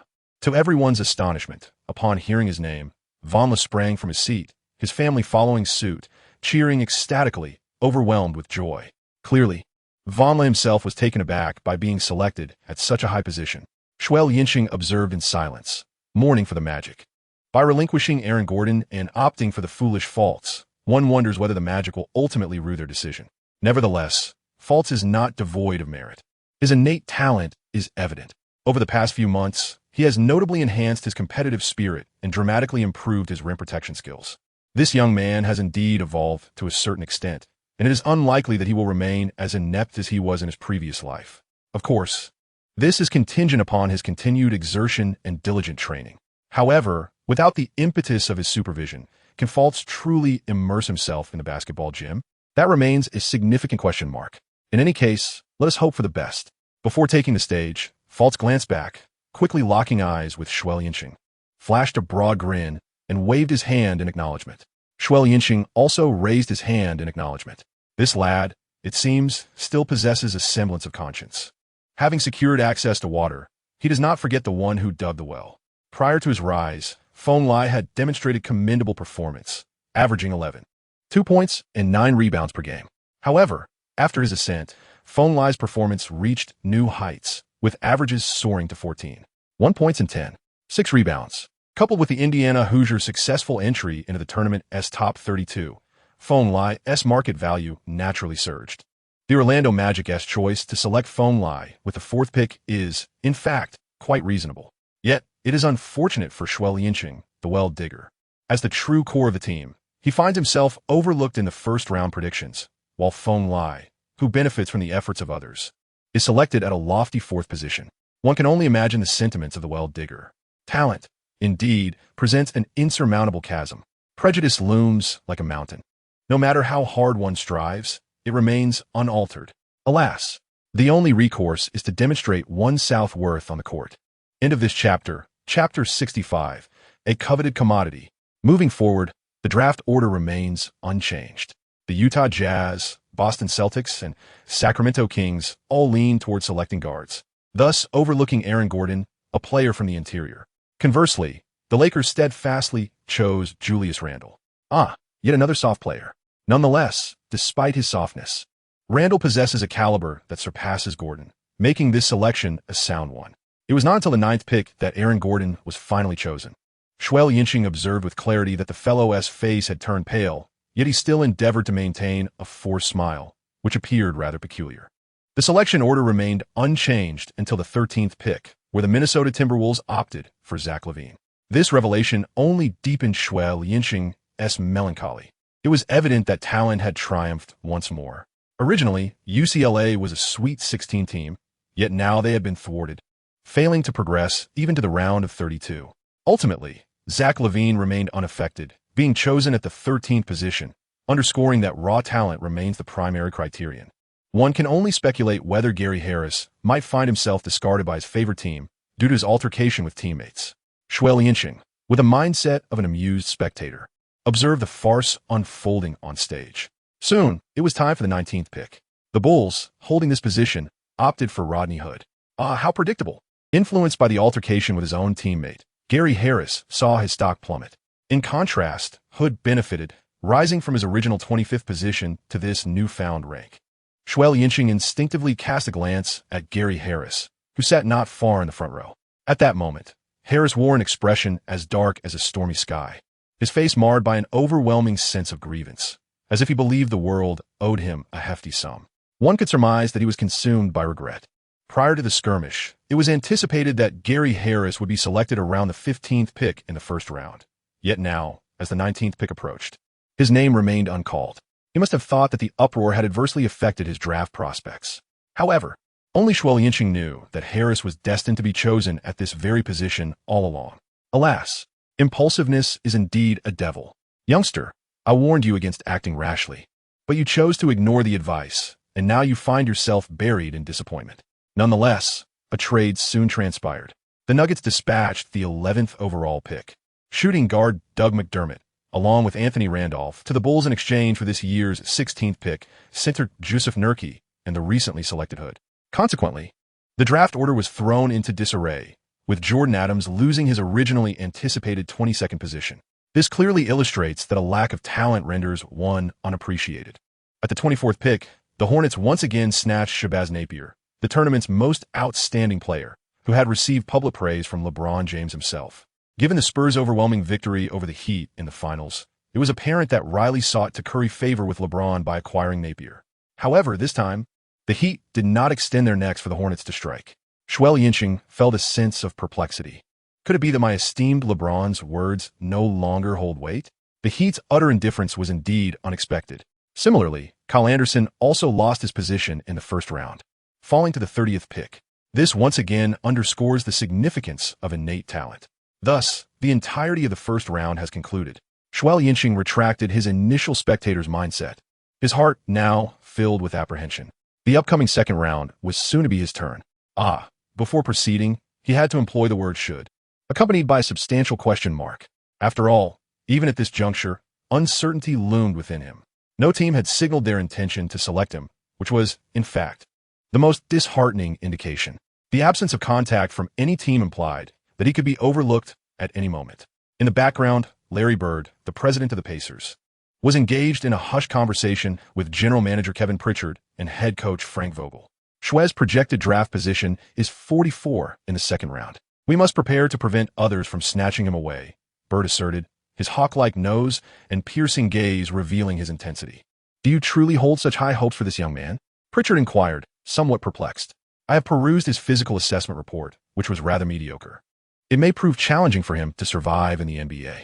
Ask Frank if he merits our selection, Bird retorted without answering directly, shifting his focus to Coach Vogel. He possesses remarkable intelligence and a high basketball IQ. Despite his lack of physical prowess, he should be able to assist the team and contribute meaningfully, Vogel responded. Pritchard hesitated further. Moreover, he hails from China and is a product of the Indiana Hoosiers. Even if he fails to excel, we still have a valid reason to draft him, Bird added. However, we possess only the 57th pick. If we wish to select him, we must consider trading up. Pritchard lamented, a look of concern etched on his face. He's merely a second-round pick. Do not be so reluctant. Bird waved dismissively, exuding confidence. Very well, Pritchard relented, recognizing Bird's determination and unwilling to offend the president. So, at what position do you propose we secure him? His projected position is 44. So let us utilize the 40th pick, Bird replied. I see that the 40th pick belongs to the Minnesota Timberwolves. I shall contact David Kahn immediately, Pritchard said as he pulled out his phone. Go ahead. Bird maintained a stoic expression, showing no signs of emotion throughout. Meanwhile, not far away, another party had set their sights on Xue Liancheng. This individual was none other than the astute general manager of the Rockets, Daryl Morey. Xue Liancheng's projected position is 44. If anyone intends to snatch him, it will likely occur between picks 38 and 40. We must act preemptively and secure him with the 35th or 36th pick, Morey considered, his eyes darting with shrewdness. He turned to Kevin McHale, who possesses the 35th and 36th picks. Xue Liancheng is slow and lacks defensive prowess. Must we select him? The higher refrigerator, perplexed, inquired. The team already possessed the irreplaceable backcourt core, Harden, along with the fragile Lin Shaheo, whose defensive capabilities were already subpar. Why then would they consider adding another player with equally lamentable defensive skills, Xue Liancheng? Was it truly necessary to select a rookie with such limited physical prowess? The refrigerator found this incomprehensible, deeply so. Surely, they must provide Harden with a competent backup. His three-point shooting was exceptional and perfectly aligned with the team's needs. Yet, Mo remained adamantly resolute. After a brief pause, he solemnly stated that, if necessary, Lin Shaheo could be dispensed with. The higher refrigerator paused, suddenly grasping the underlying implications. Their initial signing of Lin Shaheo was influenced not only by the fervor of Lin's sanity, hoping to strike gold, but also with the intention of leveraging his presence to engage the Chinese market, a goal that had not materialized as anticipated. Now, it seemed that Mo intended to replace him with Xue Liancheng. Upon reflection, this made sense. During Yao Ming's tenure, he had generated unprecedented value for the Rockets. Once he retired, the team suffered immeasurable losses. It was only logical for MO to aspire to recreate the grandeur of a Chinese mainstay team. Xue Liancheng remained blissfully unaware that he had become the object of great interest. He was still trembling, filled with trepidation, uncertain of when his results would be revealed. This suspense was truly agonizing. Into the Chapter 66. Daydreaming Moments Season 1. After a brief respite, the second round of auditions resumed. However, the figures on stage were no longer a source of amusement. Instead, it was Vice President Tan Huimin, a notable figure from Nanhua. Xue Liancheng, brimming with anticipation, fixated his gaze with a palpable sense of tension. Although he was acutely aware that he would not be among the top picks in this round, the human tendency to grow increasingly anxious as the outcome draws near was undeniable. As we commenced the second round of the draft, the first overall selection by the Milwaukee Bucks was announced. The announcer deliberately paused, glancing at the eager faces in the crowd. His smug, grinning demeanor was utterly irksome, and Xue Liancheng felt an overwhelming urge to remove his shoe and hurl it at him. What on earth? Speak up. The suspense was unbearable, leaving everyone in discomfort akin to constipation. It seemed that the announcer sensed the weight of Xue Liancheng's piercing gaze. Finally, he lowered his head again, flashed a slight smile, and declared, from Indiana University, Xue Liancheng. Xue Liancheng. In that fleeting moment, it felt as though an electric current coursed through his body, leaving him in a state of profound shock. Was it truly him? Had he been selected? Chosen by the Milwaukee Bucks? At that instant, he found it hard to believe his own ears, suspecting he was caught in a mirage of sound. It wasn't until his father rushed over to embrace him that the reality struck him. By heavens, he had indeed been selected. The Milwaukee Bucks? A desolate place, one that even the league holds in disdain. Yet, he bore no such disdain. As long as he had been chosen, he offered thanks to the heavens, the earth, all celestial beings, and even CCTV. Nevertheless, his mind was still muddled, unable to comprehend why the Milwaukee Bucks would choose him. Why? He was utterly unprepared, particularly for such a prominent position as the first pick in the second round. The entire situation was beyond his expectations, completely unforeseen. Yet, this did not hinder him from sprinting towards the stage with the speed of a 100-meter dash. The Milwaukee Bucks, a team shrouded in mystique. Since claiming the championship in the 1970 to 1971 season under the leadership of Kareem Abdul-Jabbar and Oscar Robertson, they've been caught in an endless cycle of dismantling and rebuilding. After parting ways with Monta Ellis and Brandon Jennings last season, they found themselves regressing this year, achieving a dismal record of 15 wins to 67 losses, earning the ignominious title of the league's worst team. Tragically, they did not secure the first overall pick and had to settle for Jabari Parker instead. Now, they find themselves back at the starting point of history, entrenched in a phase of rebuilding. This, however, presents an advantage. With no pressure from performance expectations, he can focus on enhancing his statistics, thus paving the way to fulfill his aspiration of becoming the team's star player. Who is the current leading star? It seems there is none. This is even better for him, as it allows him to seize control. If he had to name a contender, it would be third-year point guard Brandon Knight, who boasts an average of 17, 9 points, 4, 9 assists, 3, 5 rebounds, 1 steal, and 6 turnovers per game. While his statistics appear impressive, his shooting percentage stands at a mere 42, marking him as a key player for the Bucks. He is also his primary rival, as they occupy the same position. If he wishes to establish a foothold within the Bucks, he must first confront this underwhelming leader. To his knowledge, this player has been in the NBA for 10 years, yet has never posted a shooting percentage exceeding 43. If memory serves him right, he is quite the liability. To call him a leader is to elevate him unduly. Thus, Xue Liancheng exuded confidence, ready to take over. Once he supplanted Brandon Knight, he believed he could unleash his prowess and steer the team back into the playoffs. What fueled his self-assurance? The answer was straightforward. The Milwaukee Bucks harbored two exceptional talents, Chris Middleton and Giannis Antetokounmpo.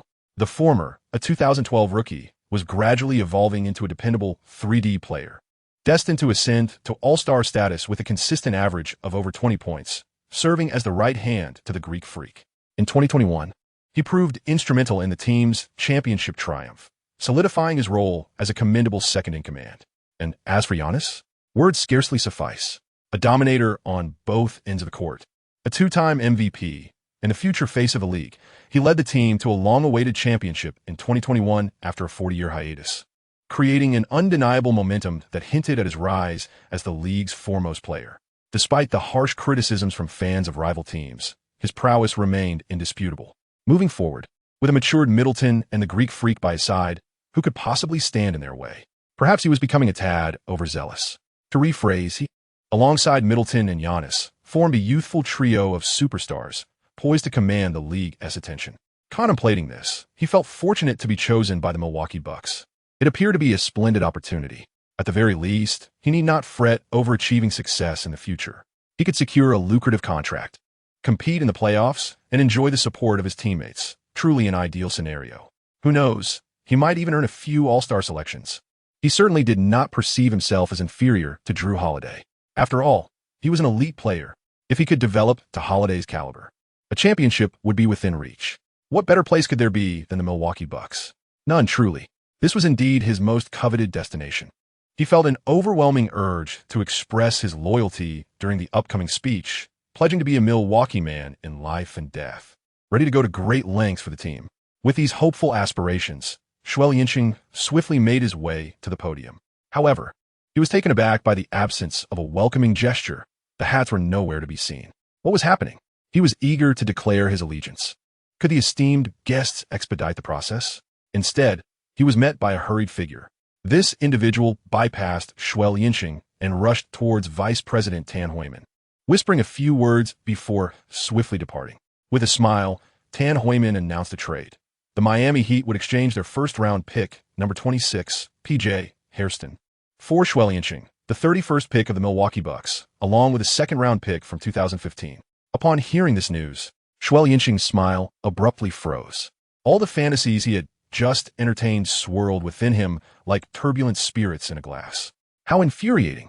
He felt an urge to retch. The embarrassment was overwhelming. Fortunately, he was spared from taking the stage to speak. Had he done so, it would have resulted in a grand spectacle of social death. Having just pledged his loyalty only to be cast aside, an experience that would have left him mortified beyond measure. What a stroke of luck! As he quietly expressed gratitude in his heart, a sudden realization struck him. The 26th pick in the first round? That left only a few steps to the first pick in the second round, which was the 31st overall. What was the Heat playing at? Were they toying with him? For heaven's sake, why not simply select him with the 26th pick? Instead, they opted for a roundabout approach using a second-round pick? Madness. Yet, his fury stemmed not from the distinction between first and second rounds, but from a near embarrassment he had narrowly avoided. This was utterly unforgivable. Xue Liancheng felt a deep sense of indignation within. End of this chapter, Chapter 67. Looking ahead to Season 2. At this moment, a staff member handed over a cap adorned with the Miami Heat logo. Xue Liancheng reached out to take the item, and upon putting it on, an immediate wave of tranquility enveloped him. He understood that this signified the resolution of matters at hand. Approaching the podium, he cleared his throat and expressed his gratitude to the coach and teammates from Indiana University, his family for their unwavering support, and to Miami for their affection towards him. Thank you. His words were succinct and to the point, devoid of any unnecessary embellishments. He was wary of overextending his remarks, fearing he might be dismissed by the Heat, which would be rather awkward. After stepping down from the stage, a group of reporters swiftly surrounded him. Typically, second-round picks do not attract much media attention. However, Xue Liancheng was an exception. With his yellow skin, the reporters were familiar faces sharing the same heritage, communicating in an endearing Mandarin. They had been waiting for quite some time. Xue Liancheng, congratulations. How do you feel at this moment? Xue Liancheng was in a delightful mood and instinctively made a teasing remark, feeling quite good and gaining a momentary respite. As soon as the words left his lips, several journalists were momentarily taken aback, but they quickly understood and joined in the laughter. As soon as the physical fitness report of Xue Liancheng was released, a wave of pessimism swept through the nation, with many speculating that he would ultimately be disqualified. However, he has now been selected, securing the first position in the second round, which can be aptly described as gaining a fleeting breath of relief. It seems you frequently keep an eye on the domestic fans' opinions of you. Is there anything you would like to convey to the fans in your home country? The reporter inquired. Xue Liancheng, I appreciate their oversight and shall persevere in my efforts to secure greater breathing space. Huh. One of the young female reporters could no longer contain herself and let out a chuckle. Xiao Cheng, you are truly amusing. Xue Liancheng, humor? This is far from humorous. In truth, he is certain that the news of being selected by the Heat will immediately evoke a tidal wave of concern among fans. In a championship contending team, will he even manage to secure a minute on the court? Will the water cooler be kept clean? Under scrutiny, even the slightest indiscretion could be magnified for the world to see. One can only hope he excels in the promising role of handing out towels in Miami. Such is the nature of it. Little city, were you surprised to be selected first overall in the second round? A reporter inquired. Xue Liancheng, to my surprise. There's still so many journalists awaiting to interview me. I appreciate your support. Is there really a need to ask? Nevertheless, while he may act impulsively, he is not devoid of intellect. It would be wise to treat these journalists with a modicum of respect. Perhaps his reputation will improve in the future. What are your thoughts on the Miami Heat? A reporter inquired. Xue Liancheng responded in a rather formal manner, expressing that it is an exceptional team comprised of remarkably talented basketball players from whom he can learn a great deal. The interview concluded, and Heat general manager Ellisberg, who had been waiting for quite some time, welcomed him to Miami with warmth. It is a privilege to receive your recognition, Xue Liancheng replied with a smile. They shared a brief embrace, exchanging trivial pleasantries. Having you on board is truly our honor. The duties of the backcourt will now rest in your capable hands. I will give my utmost effort and will not disappoint you. I have every confidence that you will excel. Thank you for your trust. I believe you will fall in love with the south coast of Miami. Indeed, the summers here must be a splendid sight. They exchanged contact information and discussed various matters regarding the team, including reporting dates and contract details. Thus, the draft event belonging to Xue Liancheng came to a close. As for who would be selected thereafter, he remained unaware. Upon returning to the hotel, he found his father with a furrowed brow, hesitating to speak. Dad, what is troubling you? Xue Liancheng intuitively understood his father's concerns and decided to inquire directly. Well, being chosen with the 31st pick was a validation of your abilities, but Xue Changlin's face was etched with bitterness. Miami was a championship contending team, leaving no room for survival within such a competitive environment. Clearly, in the eyes of his father, Miami was far from an ideal destination. The backcourt was dominated by the superstar Dwayne Wade, while the playmaking duties were entrusted to the phenomenal LeBron James. In this scenario, what space remained for Xue Liancheng as a point guard? Most critically, Xue Liancheng lacked defensive prowess, a significant shortcoming for any team aspiring to contend for the championship. Xue Liancheng raised an eyebrow and consoled, Dad, you needn't worry. Everything will improve. In truth, it was not so much a consolation as it was a statement of fact. Before long, I, the great LeBron, shall take my leave. Competing for the championship? What a trivial pursuit that is. Following the disintegration of the Superstar Coalition, we might as well aim for the lottery. What was the Heat's ranking for the upcoming season? Yes, a record of 35 wins and 47 losses, placing them at the 10th position in the Eastern Conference. With such a performance, is there any room for further expectations? Certainly, injuries have played a role, yet that cannot serve as an excuse. The Heat are simply lacking in prowess. A slight deficiency is rather advantageous. It signifies that his opportunity has arrived. Furthermore, with the absence of my control over the ball, he feels emboldened to establish himself in Miami. By the way, who was the starting point guard for the Heat last season? Mario Chalmers? This fellow is most renowned for his infamous exchanges with me, nearly leading to a brawl. And then, there was nothing more to follow. This season should see him as well. If he cannot muster even a modicum of confidence while competing against such a player, he might as well return home to sell sweet potatoes. My old father, still laden with worry, rolled his eyes and jestingly chided, You certainly have an optimistic outlook. What else can I do if not remain optimistic? Xue Liancheng candidly expressed that since he had been chosen, he must embrace reality and face the challenges ahead.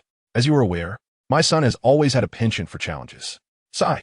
Xue Changlin let out a heavy sigh, choosing to remain silent thereafter. Father, consider it from a different perspective. Your son has made it to the NBA, and the dedication you invested has finally borne fruit. Does this not offer a more uplifting outlook? Xue Liancheng felt quite buoyant. He believed that the Heat was a commendable destination. At the very least, the South Beach is abundant with beautiful women and lively nightclubs. A casual outing might lead to a delightful seafood feast. Furthermore, with Bosch's health in question and the aging of the former stars, a transition period was upon them. Once he found his footing, he could seize the opportunity to assert himself as the team's leader. With his ascension, given the fervor of the Chinese populace for basketball, it was inevitable that he would be propelled to all-star status. At that juncture, lucrative contracts would surely follow. Therefore, accumulating impressive statistics remained his primary objective. The challenge lay in achieving this discreetly and skillfully. In this regard, he believed he required a mentor akin to the great LeBron James. While his defense was lackluster, he excelled in fast breaks, a reliable asset. However, his speed was not particularly remarkable, making him less suited for a leading role. Thus, he needed to devise a sound strategy. Xue Liancheng is already envisioning a bright future. Into this chapter, Chapter 68. What is the difference between a life without ideals and that of a salted fish? On July 1st, the NBA's free agency officially commenced. The Wizards were the first to announce the renewal of their contract with center Gortat for 5 years at $60 million. The Warriors reached an agreement with free agent Livingston for a 3-year, $16 million contract, which serves as a substitute for a young player. The Pistons finalized a 3-year, $19.5 million deal with Knicks. The Mavericks and the Knicks pressed the trade button, with the Knicks sending center Tyson Chandler and Felton in exchange for the Mavericks delivered Calderon, Sean Larkin, Wayne Ellington, and 2 second-round picks this year. Amidst all this commotion, Xue Liancheng remained unfazed. At this moment, he was immersed in the basketball court, diligently honing his skills. The signing and jersey finalization had actually been completed privately 3 days after the draft. The Heat were keen to conduct intensive training with him and held a favorable view of his potential, leaving no reason to hinder him. Moreover, the Heat had no time to attend to him, as they were in discussions regarding the renewal of their 3 superstars. Xue, you are truly fortunate to be surrounded by superstars like LeBron, Chris, and Dwayne, free from any pressure. During a brief respite, Feng Lai began to engage in idle chatter. Xue Liancheng tugged at the corner of his mouth. You are mistaken. Playing alongside a superstar only amplifies the pressure. Every move you make is scrutinized under a magnifying glass. That said, there's no responsibility to bear. Feng Lai chuckled playfully. Can you show a bit of ambition? Xue Liancheng cast a cold glance his way. People often claimed that Feng Lai had a problematic personality. How astute they were.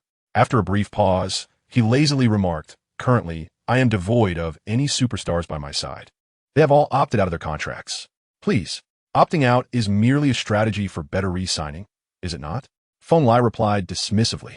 Xue Liancheng unconsciously revealed a smile rich with significance. Who informed you of this? Isn't it common knowledge? Feng Lai rolled his eyes. Not necessarily. Could it be? Nothing is impossible.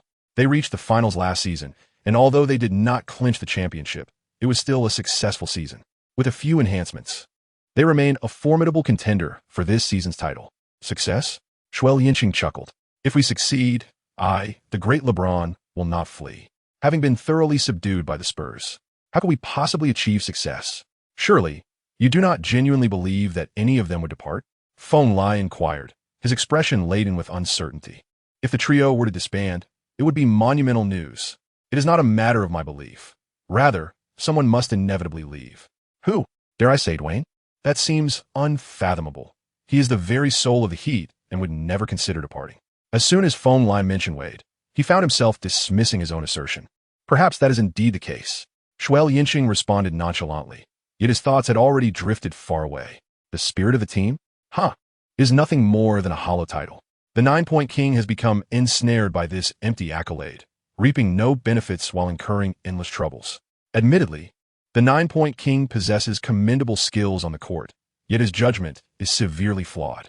He willingly forfeited a lucrative 2-year, $41 million contract in the name of brotherhood, hoping to retain his close companion by accepting a pay cut. And what was the outcome? Upon re-signing, he was left with a mere 2-year, $31 million contract, suffering an unjust loss of $10 million. The result was that one dear friend departed, while another was honored by the team management with the largest contract in franchise history, a 5-year, $118 million maximum extension. Did Wade not become the ultimate fool in this scenario? It is precisely due to this reckless maneuver that the seeds of misfortune were sown, becoming one of the reasons for the Heat's dismal performance in the following season. The 9-Point King is understandably agitated, or perhaps devoid of motivation. After all, anyone in his position would likely lose the will to compete under such circumstances. Wade, however, is still capable of accepting the opportunity to play. Had it been someone else, they might have exclaimed, "What the hell? Who do they think they are bullying?" As a fellow superstar, who does not secure a maximum contract. Yet, it is the honest Wade who finds himself in this predicament. Nonetheless, one must ponder, if Wade is indeed honest, how could he engage in such foolish actions worthy of a 9-point moniker? Could be Chris? This fellow, with his sharp features, certainly does not exude an air of benevolence. Feng Lei seems to have guessed about Bosch. Xue Liancheng rolled his eyes in disbelief. Do you really think you're handsome? However, to be fair, Bosch does have a rather peculiar appearance, resembling an incomplete evolution of sorts. Nevertheless, Bosch possesses certain commendable qualities. While his character remains a mystery, his skills on the court are undeniably impressive. Is it not Chris? Could it possibly be LeBron? Feng Lei exclaimed in astonishment. This cannot be true. Absolutely impossible. Xue Liancheng was taken aback. Was this reaction not excessively fervent? Moreover, it was so resolute. His curiosity was piqued as to why Feng Lei was so adamant. Why was it deemed impossible? When he joined the Heat a decade ago, he had already become the target of widespread criticism. If he were to betray them again, the deluge of scorn from around the world would surely engulf him. Feng Lei offered an explanation. It seems to have some merit. No wonder my great LeBron James chose to return to the Cavaliers and play that so-called hometown basketball. It was indeed the best option to silence the critics. Had he chosen another team, he might have faced even harsher backlash. One cannot deny that my great LeBron possesses a keen intellect. However, one must ponder, had Kyrie Irving not flourished with the Cavaliers, and had they not secured the first overall pick this year, would LeBron still have returned? It is difficult to ascertain, for it remains a hypothetical scenario. Yet, Xue Liancheng believed that given LeBron's modus operandi, he would have been resolutely averse to returning to the Cavaliers. What reason would he have? Without Irving and the first overall pick, what purpose would there be in returning to the Cavaliers? To be dominated year after year? Noticing Xue Liancheng's silence, Feng Lei assumed his insights were being acknowledged, and thus felt a swell of pride. See, I told you LeBron would never leave. Well, let's observe further. In 10 days to half a month, we shall see the outcome. Xue Liancheng replied non-committally, wishing to divulge no more. He feared Feng Lei would delve deeper, akin to the last time when he inadvertently revealed the Cavaliers' first overall pick. This offseason promised significant changes, though it seemed our Magic team was rather inactive. Finally, Feng Lei had found something that perplexed him. Putting you as the team's leader is the most considerable change. You must step up. Xue Liancheng felt a surge of encouragement within. Is that even possible? Feng Lei shook his head, clearly lacking confidence in that regard. Xue Liancheng made an audacious proclamation, declaring that he, regardless of others, aimed to become the leader of the team. Brother, you truly have the audacity to think that. Feng Lei exclaimed, his eyes nearly popping out in disbelief. In a super team boasting 3 superstars, he dared to assert his ambition for leadership. Truly, he must possess the courage of a bear and the boldness of a leopard. Xue Liancheng spoke earnestly. A life devoid of ideals is no different from that of a salted fish. After uttering these words, he cast a look of disdain towards Feng Lei, as if to imply you, my friend, are a salted fish unworthy of my company. Feng Lei, feeling somewhat awkward, refrained from responding. Chapter 69. Remarkable Results. July 12th. A day brightened by gentle winds and warm sunshine. Xue Liancheng was once again immersed in the gym, yet on this particular day, he found himself in the equipment room, lifting weights and playing ball. Beside him, Feng Lei was busy sunbathing on the net. Suddenly, the piercing scream of Feng Lei erupted like thunder on a clear day, reverberating explosively in his ears. Xue Liancheng was taken aback, exclaiming, "What are you doing? LeBron has announced his return to the Cavaliers. What on earth has transpired with Defy?" Feng Lei held his head in disbelief. For the average fan, this is truly monumental news. The trio of superstars has disbanded, and the once mighty Miami team has lost its former glory, vanishing like a specter that once instilled fear in the hearts of Eastern Conference rivals. The landscape of the league has irrevocably shifted. Xue Liancheng remained unfazed, much to Feng Lei's astonishment. Aren't you the least bit surprised? He is a superstar, free to go wherever he pleases. What is so astonishing about that? Xue replied, such unnecessary fuss. I, the great LeBron, am quite adept at making my exits, and returning to Cleveland is as familiar to me as the back of my hand. Basketball is his hometown. Why would it elicit surprise from you? A mere anomaly? But this news is simply explosive. Feng Lei was still engulfed in disbelief. Yet, he soon connected the dots. So, when you mentioned someone leaving Miami, you were referring to LeBron? I merely inferred from the conclusion that the Heat were thoroughly outplayed by the Spurs in the finals. It was inevitable that this team would dissolve. However, I never claimed it would necessarily be LeBron. Xue Liancheng chuckled. If Riley hadn't offered a max deal, perhaps Bosch would have fled under the cover of night as well. Who can say for certain? Regardless, the so-called king is a fool, entangled in a web of his own making. Poor Dwayne, what a pitiable fate. Feng Lai instantly pondered this predicament. The first among the trio to re-sign was Bosch, securing a max contract. Just days ago, Wade had also finalized his extension, worth 2 years and $31 million. Now that LeBron has departed, doesn't that render Wade's gestures of camaraderie utterly foolish? How unfortunate! Xue Liancheng's expression hardened, his eyes blazing with fury. Are you attempting to humiliate my leader? He demanded. That was not my intention at all, Feng Lai replied, waving his hands in protest. Come here and complete 3 sets of strength training, or I will not let this matter rest, Xue Liancheng thundered. Reluctantly, Feng Lai set his phone aside. After only a couple of days of practice, he had rushed off to participate in the summer league. The Heat had also considered this, but Xue Liancheng was adamant. He had no interest in such frivolities. He believed that time would be better spent honing his skills. Who were the participants in the summer league? They were a motley crew: development league players, high schoolers, college students, undrafted hopefuls, out-of-work free agents, aspiring talents, second-round picks lingering at the bottom, and various others. An assortment of the unremarkable and the mediocre. It was a chaotic affair.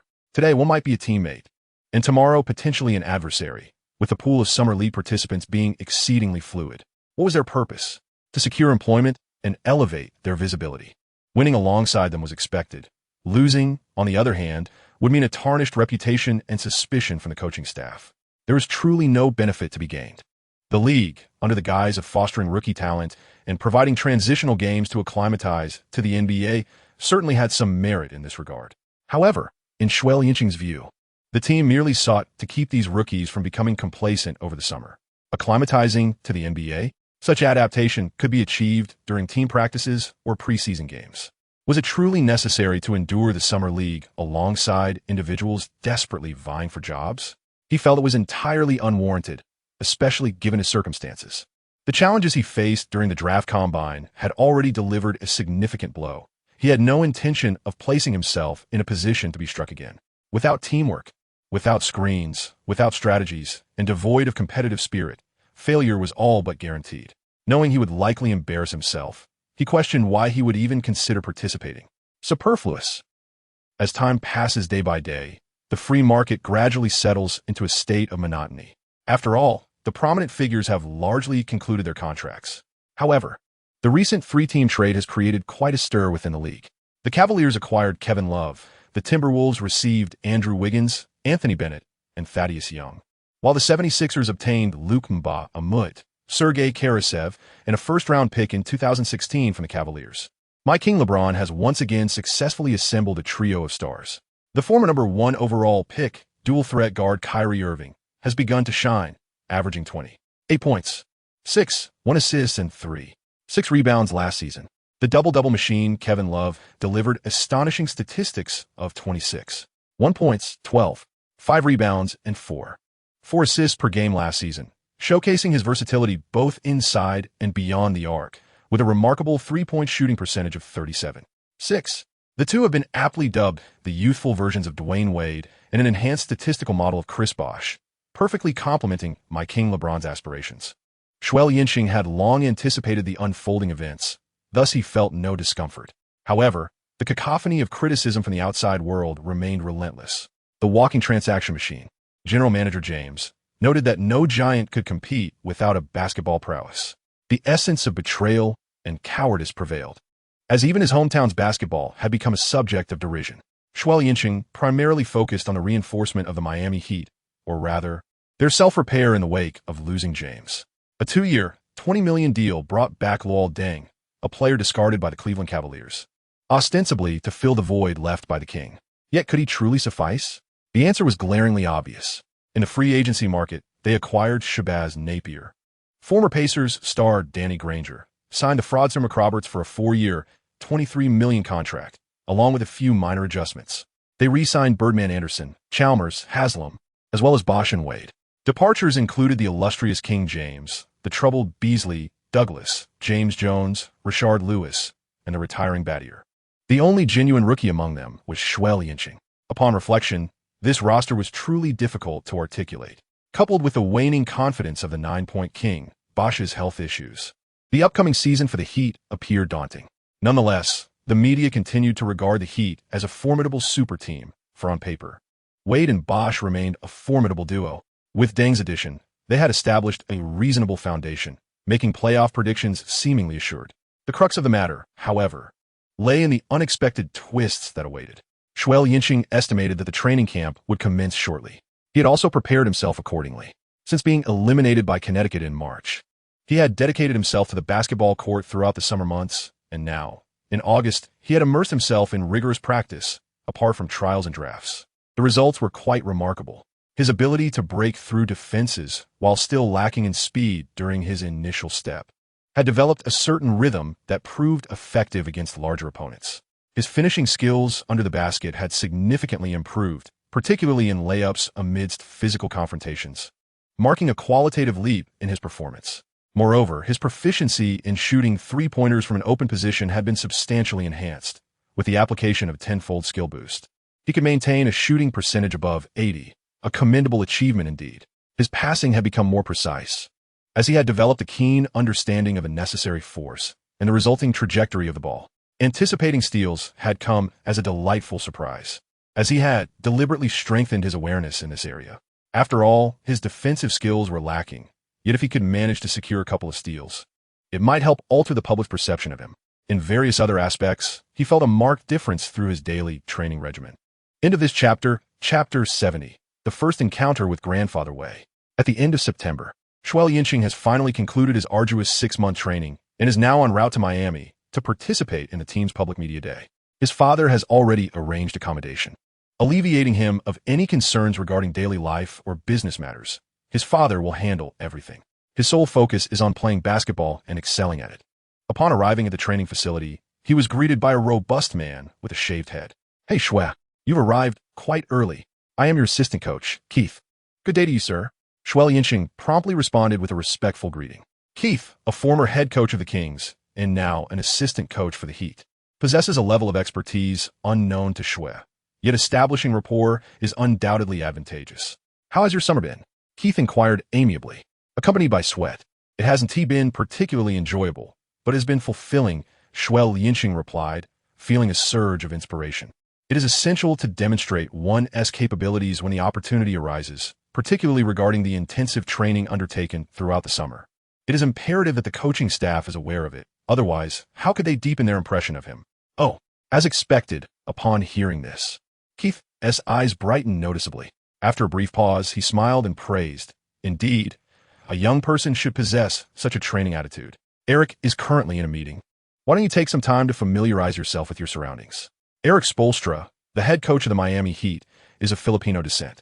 However, Spoelstra is undeniably remarkable. He began his career as a video coordinator, specializing in video analysis for the team. Subsequently, he transitioned into a scouting role, dedicating many years to uncovering promising new talent for the Heat. Following this, he became an assistant coach, gradually developing his own understanding under the mentorship of Pat Riley. In 2008, at the age of 38, he took the helm of the Heat, a notably youthful age for a head coach. At that time, the Heat's championship roster had rapidly deteriorated, plummeting from defending champions to a first-round exit, and the team handed over to Spoelstra was devoid of its former glory. Nevertheless, Spoelstra, with his limited resources, managed to achieve a 50-win rate, pulling the struggling Heat from the depths of despair. Merely 2 years into his coaching career, Spoelstra faced his greatest challenge when the Miami Heat assembled a formidable Big Three in the summer of 2010. Young Spoelstra found himself at the helm of this star-studded lineup. Many urged Riley to step in, believing Spoelstra could not handle the pressure of the Heat. However, Riley defied the consensus and granted Spoelstra the opportunity to coach the trio. The first year with the Big Three proved to be Spoelstra's most arduous, as the team struggled early in the season, and discussions about changing coaches became a hot topic. The media sensationalized the confrontation between LeBron James and Spoelstra, dubbing it the shoulder gate. Just as it seemed the Heat's star-studded roster might falter, Spoelstra managed to steer the team back on course, leading them to the NBA Finals. Unfortunately, they faced a devastating defeat in the championship series. Fortunately, the underwhelming performance of LeBron James drew public scrutiny, allowing Spoelstra to escape the threat of dismissal. In the 2011 to 2012 season, they finally clinched the coveted championship trophy. And in that moment of triumph, Spoelstra likely exhaled a sigh of relief. The narrative then transitions to the present, where, following 2 championships in 4 years, the Big Three disbanded, marking a pivotal moment in Heat history.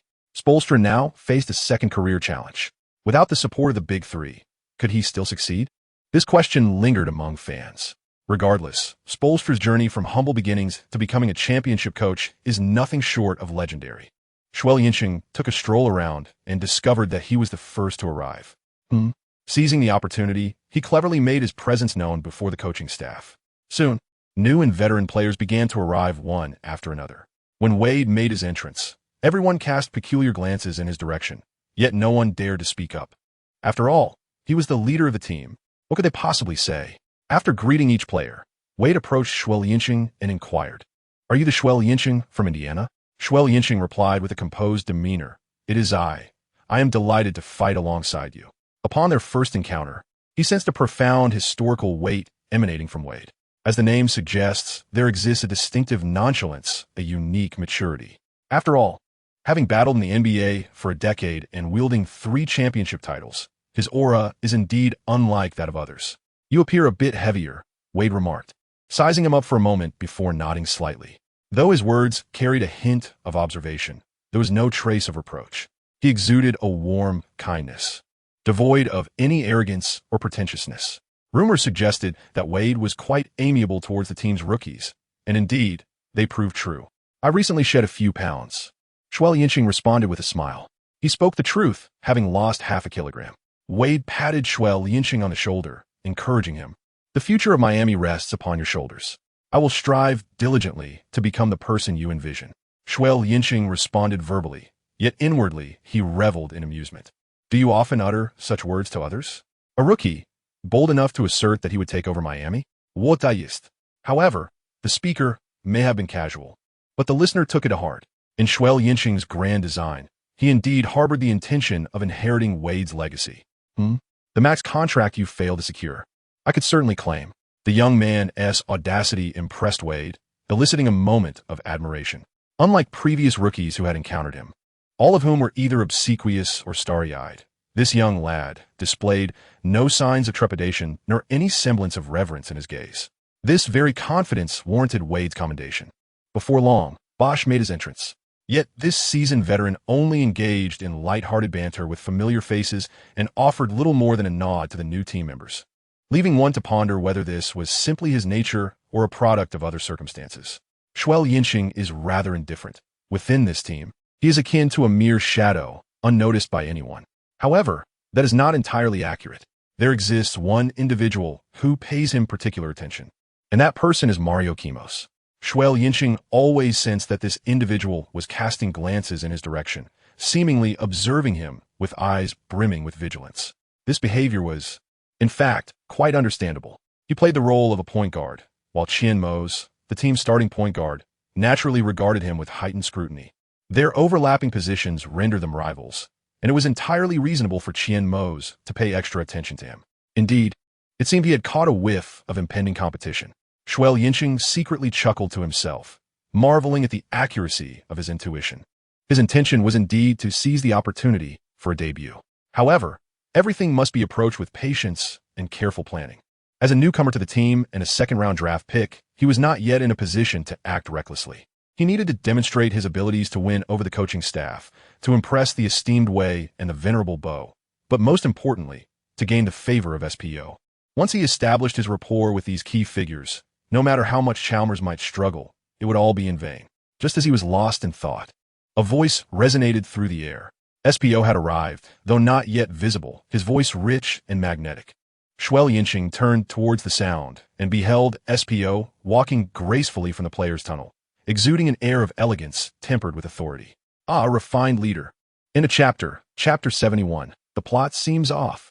Media Day. The Miami Heat officially announced their roster. Point guards: Mario Chalmers, Norris Cole, Xue Liancheng. Shooting guards: Dwayne Wade, Tyler Johnson, Shannon Brown. Small forwards: Luol Deng, Danny Granger, James Ennis. Power forwards: Chris Bosh, Mike Miller, Sean Williams. Centers: Anderson Varejao, Udonis Haslem, Hassan Whiteside. The overall lineup appeared satisfactory. Yet, oftentimes, appearances can be deceiving. Success hinges upon the chemistry that develops among players. For instance, one may first not always equal two, and at times it could even yield a sum less than two. Conversely, There are instances where 1-1 could exceed 2, perhaps reaching 3. A roster may seem impressive on paper, but if it fails to establish cohesion, it is ultimately a poor hand. Following extensive training, SPO diligently adjusted the lineup, altering the starting 5 nearly every day. Aside from Wade and Bosch, and with Deng solidifying his starting position, the remaining 2 spots were open for competition, with each player possessing varying degrees of opportunity. Except for Xue Liancheng, the entire roster practiced together, and his playing time rarely exceeded 15 minutes, most of which was spent on shuttle runs. There was no alternative. He was a newcomer, and a second-round draft pick at that. No coach would grant excessive opportunities to a rookie of such standing, and Spoelstra was no exception, perhaps even more so. He had discerned a troubling trend. The veteran players seemed to be gritting their teeth and exerting themselves, particularly Spoelstra. It was evident that this fervor was directed towards none other than our esteemed LeBron James. Everyone appeared eager to prove that without him, they could still succeed, perhaps even excel beyond previous achievements. Xue Liancheng observed with a heavy heart, sensing a profound melancholy enveloping these individuals. At times, it is not merely the act of striving that substantiates one's worth. Everything must adhere to the principle of merit. For instance, during the period when he faced scorn from netizens, he yearned to prove himself as formidable as Jordan, yet he found himself incapable, for his abilities did not permit such feats. The present scenario is not dissimilar. Spoelstra aspires to demonstrate that, in the absence of LeBron, he can still lead his team to victory, secure a playoff berth, and perhaps even re-enter the hallowed gates of the finals to validate his own worth. Similarly, Bosch II seeks to affirm that LeBron's betrayal is ignoble and that he himself merits a maximum contract. As for Haslam, the elder statesman of the team, his sentiments unmistakably convey a deep-seated loathing for LeBron's treachery. He often incites the newcomers to kindle their animosity, subtly implying the desire to confront LeBron in the playoffs. The rookies, upon hearing this, may feel their blood surge with fervor. Although Xue Liancheng is a newcomer, he finds himself an outsider, and, after listening to the discussions, he feels an urge to vent his frustration. It's utterly ridiculous. They can't even make it to the playoffs, yet engage in such frivolous antics. Most troubling is Haslam, a figure who has contributed little, yet speaks incessantly. It's akin to a team collaboration where each member contributes their share, but one individual, relying on their seniority, boasts incessantly while contributing minimally. Is it not exasperating? Certainly, but it depends on one's perspective. From a coach's viewpoint, he serves as the team's stabilizing force, exerting a calming influence over the squad. For Wade, he acts as an adhesive, effectively binding the players together without requiring excessive oversight. For Xue Liancheng, Haslam's presence curtails the audacity of the rebellious Chalmers. Thus, while annoying, Haslam undeniably plays a significant role, beyond the rivalry among the veterans. Wade is also harboring some pin-up frustration, although it is directed not at LeBron, but rather at the team's management. How infuriating!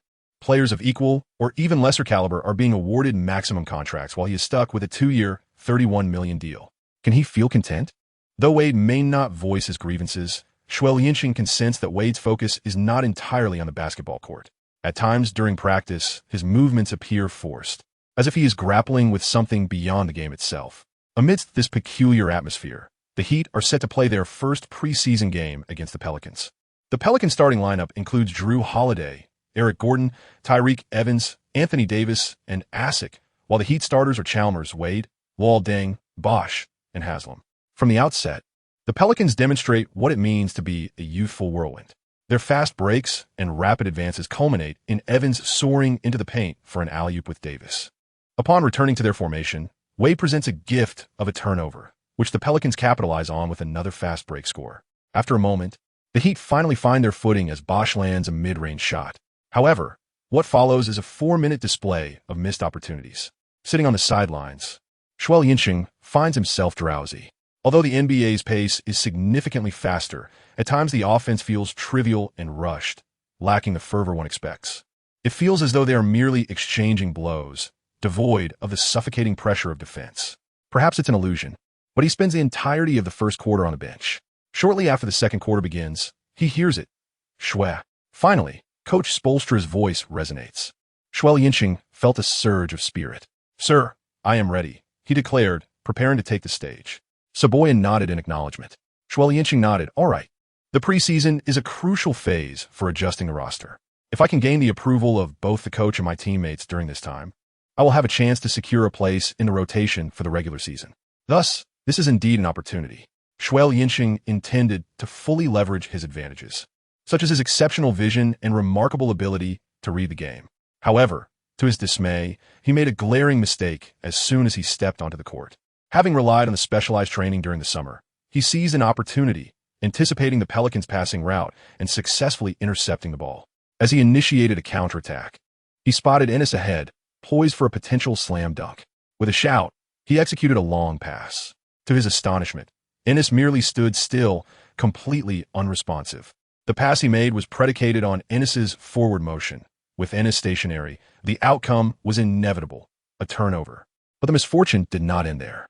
In the subsequent offensive possession, a lack of synergy during a pick and roll led to another blunder with Whiteside. Despite his instinctive ability to anticipate events by a fraction of a second, he attempted to evade the collision, only to find Whiteside's imposing frame crashing into him, thus gifting the Pelicans yet another opportunity. As he turned to defend, he was effortlessly outmaneuvered by Holiday, who executed a dazzling dunk with no assistance in sight. Following this, he found himself devoid of any further touches on the ball, and, within a mere 4 minutes, he was substituted out. His statistics upon leaving the court recorded 2 turnovers, with the remainder of his performance marked by a series of zeros. Xue Liancheng felt an overwhelming urge to express his frustrations. It was indeed an auspicious start. The synergy with his teammates was alarmingly poor, to the extent that it defied description. In this preseason match, the Heat suffered a disheartening defeat, concluding with a score of 81-98. However, it was merely a preseason game, hence of little consequence. Yet, for Xue Liancheng, it was catastrophic. Following this match, he seemingly lost the trust of his teammates, particularly that of Spoelstra. In the subsequent preseason games, he found himself sidelined, and when he did take the court, it was only during garbage time. The predictions of online commentators rang true. He had become nothing more than a mere water boy. Little city, do not be disheartened. Opportunities are always reserved for those who are prepared, echoed the words of the paternal figure, comforting him. Every newcomer has traversed this path.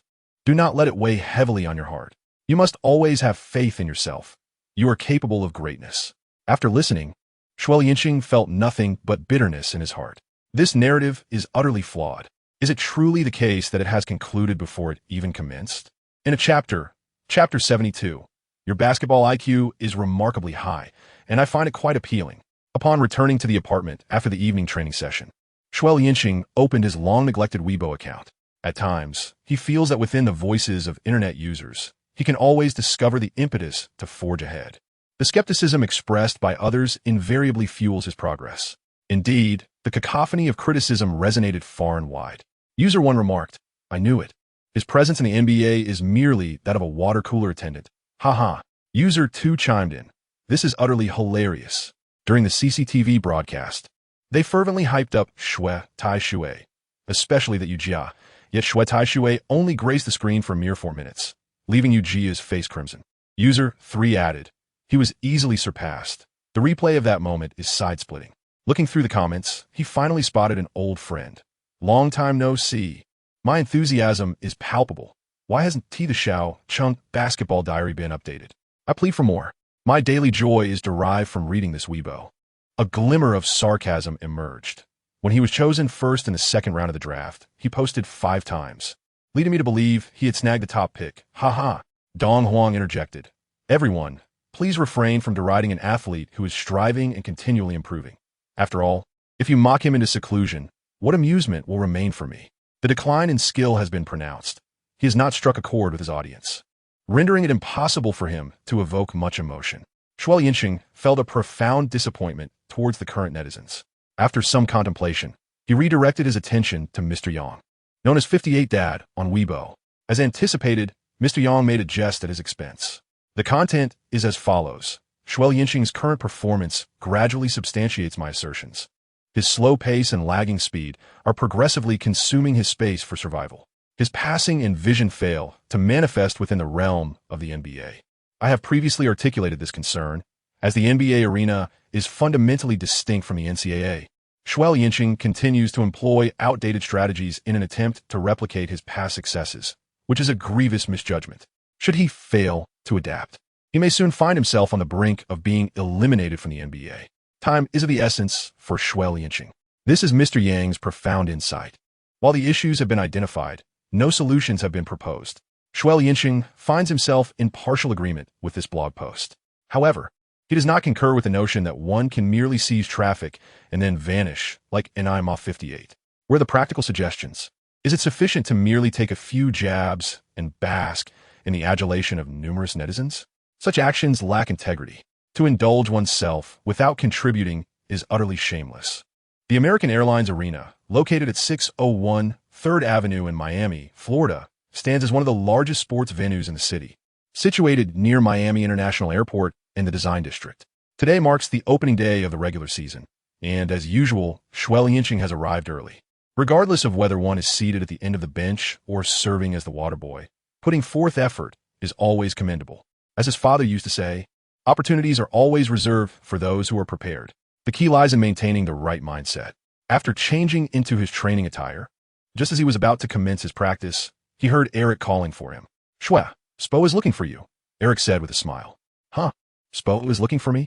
Xue Liancheng was taken aback for a moment. During the recent preseason games, he had scarcely been afforded any playing time. Was Spoelstra concerned about his mental state, and thus sought to have a heart-to-heart conversation?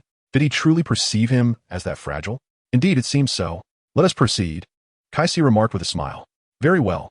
Xue Liancheng reluctantly set down the leather ball. Following Keith, he turned the corner, swiftly arriving at Spo's office. At that moment, Spo was engrossed in writing, entirely oblivious to their arrival. "Eric has brought him," Keith pointed out. Finally, Spo paused his writing, lifted his gaze to glance at Xue Liancheng, and smiled. "You are quite early." I have grown accustomed to it."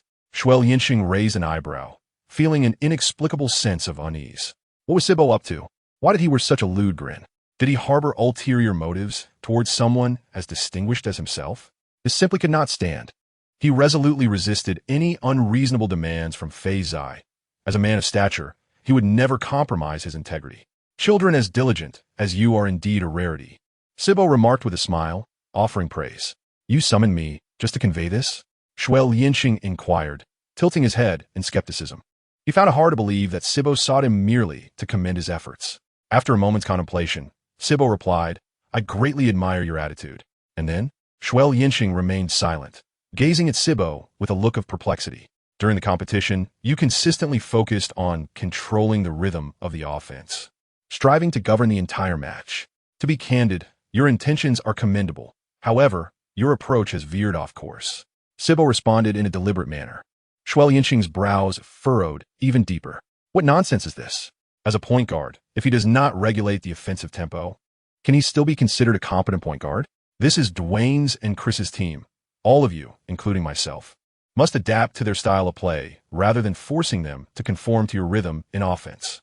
Spoelstra has finally unveiled the truth. Xue Liancheng felt a sudden jolt, as if a veil had been lifted from his mind. He finally comprehended the true purpose of Spoelstra's summons. It was to reveal that he had misjudged his own role. At last, he recognized the issue. Why had he failed to earn playing time throughout the numerous preseason games? It dawned on him that during the very first preseason match, Spoelstra had already discerned the problem and had subsequently benched him. He had long believed that his two errors had so disappointed Spoelstra that he lost his opportunity to play. But it was far from that simple. Spoelstra paused momentarily before inquiring, "Do you understand?" With a heavy nod, Xue Liancheng affirmed, "I understand." "Then it is time for change." Spoelstra emphasized, "You are a role player, and you must fulfill the responsibilities that come with that role." "Rest assured, I will change," Xue Liancheng responded earnestly. Previously, he had perceived Spoelstra as the quintessential champion coach, one who had secured 2 championships through the prowess of the Big Three, with a life story far more legendary than his coaching ability. However, he now realized how gravely mistaken he had been. Spoelstra, within the span of a mere 4 minutes of a preseason game, had discerned both his ambitions and playing style, insights that even Xue had failed to recognize in himself.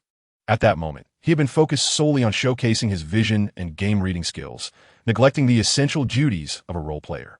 It was clear how extraordinary Spoelstra's perception was. It also illuminated why the Miami Heat, with only Butler as an all-star, consistently reached the finals. Behind this success stood a man, Spoelstra, who guided a group of underdogs to repeated triumphs. Such a coach could undoubtedly be deemed exceptional. Your ability to comprehend and heed my words is commendable, Spolstra remarked with a smile, clearly pleased with Xue Liancheng's response. Xue Liancheng nodded repeatedly, affirming, I will fulfill the responsibilities expected of a role player. Very well, Spolstra paused momentarily before inquiring, what exactly do you believe those responsibilities entail?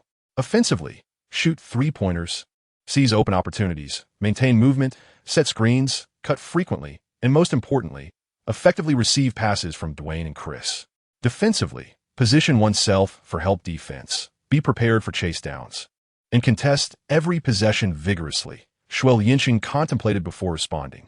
Your basketball IQ is impressive. I find it quite appealing, Spolstra remarked, his smile radiating even brighter. End of chapter. Chapter 73. Starting lineup. After Xue Liancheng left, Keith smiled and inquired, Eric, do you genuinely intend to give Xue a chance? Of course I do. Eric replied, you have witnessed his training attitude. He is exceptionally diligent, and I have great admiration for hard-working players. In this regard, he was not lying. He had indeed perfectly inherited Riley's coaching style, showing profound appreciation for industrious athletes and maintaining rigorous training demands. However, coaching the Big Three made it challenging for him to implement his philosophy effectively. Yet, his defensive issues remained a significant concern, as Keith's expression revealed. The defensive shortcomings stemming from Xue Liancheng's lack of talent are widely acknowledged. Spolstra tilted his head, seemingly deep in thought, and after a moment he spoke solemnly. I have reviewed numerous game tapes of him. Indeed, his static and dynamic talents are somewhat lacking. However, his other attributes are the highest caliber. Kais was momentarily taken aback, equally astonished. Other talents? Top tier? Spolstra replied with gravity. For instance, his exceptional court vision and unparalleled game-reading ability. As I mentioned earlier, his basketball IQ is extraordinarily high, far surpassing that of an ordinary player. Although these talents are intangible, they can enable him to become the cerebral force of the team. A truly elite player. During this period, aside from fine-tuning the lineup, he has been diligently familiarizing himself with the new recruits joining the team. It is a hallmark of his coaching methodology. Each season, when newcomers arrive, he takes the time to understand their playing styles, characteristics, abilities, and shortcomings. He then arranges the roles of these new players based on his insights and the form they exhibit. This season is no different. Upon viewing Xue Liancheng's game footage, he was utterly amazed. With a background as a video analyst, he immediately recognized Xue's elite passing vision and superior game-reading capabilities. It was astonishing that a 19-year-old possessed such a mature playing style. Every offensive possession revealed his ability to exploit weaknesses in the opposing defense and execute highly threatening finishes in collaboration with teammates. Such game-reading ability and passing vision are indeed rare. He had only witnessed them in passing maestros like Paul, Kidd, Nash, and LeBron. He believed the Heat had struck gold this time. If nurtured properly, he could potentially blossom into another astonishing passing virtuoso. He finally comprehended why his esteemed mentor, Riley, insisted on selecting this young talent with the first pick of the second round. This rookie possessed the makings of an elite talent, worthy of the risk associated with the 31st pick. Kais was astonished. An elite presence? Spolstra cleared his throat, acknowledging that he possessed such talent. But whether he could fulfill his potential would depend on his own fortune. The pressing concern now lay in Xue Liancheng's physical attributes, which were notably deficient. It remained uncertain whether he could uphold his top-tier vision and game-reading prowess. He was not entirely certain about this matter. After all, no matter how exceptional one's talents may be on a cognitive level, a robust physique is essential for support. Moreover, there exists another issue he refrained from mentioning, which is the scarcity of suitable candidates for the position of point guard. Previously, when LeBron had not departed, the starting role was consistently held by Chalmers. At that time, Chalmers was not required to do much. Simply making open shots and performing adequately on defense sufficed. However, with LeBron's departure, the point guard position now demands a certain level of ball handling and playmaking skills. It is evident that Chalmers is no longer a fitting choice. The remaining option, Norris Cole, lacks the capability to assume a starting role. After considerable contemplation and experimentation, he realized that both players possessed significant shortcomings, and their synergy was far from ideal. Thus, after much deliberation, he turned his thoughts towards Xue Liancheng. Xue Liancheng was utterly unaware that he had become remarkable in Spo's eyes. He was deeply reflecting on whether he had been somewhat too impatient. Perhaps Spo was indeed correct. This was the team of Master Wei and Master Bo. Until he had proven himself, everything must serve Master Wei and Master Bo. His own thoughts and playing style needed a fundamental transformation. A role player must embody the essence of a role player, receiving the ball, distributing it, and making three-point shots. That was his duty. As for anything beyond that, it was best not to dwell on it. Well, it wouldn't be entirely accurate to say he wouldn't think about it. At least while Master Wei and Master Bo were on the court, such thoughts were best set aside. What about after they left the game? Then it would indeed be his call. Wait a moment. He and T even managed to secure a few minutes on the court. What was he thinking? However, logically speaking, if Spo did not intend to let him play, there would be no need for a conversation at all. Since he was approached for a discussion, it dawned on him, his eyes suddenly gleaming. It appeared he had a chance in tonight's opening game. The question remained, would it be 10 minutes or merely 5? Regardless of the duration, he was determined to seize this opportunity. Yes, he would distribute the ball effectively and make those three-point shots. With such splendid aspirations, the eve of the match finally arrived. Under the dim lights, an impassioned DJ was delivering a speech to usher in the new season. Xue Liancheng found himself perplexed, caught off guard by Spola behind him. As the dynamic music crescendoed, the atmosphere in the arena reached a fever pitch. Ladies and gentlemen, let us extend a warm welcome to tonight's starting players for Miami. First to take the court is our all-star power forward, number 1, Chris Bosh. The last syllable lingered, resonating through the air. Coupled with the DJ's magnetic voice and the pulsating rhythm, it enveloped every spectator in an exhilarating ambience, igniting a fervor within their very beings. Next, we present the most passionate force in the paint, our guardian of the paint, number 11, Chris Anderson. As the announcement concluded, the Birdman, with his iconic mohawk, sprang into view, enthusiastically high-fiving the crowd. Now let's welcome our forward, the fierce number 9, Luol Deng. As his name was called, Luol Deng found himself bathed in radiant lights. And now, with resounding applause, we welcome from Indiana University, number 0, Xue Liancheng. The DJ continued to exclaim passionately. Xue Liancheng was initially clapping his hands, eagerly awaiting the crowd's cheers. To his astonishment, he heard his name called aloud. What on earth? He was utterly taken aback. Typically, during player introductions, only the starting players are announced, and they receive their moment in spotlight. He had never anticipated being among the starters. It wasn't until the lights shone upon him that he finally grasped the situation. Suppressing his overwhelming excitement, he dashed onto the court. Not only was Xue Liancheng caught off guard, but every player present was equally astonished to discover that he was the starting point guard. It is worth noting that during the preseason, he barely accumulated any minutes on the court, and now he was participating in an official regular season game. Moreover, this was the momentous season opener, making his unexpected start all the more incredible. Nearby, Kess was equally shocked and instinctively glanced at Spoelstra. He had assumed that Spoelstra's mention of giving opportunities meant letting Xue Liancheng enter the regular rotation. Instead, he was thrust directly into the starting lineup. Even someone privy to the details like Kess could not help but be taken aback. What of the others? Only Spoelstra remained impassive, seemingly unfazed by the turn of events. Chapter 74. Unyielding as ever. As the moment to take the court approached, Xue Liancheng gradually composed himself. He racked his brain, utterly perplexed by Spoelstra's sudden change of heart regarding his starting position. Though he found it perplexing, he understood one crucial aspect. He must prove himself on the court during this match. Failure to do so would render him unable to gain the respect of others. To illustrate, even Xianmo's would not be convinced of his capabilities. Wei, however, was baffled by Spoelstra's decisions, and it was likely that Spoelstra's adjustments to the starting lineup would raise questions from the likes of Bosch. Spoelstra himself surely felt the weight of the pressure, making it difficult for him to justify continuing with the same starting five. Hence, in this match, he needed to present his utmost performance to persuade everyone. At this moment, his focus shifted to how to contain his opponent, John Wall. Indeed, the opponent in the Heat's season opener was none other than the Washington Wizards. This team was formidable. With the emergence of the backcourt duo of John Wall and Bradley Beal, they had already established themselves as a playoff-caliber team last season. This season, they bolstered their lineup with the veteran Paul Pierce, alongside the dominant center, Marcin Gortat, enhancing their strength significantly. On paper, their talent was comparable to that of the Heat. The Wizards' starting lineup featured point guard John Wall, shooting guard Temple, small forward Pierce, power forward Drew Gooden, and center Gortat. Notably, Beal was absent from the roster due to injury, which brought a sense of relief to Xue Liancheng. Had Beal been on the court, he would have faced the daunting challenge of defending against both Wall and Beal, a task that would have proven difficult. with only Wall to contend with. A glimmer of hope emerged, alleviating some of the defensive burden. As the season opener approached, he was determined not to falter. Xue, I will take on the primary defense against John. You handle Temple. Wei suddenly approached him as they awaited the jump ball.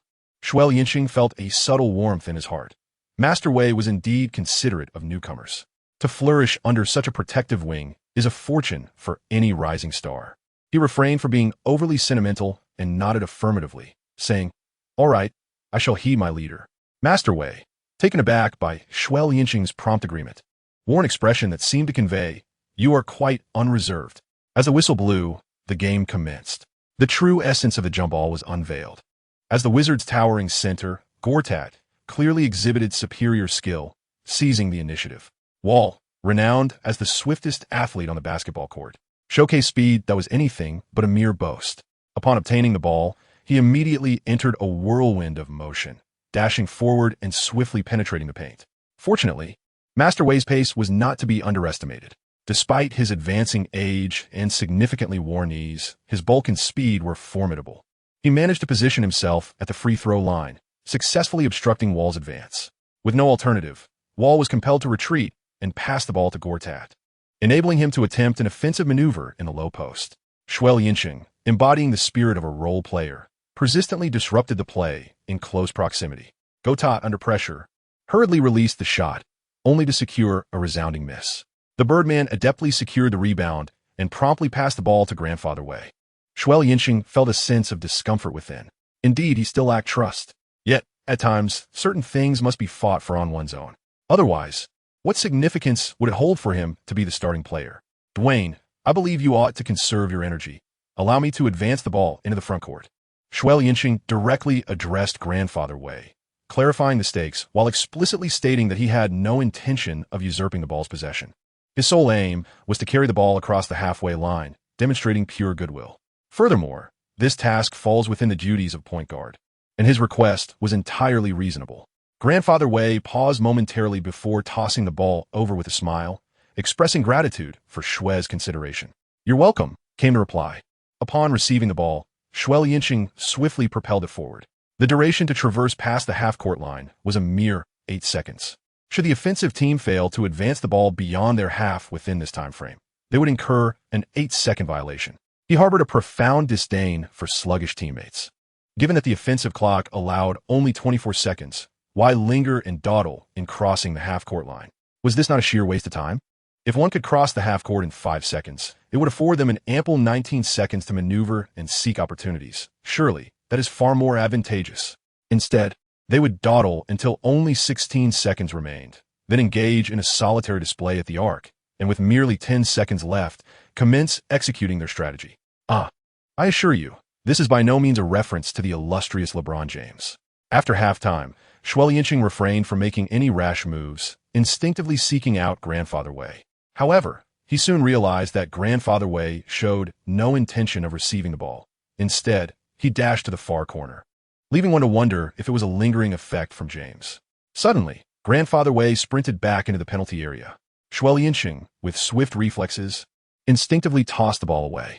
The moment it left his hand, regret washed over him. He had fallen prey to his old habits once more. Despite his promise to enact change and dedicate himself wholeheartedly to serving Master Wei and Master Bo, he found himself once again showcasing his vision and passing skills. Truly, he was unable to break free from his ingrained tendencies. Just as this thought crossed his mind, Master Wei had already leaped high beneath the basket, gently tapping the ball, which echoed as it found its way through the net. Master Wei is indeed impressive. Xue Liancheng felt a surge of admiration within. Unlike the preseason where he faltered, this moment allowed him to breathe a sigh of relief. Meanwhile, the audience erupted in excitement. Was this not the quintessential connection between James and Wade? Though times have changed and people have moved on, the classics endure. This newcomer has something special. Such are the sentiments regarding Xue Liancheng at this moment. The execution was commendable. In the course of retreating on defense, Master Wei animatedly tipped his hat in homage to Xue Liancheng. Clearly, this play brought immense joy to Master Wei. Xue Liancheng smiled, not taking any credit, attributing the success primarily to your impressive leap. In this round, the Wizards' Pierce executed a mid-range jump shot, scoring 2 points. Turning back, Uncle Wei directly signaled for Luol Deng to pass the ball to Xue Liancheng, then proceeded to move away, focused on his own play. Xue Liancheng felt a profound sense of comfort, having garnered the recognition of the team's leading figure, marking a resolute first step forward. The next challenge lay with the team's second-in-command. As he swiftly advanced, he instinctively cast a glance at Bo Er-yi, who was positioned at a 45-degree angle, evidently intent on receiving the ball for a one-on-one play. In the past, during his time with the Indiana Mountain Men, Xue Liancheng would have undoubtedly berated Bo Er-yi, exclaiming in frustration, "What on earth are you doing, fighting for that wretched position? Would it be such a burden to set a screen for me?" However, he had since recognized his lack of standing to voice such complaints. Upon witnessing Bo Er-yi firmly establish his position, he promptly passed the ball to him, subsequently drawing his defender away to facilitate Bo Er-yi's isolation play. Regrettably, Drew Gooden was no pushover. While his offensive prowess may have waned, his defensive capabilities remained formidable. He stood his ground against Bosch, unyielding. Bo Er-yi found himself in a precarious situation, attempting to pivot, but realizing that Gooden's seasoned strength kept him firmly anchored. In the midst of this struggle, Xue Liancheng arrived, aptly responding to Master Bo Er. Without allowing others a moment to react, he surged forward, pushing past Temple, not heading towards the basket, but charging directly towards the direction of Gooden. Master Bo Er instinctively took a step back. It was precisely this maneuver that created distance between him and Gooden, and the basketball conveniently appeared in his hands. He paused for a moment, realizing that Xue Liancheng had effectively blocked Gooden, leaving a vast open space before him. An open shot. Master Bo Er felt a surge of joy and took a high two-pointer. It went in with certainty. After scoring, Master Bo Er smiled, and his gaze towards Xue Liancheng softened. This young man is impressive, truly to my liking. He sought to isolate and, having established his position, promptly passed the ball over. He also skillfully drew away the defender.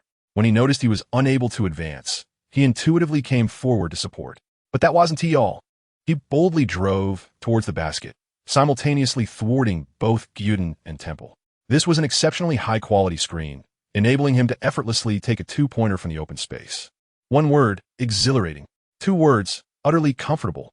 This lad is truly remarkable. At this moment, Master Bo Er found Xue Liancheng exceedingly pleasing to the eye. End of chapter. Chapter 75. Adaptation. On the sidelines, Keith sat on the bench, his eyes fixed unwaveringly on the court, or more precisely, on Xue Liancheng. He had encountered numerous gifted rookies, but he had never seen one as composed and creative as Xue Liancheng. Xue Liancheng's performance in these 2 rounds truly astonished him. A rookie who does not embody the typical naivety of one. His playing style is both seasoned and sophisticated, yet retains the vivacity characteristic of newcomers, rendering him a paradox. The connection between Xue Liancheng and Wade was genuinely breathtaking. At first glance, it appeared deceptively simple. Xue Liancheng executed a gentle toss, while Wade surged in from side, leaping high to complete a remarkable alley-oop. However, the reality is that most individuals would struggle to replicate such a feat first and foremost. One must master the precise force required, ensuring the ball is delivered to the exact location, with impeccable timing, landing point trajectory, and spatial awareness, elements that are not easily grasped by the average player. The act of passing is far from the effortless elegance it seems, especially in the case of long passes. Moreover, it necessitates the collaboration of teammates. To achieve this synergy, one must thoroughly understand the unique characteristics, capabilities, and playing style of their teammates. For instance, does the teammate possess the ability to perform an alley-oop? Is their vertical jump sufficient? How about their flexibility? Can they execute maneuvers mid-air? What is the speed at which the teammate approaches? If they are too slow, the ball's landing will be compromised, leading to an uncomfortable reception and making the alley-oop exceedingly difficult. Conversely, if they are too fast, the ball may not descend quickly enough, resulting in a similarly uncomfortable reception, or worse, a complete miss, thereby ensuring the failure of the alley-oop. Additionally, there are factors such as chemistry and potential interference from opponents, each of which requires careful consideration and instantaneous decision-making. Thus, executing an alley-oop is no trivial task. Yet in that moment of collaboration with Wade, Xue Liancheng instantly recognized the opportunity and reflexively made his decision. This is a manifestation of innate talent, a gift of awareness not possessed by everyone. Furthermore, his pass was executed with impeccable precision, showcasing his profound foundational skills in passing. This alone is enough to earn him significant recognition. It appears that Spoelstra was indeed correct. Xue Liancheng's ability to read the game, his extraordinary vision, and his solid fundamentals are undeniably of a top-tier caliber. Reflecting on this, he instinctively glanced towards Spolstra, who stood with arms crossed, pacing thoughtfully along the sidelines. Although his expression remained largely unchanged, the glimmer in his eyes grew increasingly bright. In the subsequent rounds, Xue Liancheng may not have had ample opportunities to showcase his talents, yet he excels remarkably in the art of receiving the ball. Do not underestimate the skill of ball reception. It demands keen perception and an acute ability to read the dynamics of the game. This process, also referred to as receiving, organizing, and distributing ball possession, requires a nuanced understanding of when to draw defenders away, when to set screens, when to create mismatches, and when to penetrate and disrupt the opponent's defensive formation. Most importantly, one must return at precisely the right moment to seize ball possession, ensuring that the offense does not falter. It is no simple task. It is indeed a profound discipline. Currently, Xue Liancheng is performing exceptionally well in this regard. How does he excel? By enabling his two key players to operate with remarkable ease, which is the very essence of his success. Xue Liancheng was utterly unaware that his performance at this moment had already captivated the team's assistant coach. After a period of adjustment, he realized that the spatial dynamics on the NBA court were indeed more constricted. In other words, many opportunities that could arise on the NCAA stage were no longer viable here. Tall players with long arms and swift movements easily compressed the already limited space. Without exceptional passing, opponents could swiftly reposition themselves to defend, leaving little chance for quality shooting opportunities. This distinction between the NBA and NCAA was something he had come to understand. "Xue, pass me the ball. Just past the half-court line." Uncle Wei began to signal for the ball. During this time, Uncle Wei had been in fine form, his shooting touch sharp. Thus, the primary offensive strategy for the Heat was directed towards Wade. Xue Liancheng hesitated not for a moment, promptly passing the ball. He then led Temple away. Under ordinary circumstances, he would position himself in the corner. However, this was not a strict rule. It primarily depended on the direction of Wei's offensive maneuver. Should it gravitate towards his area, he would need to continuously shift his position, creating effective space that would deter Temple from easily providing assistance. In this manner, Wei would enjoy a broader expanse to execute his one-on-one play. On this occasion, Wei indeed chose to penetrate towards his side. Xue Liancheng did not dare to be negligent and immediately sprang into action. However, Temple, for reasons unknown, resolutely launched a concerted attack against Grandfather Wei. Xue Liancheng positioned himself at a 45-degree angle, just beyond the three-point line, where an expanse of emptiness lay before him, utterly devoid of attention. Instinctively, he raised his hand, yearning to call for the ball. Yet, in an instant, realization dawned upon him. This was not the Indiana Mountain Men, and he held no rightful claim to demand the ball from the team leader. Fortunately, Wei Yi remained composed, opting not to force a shot. Instead, he retreated a step towards the baseline and leapt into the air. Confronted with the dual blockade of Wall and Temple, Wei Yi chose to pass the ball. Xue Liancheng was always prepared. Upon receiving the ball, he did not hesitate. He leaped into the air and took a three-point shot. Such an open opportunity was one he had to seize. Otherwise, the defensive pressure faced by Wei would multiply. Thus, at the moment he released the ball, he was also ready to employ his 100% accuracy skill. Fortunately, as soon as the ball left his hands, he sensed its success. Indeed, it was swish. The ball passed through the net. Well done. During the transition back on defense, Wei joyfully shouted at Xue Liancheng. The current lineup of the Heat lacked no primary scores. With him and Bosch, most problems could be resolved. However, the remaining issue became a significant concern. With the departures of Battier, Ray Allen, and James Jones, the role players struggled to convert open shots. If the role players failed to alleviate the pressure, the two of them would face relentless double teams and even a brutally constricted defense. Under such circumstances, achieving victory would become exceedingly difficult, and their performance would be incredibly arduous. Now, Xue Liancheng had stepped up, providing an excellent response with his three-point shot. In the next possession, would the Wizards dare to double-team him so recklessly? Even if they chose to, they would likely have reservations and not commit so thoroughly. As long as he was granted even a sliver of space, as a superstar, he possessed the confidence to send the ball through the hoop. Thus, Xue Liancheng's three-point shot is of paramount importance, indeed, exceedingly significant. This implies that the Miami Heat possess a formidable threat from beyond the arc. As long as there exists such a threat, it effectively broadens the available space on the court. With ample space, he can seamlessly penetrate the interior, unleashing the formidable prowess of the Flash. Beyond his shooting ability, Xue Liancheng also excels in orchestrating plays and facilitating ball movement, which is exceptionally advantageous in synergy with Bosch. This is precisely the source of his elation. Chapter 76. A resounding blow. Devoid of Beal's support, Wall appears somewhat isolated. Particularly when confronted by Wade's defense, he finds himself in considerable discomfort. Given his technical attributes, which are widely recognized, his extraordinary speed and formidable explosiveness are well known, yet his long-range shooting remains lackluster. Despite the universal awareness that defending him requires a focus on his drives rather than his shooting, not everyone possesses the capability to contain him. This exemplifies the notion of excelling in a singular skill. The majority of all-star players possess their signature moves, and Wall's prowess is distinctly pronounced. Regrettably, in this matchup, he confronts the electrifying and swift Dwayne Wade, who is in exceptional form. If he cannot shake off his defender with his initial step, his forward momentum becomes significantly hindered. Moreover, the Heat's relentless collapsing defense affords him minimal opportunities to take quality shots. He finds himself compelled to rely on his individual skill for difficult attempts or to opt for passing. However, on this particular possession, he chooses to have Temple set a screen. Indeed, he intends to target Xue Liancheng explicitly. Xue Liancheng observed Wall waving in his direction, inwardly cursing, yet feeling utterly helpless. Compelled to muster his courage and confront the challenge. After positioning himself defensively, he could not afford to relax. His gaze remained fixed on Wall. In such a scenario, even a momentary lapse could create an opportunity for a breakthrough. Thus he opted for a switch in defense. He understood that the time for his true test had arrived. His defensive shortcoming lay in his apprehension towards speedy and aggressive guards, and fortuitously, Wall embodied a fusion of both archetypes. Should his vulnerabilities be exposed, he would undoubtedly face catastrophic criticism.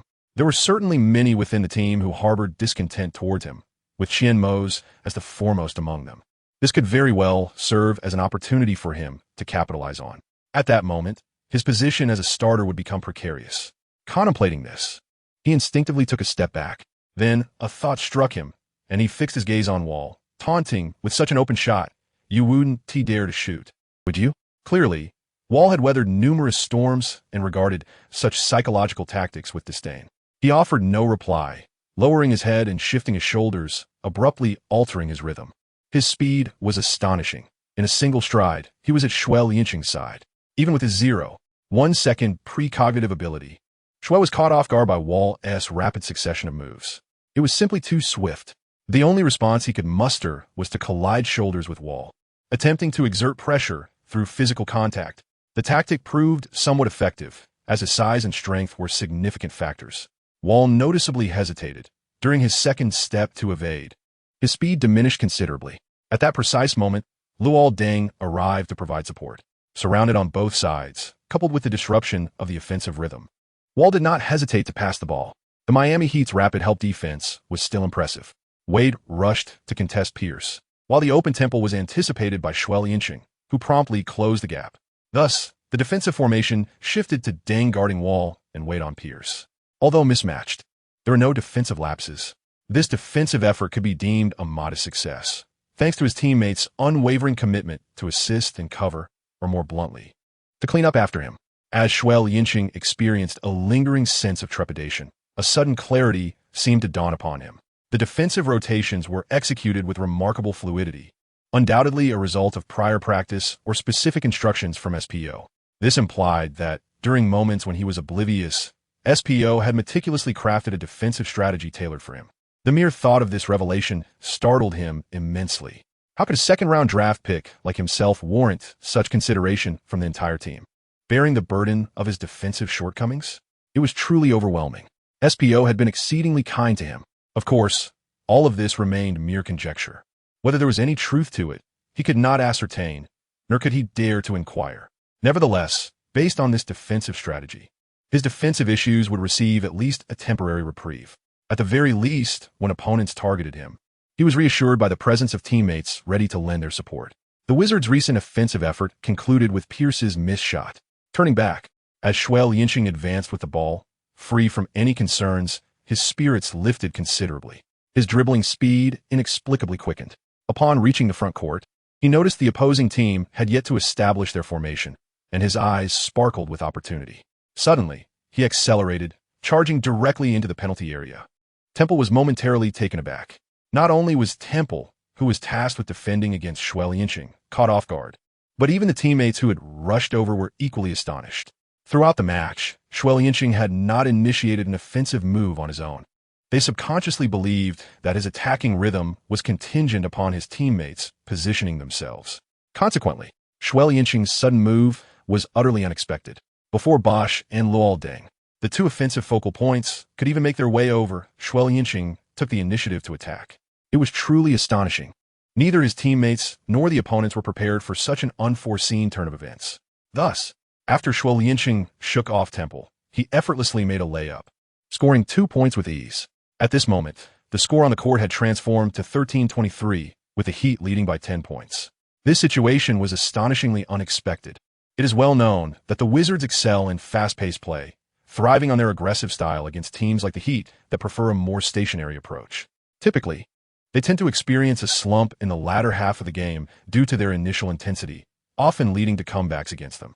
However, the current scenario was remarkably unusual, as they found themselves being outplayed by the Heat just halfway through the first quarter. Of course, it wasn't entirely out of the ordinary. The main factor was Xue Liancheng's consecutive 5 points, a three-pointer and a layup, that created the illusion of the Wizards being dominated.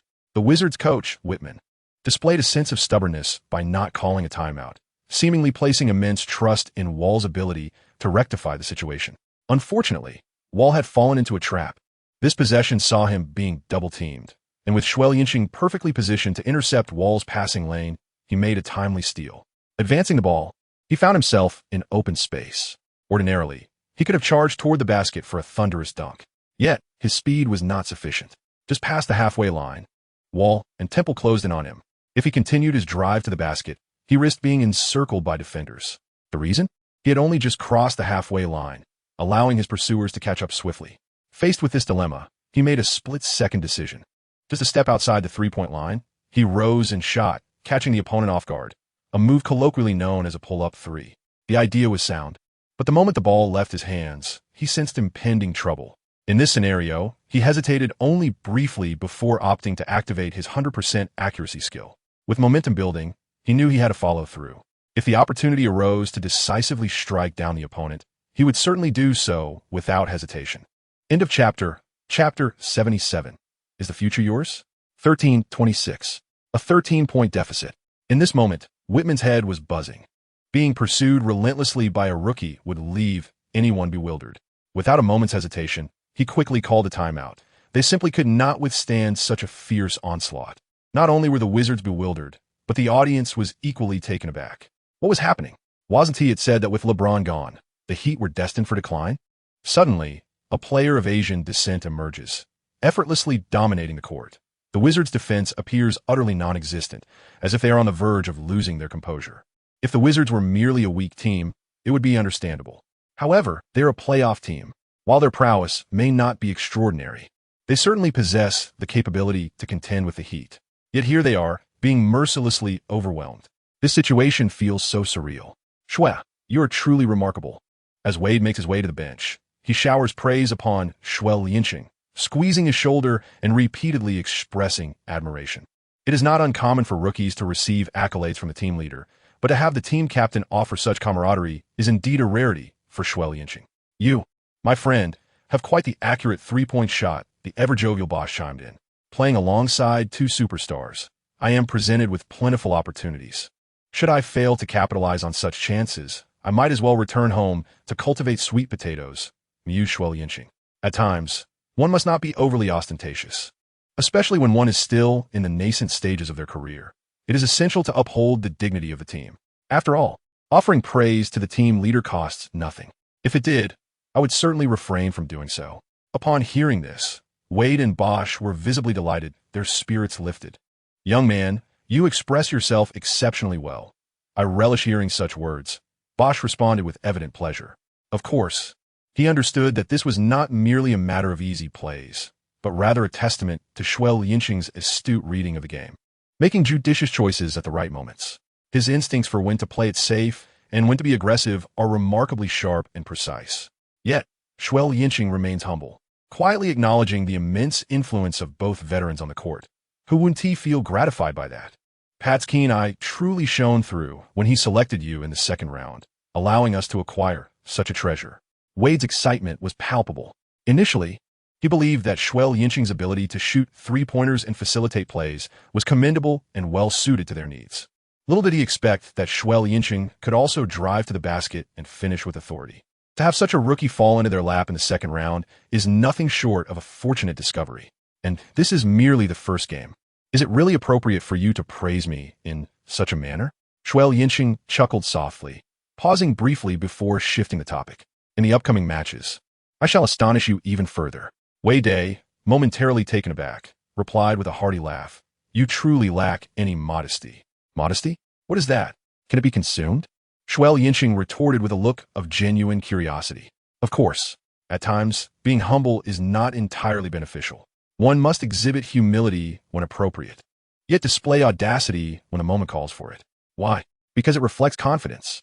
No one admires a person who is perpetually submissive, especially in competitive sports, a realm that thrives on passion and fervor.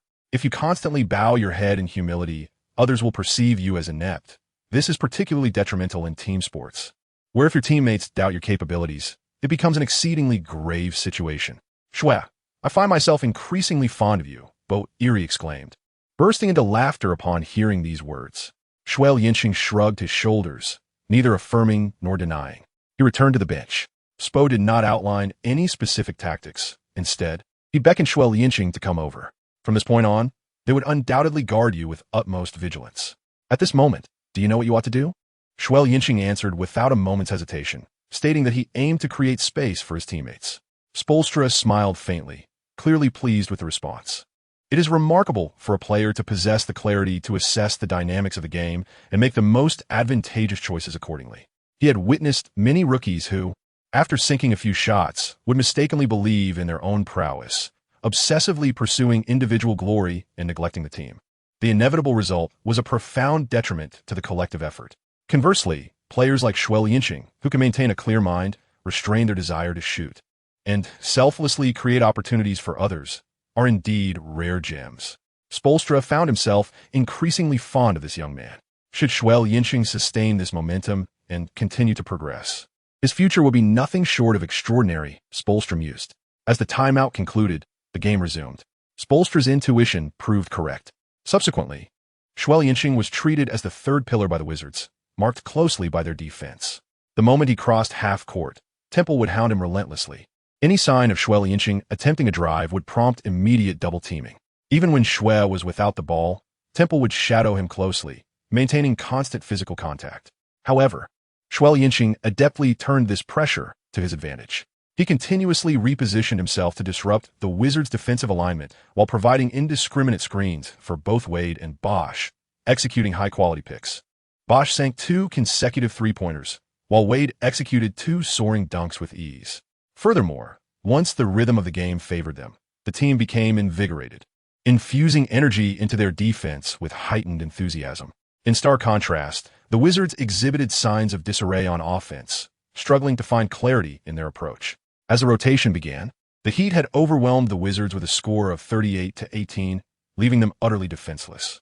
A deficit of 20 points in a season opener for a playoff-caliber team was simply unfathomable. The Wizards players appeared defeated, particularly Wall, whose eyes were devoid of focus. Unable to comprehend how they had fallen so far behind, it seemed utterly unjustified. Meanwhile, on the Heat side, Wade and Xue Liancheng had been substituted out, leaving the spotlight on the max contract Bosch to maintain the momentum. After all, rewards come to those who toil. Xue, I intend to closely study your game footage. I believe I need to gain a deeper understanding of your rhythm on the court, Wade whispered joyfully as he approached Xue Liancheng. Xue Liancheng remarked half-jokingly that he harbored no worries in this regard. Your competitive style has been thoroughly analyzed by all the young talents, including myself. What I mean is, as a colossal superstar, there's no need for me to study you further, for everyone is already exceedingly familiar with your prowess. Wei Dajie chuckled, his joy evident as he beamed from ear to ear, expressing his gratitude for the recognition from you young talents. It is indeed an honor for him. Xue Liancheng's face displayed a longing expression, pondering how many years it would take for him to catch up to your footsteps. Master Wei appeared even more delighted, exclaiming, "Young man, persevere. You possess great potential. I have faith in you. The future belongs to you." This time, although a smile graced Wei's lips, his words bore a serious weight. Yet, Xue Liancheng found little joy in the sentiment. Why did those words sound so familiar? Were they not uttered by the old rogue Duncan after he swept my great LeBron in 2007? The future is yours? How ironic, considering my LeBron was swept by the gentleman just last season. When exactly is this future supposed to arrive? Chapter 78, A Bright Start. During this period, Brother Bo and Luol Deng, leading the substitutes, performed admirably. When the second quarter saw Xue Liancheng and Master Wei re-enter the game, the score remained unchanged, 26-45, with the Wizards still trailing by 19 points. This situation is quite manageable. In a moment, I will drive in to attract the double team. Just give me a look, and be attentive. As soon as he stepped onto the court, Master Wei wrapped his arm around Xue Liancheng's waist, initiating their silent signals. Xue Liancheng nodded repeatedly, comprehending the situation. At this moment, he had undoubtedly earned the trust of Grandfather Wei. As long as he maintained this performance, he would firmly establish his position within the Heat, impervious to any challenges. Moreover, gaining Grandfather Wei's trust bore another advantage. Those who have played basketball understand that when passing to teammates, the first choice is typically the player with the best opportunity, followed closely by those who are trusted. This implies that henceforth his share of the ball would increase, and occasionally playing according to his own instincts would not pose a significant issue. However, the unfortunate news was that he would be partnering with either Grandfather Wei or Second Brother Bo in games, leaving him with little time to operate independently. Initially, he had anticipated that SPO would arrange for Grandfather Wei and Second Brother Bo to play together, given that they were the two finest players on the team. Their simultaneous presence on the court could effectively alleviate pressure for one another and create additional space. To his surprise, SPO opted to separate the two. This arrangement was indeed somewhat unexpected. The Heat's offense, Xue Liancheng serves the ball, undoubtedly directed towards the illustrious Wei Dage. Indeed, Wei Dage is formidable, exhibiting an astonishing speed of breakthrough that is not only rapid but also enigmatic in his footwork, leaving opponents bewildered. This performance comes despite the wear and tear on his knees, a consequence of the management's mismanagement. Had it been during his peak in 2006, he would truly embody the moniker bestowed upon him by fans, the Flash, as swift as lightning. He moved as if in a realm devoid of obstacles, effortlessly seizing opportunities, and could contend with the pinnacle of Kobe Bryant without faltering. His status as the third greatest shooting guard in history is no mere boast. Truth be told, had Wade not formed the triumvirate with LeBron James, even if he had secured just one championship alongside Chris Bosh, his historical standing would have soared significantly. Regrettably, with the establishment of the peak Big Three and despite clinching 2 championships, Wei Dage's reputation has suffered. Indeed, it has diminished. Following the championship in 2006, Wade was on the brink of becoming the league's foremost player, basking in his prime. Although his subsequent years leading his team yielded less than stellar results, he remained a dominant figure, claiming the scoring title in 2009 and continuing to be a force to reckon with. However, with the formation of the Big Three, discussions of the current top 5 superstars seem to overlook Wade. The once fierce competitor, who stood shoulder to shoulder with Kobe, appears to have faded. It gives the impression that Wade has become merely a subordinate to LeBron, rather than the NBA's sovereign superstar. Even after securing 2 championships, his historical ranking has inexplicably declined, falling behind Kevin Garnett and Allen Iverson, who never won a title. Iverson boasts personal accolades of 4 scoring titles and an MVP award. Can he truly be compared to Wade's 3 championships? Can Garnett, with 1 MVP and 1 championship, and without being the Finals MVP that year, stand alongside Wade's 3 titles and 1 Finals MVP? It is utterly perplexing why such a disparity exists. Have championships become so devalued? Or is it that championships won through collaboration lack worth? Yet, the championships earned by LeBron through collaboration are undeniably esteemed. Without depreciation, they have even appreciated, surpassing Kobe's 3 and Jordan's 6, as he proclaims himself the greatest of all time. In stark contrast, Wade's situation appears dire. Xue Liancheng found himself perplexed, unable to comprehend the reasons behind such circumstances. Was it due to certain individuals deliberately undermining and maligning Or was it because Wade could never grasp the MVP title, leading to his underappreciation by the world? Regardless, it was truly bewildering that, despite Wade's remarkable achievements, he would retire to the scorn of all basketball fans. If one were to suggest that the Heat's management played a part in Wade's downfall, who then should bear the blame for the subsequent misfortunes? There were no clear answers to these questions. Ultimately, these thoughts flitted through Xue Liancheng's mind, only to be cast aside. With no clarity to be found, he resolved to focus on the game at hand. At this moment, Wade had successfully penetrated the paint, and despite the relentless pursuit of three defenders, he appeared to navigate the situation with remarkable ease. As Xue Liancheng marveled in astonishment, he did not cease his swift movements, deftly maneuvering into position. After receiving a screen from Sean Williams, he finally broke free into open space. At that precise moment, Uncle Wei's pass arrived impeccably. Xue Liancheng showed no mercy, his hand rising and falling like a blade, effortlessly making a third three-point shot. Whoosh! It found its mark once again. Xue Liancheng raised his hand in a gesture, revealing a dazzling smile with 2 rows of pristine teeth, his spirits soaring. Today his touch felt impeccable, and he believed he could indeed elevate the team towards victory. Subsequently, the Wizards responded, with Gortat wreaking havoc in the paint. Yet, Xue Liancheng and veteran Wei were no pushovers either, as they both facilitated their teammates in scoring. The momentum was sustained until the arrival of Bosch, and the trio reassembled, finally unleashing their full potential. A fierce offensive surge of 13-7 decisively clinched the match. As halftime arrived, the score stood at 38-69, with the Heat mercilessly dominating the Wizards by 31 points. Under such circumstances, as long as the Heat did not falter or succumb to a collective slump, the outcome of the game was all but certain. The Wizards' hopes for a comeback relied solely on divine intervention. True miracles were absent. This was further confirmed as the final buzzer sounded, with the Heat triumphantly defeating the Wizards 117-94, marking a victorious start to their season. Xue Liancheng delivered an outstanding performance, playing only 3 quarters and spending 23 minutes on the court. He efficiently scored 15 points, provided 6 assists, grabbed 3 rebounds, and made 2 steals, showcasing his versatility. Veteran Wei Yi also played for just 3 quarters, shooting 8 of 14 to amass 21 points, demonstrating that he remains a formidable player. Bo Yi, having secured a maximum salary, played a bit longer, contributing significantly with a staggering 30 points and 17 rebounds, reclaiming the dominant form he exhibited during his time in Toronto, truly living up to his lucrative contract. Luol Deng scored 17 points on 6 of 10 shooting, affirming his worth of a 2-year, $20 million deal. Norris Cole, coming off the bench, performed admirably, netting 14 points. The other players also made their contributions. At the very least, they displayed a commendable defensive effort and worked diligently, earning their share of the victory. On the Wizards side, John Wall's performance of 15 points and 8 assists was rather unremarkable. For a player of his caliber, an all-star, such numbers are simply insufficient, especially as he recorded similar statistics to Xue Liancheng. His efficiency was also lacking, making only 5 of 13 attempts, rendering his performance far from impressive. Gortat achieved a double-double with over 20 points and 10 rebounds. Without his presence, the Wizards would have faced an even more dismal defeat.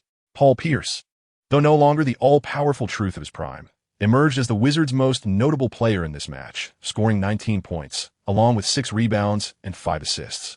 Despite becoming a defensive liability, his offensive presence remains remarkably strong. After the game, his presence was equally pronounced as he warmly embraced the Heat players. When he hugged Xue Liancheng, he earnestly remarked, "I must concede my age. The youth today are incredibly formidable. Has anyone told you that your performance tonight was truly exceptional?" Xue Liancheng chuckled, finding the man who had survived 11 stab wounds rather intriguing. "Thank you for your notification. I have received it now." He regarded him as a venerable veteran. However, the moment he recalled Pierce's infamous return in 2008, the flicker of respect he held vanished entirely. It was indeed a severe blow to his image. End of this chapter, Chapter 79, post-match interview. After the match, a press conference was held. Xue Liancheng, of course, is not qualified to participate. Although he performed exceptionally well in this match, the performances of the 2 elder brothers were simply impeccable. One outstanding game cannot replace LeBron's position. Indeed, Xue Liancheng remained undeterred. At the entrance, a throng of domestic reporters awaited him. "Reporter, Xiao Cheng, how do you feel about today's match? What are the differences compared to the NCAA?" Xue Liancheng, I feel quite well. The two superstars on the team have provided me with tremendous support, helping me acclimate to the rhythm of the game. The most significant difference from the NCAA is that I am no longer the primary focus here. This remark elicited a wave of laughter from the reporters. Brother, you possess a sense of humor. Reporter, Little City, you had the opportunity to start in this match. Were you surprised when the lineup was announced? Xue Liancheng, there should be nothing surprising about it. After all, whether one is a starter or a substitute is merely a matter of circumstance. He responded in a very official manner, yet his inner thoughts were quite different. When the physical fitness report was released, everyone remarked that with such physical talent, he had an 80% chance of being cut. However, in a stunning turn of events, he was selected first overall in the second round. Surprised? The people who underestimated him were left utterly astounded. During the preseason, he barely managed to secure any playing time. Everyone claimed he would be relegated to the bench indefinitely. And yet, he made his debut as a starter in the opening game. Whether he is surprised is of little consequence. What truly matters is that they should be the ones astonished. Indeed, it is them who should be questioned about their surprise. Reporter, have you been attentive to some of the opinions circulating domestically? Xue Liancheng has displayed remarkable honesty this time. I often peruse the comments from fans, as they serve as my motivation and the guiding light for my progress. Wherever there are those who disparage him, that is precisely the direction in which he strives to advance. Having emerged from the NCAA, he has ascended step by step, swiftly, ruthlessly, and with precision. In this regard, he feels a sense of gratitude towards them. Contemplating this, he added, I must express my thanks for their urging, which has enabled my rapid growth. Journalists, as if they had unearthed a new continent, were invigorated and swiftly pressed on.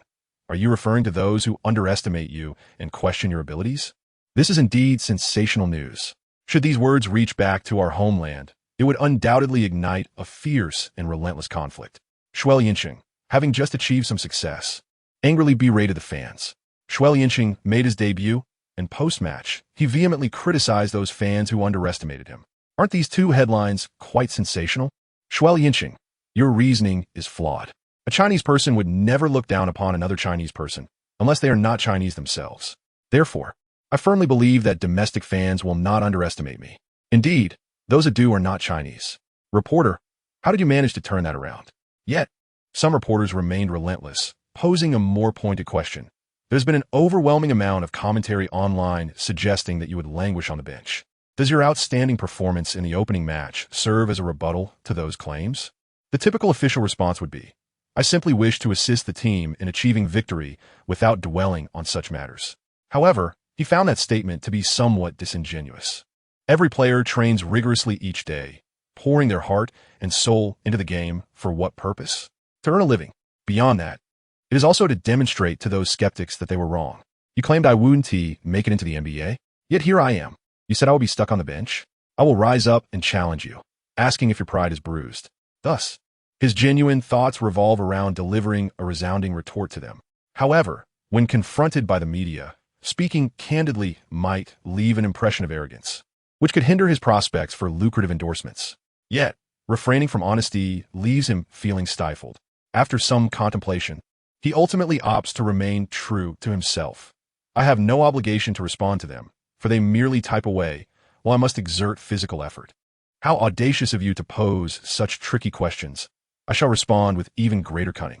A response? Do they even deserve one? Upon hearing this, the reporters erupted in excitement. Did you not just state that it was precisely the comments from netizens that motivated your progress? Xue Liancheng's face flushed slightly. Truly, one should refrain from mentioning topics best left untouched.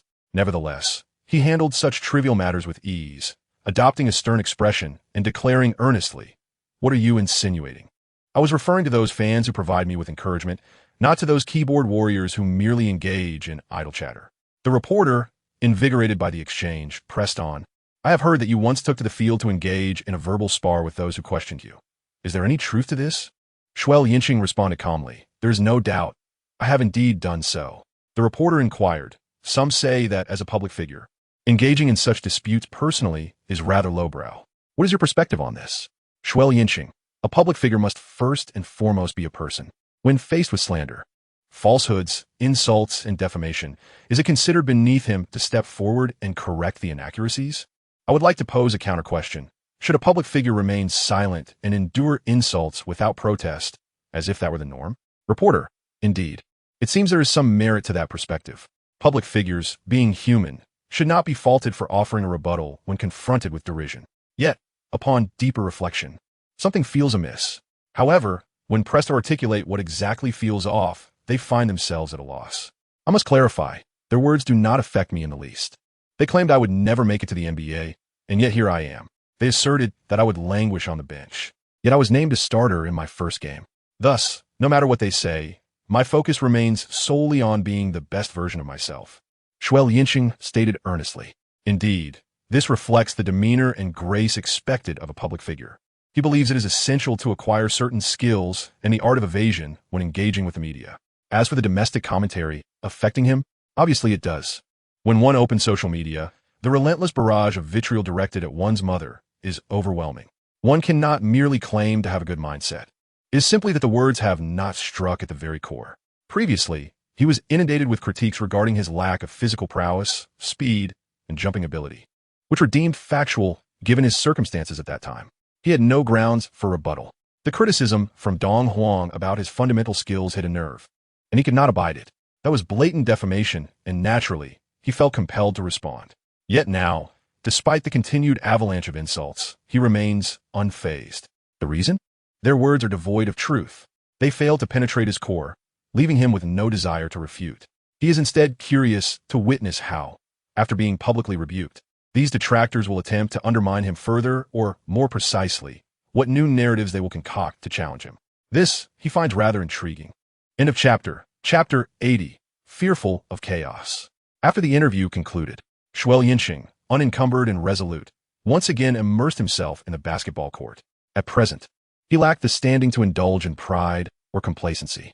The next match was scheduled in 3 days, providing ample time for him to seize every fleeting moment to enhance his skills, lest he return home to the disdain of fans. After all, when faced with the choice between being humiliated and humiliating others, any individual would unhesitatingly choose the latter. Moreover, there was a crucial consideration. He had only signed a 2-year contract structured as a 1-1 agreement, with the first year guaranteed full salary and the second year hinged on the team's option with partial security. Should he excel this season, it was highly likely that the Heat would seek to secure him with an early contract extension. Indeed, accumulating wealth and realizing one's value was paramount. He would not be foolish like the venerable Wei, who disregarded financial gain. Upon returning to his apartment, the hour was nearly midnight. After a hurried wash, he lay in bed, finally able to unwind.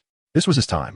Beyond indulging in video games, many players, like ordinary individuals, would peruse social media, particularly seeking out coverage and articles about themselves. Concern for public perception had become a universal truth, one from which no one could escape, and he was no exception.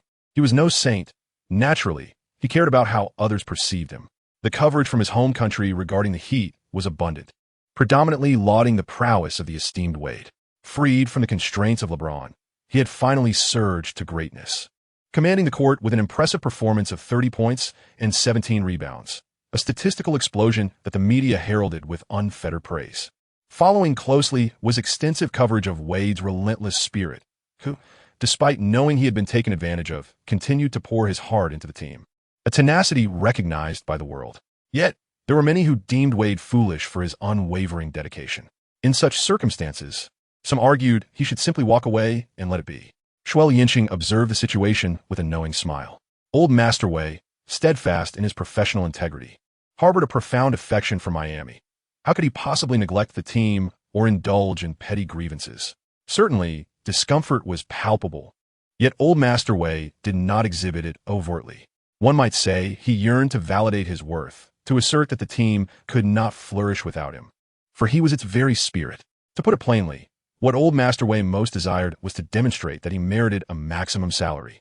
The slash from Riley was nothing short of sheer folly, an utterly foolish act. However, the outcome was that in an alternate reality, Old Master Wei's attempts at validation faltered, leading to even greater subjugation by Riley. Yet perhaps the circumstances have shifted, for this team now possesses Xue Liancheng. He is the most significant variable in the equation. Might he be overestimating himself in this regard? Xue Liancheng pondered thus. Moreover, the media extensively chronicled how the Heat, after losing LeBron, have seemingly grown stronger. They analyzed from various perspectives: roster configurations, the liberation of Bosch, Wade's enduring prowess, and a rationalization of strategies. Such discourse was articulated with conviction, creating an impression that it was not LeBron who departed Miami, but rather Miami that had forsaken LeBron. They even referred to this season's Heat as a rebirth. One could mistakenly assume that our esteemed King James was a malignancy. Is that so? Certainly not. The state of the Heat post-LeBron is evident for all to see. Although our King James indeed monopolized the ball and drew criticism for his flamboyance, facing an onslaught of disparagement regarding his perceived favoritism from referees and accusations of lacking sportsmanship. To claim that LeBron is overrated would be a gross misrepresentation. Xue Liancheng, as he observed, could not help but smile for no apparent reason. How absurd. It was merely a game, yet they began to disparage my esteemed LeBron James? They started to speculate whether LeBron would regret his decision to leave Miami. Such opinions are undoubtedly irresponsible and serve only to incite discord. He felt compelled to issue a stern condemnation. Who dares to criticize my esteemed LeBron? Very well, let be as you assert. Xue Liancheng perused the article for an extended period, eventually discovering a report nestled in a corner that centered around him. The piece predominantly extolled the virtues of his debut performance, lauding his strategic vision, expansive passing range, exceptional game-reading abilities, and solid fundamental skills, all while asserting that he harmoniously complemented the current Miami Heat roster. It lamented that his selection in the second round was, indeed, a significant oversight in this year's draft. Xue Liancheng was overjoyed. This editor clearly possesses remarkable insight. Indeed, they have a keen understanding of the game. After perusing international affairs, he returned to the domestic Weibo platform. Lo and behold, the trending topic at the top, Xue Liancheng's flawless debut, making his first appearance in the NBA. Xue Liancheng perused the comments, his heart awash with emotion. This generation of netizens truly understands the game. Frankly, I was utterly astonished to see Xue Liancheng starting. What thrilled me even more was his impeccable performance. Making 5 out of 8 shots, he garnered 15 points and 6 assists, playing exceptionally well. Indeed, his debut was nothing short of breathtaking, evoking memories of Yao Ming's inaugural appearance, which was quite the opposite. The foremost guard in Asia, there can be no dispute. Our great nation has finally produced a remarkable talent. If this trajectory continues, the all-star dream is within reach. My expectations for Xue Liancheng were for him to establish himself in the NBA, and it seems I had underestimated him. I hope he continues to strive diligently, remaining calm and composed, avoiding recklessness. The hopes of Chinese basketball are truly exhilarating. His starting appearance and flawless performance signify great potential. I believe Xue Liancheng is exceptionally suited for the tactical style of the Heat. Indeed, he harmonizes well with Wade and Bosch, and his future is boundless. When will TS launch a dedicated column for Xue Liancheng? I find it quite challenging to locate news about him amidst the overwhelming chorus of admiration. Xue Liancheng felt an overwhelming sense of satisfaction. For a fleeting moment, he believed that his extra training tonight was utterly worthwhile. His back no longer ached. His legs felt invigorated, and he was filled with vitality. This is the power of encouragement. For an athlete, this force is profoundly significant. It injects energy into his spirit, propelling him forward with unwavering determination. How wonderful it would be if the entire internet echoed such sentiments. Alas, however, public figures, no matter how flawless their performance, inevitably attract a faction of critics ready to nitpick. Furthermore, their critiques are often well-reasoned, leaving one with little room for rebuttal. Indeed, occupying the third spot on the trending topics list is a discussion about him. After his debut, Xue Liancheng candidly asserted that domestic fans merely engage in keyboard warrior antics. Accompanying this are numerous videos of journalists interviewing him, showcasing his unabashed confrontation with the keyboard critics. Xue Liancheng, upon reading a particular headline, felt a surge of conflicting emotions, uncertain whether to voice his thoughts. Such sensationalism, the unscrupulous media. Yet does it truly matter? After all, the words were indeed spoken. Let those who wish to judge do so. End of this chapter, Chapter 81. A display of purely base behavior. Upon further contemplation of the comments, Xue Liancheng was nearly driven to despair. The top trending remarks were a stark contrast to the prevailing sentiments. How amusing. We have been stripped of our nationality. Such audacity. Are those who question him and regard him with disdain no longer considered Chinese? How remarkably arrogant. Scoring a mere 15 points, and look at the hubris. One might think he had achieved a score of 60+. It is the first time he has witnessed such blatant disdain for fans, as if it were entirely justified. Alas, we merely wish to enjoy a game. Are we not entitled to express our opinions? Why the preposterous arrogance? While it is true that public figures are, after all, human, they are also public figures, entertainers for the masses. If you have chosen this path, is it unreasonable to expect to face scrutiny? Consider this. When dining at a restaurant, would it be deemed inappropriate to critique the dishes? Is it not normal? If you play well, why fear the criticism from fans? When it is said that you languish on the bench, does being named a starter grant you license to gloat? Sweat equity? Are you jesting? After such rigorous training, why is your weight not diminished? If our opinions hold no sway over you, what compels your reaction? With only 23 minutes of playing time, you are but a faux starter, and yet you claim a flawless debut? Are you blind? 2 3-pointers tossed in, an occasional drive to the basket, and a brief moment of ball handling. One might mistakenly think your performance was exemplary. Your shortcomings remain evident. Please acknowledge them. Moreover, I did not perceive your performance as particularly commendable in this match. It is under the shadow of superstars that you find opportunities to shoot. How much offensive prowess do you truly possess? Surely, you must have some awareness. With teammates covering your defensive lapses and 2 stars bearing the offensive burden, do you genuinely believe you are exceptional? After Xue Liancheng finished reading, his delightful mood finally settled somewhat. Some statements were mere nonsense, while others were indeed grounded in truth. For instance, leveraging the influence of the 2 superstars, he was afforded more opportunities with greater ease. As opponents predominantly focused their defensive efforts on Grandfather Wei and Second Master Bo. Consequently, players like him, filling supporting roles, would not receive as much attention, thus allowing for more straightforward scoring chances. In truth, what he conveyed to Second Master Bo was not a jest. He indeed played a style that favored simplicity. When the team found itself in distress, he lacked the capability for aggressive plays, whether under duress or in a double team.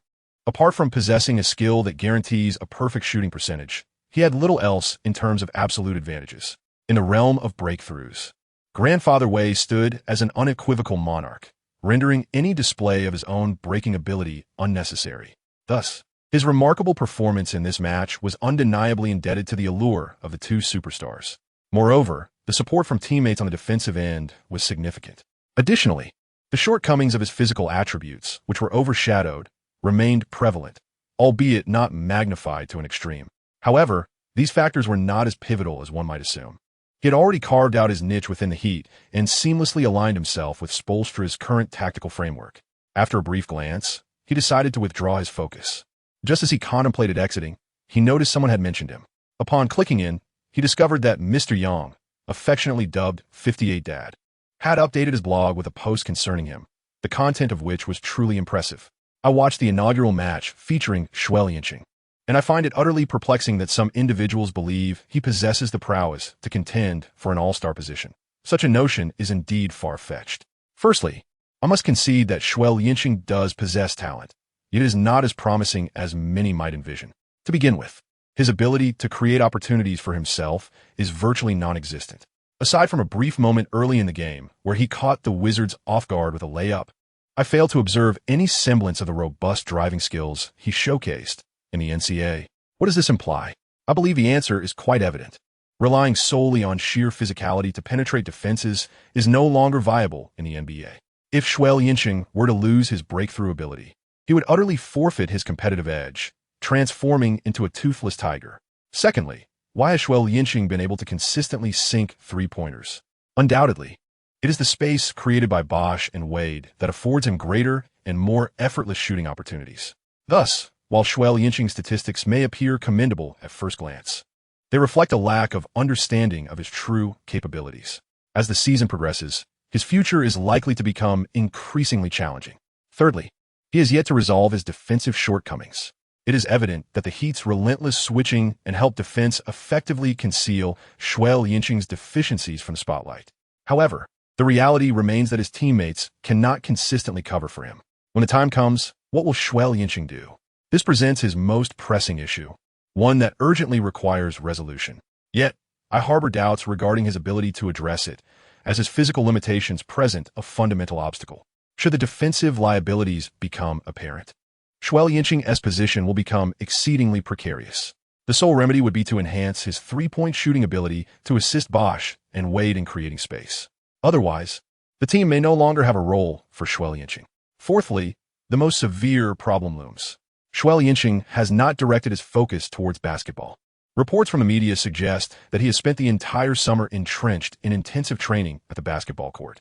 However, the results indicate that he has made no progress in shedding weight. Is this truly what one would call intensive training? Where exactly has this training taken place? Meanwhile, he seems to have ample time engaging in online disputes with fans. Just last night, during a post-game interview, he openly criticized the fans. It appears that his attention has shifted entirely towards surfing the internet, leaving little room for dedication to basketball. In light of this, I earnestly recommend that Xue Liancheng refocus his energies and refrain from squandering his efforts online. This encapsulates the entirety of Mr. Yang's blog post from 58 Dad. After a thorough reading, it becomes evident that despite Xue Liancheng's commendable debut performance, 58 Dad remains skeptical about his future, believing that he cannot establish himself in the NBA. Such a statement is utterly outrageous. He seems oblivious to whether he has inadvertently offended 58 Dad or if he bears a resemblance to the latter's wife as former boyfriend. It's as if he is being targeted with a needle. Otherwise, such irrationality would be unfathomable. If his performance had been subpar, then 58 Dad's criticism would be understandable. However, given that he played quite well, it is astonishing that 58 Dad still perceives him as worthless. Who can he turn to for justification in this matter? After a moment of contemplation, Xue Liancheng returned to his Weibo, penning a thought-provoking message, eating fragrant rice while committing acts of sabotage. What sort of person embodies this behavior? I deem them to be nothing but beasts. Although he refrained from naming names, it was evident he was referring to 58 Dad. What a scoundrel. It would have been one thing to leverage his presence for traffic, but to ultimately ruin things is truly a disgraceful act. He felt that failing to chastise 58 Dad would be a disservice to himself. In a chapter 82, The Cute Dragon, after finishing his online duties, he retired for the night. That evening, numerous renowned basketball commentators and analysts who had written about Xue Liancheng's Weibo exploded with activity. A multitude of enthusiastic netizens tagged them, urging them to check Xue Liancheng's post. Everyone was aware that these were the very individuals he had alluded to as saboteurs. Purely beastly behavior. However, these individuals, including 58 Dad, chose to remain silent, as if the remarks were not directed at them. They feigned ignorance, turning a blind eye to Xue Liancheng's post. This fervor did not escalate. Instead, it quickly subsided. For 2 consecutive days, Xue Liancheng immersed himself in rigorous training. He dared not indulge in revelry like other players, for he understood that these infamous saboteurs were not oblivious to his Weibo post. They were simply biding their time, waiting for a moment of his underperformance to capitalize on it. To deny them that opportunity, he resolved to train relentlessly and enhance his skills.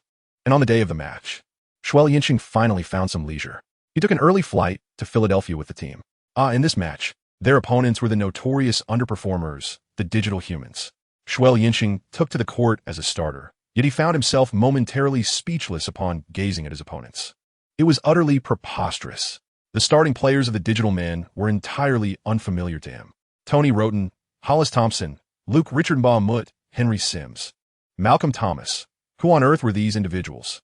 As a seasoned fan and current NBA player, he had no recollection of them whatsoever. He could only wonder from which obscure corner the Digital Men had unearthed such a motley crew.